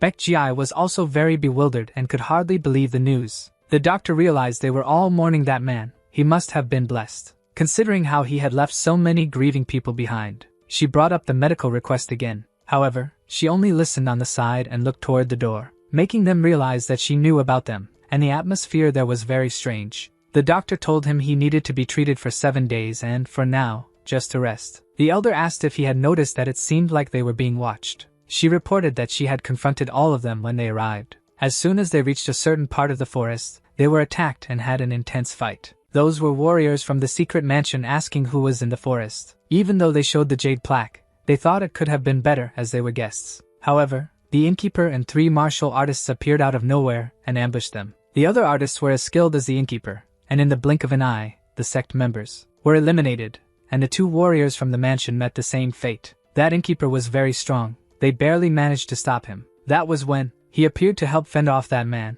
and at the same time, received his help. He knew who he was, the elder of the Wudang sect, the great sage, one of the 5 masters, considered the strongest in society, and among the 9 martial artists. Among them, the Wudang sword. The sage was a master with notoriety even within the factions. They managed to get there thanks to his help, but, as they could see, they were not able to convince the doctor. There must have been some reason, considering her attitude showed she was glad he still didn't know who they were. They didn't know how long it would take for him to discover there were 2 masters of the evolution realm among them. Perhaps he already knew and just intended to use them. Elsewhere, they were discussing the innkeeper and the group surrounding the village. They wondered why he wouldn't go to the Zhuge noble family's house or to Mount Wudang. They knew they had already discovered where he was. It was only a matter of time before they attacked, so they needed to leave. They wanted to know why he had helped those others, who were definitely from the demonic cult. They found them very suspicious, considering that a man was hiding his identity. He said he would use one group to control the other. He was going to use them as a shield to fend off the attack and take the divine doctor to Mount Wudang. At the bottom of the cliff, Cheon Yeo-woon was still trying to replicate the movements of the martial arts he saw on the walls. However, 2 hours had passed, and he still hadn't succeeded. He was frustrated because it wasn't easy. He had been enlightened by the Supreme Sword God's techniques and tried something new. He should have reached the body's limit. The Supreme Blade God's techniques were only complete when they reached the limit of the human body. Even if someone was born with the perfect body for martial arts, that was why Impossible was written. But with him, the story was different. He had already trained enough to surpass human capacity and could replicate the movements. So, it was possible. The hardest part was that it wasn't a complete technique because it needed to combine the 2. He was willing to try again. Cheon Yeo analyzed the sword technique using Nano's simulations, but he wanted to learn, pushing himself to his limits, and thus he was trying to combine the techniques using various methods. 2 hours passed. Then, while trying and failing with different methods, he ended up completely exhausted. The techniques simply would not merge. He needed to balance them somehow. He thought that if he didn't use all the parts of the basic sword technique, freedom was necessary for balance. It could only be achieved by letting go instead of forcing it. At that moment, something surprising and unintended happened. The evolutionary realm was achieved. When there is internal and external balance, martial artists can control ki freely. They called this phenomenon the mystical realm. Meanwhile, at the divine doctor's lodging, she questioned why she had been summoned. However, there was a message for her, to be ready by dawn or early morning. She was angry because that was not the agreement. She was supposed to conduct research there in exchange for treating his condition. The man already knew what she was going to say and stated that he understood it was difficult to leave, but the situation had changed. She wanted to know what had changed, asking if he was referring to those surrounding the abandoned sword village. They had been there from the beginning. However, the man reported that the situation had become a bit more complicated. He reminded her that she had promised to help him for the sake of martial arts. He asked her to allow him to protect her from all harm. Even though she was angry, she knew she had no other choice. He also realized this. That's why a sly smile revealed his confidence. He only told her to be ready before sunrise. The guard called out, reporting suspicious movements around the village, and the number of people had increased. Everyone knew they needed to hurry, so they planned to use decoys. They were the perfect bait and would leave as soon as the divine doctor was ready. She, however, was in the middle of a fit of rage, breaking everything she saw in front of her, because they would drag her out even if she refused. It was a tragedy, abandoning the place where she had grown up. However, as she looked at her bookshelf, picking up one of the books, she remembered she needed to complete the principle. She flipped through the book. However, someone wanted to enter, even though they knew she was busy. The doctor asked what it was. The guard outside said it was nothing and that she could continue her tasks. Hyo-ban was there because his companion was ill. The doctor was startled to notice that she had no pulse. Therefore, she needed to examine her. She asked them not to delay and to come into the consultation room quickly. The doctor seemed to be aware of the young woman's true condition. However, the guard asked if it was very serious. Looking at him with a stern gaze, she said she would need to assess the young woman's condition. After the guards heard the divine doctor say the young man could go in with the girl, Hyo-ban carefully placed his friend gently on the stretcher. Then the doctor asked all the men to wait outside, as the examination would be detailed. Seeing that they were resisting a bit, Hyo-ban helped by pushing them out with his palms. They resisted, saying they should be responsible for the doctor's safety. The young man was furious and found it unacceptable that the guards wanted to stay during the exam. He added that they were perverts, only wanting to stay and watch a woman's intimate consultation. He asked if they had no shame trying to spy on his friend's body. Seeing that the doctor shared the same opinion, the guards had little choice, so the bald one among them quickly pulled the door shut before the guards could react. Then he felt proud of himself. He had taken the right action and protected everyone. Meanwhile, inside that chamber, the protagonist was still sweating, trying to master all the techniques. He thought the limitations of his inner energy were almost gone, and that the technique was in complete harmony. Their power also increased 2 or 3 times, a huge boost compared to the previous level, and he felt very lucky, barely believing he had reached the level of enlightened grandmaster. He thought it was time to act instead of dwelling on such thought. He knew he had spent too much time standing there, trying to understand the techniques. He knew that both Moon-ju and the others must be very worried about him. He had to climb that entire rocky wall, and compared to the giant wall, he looked small. Seeing those swords embedded in the wall, he got an idea. He wouldn't need to waste time finding a path. He believed the way was already there. He tried climbing those swords, but the first attempt was unsuccessful, and once again he fell while trying to scale the swords buried in the great rock. He nearly hit the ground again, but managed to hang on to one of the swords. He was frustrated and thought that if he used sword kinesis, he could climb without difficulty. He realized he had completely forgotten about the wind current. Even the great guardian would have trouble with it, but there was nothing he could do. He had to use whatever was within his reach. It might take a while, but that was the only way to safely reach the top. Elsewhere, the leader wanted to know from his subordinate whether the divine doctor was ready to be removed. He also wanted to know if the others were asleep. The subordinate said there was no need to worry. Still, the leader told him to go check and then bring the divine doctor to him. He didn't want to go ahead with the others, and the subordinate followed the leader's orders. He thought that by the time they noticed, they would already be gone, and if they removed the sapphire monolith sealed in that place, those outside would be doomed. The leader believed it was a perfect plan. He had designed it himself, so it couldn't fail. Meanwhile, the subordinate went to carry out his orders. He needed to climb some stairs, but first he checked something. On the rooftop, he couldn't see any of the sentries who were supposed to be at their posts. Worried, he entered the room to check if the visitors being held hostage were all still there. From a distance, it looked like they were all asleep, but he didn't know where the guards had gone. Then he had an idea. It seemed unbelievable, but he had to verify it. So he suddenly opened the doors to see who was inside. That's why he checked and realized all of them were the guards who were supposed to be on watch on the roof. They were motionless. That made it clear a fight had taken place, and they were the losers. The pills given to the guest to put them to sleep hadn't worked, but he didn't know why. After confirming that, the guard called for others and told them to follow him. Kicking the door down, he entered the room where the guards and the divine doctor were supposed to be. They were all lying on the floor, and after checking their pulses, he realized they had collapsed a long time ago. The guard was outraged by his own carelessness. The guards had been eliminated. He had to look for the divine doctor wherever she might be hiding. They needed to inform the sword sage immediately so he could search for her everywhere. That was the order. Meanwhile, in the secret passage,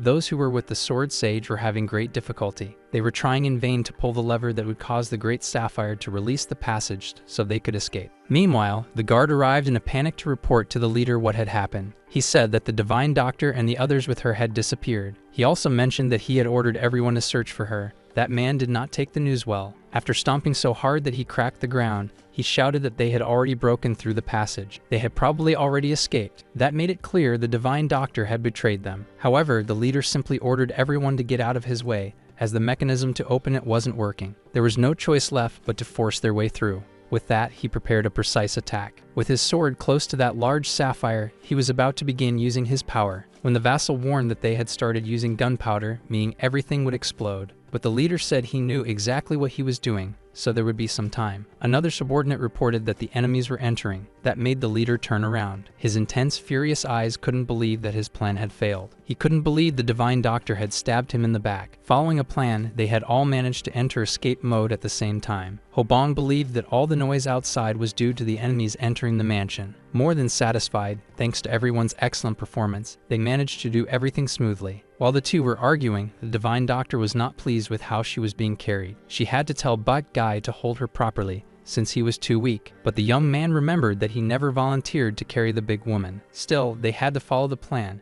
and the elder warned them to stay alert and save the jokes for another time. She noticed something strange ahead of them. There should have been an exit, but it was blocked. They had reached a point where the path had been cut off until then. The Divine Doctor said it was just a small rock blocking the way. The elder placed her palm against the large rock that was in their way. She began channeling mana through her hand to activate and break the stone. With some effort, she managed to unblock the path and push the rock away. But once she did that, she realized it was another dead end. They heard people shouting that they had found the fugitives. It was people who had been waiting. There were more than 20 people there, and the elder said she would go ahead and try to hold them off as much as she could. And as soon as she spoke those words, she launched forward like a bolt of lightning. And all those who stood in her path met a tragic end at the hands of her finely sharpened blade. Even so, more and more ninjas kept appearing, and one of them had a strange whistle. She knew that as soon as the whistle sounded, a huge explosion would happen, just like before. So she rushed ahead as fast as she could to finish that person before things got worse. Still, she wasn't fast enough, and he managed to blow the whistle, calling in more reinforcements. Now she wasn't facing just one or two opponents. There were many, and they were striking her. After stopping briefly to analyze the situation, she noticed that the feeling was growing stronger. It was as if several energies were converging on her and forming a trap. When all of them revealed themselves, she realized it was exactly as she had initially thought. Even the despicable old man from the inn was among them, speaking with his usual sarcasm. He saw the Divine Doctor from afar and said he never imagined she was really an old woman. But in front of the doctor and Bake was the woman he had fought intensely before. The elder warned that the old man was high level and they should be careful with him. The young man also had an extraordinary energy. He must have been a great innate master. The old man was the master, and all of them were his underlings, and he was determined to capture the Divine Doctor. He told his disciple that he would take care of the two himself. He just had to handle the rest and bring him the Divine Doctor. With a malicious look, he touched his sword with 2 fingers and said he was ready to teach them a lesson. Standing before him was the elder, holding her sword and declaring that she would not surrender. As soon as she saw his first strike, she realized that old man was extremely experienced. Despite his colossal strength, she was managing, though with difficulty, to block his blows. Meanwhile, she ordered them to protect the Divine Doctor with their lives if necessary. That's why 3 of them formed a perimeter to try to defend Baek Jai and the doctor with him. Meanwhile, his hair was nearly ripped out by her as she insisted on controlling the path no matter what. Mentally, the elder woman told the elder man that she would take care of the old one and left the young man to him. However, before they could even finish speaking, the old man was already standing before the 4th elder. He was ready to face both of them at once and made it clear that none of them would stand in his way. Meanwhile, the young man in question appeared in front of Moon Ju. He moved so quickly that she barely saw him, but he wasn't facing just anyone. She was a precious sword. He had to hold back because he noticed sword finesse was being used. That made him hesitate and step back, unsure of what exactly was happening. He had to dodge several swords that started flying in that direction. He just clenched his teeth, not knowing exactly what was going on or who was behind it. One of his vassals warned him and told him to look at the mountain.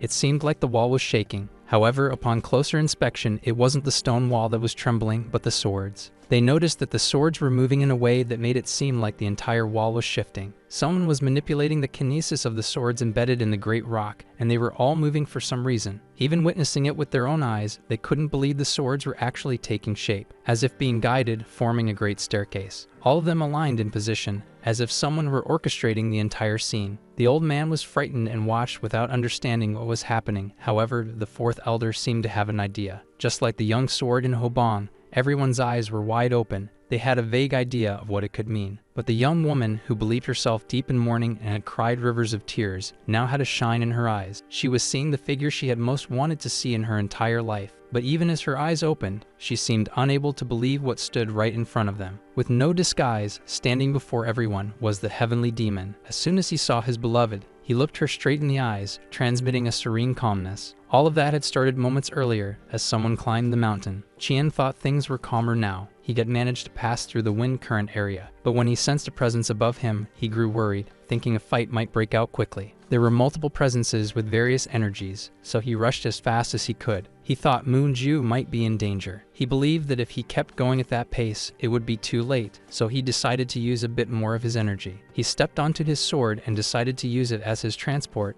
It was supposed to obey him, and just as he had thought, it worked. He could now move upward atop the sword. He could even see the end of the chasm already, meaning he could exit and help in the fight. When he finally emerged, he was met by his beloved looking at him with wide eyes. The image she saw was of her beloved standing atop a floating sword. When he looked down and saw that she was okay, he simply smiled. Moonju, unable to believe what she was seeing, closed her eyes, and upon opening them again, they filled with tears. She realized it truly was Chien. However, he was not pleased at all, because those people had taken advantage of his goodwill. Things got worse when he saw his beloved in tears. He realized she had gone through a lot. Just like her, all his vassals were overjoyed to see him again, but the only one paying close attention was the elder woman, who noticed that the Lord had reached the level of enlightened Grandmaster. The elder man saw that he had completely changed in just one night. He knew the man was chosen by the demon god. Even the old one, who was ready for a fight, noticed that the man who had fallen from the cliff was unharmed. He thought he should have died in the explosion. How he survived was a mystery. He knew that before, the man was at the peak of true Grandmaster level, but now he had reached enlightened Grandmaster. This made the old man wonder if something was hidden beneath the cliff, though he wasn't sure. Seeing all his vassals trembling, he realized it would be a problem if things continued this way. So he began speaking to the man, telling the lore he was tough to bring down, and also praising him for reaching the higher level. He asked him to stop bluffing and come down, saying it was impossible to control all those swords. He thought that boy was a fool for trying to use such a trick in front of a great master. But with a terrifying gaze, Shin Yu-moon asked the man if he really believed it was all just a bluff. The old man insisted that it couldn't be anything more than an empty bluff. With that, the protagonist mentally instructed his nano to activate the remote control system for the 128 swords. He then selected a few targets to be locked in as soon as he gave the command. When the old man saw that several swords began moving at once, he was stunned. It got worse when he saw the sea forming around him and several people being struck. Filled with fear and thinking he might be next, he began trying to flee and dodge the swords. Even while witnessing it, he thought it was impossible. He believed that person's brain was beyond normal. Despite everything going on, the young man still tried to confront Moonju and steal the divine doctor. His target by then was the girl. He thought she was the most fragile of them all, and that's why he'd go for her. So he stretched out his arm and moved to strike her with his sword. At that moment, she raised her arms to try to block, but she thought it was already too late to react. She felt she was a hair's breadth away from never seeing daylight again. Afraid, she even closed her eyes, knowing no reaction of hers would be fast enough. The Lord passed through everyone and was already very close to the man, endangering her life. While the man still had his arms stretched out to attack her, he didn't notice something coming at great speed. When she opened her eyes, she saw the sword had stopped just a few centimeters from her face. She noticed that the person holding the sword was frozen, as if struck by something very powerful. Moments later, she realized he wouldn't be able to strike her anymore, and from afar, witnessing everything, the old man screamed, unwilling to bear the pain of losing that person. Then, after striking, the Lord still kicked the man far away. After that drastic move, he held the sword to his head, and from that moment on, the swords began losing control. One by one, they began falling. Even he realized he had overdone it with the energy. Even though Nana was helping him control it, more than half was still too much. He'd need to recover quickly. Even with the swords fallen, all the vassals believed that man was the reincarnation of the demonic god. The old man noticed an opening had formed and thought he could catch the young man off guard. He charged toward the Lord, thinking he could eliminate him. Quickly, the protagonist pulled Moonju behind him, preventing the old man from striking her. Then he blocked the attack with his sword, and the two were about to engage in battle. Even with his energy running low, he believed that old man was no match for him. A massive gust formed, and Baiki realized it was due to the collision of the swords of two phenomenons. The old man went all in, thinking the young man had run out of Nadong. But what stood before him was a strong and determined man. It would be very difficult for that old man to eliminate him, so he came up with a new plan. He would only try to delay him. He turned and told his vassals to capture the divine doctor at any cost. And so several of the vassals lunged at the divine doctor to try to take her. However, they didn't count on the elder being on high alert and willing to eliminate anyone who opposed her. Now the old man knew that his entire plan had been ruined because of that monster in front of him. If it were only a matter of energy, he was definitely a match for the 5 great masters of Murim. That elder knew that even though the guy was tired and outnumbered, it would still be difficult. He thought he should have gotten rid of him when he had exhausted his Nagon. Now there was no other option. He considered simply wounding him near fatally and fleeing afterward, but his opponent was too fast, and with the same force he had been attacked by the protagonist, he blocked and retaliated. However, as soon as the elder displayed his technique, Blade Veil of the 6-Blade Sect, he thought he was safe and could simply neutralize the enemy, injure him, and escape. That technique wasn't unfamiliar to the protagonist, so he prepared himself. He also launched a move using techniques that resembled those of the elder. Even looking at that man, he couldn't believe anyone could master such a perfect technique. However, he was staring at someone who was no ordinary man. He was the lord of a prestigious sect. Despite the elder acting quickly and showing great skill with his techniques, he was still soon at a disadvantage. His opponent deliberately left a small opening, as if finally letting his guard down. And the moment the elder saw it, he immediately took the bait left by his adversary, only to partially realize it was a false opening. Then, looking into his eyes, the Lord asked that elder if he belonged to the 6 Blades Martial School. That question was a shock to the elder. He thought he needed to get out of there as fast as he could, so he took a few steps back and launched another attack. He was growing impatient, but his opponent wasn't going easy on him either. And as soon as he saw the young lord's movements, he realized he had seen them before. He thought that man could only have been the masked figure he saw some time ago in the Zhejiang province. He needed to be sure, so he asked the lord if he was the masked man from the demonic cult. Though he didn't reply, the protagonist assumed he was talking about the Great Guardian. And thinking back, he had said he fought someone in a province who used techniques of the Blade God.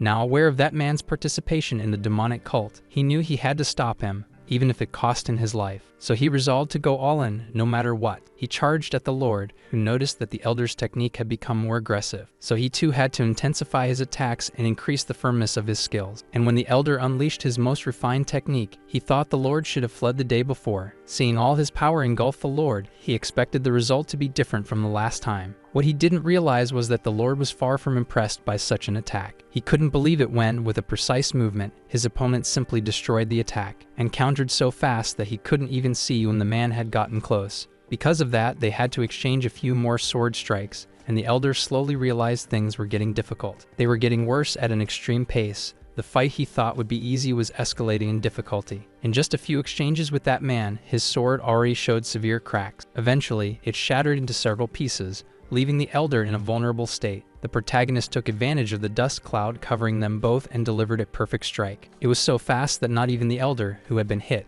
could tell what had happened. The strike was not only fast, it was violent, scattering rock fragments everywhere and blocking visibility. Because of this, his underlings thought they had lost their lord once again. Their vision was completely blocked by the dust, but they could see a silhouette through it. The blow that struck the elder was clean. It was a technique he couldn't block. The only thing he managed to ask before weakening and passing out was about the technique. His words didn't finish the sentence, but he wanted to know how the lord had obtained that person's technique. Looking down at the elder on the ground, the lord felt he had controlled his strength so he wouldn't eliminate him immediately. The 4th elder, feeling the need to beg for forgiveness, bowed his head to the ground and asked for punishment. Qian Yu Woon looked at his friend and companion on the ground and told him everything was okay. While he was speaking to the elder, Gang Danhua turned to the side because something caught his attention. It was Bake carrying a monstrously large woman who wouldn't stop staring at the lord. But he couldn't learn more about her as he sensed a threat within his field of vision and quickly turned toward the forest. He knew that threat was coming from that direction. He was right, because in that direction, 2 people were running as if their lives depended on it. The 2 of them, cloaked, were members of the sect that had kidnapped the divine doctor. The leader thought he should return to the Wudang sect, report what had happened,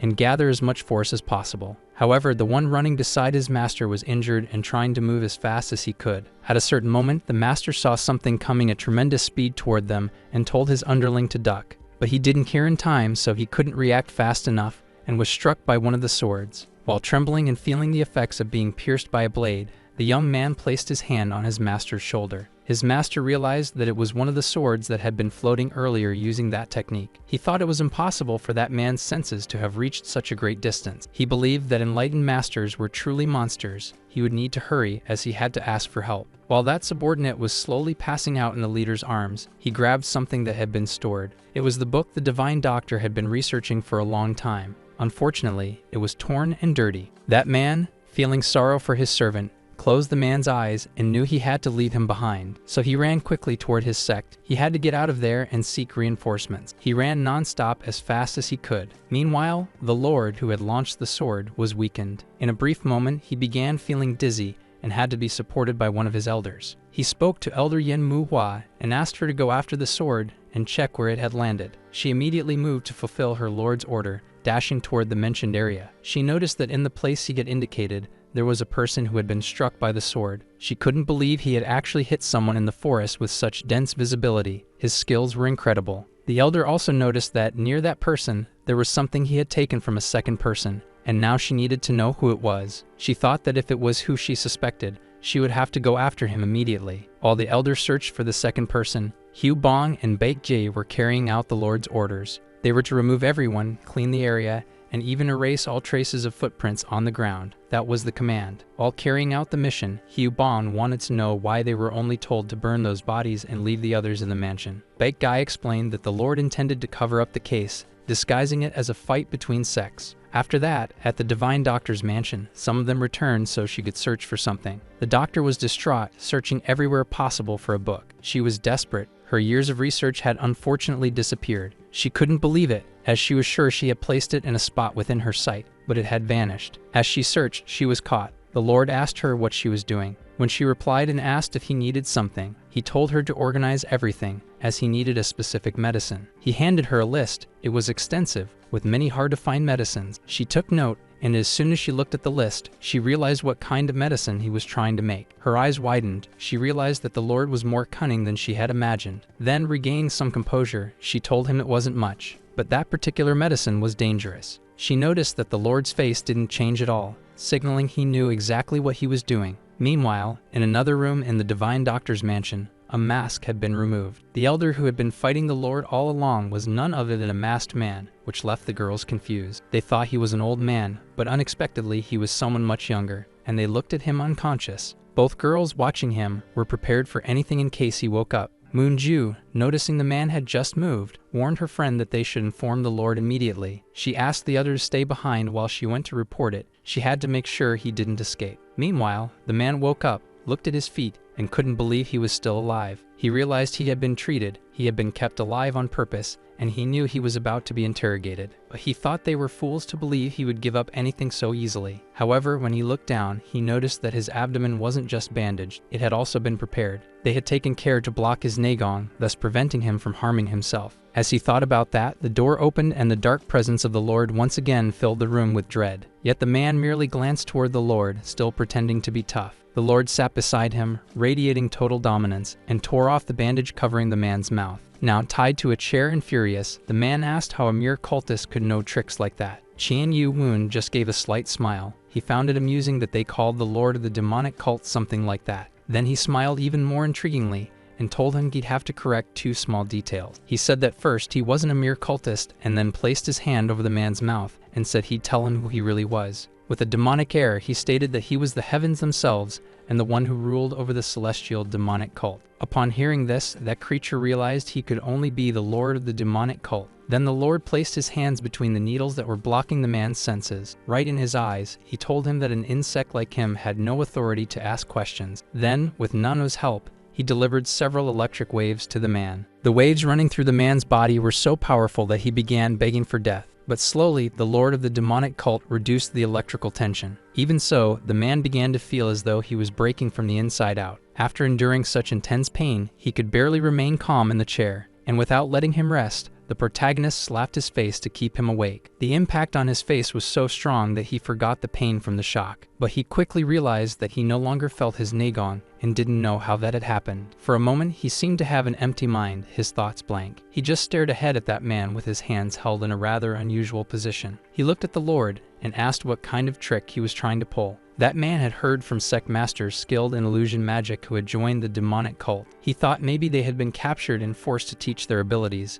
but then dropped that idea. It seemed so absurd he began to laugh, and looking the Lord in the eyes, said he had almost believed it for a second, but then told the man before him that he didn't believe he was the Lord of the demonic cult. The protagonist then grabbed the man's mouth and, pressing his jaw, forced it open. Irritated, he said the man was mistaken, as he had already come up with something simple to calm him down. After saying that, the protagonist forced him to drink a liquid from a kettle. The man began to cough and thought that it would never work on him. With a smile, the protagonist said it was useless. Even if the man figured something out, it wouldn't help him. The protagonist remarked that he was quite resistant, but the image of the person in front of him began to blur. At that point, he started to worry, afraid they might extract something from him. But what had been used was methylphenidate Ritalin, a type of hallucinogen that stimulated the central nervous system. And of course, with Nano's help, he had combined current knowledge with future advancements in pharmacology. As a result, the effect was even more powerful.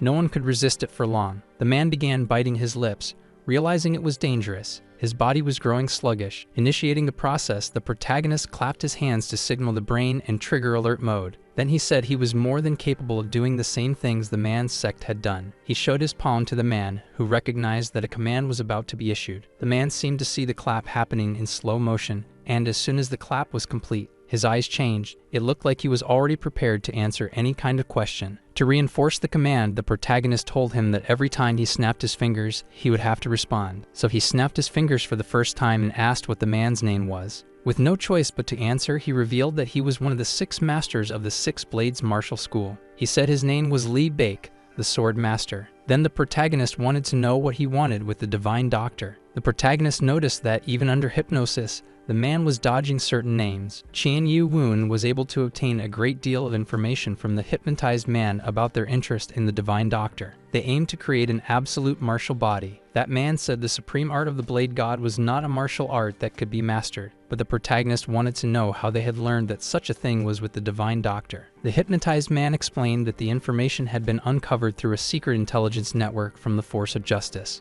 Now it made sense to Qian Yu Moon why they wanted to take the divine doctor. While the hypnotized man continued answering questions, something was reported to his leader. He entered a dark room lit only by a candle, filled with several sealed boxes. One specific box indicated that someone had been sent to retrieve a mere item. The person had failed, so that leader took out the thing that was inside the box. It was a worm, something capable of controlling the brain of the person under hypnosis. After that, the leader crushed the worm he kept with him, thus weakening the worm in the hypnotized person's head. That master believed no one would ever discover the great mistake he had made. When the protagonist snapped his fingers again, asking who the person was that he was trying to hide, he noticed Li Budik wasn't responding anymore. It seemed like he was somehow trying to avoid the questions. At first, the protagonist thought he was just resisting, but the man eventually answered that yes, it was the god of the sword. Then the protagonist wanted to know why they were divided into 6 factions, if they were something like clans. But he noticed the man was getting worse faster and faster. It was strange, since he was still resisting. Then the protagonist remembered that he was without Nagon,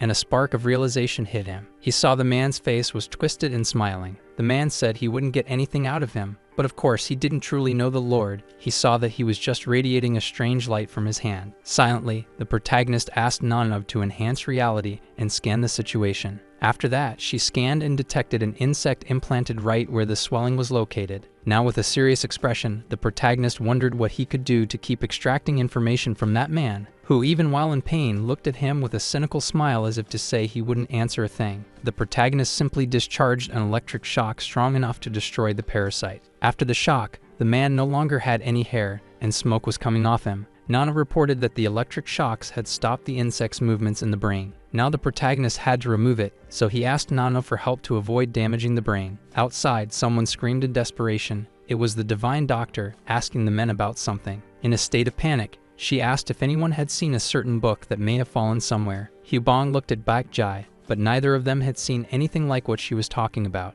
Within moments, the tall woman fell into despair. She needed that book more than anything. Meanwhile, footsteps echoed across the courtyard. This made the 4th elder watch closely to see who could be entering like that. Bong and Bake were also watching. The 3 of them seemed ready to receive the unwanted guest as soon as they stepped into the courtyard. Quickly, the 4th elder recognized the presence of Elder Yan. Noticing her clothes were dirty, he asked if she was hurt. She explained that all the mess on her clothes wasn't hers. It belonged to the sword sage of the Wudong sect. The 4th elder looked at her in admiration. He thought she was very skilled at subduing people. From a distance, witnessing everything, the divine doctor could hardly believe anyone could be cruel enough to do such a thing. Her eyes were wide as she saw that the upper and lower limbs of that person had been cut off. While the 4th elder was pleased with the elder for having defeated the sword sage, an explosion occurred. The 2 elders became concerned, as the explosion had come directly from the room where the Lord was interrogating someone. His two subordinates were also startled by the loud noise and blast. They all rushed to the scene to see what was happening, leaving only the divine doctor behind. The explosion was simply the result of extracting the parasite from the interrogated man's head. The protagonist had successfully disabled the insect residing within the energy system. As the parasite began to move, one of Lee Baek's eyes began to swell in a strange way. But the Lord simply pulled with his mana and managed to tear the parasite out from the man's brain. After removing it,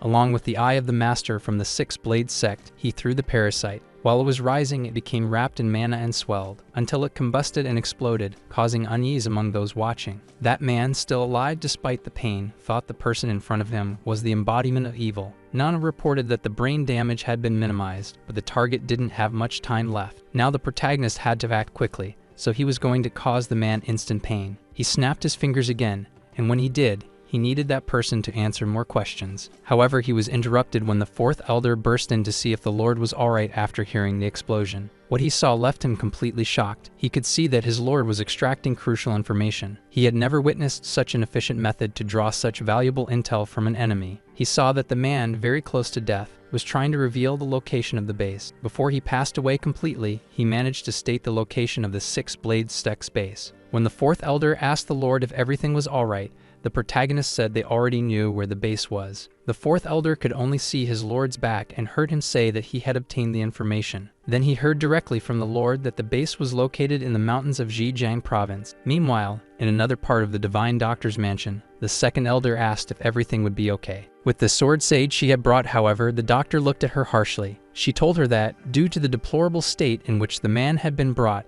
he had very little time left. It was at that moment that the Lord arrived and heard the elder speaking with the divine doctor. The doctor told the Lord that the man wouldn't last long, but he didn't need him to survive. He only wanted some information, and after that, it didn't matter what happened to him. After hearing the Lord's words, the divine doctor fell to her knees and begged. She wanted to ask the Lord to let her ask the questions first. She said that if he was going to use that medicine, he should let her begin the questioning because it was very important. Qian Yu Woon very much needed to question that person, but he saw the desperation on the doctor's face. She explained that there was a group called the Azure Sky Entity, part of the Forces of Justice, that it was a rival to the Force of Evil sect. She said that a year ago they had taken her granddaughter, and that's why she had worked against them. They told her that if she wanted to get her granddaughter back, they had to win the war. The Azure Sky Brotherhood was strong enough to confront the 9 martial clans, yet they still couldn't find her granddaughter. Pointing her finger at the sword sage, she said he definitely knew something. That's why she was begging the man in front of her to let her lead the interrogation. Qian Yu Woon thought this was a good thing. This way, he wouldn't need to persuade the doctor later, and just for that reason, he told her he would allow her to ask the questions first. However, he told the doctor that for the medicine to really take effect, it would be necessary to destroy the Dacian. She looked at the man and believed that he had assessed all the conditions to work in his favor. After completely destroying the sword sage's energy flow and medicating him, he was distraught. The divine doctor snapped her fingers and then asked the question he couldn't refuse to answer. She wanted to know where her granddaughter was. She wanted him to say if he knew where she was. The sage said that the divine doctor's granddaughter was with the Yongho family,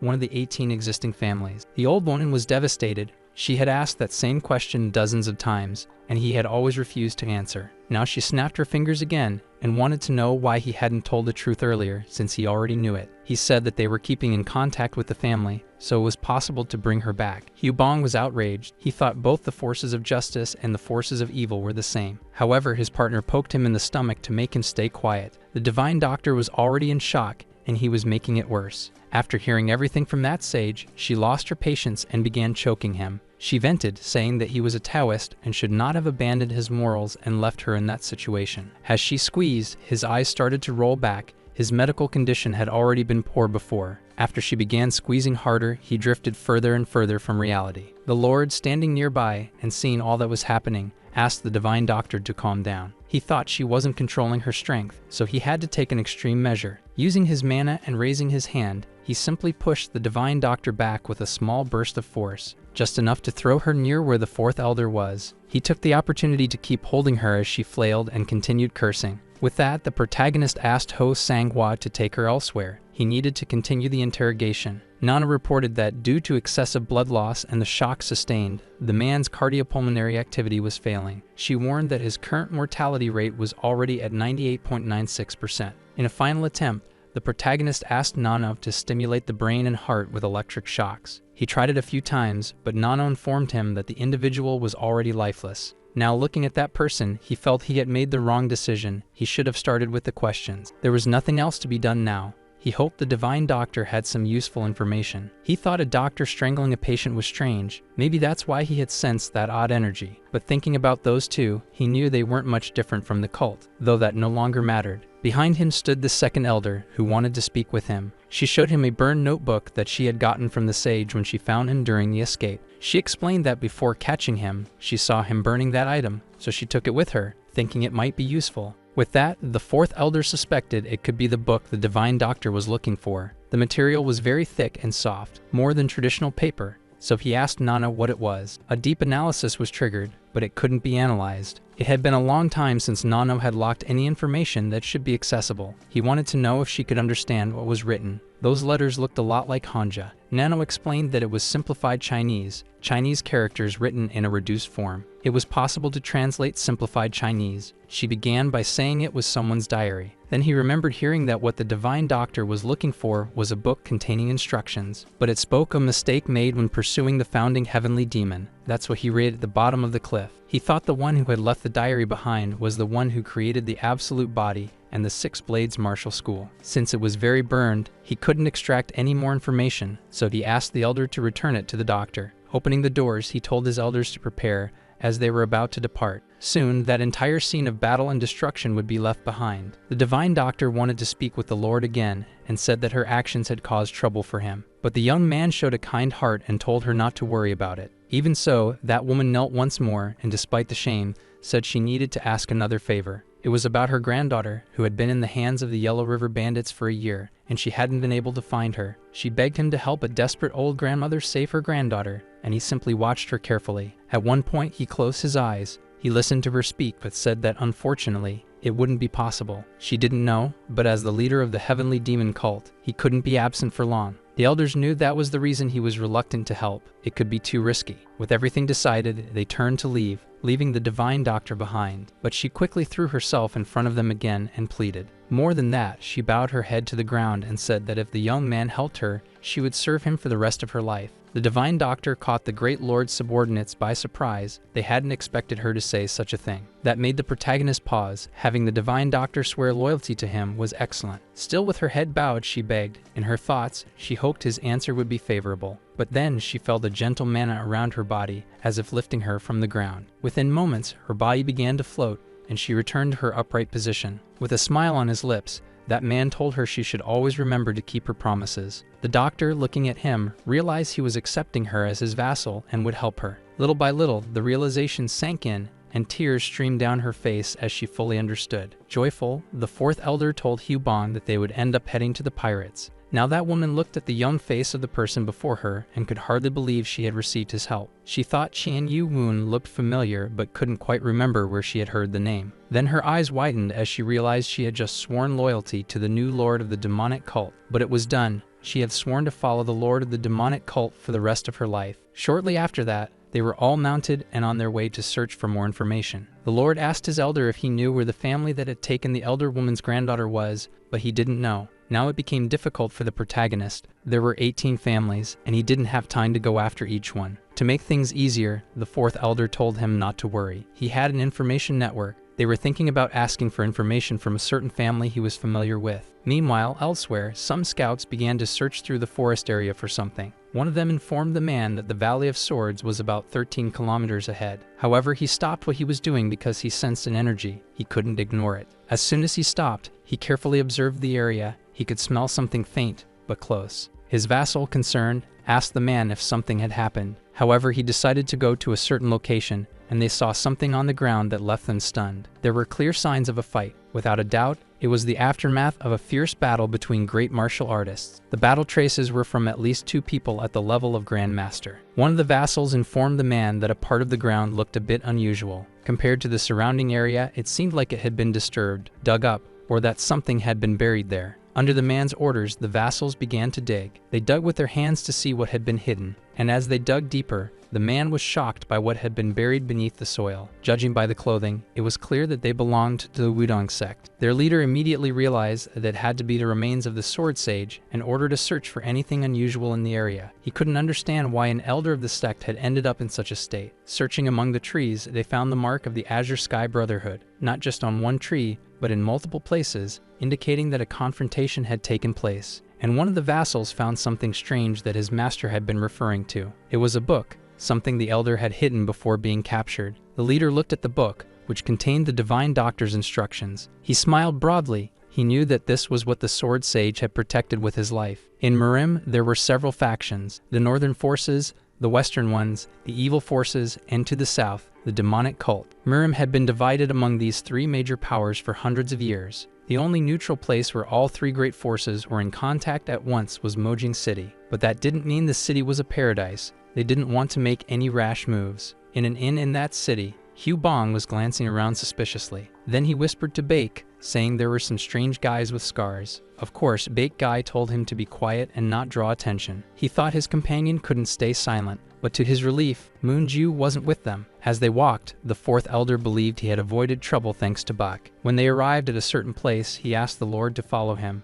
The protagonist found it strange, as it was an alley. As soon as they entered, the women began to get excited. Fresh meat had just arrived. They were thrilled to see a group of men entering the alley. They did everything they could, between playful winks and light smiles. To the master's vassals, it was something unusual and scandalous. At one point, Hugh Bong found himself left behind while Bake Jai ran ahead and abandoned him. However, the elder and the lord simply ignored them all. They stopped in front of a large establishment called the Paradise of Dawn. When they entered, they noticed the place was brightly lit. Naturally, Hugh Bong felt uncomfortable. He nearly shivered when a woman touched his arm and invited him for a drink. The same happened to Bake, who didn't like it at all and blushed deeply. The bald one just pretended to be a Buddha statue, and seeing the embarrassment of the two, the fourth elder took action. He approached one of the courtesans, and with emphasis and a serious look, declared that he wanted a table and 3 cups. After that, one of the courtesans indicated the path they should take. Once in the appropriate area, the protagonist sat down, though he kept observing everything around him. He noticed that the upper floor was different from the lower ones. Only martial artists were present there. Quickly, a waiter arrived to serve him, very attentive, and informed him that he could be called whenever they needed anything. Mentally, the lord began to speak with the elder. They were discussing how that was a secret place.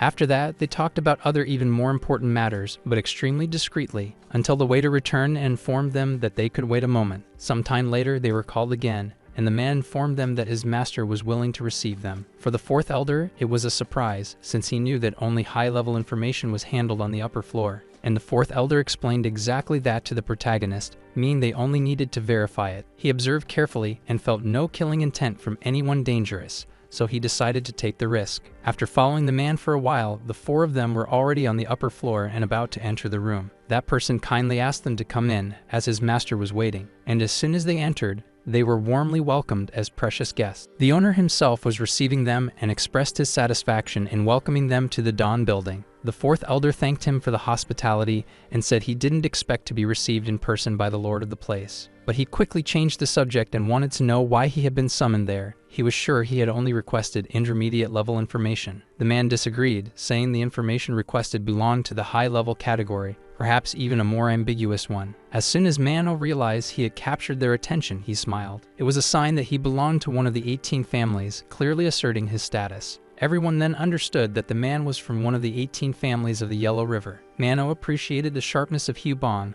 who was the first to notice that the man held an important position. Wisely, the man said he needed to ensure there were no impure intentions behind wanting to know the family's location. He also said that clearly, if a considerable price were paid, the information could be given to them. That's when Hugh Bong noticed they were surrounded. About 30 people were encircling them. The man said he had heard rumors that they had recently returned from the mountains. He had heard that the head of the Northern Intelligence Division of the demonic cult, Yang Danhua, concluded that someone of such high rank in the cult must be accompanying someone important. Then he looked directly at the Lord and asked if that young master in front of him might be someone very important. He stroked his beard and said they should speak honestly if they wanted the information. Since he held a high position in the demonic cult, he would rather forego the information than reveal something more valuable. However, he didn't know that standing before him was the very person who declared that it was clear they were supporting the place. The man was startled when he heard the words of that young man. Then he simply raised his hand toward him, filled with mana. He said he would first speak directly with the owner who was pretending to be a guard. As soon as those words were spoken,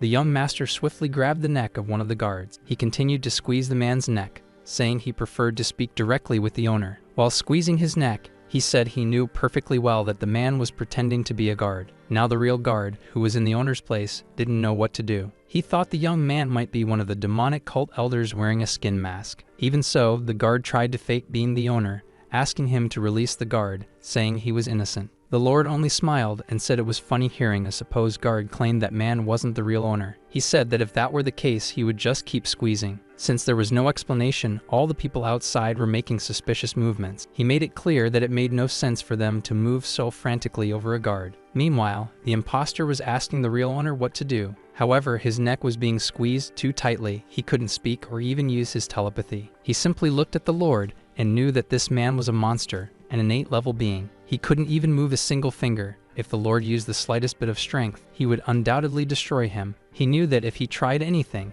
his neck would be broken in an instant, leaving no time to react. It was clear that there was absolutely nothing he could do in that situation. He was failing even in his attempt to show any reaction. He tried to beg to be released, saying please, and as soon as the guards outside heard their master say those words, they misunderstood, thinking it was the signal that their lord had given for them to storm in. They all agreed they should enter, so they rushed in abruptly. Meanwhile, the guard pretending to be the owner shouted for them to stop, but they had already misinterpreted the situation and wouldn't stop. They were moving at full speed, heading straight toward the Lord's vassals. When those weak guards charged at the fourth guardian, he simply observed the movement. When one of the guards got close enough for him to act, the fourth elder raised just one finger, and it was enough to shatter the sword the guard was using. That man could hardly believe that this monstrous figure had broken his sword with only a finger. Then he looked at those people and figured they were, at best, at the expert level. However, the others didn't show the same mercy toward the guards. Both Baek Jai and Hugh Bong settled things with their fists and kicks,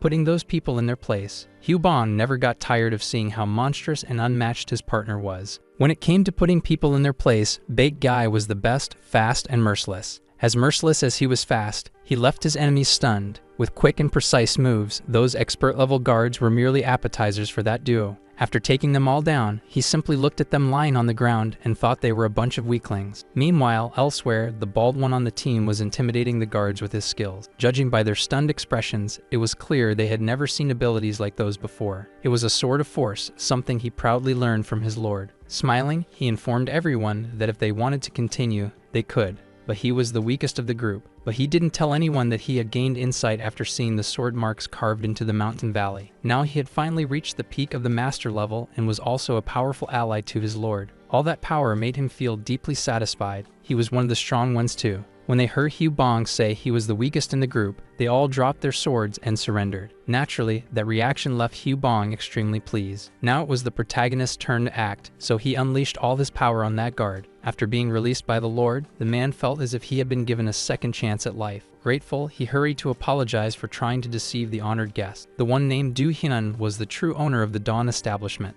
The imposter also tried to apologize, saying he was merely the general manager and his name really was Mano. Now the protagonist wanted to know if they had received major support from the 18 families of the Yellow River. At first she tried to dodge the question, saying it wasn't a one-sided deal. They had intentionally made a mutually beneficial agreement. But that answer didn't sit well with Baek Jai, who decided to handle the situation. Pressing the man's head to the ground, he warned him to forget about using word games. The regretful man confessed that, in fact, the building was currently hosting the 3 ghosts of the Yellow River. According to rumors, the 3 ghosts were well-known figures among the 18 families of the Yellow River, truly terrifying beings with high bounties on their heads and wanted posters everywhere. The 4th elder knew exactly who that man was talking about. The trio's uncle was a man named Gal Mojang. As soon as the Lord heard that name, he thought he had heard it somewhere before. He might be one of the 9 strongest warriors and the 4th most powerful among the evil force's leaders. An absolute master, a cruel being, but one who deeply valued those close to his family. In the past, a ship carrying the 3 ghosts of the Yellow River had been attacked. It was said that when Gal Mojang heard about the incident, He hunted down the culprits and destroyed each of their families. He would not easily accept any offense or insult against his family or his lands. The fourth elder had intel that group's actions had consistently been ignored by the government. The Lord understood that, in short, they had a powerful ally. Mentally, that man spoke to the Lord. The ones supporting him were the family of those men. They had an agreement that they would be protected in exchange for information. But in reality, among the subordinates, there were always spies planted by the three ghosts of the Yellow River. Everything would fall apart for that man if the information leaked. For them, it would mean the end of the organization and the families. But the Lord was listening to everything being said. The man knelt before the Lord and begged for his life, saying that the information he wanted was not for sale. That man thought that no matter how high his position in the demonic cult was, he wouldn't be able to go against them. After hearing the man's pleas, the protagonist said he had no idea that this was the situation. While the man rejoiced, thinking everything would be resolved and he could maintain his status, a twist occurred. The Lord ordered his vassals to go retrieve the ghosts on the second floor, and they immediately obeyed. They departed at once for the second floor as soon as they received the Lord's command. Meanwhile, that man looked at the protagonist, trying to understand what was going on. But when he saw the smile the Lord gave, he understood they were not speaking the same language. He realized that the man in front of him had never intended to help him. To prove he wasn't joking, the Lord concentrated a small fraction of mana in his hand. Then, with the same sarcastic smile as before, he simply released a burst of his energy. The guards saw that small wave of energy head straight toward one of them. When the protagonist's energy struck the target, the man dropped instantly, lifeless. Seeing that person collapse in front of them, they couldn't understand how a mere flick of the hand had ended him. Now panic had spread. They feared their three ghosts would meet the same fate. That scene unfolded just as it was announced that what they were searching for had been found. Thus, the protagonist could stop playing God and let the guards feel a little less uneasy. His two vassals returned and informed their lord that they had located and completed the request. Upon hearing those words, both the owner of the Dawn building and the imposter were stunned. The three ghosts were simply tossed to the ground like large sacks of potatoes. Meanwhile, that man tried to continue speaking mentally with the protagonist, who simply kept ignoring him. Then he looked him straight in the eyes and said the fate of that man or that place had nothing to do with him. That made the protagonist's intentions abundantly clear. Qian Yu Woon, with his usual sinister smile, said it wasn't his problem. Now that man realized he had misjudged that person's intentions from the very beginning. With no time to waste, the Lord simply placed his hand on the table as he stood up. He walked toward one of the three ghosts of the Yellow River. Then he raised the man's head with just a movement of his hand. That man grew furious and started shouting, saying he should be released because he was someone influential. Not tolerating such insolence, Hu Bong felt the need to educate him to show proper respect. In response, the Lord looked at the man and said he didn't care who he thought he was. He was only to answer the questions or else he'd suffer harsh consequences. This made the man even more irritated. He said the Lord was naive and didn't know who their uncle was. Then he looked at the two in front of him, the owner and the guard pretending to be the owner. But the Lord didn't need to keep all three, so he ordered his vassals to eliminate one. A thread of mana passed through the neck of the insolent one and silenced him. He was in the middle of a sentence when his life was cut short. The other two brothers could do nothing but close their eyes, unable to bear the sight of what had just happened. Displeased, the Lord said they were useless, ignorant, and had no reason to remain alive. At that moment, the other two realized this man was serious and that he didn't care who their uncle was. After eliminating one under the Lord's command, the fourth elder pointed a finger at the neck of another. Meanwhile, the Lord continued his interrogation. He wanted to know the location of the Manhua family. That man was the eldest son of the three ghosts of the Yellow River, one of the 18 families, and could not betray them, so he merely glared at the Lord with indignation and intense rage. The protagonist couldn't let the opportunity slip. Smiling again, he said he would never spare them. Now they were fully aware that, whether they talked or not, their end would be horrible. Thus, he ordered the fourth elder to eliminate them as well. As they widened their eyes, already imagining the grim fate that awaited them, the fourth elder was ready to carry out the command. Seeing no other way out, one of the two began to shout and curse at the Lord, screaming in fury. In just a few moments, he was also silenced, and the only one left stared at the scene in terror. After that, with his sword in hand, the fourth elder informed the man that he was now the last one.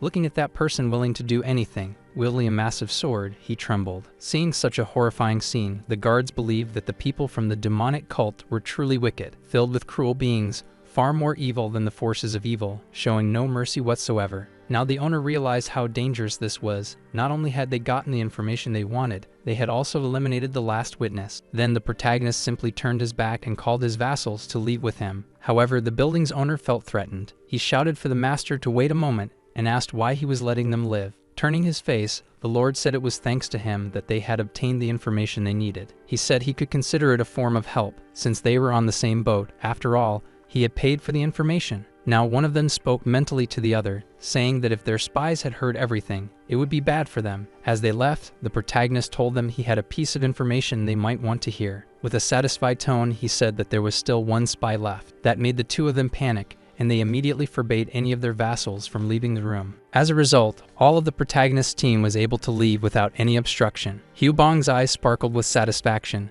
thinking his master was amazing for having found the last spy. However, he revealed it was just a tactic, a lie he used to buy time. Looking at the master, the fourth elder thought that was a brilliant strategy. From that moment on, they wouldn't trust each other. That was the plan. They could now take advantage of the resulting gap to rescue the divine doctor's granddaughter. Since they already had the information and the directions given by the three ghosts, they just had to follow the path. They thought the river's branching was a bit strange, but the fourth elder confirmed they were on the right track. Later, they reached a spot from which they could see the small town where the girl was located. Hyubong noticed that the place was hard to identify, even after passing the mountain. The protagonist, always alert, noticed they had several watchtowers, so the fourth elder figured that if they approached without caution, they would be discovered immediately. What caught the protagonist's attention were some boats. One of them, in particular, was quite large. The fourth elder found it strange, as he had knowledge of the Yellow River's ships. They were supposed to be neither too big nor too small, but something stood out. Hyubong noticed they seemed to be loading the boats, and the houses also appeared to be dismantled, as if they were planning to relocate. The fourth elder paused for a moment, then realized the family was trying to change its whereabouts. The Lord had already heard rumors about this kind of migration, people who moved from place to place from time to time. The fourth elder, Yang Danhua, thought they could use this occasion to rescue the divine doctor's granddaughter. The Lord agreed with him and asked Baek Gai to take action. He pointed in the direction and told the young ones to silently take down the guards. In the direction he pointed, there were 2 guards at a sentry post doing their rounds. As soon as the Lord's vassal spotted the guards, he smiled. He thought it would be easy. After that, he descended quickly and silently toward the indicated spot. But while his vassal was on the move, the Lord noticed something. He realized that 2 more guards were heading toward that same sentry post. However, the young vassal didn't know that and continued heading there quickly. As soon as he arrived, he swiftly knocked out the first guard he saw. The second met the same fate with equal speed and precision. Now Baek had fulfilled his task. After that, he chose one of the 2 and carried him on his shoulders to be interrogated. However, he was caught off guard by the 2 guards who were coming to switch shifts. Fast as an arrow, Hyubong arrived and quickly knocked out the other 2. With an excited smile, he told Baek Gai that the Lord, as soon as he noticed the interference, had asked him to take care of it. Seeing that the situation was nearly under control, the 4th elder also made his way to the sentry post. They took one of the guards Baek Gai had chosen and began interrogating him. The 4th elder had an infallible method for extracting information. Placing his sword close to the guard's neck, he told him not to scream. A simple nod to show he understood would be enough. He wanted to know about the Yonho family and wasn't willing to hear any lies. Meanwhile, the Lord found it strange. Since they had moved immediately, there was no way they had been warned. But according to that guard, they were relocating because they had been exposed. When asked how they had been exposed, he couldn't explain. He also couldn't give any information about the divine doctor's granddaughter, despite being pressured. He screamed, fearing for his life, saying he really didn't know, that no one was imprisoned at that place. Then the protagonist changed the question. He wanted to know if the young man had heard a woman named Gam Mai Yang. He then described her as a muscular woman with a beauty mark on her nose. After that, the guard said he was talking about the war trophy. He said the girl was inside the ship, and he pointed to the largest vessel that had stopped near the other boats. The Lord looked in that direction and saw several boats dock. Now at least he knew the location of the girl they needed to rescue. From above, the protagonist observed the activity inside the boats. He noticed everything was being prepared for the group's silent departure. That day, everyone had finished their work. They were supposed to rest. However, as soon as the personnel were dismissed, everyone began shouting. They didn't even realize that some of the Lord's people were already infiltrated on the ship. They had been there for about 2 hours.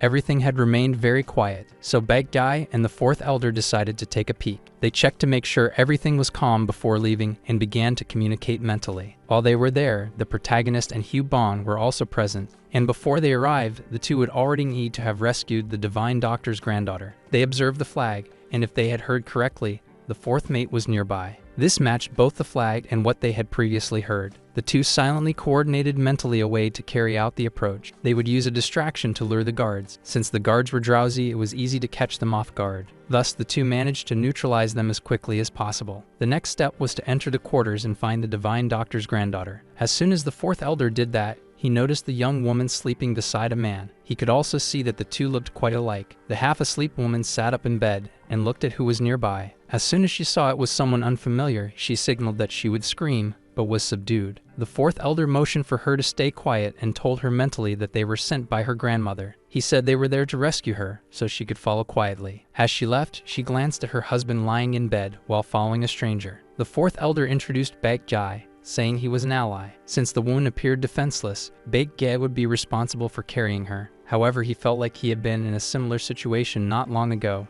The three began to move away from that place as quickly as possible. The fourth elder only wanted to leave without creating chaos or confusion, but they were discovered, and the crew took up arms to defend themselves against the intruders. It seemed impossible. None of them had sensed anyone approaching. Even so, they were caught off guard while trying to flee. In a short time, they were already surrounded. They said it was impressive. Everything happened exactly as the Overlord had anticipated. The Commander-in-Chief Ba Ko-sun quickly arrived. He began bragging about how bold they were to take the first mate's woman. When they heard that the woman wasn't a victim, but one of them, they were stunned. Baek Gai, still carrying the woman on his back, looked back with hatred. But he had no time to react as he was stabbed by a sharp object, by the very woman he had gone to rescue. Once he realized she was armed, he pulled away as quickly as he could. But he had already been struck. Now he was certain she really was the first mate's wife. The woman trembled and sweated, wearing a serious expression as she held the weapon, as if defending her honor. Then she positioned herself behind crew members. It seemed that all of them had been waiting for the sudden arrival of the Lord and his vassals. Even without knowing who they were, they knew they would be receiving unexpected guests. The fourth elder was not pleased to find out they had walked into a trap. Now he thought they should have questioned why the ships were anchored on the Yellow River, but it was too late.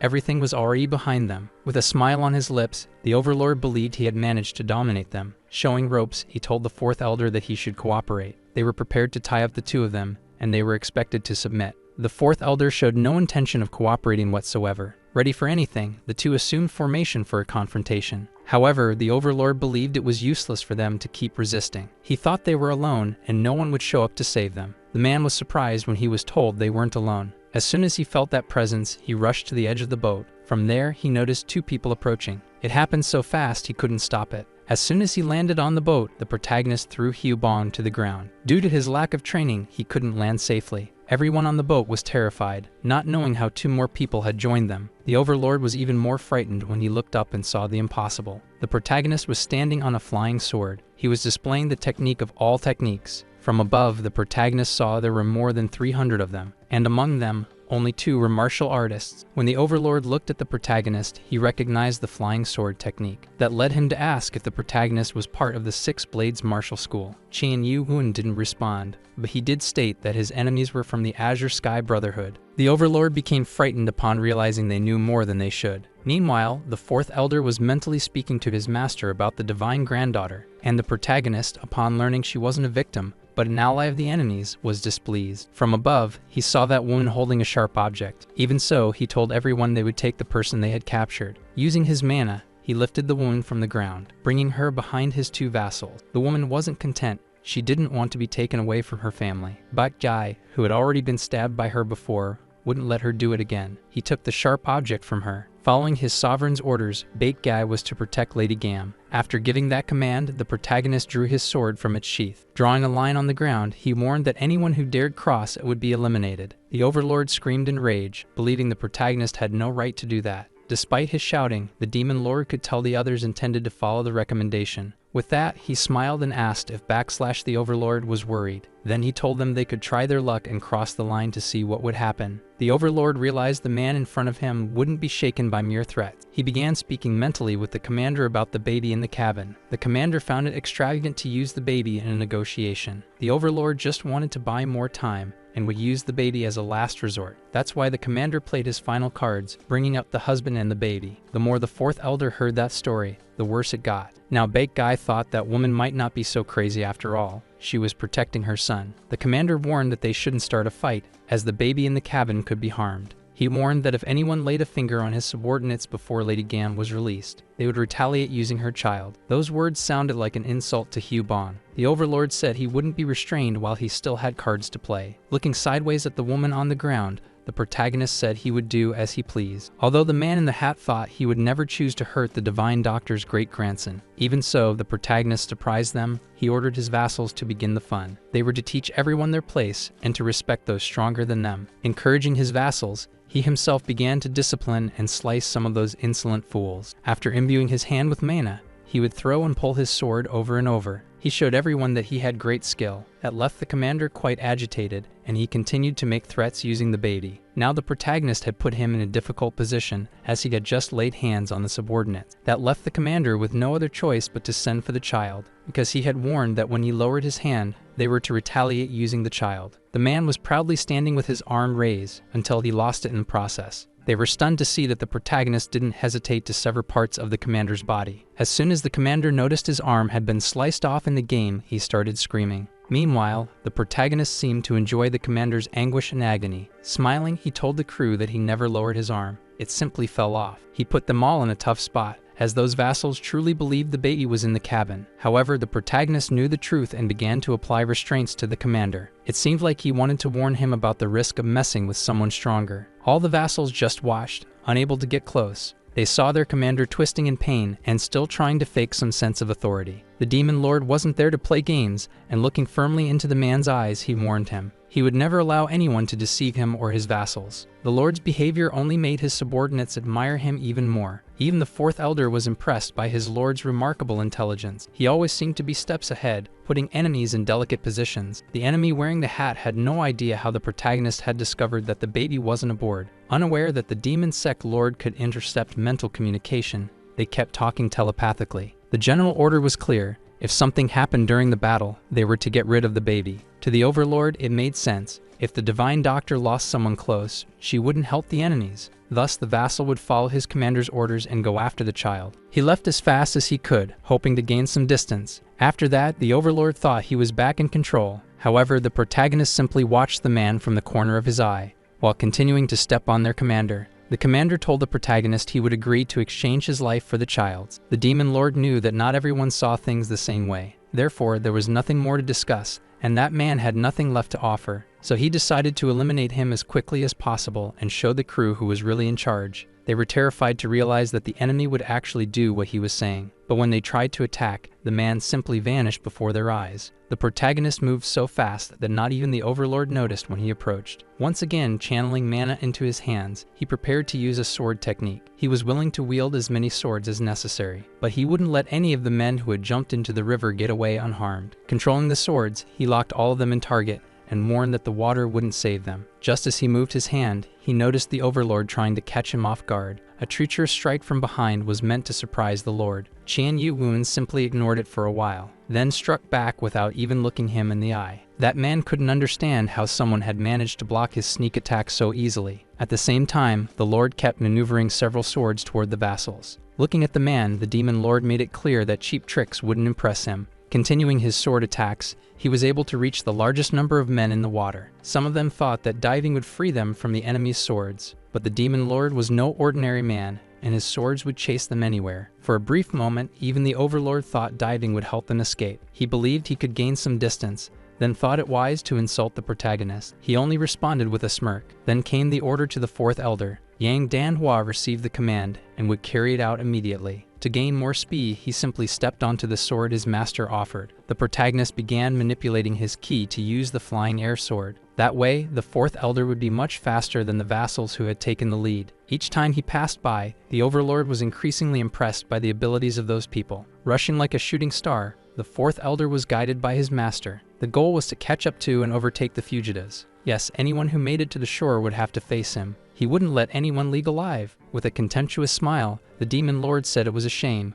but his subordinate had arrived first. Now the man in the hat knew his chances of calling for help had decreased. The Demon Lord also made it clear he knew the exact location of the child. It was information no one else had received. They had only spoken mentally. The man wasn't worried about the Divine Doctor, but about facing that powerful man. He backed away, knowing that none of them could even take on the man's vassals. He wanted everyone to do something, but their commander had already been defeated. After that, none of them dared take a single step. But the mention of a loyalty oath made everyone reconsider. The man in the hat spoke telepathically to everyone, saying they were warriors of the 18 families of the Yellow River. As he spoke, a sword imbued with ki sliced off parts of his hat. When he realized it, the protagonist was already in front of him, sword raised. He saw how dangerous it was to mess with someone as powerful as that enemy. Even while trying to block the Demon Lord's attacks, it was a difficult task for that man. In front of him stood someone with far greater and more advanced powers than his own. At that moment, the man could only think about escaping. He needed to focus and use force against the enemy himself. However, the protagonist's movements were light and synchronized. He didn't seem to exert any effort to make those people pay. He assumed that man wouldn't follow him as long as the divine doctor's granddaughter was nearby. While thinking about his next move, he was struck by the ki wave used by the protagonist. He hadn't even known that man could use ki telekinesis. He was becoming more and more impressed by the talents of the young master before him. Furious, the overlord shouted that those tricks wouldn't work on him. He would think more strategically and wouldn't care about the territorial advantage. However, the protagonist made it clear that the man was making a mistake. As soon as he could, he used the Blade God's art, a technique called Dragon Ascension, and once again, the man was caught in a wave of power he hadn't imagined existed. The protagonist unleashed an extremely powerful attack from below upwards. The wave was massive, and the energy so intense that the man couldn't concentrate. The touch of his blade would do little to defend him. Thus, the protagonist performed his technique with mastery. While the enemy was struck hundreds of times, still, the Demon Lord would not let that man die just yet. He had a purpose for that person, which is why he would keep him alive a little longer. After finishing his attacks, he simply threw the man to the ground. Looking down at him, he couldn't recognize the face, even after having torn off the bamboo hat that covered part of it. But to prevent the man from causing more problems, the protagonist placed his hand on his stomach. He was about to do something that man would never forget. After a wicked smile, he released waves of shock. The man screamed as his vassals watched in fear. They noticed that after that incredible shockwave, their leader had gone quiet. Still not satisfied, the protagonist imbued the man again using his ki. He would leave that responsibility to Hyubong. He had orders to keep that man nearly alive. Now the vassals believed their time had come, and they were right because the Demon Lord now looked at each one of them. Thinking that man was a monster, they all thought it best to jump into the water. Any strategy against that person was useless. Once again, he began imbuing swords with ki. This time, he asked Nano to activate automatic control for 63 weapons. Nano adjusted the targets and locked them into the best positions for an attack. All the swords were fragmented with the protagonist's ki. All the vassals, staring at those swords floating above their heads, felt as if it were a nightmare. Meanwhile, the protagonist prepared to strike them all at once. He gave no opportunity for escapees. Even though they tried, they knew they wouldn't get away easily. Some of them, desperate, shouted for others to try and break the chains. They were going to throw themselves into the Yellow River despite the strong currents. It was preferable to face the Yellow River's currents than that monstrously strong man. Following the instructions, another vassal tried his hardest to break the chains. Seeing them try, the protagonist, proving to be a good person, decided to help. With a single strike, he broke those chains, thus freeing the boat so those vassals could dream of freedom. They looked on, unable to believe that man not only freed them, but helped them escape. Meanwhile, the horror show of Kai-imbued swords continued. All of them were to hit their preset targets, and it would only end once every one of them completed their task. With the sword rain, the boat was being heavily damaged. The crew's hopes of escape were quickly vanishing. Many were already in deep agony, thinking the situation had become hopeless. Some dreamed of freedom and of a way out of the nightmare. It was an old dream, and to fulfill their nightmare, the protagonist spared no effort. In a brief moment of calm, Hyubong, stepping aside and watching all his lord's amazing feats, smiled. On the other side, Lady Gam was devastated. She cried and wore a face of complete disapproval. But Ji, understanding why the woman cried so much, told her that her baby was safe. She could leave with her child whenever she wanted and would reunite with her grandmother. None of his words could lessen the hatred on the woman's face. Hyubong wasn't trying to provoke her, but he felt that woman was painting them as villains. Meanwhile, the fourth elder was hunting down the remaining vassals. Around the Yellow River, he was supposed to go to the chief's cabin and rescue him. As soon as he found an extravagant cabin, he realized that's where the officer was. Upon arrival, he told the woman that he needed to take the child. She was immediately frightened, but he, very gently, managed to calm her down. Once the woman was settled and properly laid on the ground, he was ready to leave. He figured he couldn't let the woman have sweet dreams after she had seen his face. Meanwhile, the baby would get a light massage on the face. to calm him down and help him sleep, avoiding any stress during the process. Knowing what had to be done, the fourth elder headed in the designated direction. He was fast, but noticed that the situation on the ships had already been resolved. Nothing and no one remained. All the vessels had been sunk. The fourth elder knew his master had used that again, but his focus shifted when he saw Hugh Bong waving his arms. In a sloppy way, he was trying to point out everyone's location. When he returned with the child and reported that the mission was complete, he received praise from the protagonist. However, the man looked toward their chief, who was already tied to a tree. This could only be the work of their lord. He had heard stories of how half the candidates for lordship had lost their upper limbs. That gave the fourth elder chills. But what also drew his attention was the woman. She kept acting as if they were all terrible bandits. Trying to calm her, the fourth elder said he had her baby and everything was fine. The woman wouldn't calm down, not even after seeing her child. She didn't seem to care. To prove his theory, the protagonist asked the fourth elder to release the woman's acupuncture points. As soon as he did, the woman began to show her deep hatred. It was as if the world were ending. She screamed so loudly it became bothersome. The fourth elder silenced her by placing his hand over her mouth. He told her that if she screamed like that again, he'd block her pressure points once more. When he removed his hand from her mouth, she still behaved aggressively. Now speaking with visible hatred, she said they had taken her husband from her. She said she would never forgive them for killing her husband. That only made the four of them even more upset by the words coming from her mouth. The fourth elder couldn't believe she was talking about the first mate. The woman shouted that they would never receive her forgiveness. Baek Ji could hardly believe that the woman's tears were truly from sadness. But even after witnessing all the strength and kindness of the protagonist, she still chose to confront him. She said that because of his strength and arrogance, he had cruelly disposed of everyone. Hearing the woman speak with such aggression and disrespect toward his lord, Hugh Bong realized she was insane. As soon as she called the demon lord a demon, he just smiled. He asked Nano to scan the woman and provide a diagnosis.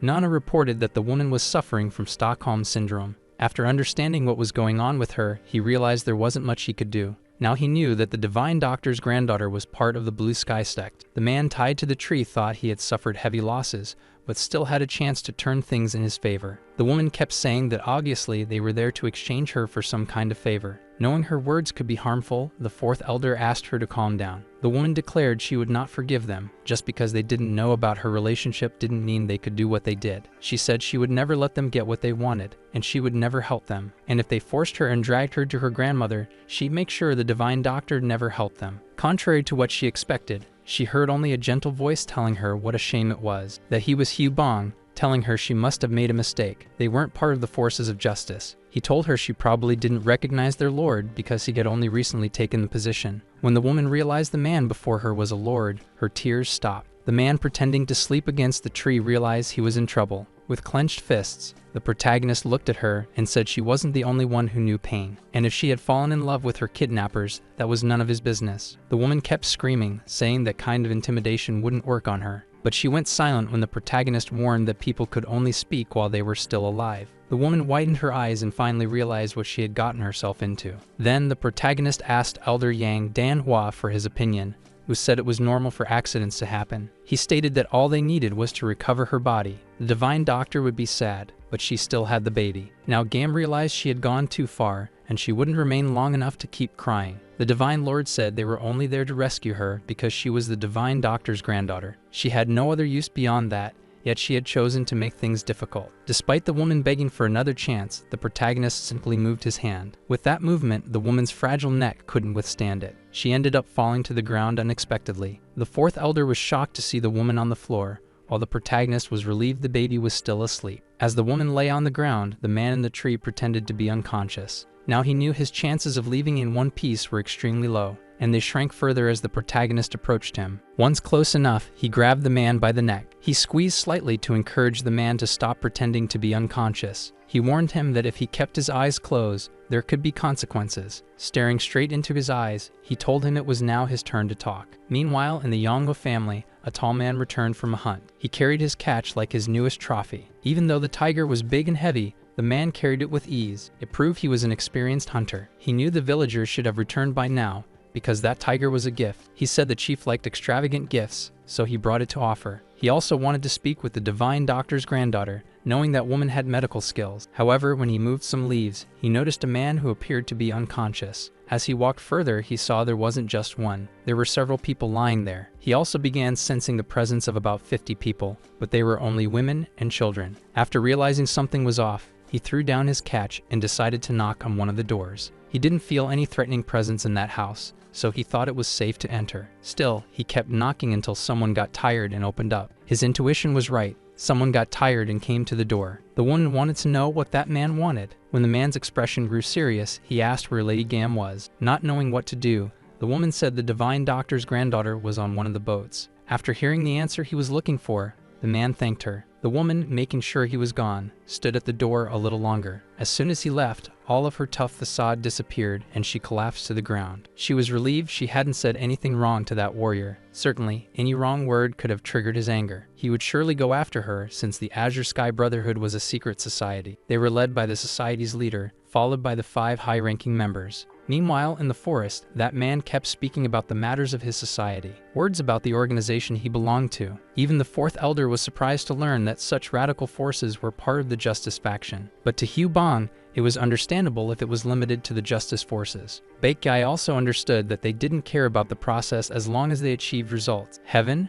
Earth, Man, Moon, and Sun really did resemble the Justice forces, but the protagonist wanted to know if those were rankings. The exhausted man said that aside from the society leader, the rest were equal in power. This was the moment the protagonist wanted him to reveal their identities. The man began to show difficulty in revealing the organization's depth, which was odd, considering he no longer had full Danshin strength and was under the truth serum. He began to say that the Master of Heaven was from the noble Nangan clan, and the Master of Earth was a sage from the Wudong sect. When he started talking about the Master of the Sun, he began to struggle more and more. That's when Nano detected that the amount of truth serum had affected his brain. With great difficulty, he said that the leader of the sun was Habuk Pank. The demon lord, though believing it was in vain, was still delivering electric shocks. He also snapped his fingers in the hope of finding out who the leader of the society was. The man, reacting to the stimuli, began to say something about the Master of the Sky, but he lost consciousness and seemed to have passed away. The 4th elder noticed the moment life left the informant's body. With that, the demon lord said it meant only Nangan knew the master's identity. The 4th elder knew Nangan was called the Master of 1,000 Swords. The protagonist thought things would get complicated from here on, but they had gathered some good news. That's when the 4th elder began a mental conversation with the protagonist, and both were sensing the energy of a skilled martial artist, which made everyone fall silent.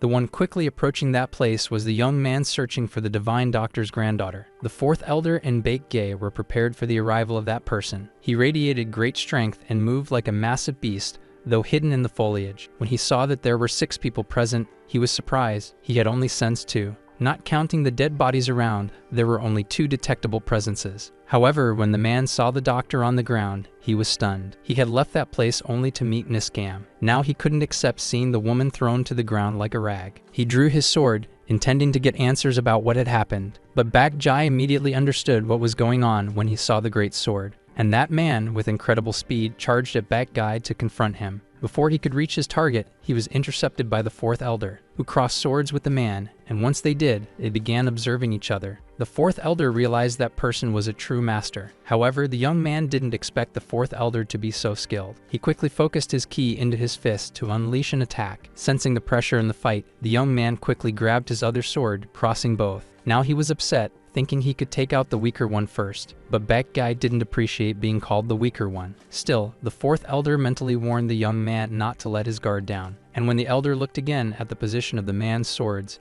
he found it familiar. He quickly remembered it was the unrivaled blade, one of the 5 great martial artists, the Justice of the North, the Demon of the South, the Devil of the East, and the Tyrant of the West. Among them, the unrivaled in the center. No one knew when it began, but people started calling them the 5 great martial artists. The Lord of Justice was the righteous blade Li Mok. Chen Yuzhan was the Demon of the South, the one who defeated the evil forces and inherited the title of Lord of the Demon Cult. Meanwhile, Jai Hangyan was the Supreme of the West, leader of the forces of evil. It was said that the Devil of the East was the best martial artist, even when unarmed, and also the unrivaled blade Wang Jian. He was a martial artist who once belonged to the 18 families. There was a time when about 10,000 pirates dominated the Yellow River. One day, Wang Jian lost his mother for unknown reasons, and his rage led him to massacre over 3,000 pirates. After that incident, the forces of evil harbored a deep grudge. Now that the young man was under intense observation, he realized his father had been right. He shouldn't have used the swords, but he didn't know what to do,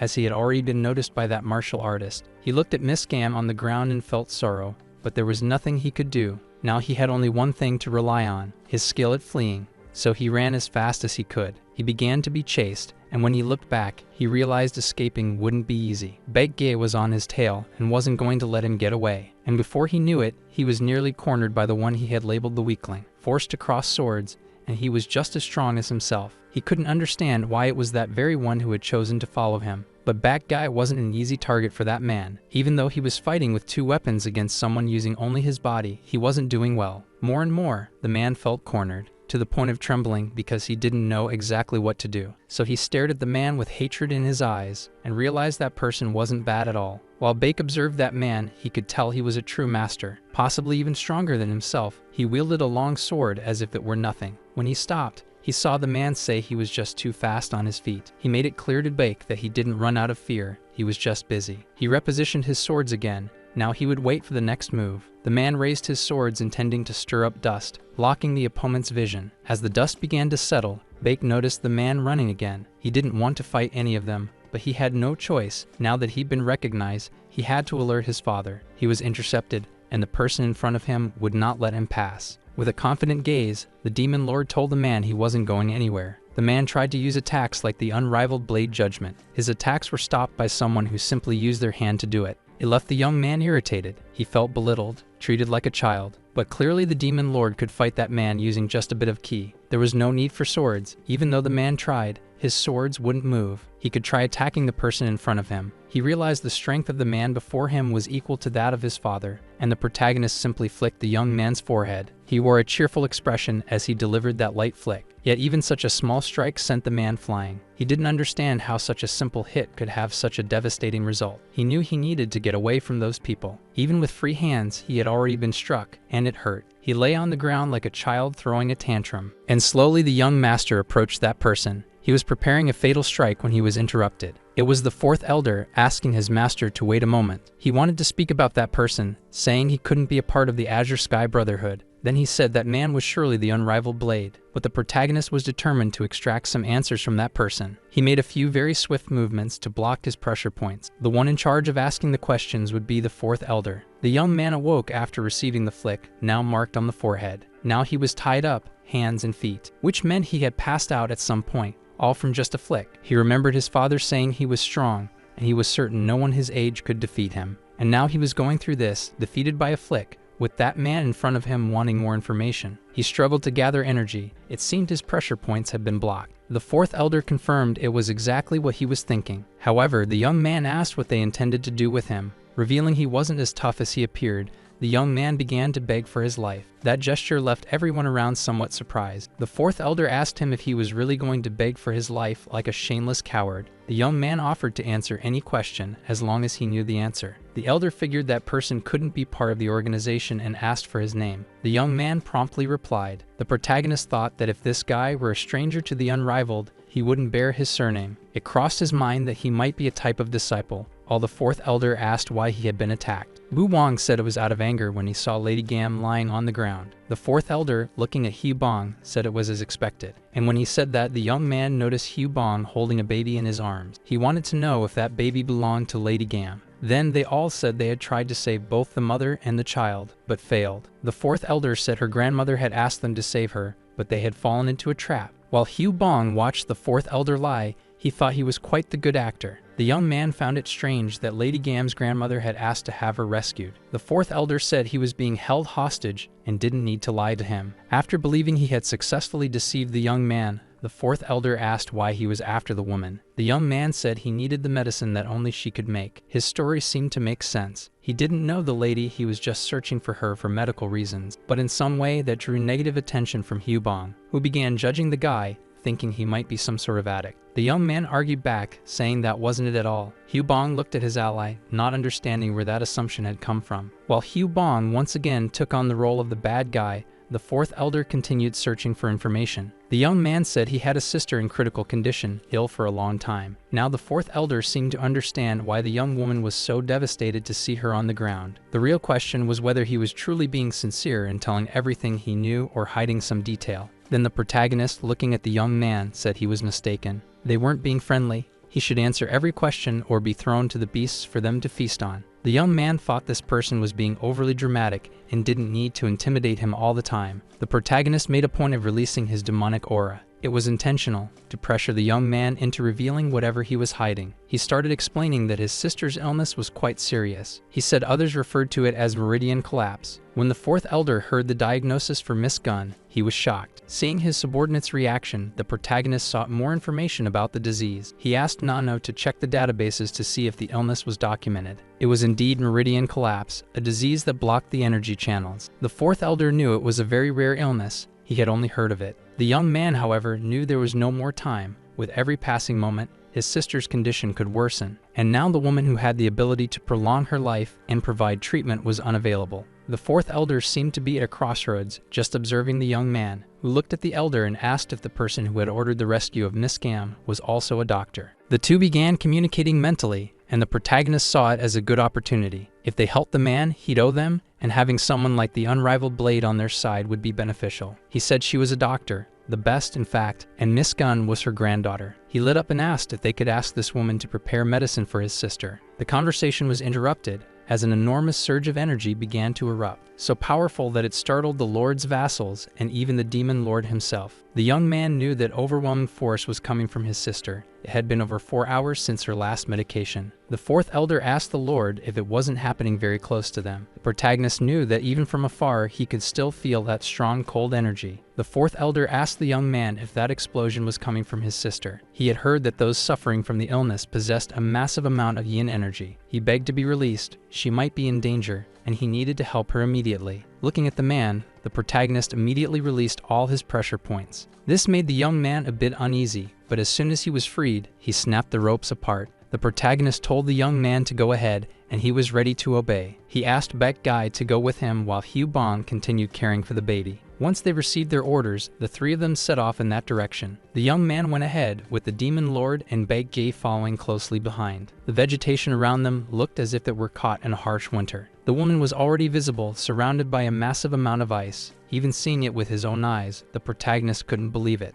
The yin energy exuded by that woman was unbelievable. She appeared to be doing all of it while unconscious. The Demon Lord noticed that the air around her was trembling, that energy was unmatched. The young man shouted for his sister to contain herself and tried to move toward her. He ran, needing to stop the energy flow. However, he couldn't get any closer. He was being repelled. The air around her was freezing cold, and even using all his internal energy, he was nearly frozen. Even so, he risked himself trying to get closer to his sister, pleading with her to calm down. Then he apologized for intending to suppress her once again. This time wasn't so easy. He couldn't even touch the girl. Her condition had worsened, and he could tell the moment he looked into her eyes. Her gaze was distant, as if she were completely unconscious. Yet there was still immense power, and everything she touched began to freeze. The brother begged her to control herself, saying if she didn't stop, she might freeze him to death. Even with her brother's desperate pleas, she wouldn't stop. Instead of retreating, the young woman simply held his hand and locked eyes with him. Bu Wang knew that if he continued, he would freeze. He was desperate, trying any possible tactic to stop her. But his attacks, even though fast and precise, were blocked by her. He couldn't understand how she managed to solidify all the frost in a single point to block his kick. He was clearly having a hard time, and the more she touched him,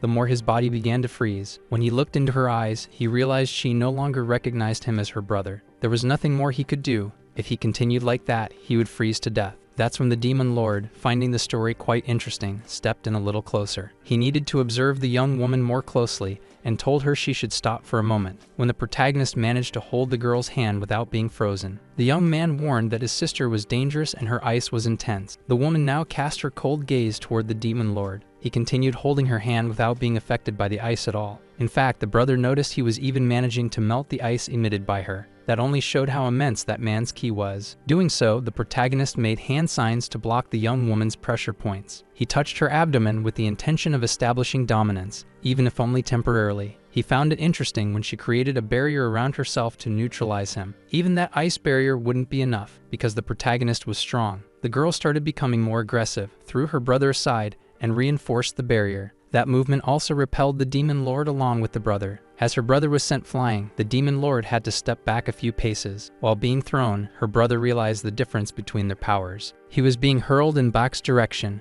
was skillfully caught the young man before either of them got hurt. The young man kept watching his sister, and although he knew she was strong, her throw had been incredible. He felt grateful and a bit embarrassed for having been saved by someone he initially believed to be weak. That guy had thought that man was arrogant, but now he realized he was simply too sincere. He noticed the place where the girl had grabbed the young man still had frozen skin, so he decided to help melt the ice faster, relieving the boy of the pain. That made the young man say he had misjudged Baekgi's character. However, he quickly came to his senses and knew they didn't have time to waste. It would be worse if they stayed still. His sister was becoming increasingly uncontrollable, and last time had been difficult to stop her alone. He thought there was no one else capable of subduing her except their father. Yet he saw that Stranger was managing to match and defend himself from her attacks. Now, watching from afar, he knew that young master was far more monstrous than he initially thought. Baekgi said that if his master couldn't stop the girl, they were all in serious trouble. Bu Wang thought everyone had too much faith in that man. It was like how he trusted his own father. The girl was slowly showing signs of stabilizing, despite everything around her still being frozen and her creating an intense blizzard. The protagonist thought the girl's energy source was infinite.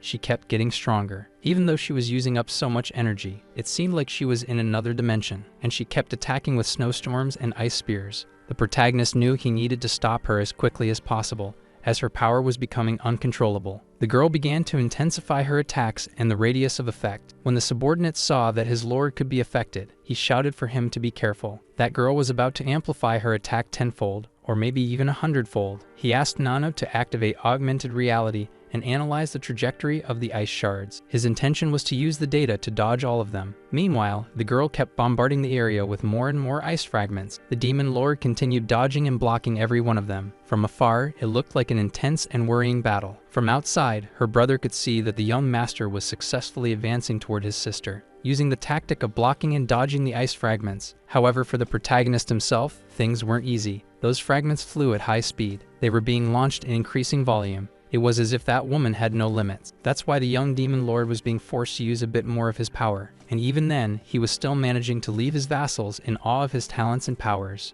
The young woman's brother also noticed that the ice fragments were starting to stop moving. That seemed like the perfect chance for the protagonist to strike. One chance, and he would take it. So he rushed toward the young woman. When he got close enough, he noticed the look of hatred in her direction. She was about to enter an even more intense mode. Now the protagonist thought it was too late. The girl had left openings. She had lowered her guard when she activated her berserk mode. In that brief moment, it was enough for the protagonist to block the access points, causing the girl to stop attacking everyone around. With that, the ice she was producing began to change, as well as the temperature. Then he noticed the cold hadn't been fully eliminated, realizing her energy was strong. The flow of yin energy running through that girl was something never seen before. Now, not even using the 7 stars of ki technique could he stop her. Even after hitting the pressure points, she was still trying to move. It seemed she wouldn't restrain herself, struggling to keep attacking. However, her eyes seemed to grow increasingly sluggish, until she finally fainted and was subdued by the protagonist, who, after fighting so intensely with that woman, thought she was very difficult. For both of them, everything came down to a large concentration of ice blocks. The brother confessed to the lord that he thought he wouldn't make it. Now he found that man amazing. While the protagonist was not satisfied, he looked at the young man's arm and saw that the skin was turning purple. He noticed the young man was not in good condition. Then he looked at the girl who, now lying on the ground, seemed defenseless. The veins on her face were visible, and she kept getting worse. Her energy was still enraged, even though he had blocked the flow. With the young woman on his shoulder, he told the brother they needed to hurry. Bu Wang wanted to know what the young man intended to do with his sister. The protagonist said he was going to take her to Miss Gam's grandmother, but the young man wasn't hopeful. But Qian Yu Woon said that if it was something curable, the divine doctor would find a way. When the young man heard that Miss Gam's grandmother was the divine doctor, he simply couldn't believe it. Then he looked at Baek and asked if he was talking about the same divine doctor. Now he was furious, as he had no idea that the girl had connections to the divine doctor. He already knew the young woman would never say anything, as she was being kept against her will. Having reunited with the rest of his companions, the protagonist hurried to the docks. After crossing the river, they ran the entire path without stopping to rest, until they were able to reach one of the branches of the heavenly demonic cult. He was well received, and the leader there greeted the demon lord of the demonic cult. Everyone greeted him and said they wished the heavenly demon would live for hundreds of years. The young man knew that man was strong,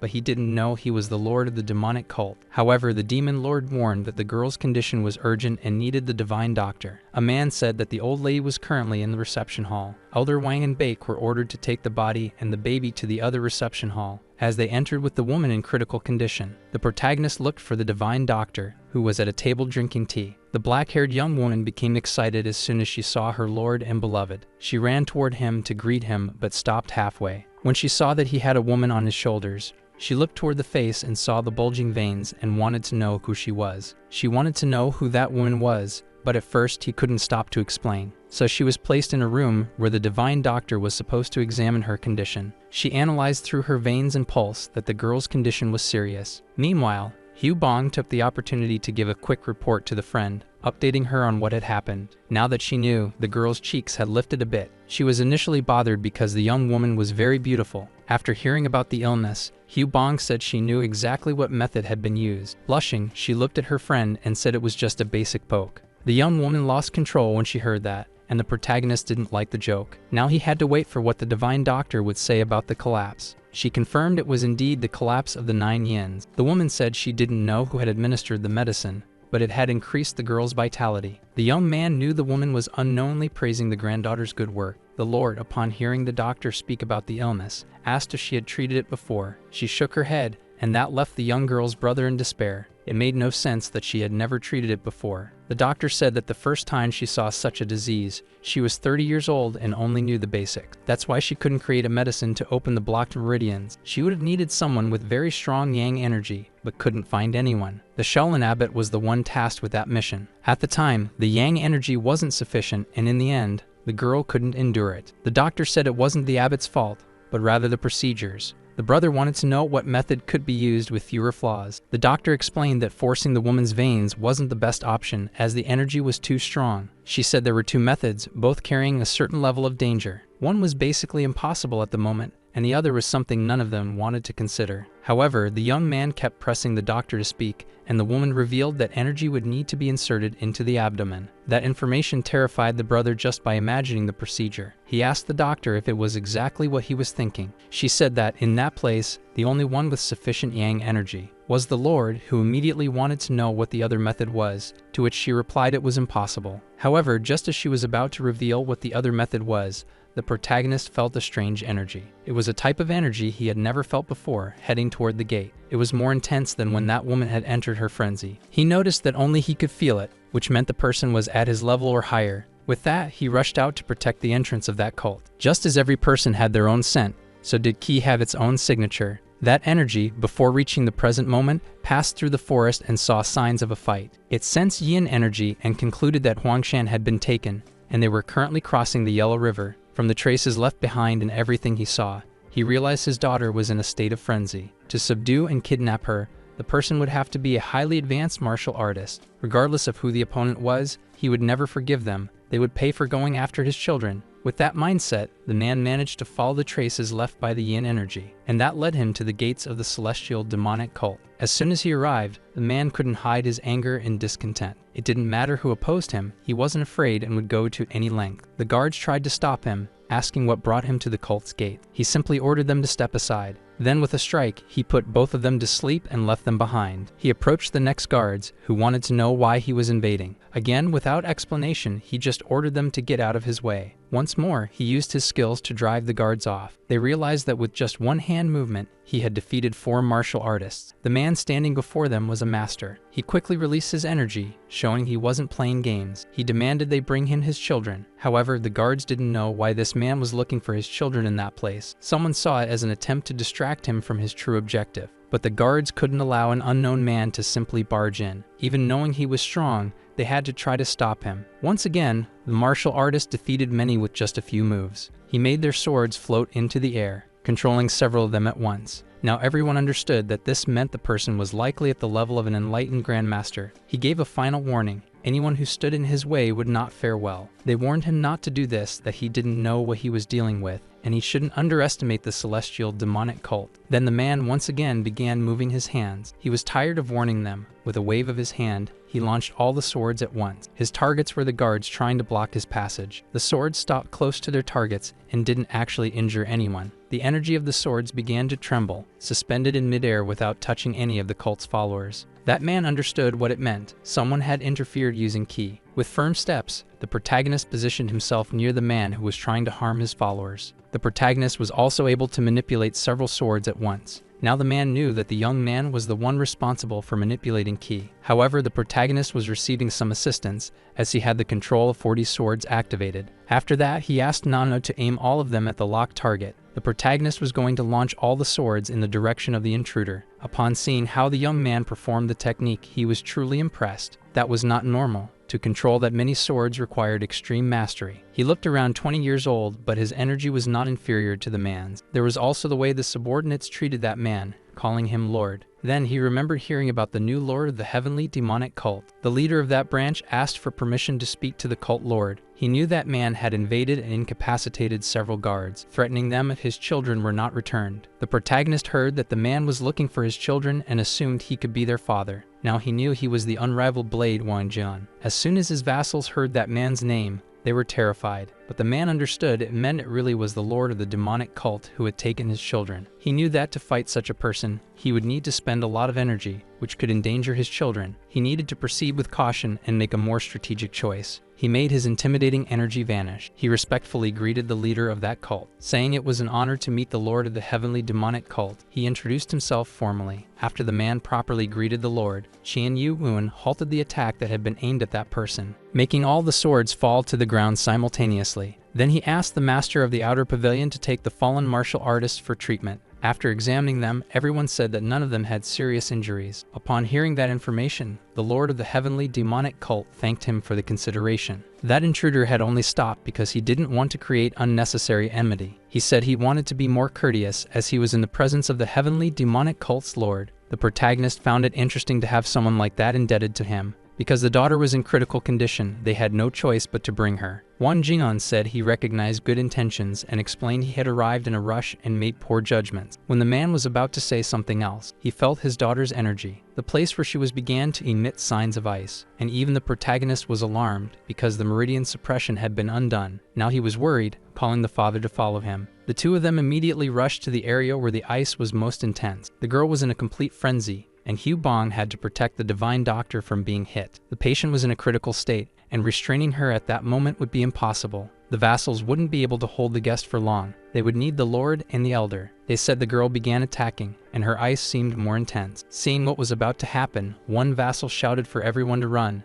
as it would only grow more violent. Both of them, having dodged to opposite sides, tried to restrain the girl. That person's frenzy had reached an uncontrollable level. Even solid attacks were being nullified with great ease. The yin energy in the woman's body was moving rapidly, which drove the young woman into a constant state of frenzy, putting the lives of the vassals trying to stop her at risk. Even Hu Bong, who was protecting the divine doctor, was concerned. The ice fragments were growing larger each time. The woman began a martial art none of them recognized. She was reaching the level of the legendary Snow Witch from urban myth, or even the incarnation of the Grey Witch. However, in any case, she was manipulating the ice fragments, crafting massive spears. She was indiscriminately attacking anyone in her path. But when the ice fragments suddenly stopped in midair, everyone looked. It was the Lord who had just arrived and immediately halted an attack. The vassals noticed he wasn't alone. There was also an incredible force with him. That man, already used to his daughter's attacks, did everything he could to support her. He would need to block her meridians again so she could return to a calm state. The protagonist, after seeing the man's movements as he shattered the ice fragments,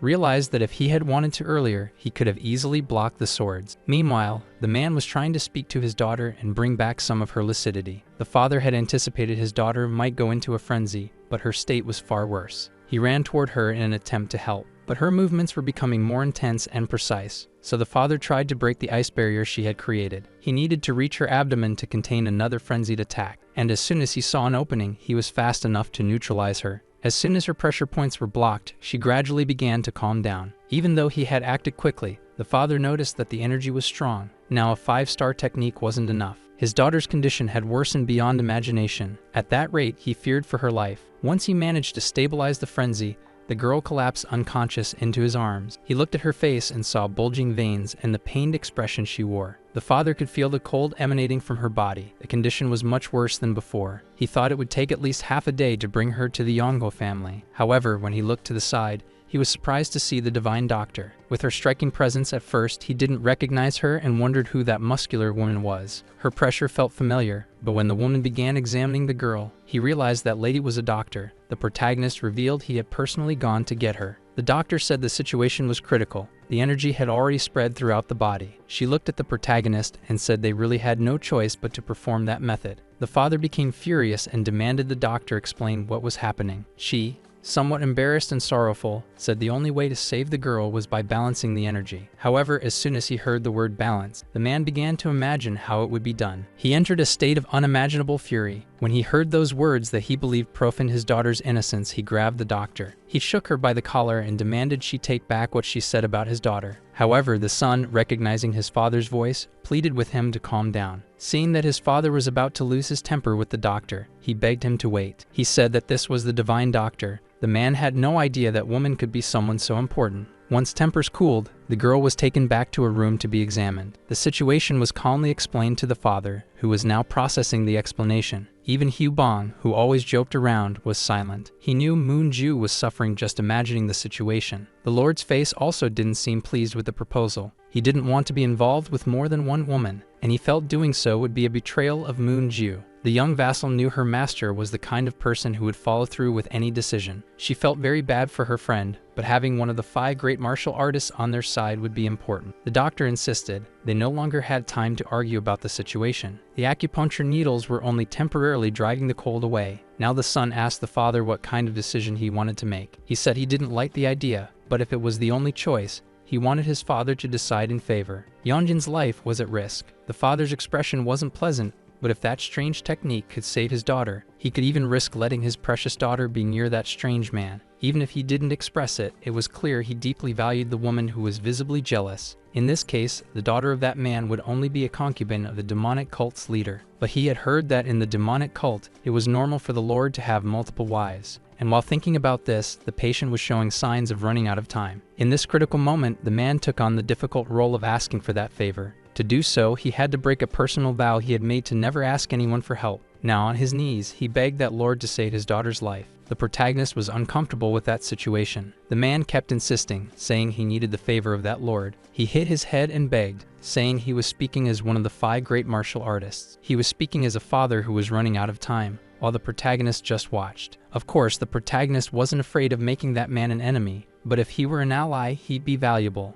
But he was hesitant. He didn't want even the slightest chance of having a child with another woman. However, Nana reacted and told him that there was a method that could prevent that from happening. The protagonist felt incapable of betraying Moon Ju. She, realizing this, began speaking to him mentally, saying that she was upset and heartbroken. While she said that, the protagonist looked at her face and felt the same way. The woman continued saying that, although she was his companion, she was also a member of the heavenly cult. She was satisfied with the feelings the Lord had for her, but she wanted him to do that favor for the man. The protagonist didn't want to do anything that might make the girl upset. She said that, even though she was upset, she couldn't deny help to a father who was begging. It was sad to see someone so young and beautiful suffer like that due to meridian collapse. However, the protagonist didn't agree. He didn't think the woman was more beautiful than Moon Ju. After hearing mentally that the protagonist thought she was far more beautiful than the patient, she understood that he should help, since it was a matter of life or death. Reluctantly, the protagonist was considering accepting the request from that father, so he crouched down and placed his hand on that person's shoulders. He said he couldn't refuse a request when a father was watching over his daughter's life. Now that man, trembling and looking utterly fragile, begged for his daughter's life, even though the protagonist said he would help her. The divine doctor was satisfied with the decision made by the young master. Then, when the protagonist asked her what he should do, she looked at Hyubong. The young man understood that he should remove everyone so the doctor could explain the procedure. Not only the vassals, but also the patient's father and brother had to step out. While the divine doctor explained the treatment, the protagonist's cheeks turned red. She explained there would be heavy resistance. Even if she stayed quiet during a battle, he couldn't stop. The doctor now wished that Lord good luck, and he was terrified to hear a good luck in a situation like that. Seeing the doctor leave and having to be alone with that young woman, he realized it was an awkward situation. After picking her up in his arms, he felt he should make the first move. He brought the young woman to a more comfortable room. He laid the young woman, who now seemed docile, down to rest. He was doing it because he really had no other choice. Also because it was the divine doctor's recommendation, she wished it wouldn't turn into a fight. Then, somewhat reluctantly, he began undressing the young woman, leaving her in lighter, more comfortable clothing. He sighed since half of the mission was already done, and when he touched her meridian, she quickly opened her eyes. The protagonist was startled, as he had barely pressed her meridians and she had already awakened. She was going crazy.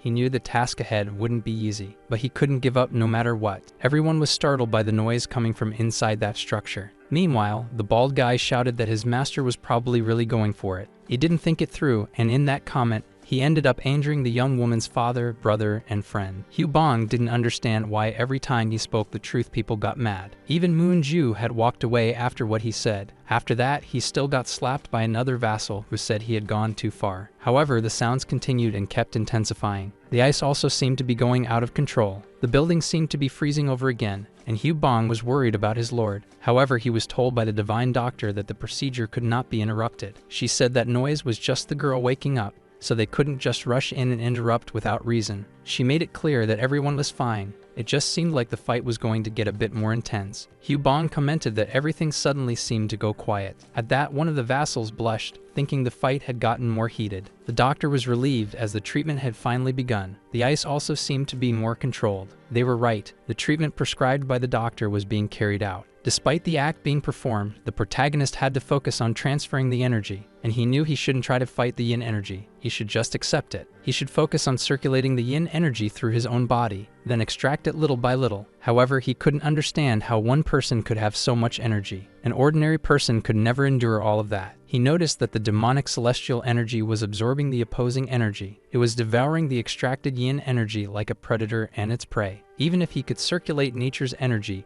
at that pace, it would be more than he could handle. He had no choice. He needed to give her more yang energy so she could endure her own yin energy longer. When he did that, the woman began to gain awareness of what was happening, and when she finally realized the situation she was in, her eyes widened and she blushed slightly. The protagonist noticed that the color of her eyes was returning to normal and the blood was starting to circulate again, which meant the treatment was working. So he decided to intensify the treatment a bit more. And when he felt the cold was nearly freezing his body, the celestial demonic energy had devoured all the other energy. He could no longer expel it from his body. After having absorbed all of the young woman's energy, he decided to cover her. Both she and he would need to enter a state of rest and meditation. Meanwhile, outside, the girl's father was pacing back and forth. He thought about how he had said he was willing to do anything to save his daughter. Even so, that feeling wouldn't leave his heart. He now began to doubt his own choice. Bu Wang, seeing his father in that state, asked him to calm down. Then both of them felt the cold intensify a bit more. It was something they had never felt before, a strange yet wild sensation. The young man told his father that something was happening in the reception hall, so the two of them went to find out what was going on. Meanwhile, the divine doctor was already trying to calm him down. As the man asked anxiously what was happening, she told him she didn't know either. Even the divine doctor, who hadn't learned martial arts, was trembling from that energy. It felt like someone was unleashing uncontrollable fury. Suddenly, things began to freeze and an ice explosion was seen. The followers began to prepare as they didn't know what was going on. And not even among the debris was the protagonist, who now seemed visibly out of control. He had absorbed so much energy that the absorbed energy along with his own was now collapsing. Wang Jian, seeing that the walls of the room where the two had been were broken, began yelling for his daughter. The daughter, who was lying down and partially covered, asked the Lord what was happening. She noticed he wasn't responding and his veins looked swollen. That man had no choice but to check for himself. Approaching the Lord, he asked what was going on and whether he could hear him. Just by looking into his eyes, he saw that the man was in a trance. And when he tried to get closer, he noticed that the protagonist was trying to attack him. That situation had now become more dangerous than before. Everyone could see that the protagonist was acting strangely. Bu Wang yelled for his father to find out what was happening. He was nearly hit by one of the ice attacks the protagonist was launching. After dodging it, he realized that if it had hit him, he wouldn't have survived. With a single attack, he had frozen the wall. The man near the protagonist noticed that, even from a distance, his daughter's appearance was improving. He saw that the treatment had at least worked for his daughter, but something was wrong with the Lord. The wild energy and cold of the 9 yin collapse were coexisting within him. Looking at how focused his eyes were, he thought the man was unconscious. He knew that for a martial artist of that level to suffer a key conflict was basically a death sentence. With his hand on the young lord's arm trying to wake him up, he realized that even unconscious, that lord was trying to attack him. Now the father feared for his daughter. He knew he couldn't make any reckless moves near her, so he should try to block the protagonist's meridians. He warned that he would try to be as gentle as possible, but asked for understanding. Even with effort, that man wasn't getting results, and despite being unconscious, the demonic lord was able to break free from every attack coming his way. Wang Jing'an was trying his hardest to do everything without harming the Lord. Yu Bong was watching and realized that man was highly skilled. After he enveloped the protagonist in an energy sphere, he intended to take him away. However, the energy emanating from the protagonist was extremely powerful, and it was able to dissipate the energy that was containing the Lord, leaving that martial artist surprised at the strength that person had shown. The Lord of the celestial demonic cult had changed. Now he was in attack mode and would confront the enemy. The martial artist already knew he had entered the Lord's field of vision, who, though unconscious, would fight on equal footing without any restraint.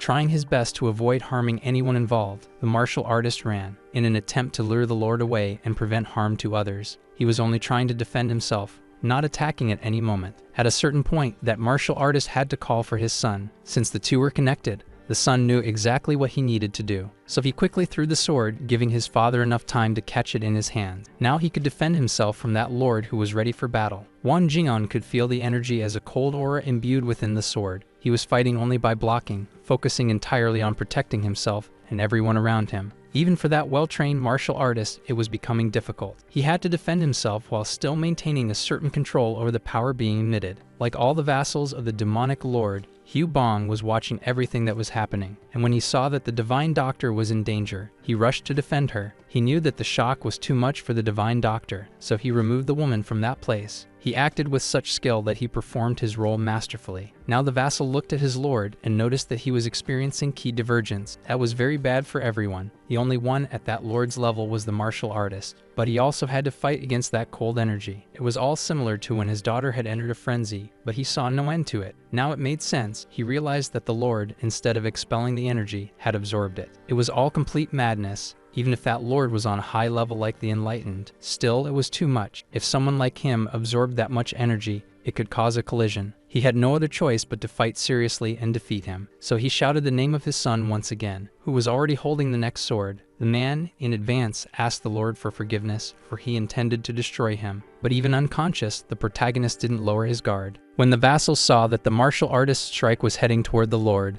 they panicked. But there was no reason for that, because the Lord was aware of what was happening. And suddenly, he made another sword appear, proving that he could also fight with two. He was using the left hand, right hand technique. Yu Bong had never seen the Lord fight using the celestial demonic sword. With each passing moment, the protagonist's body was reacting more and more to both energies. He was controlling both, one in each hand, and with each sword. The man immediately recognized the unique technique, left sword, right hand. He saw that he had simultaneously restricted both yin and yang energy. That martial artist had never heard of someone, in the midst of ki divergence, being able to control two opposing and conflicting energies in such a way. However, as soon as the protagonist managed to balance the two energies, he regained consciousness. It all happened because of the celestial demonic ki, which referred to the black energy. Now the protagonist knew that the celestial ki had done more than just increase his kai. He knew he would need to produce enough yang energy to balance the yin energy. He already had a serious problem having two opposing energies in the same body, and there was a limit to how much he could handle. He knew that if it weren't for nano healing his internal injuries, he would have collapsed. If both could coexist instead of colliding with one another, and thinking like that, he had a moment of enlightenment. He remained in a trance for a while. When he looked at that martial artist in front of him, he knew he had endured the trance from the very beginning. Feeling some effects and weakened, the protagonist thanked that martial artist. The protagonist looked at his hands and saw the aura of the white blade that had been painted black. Likewise,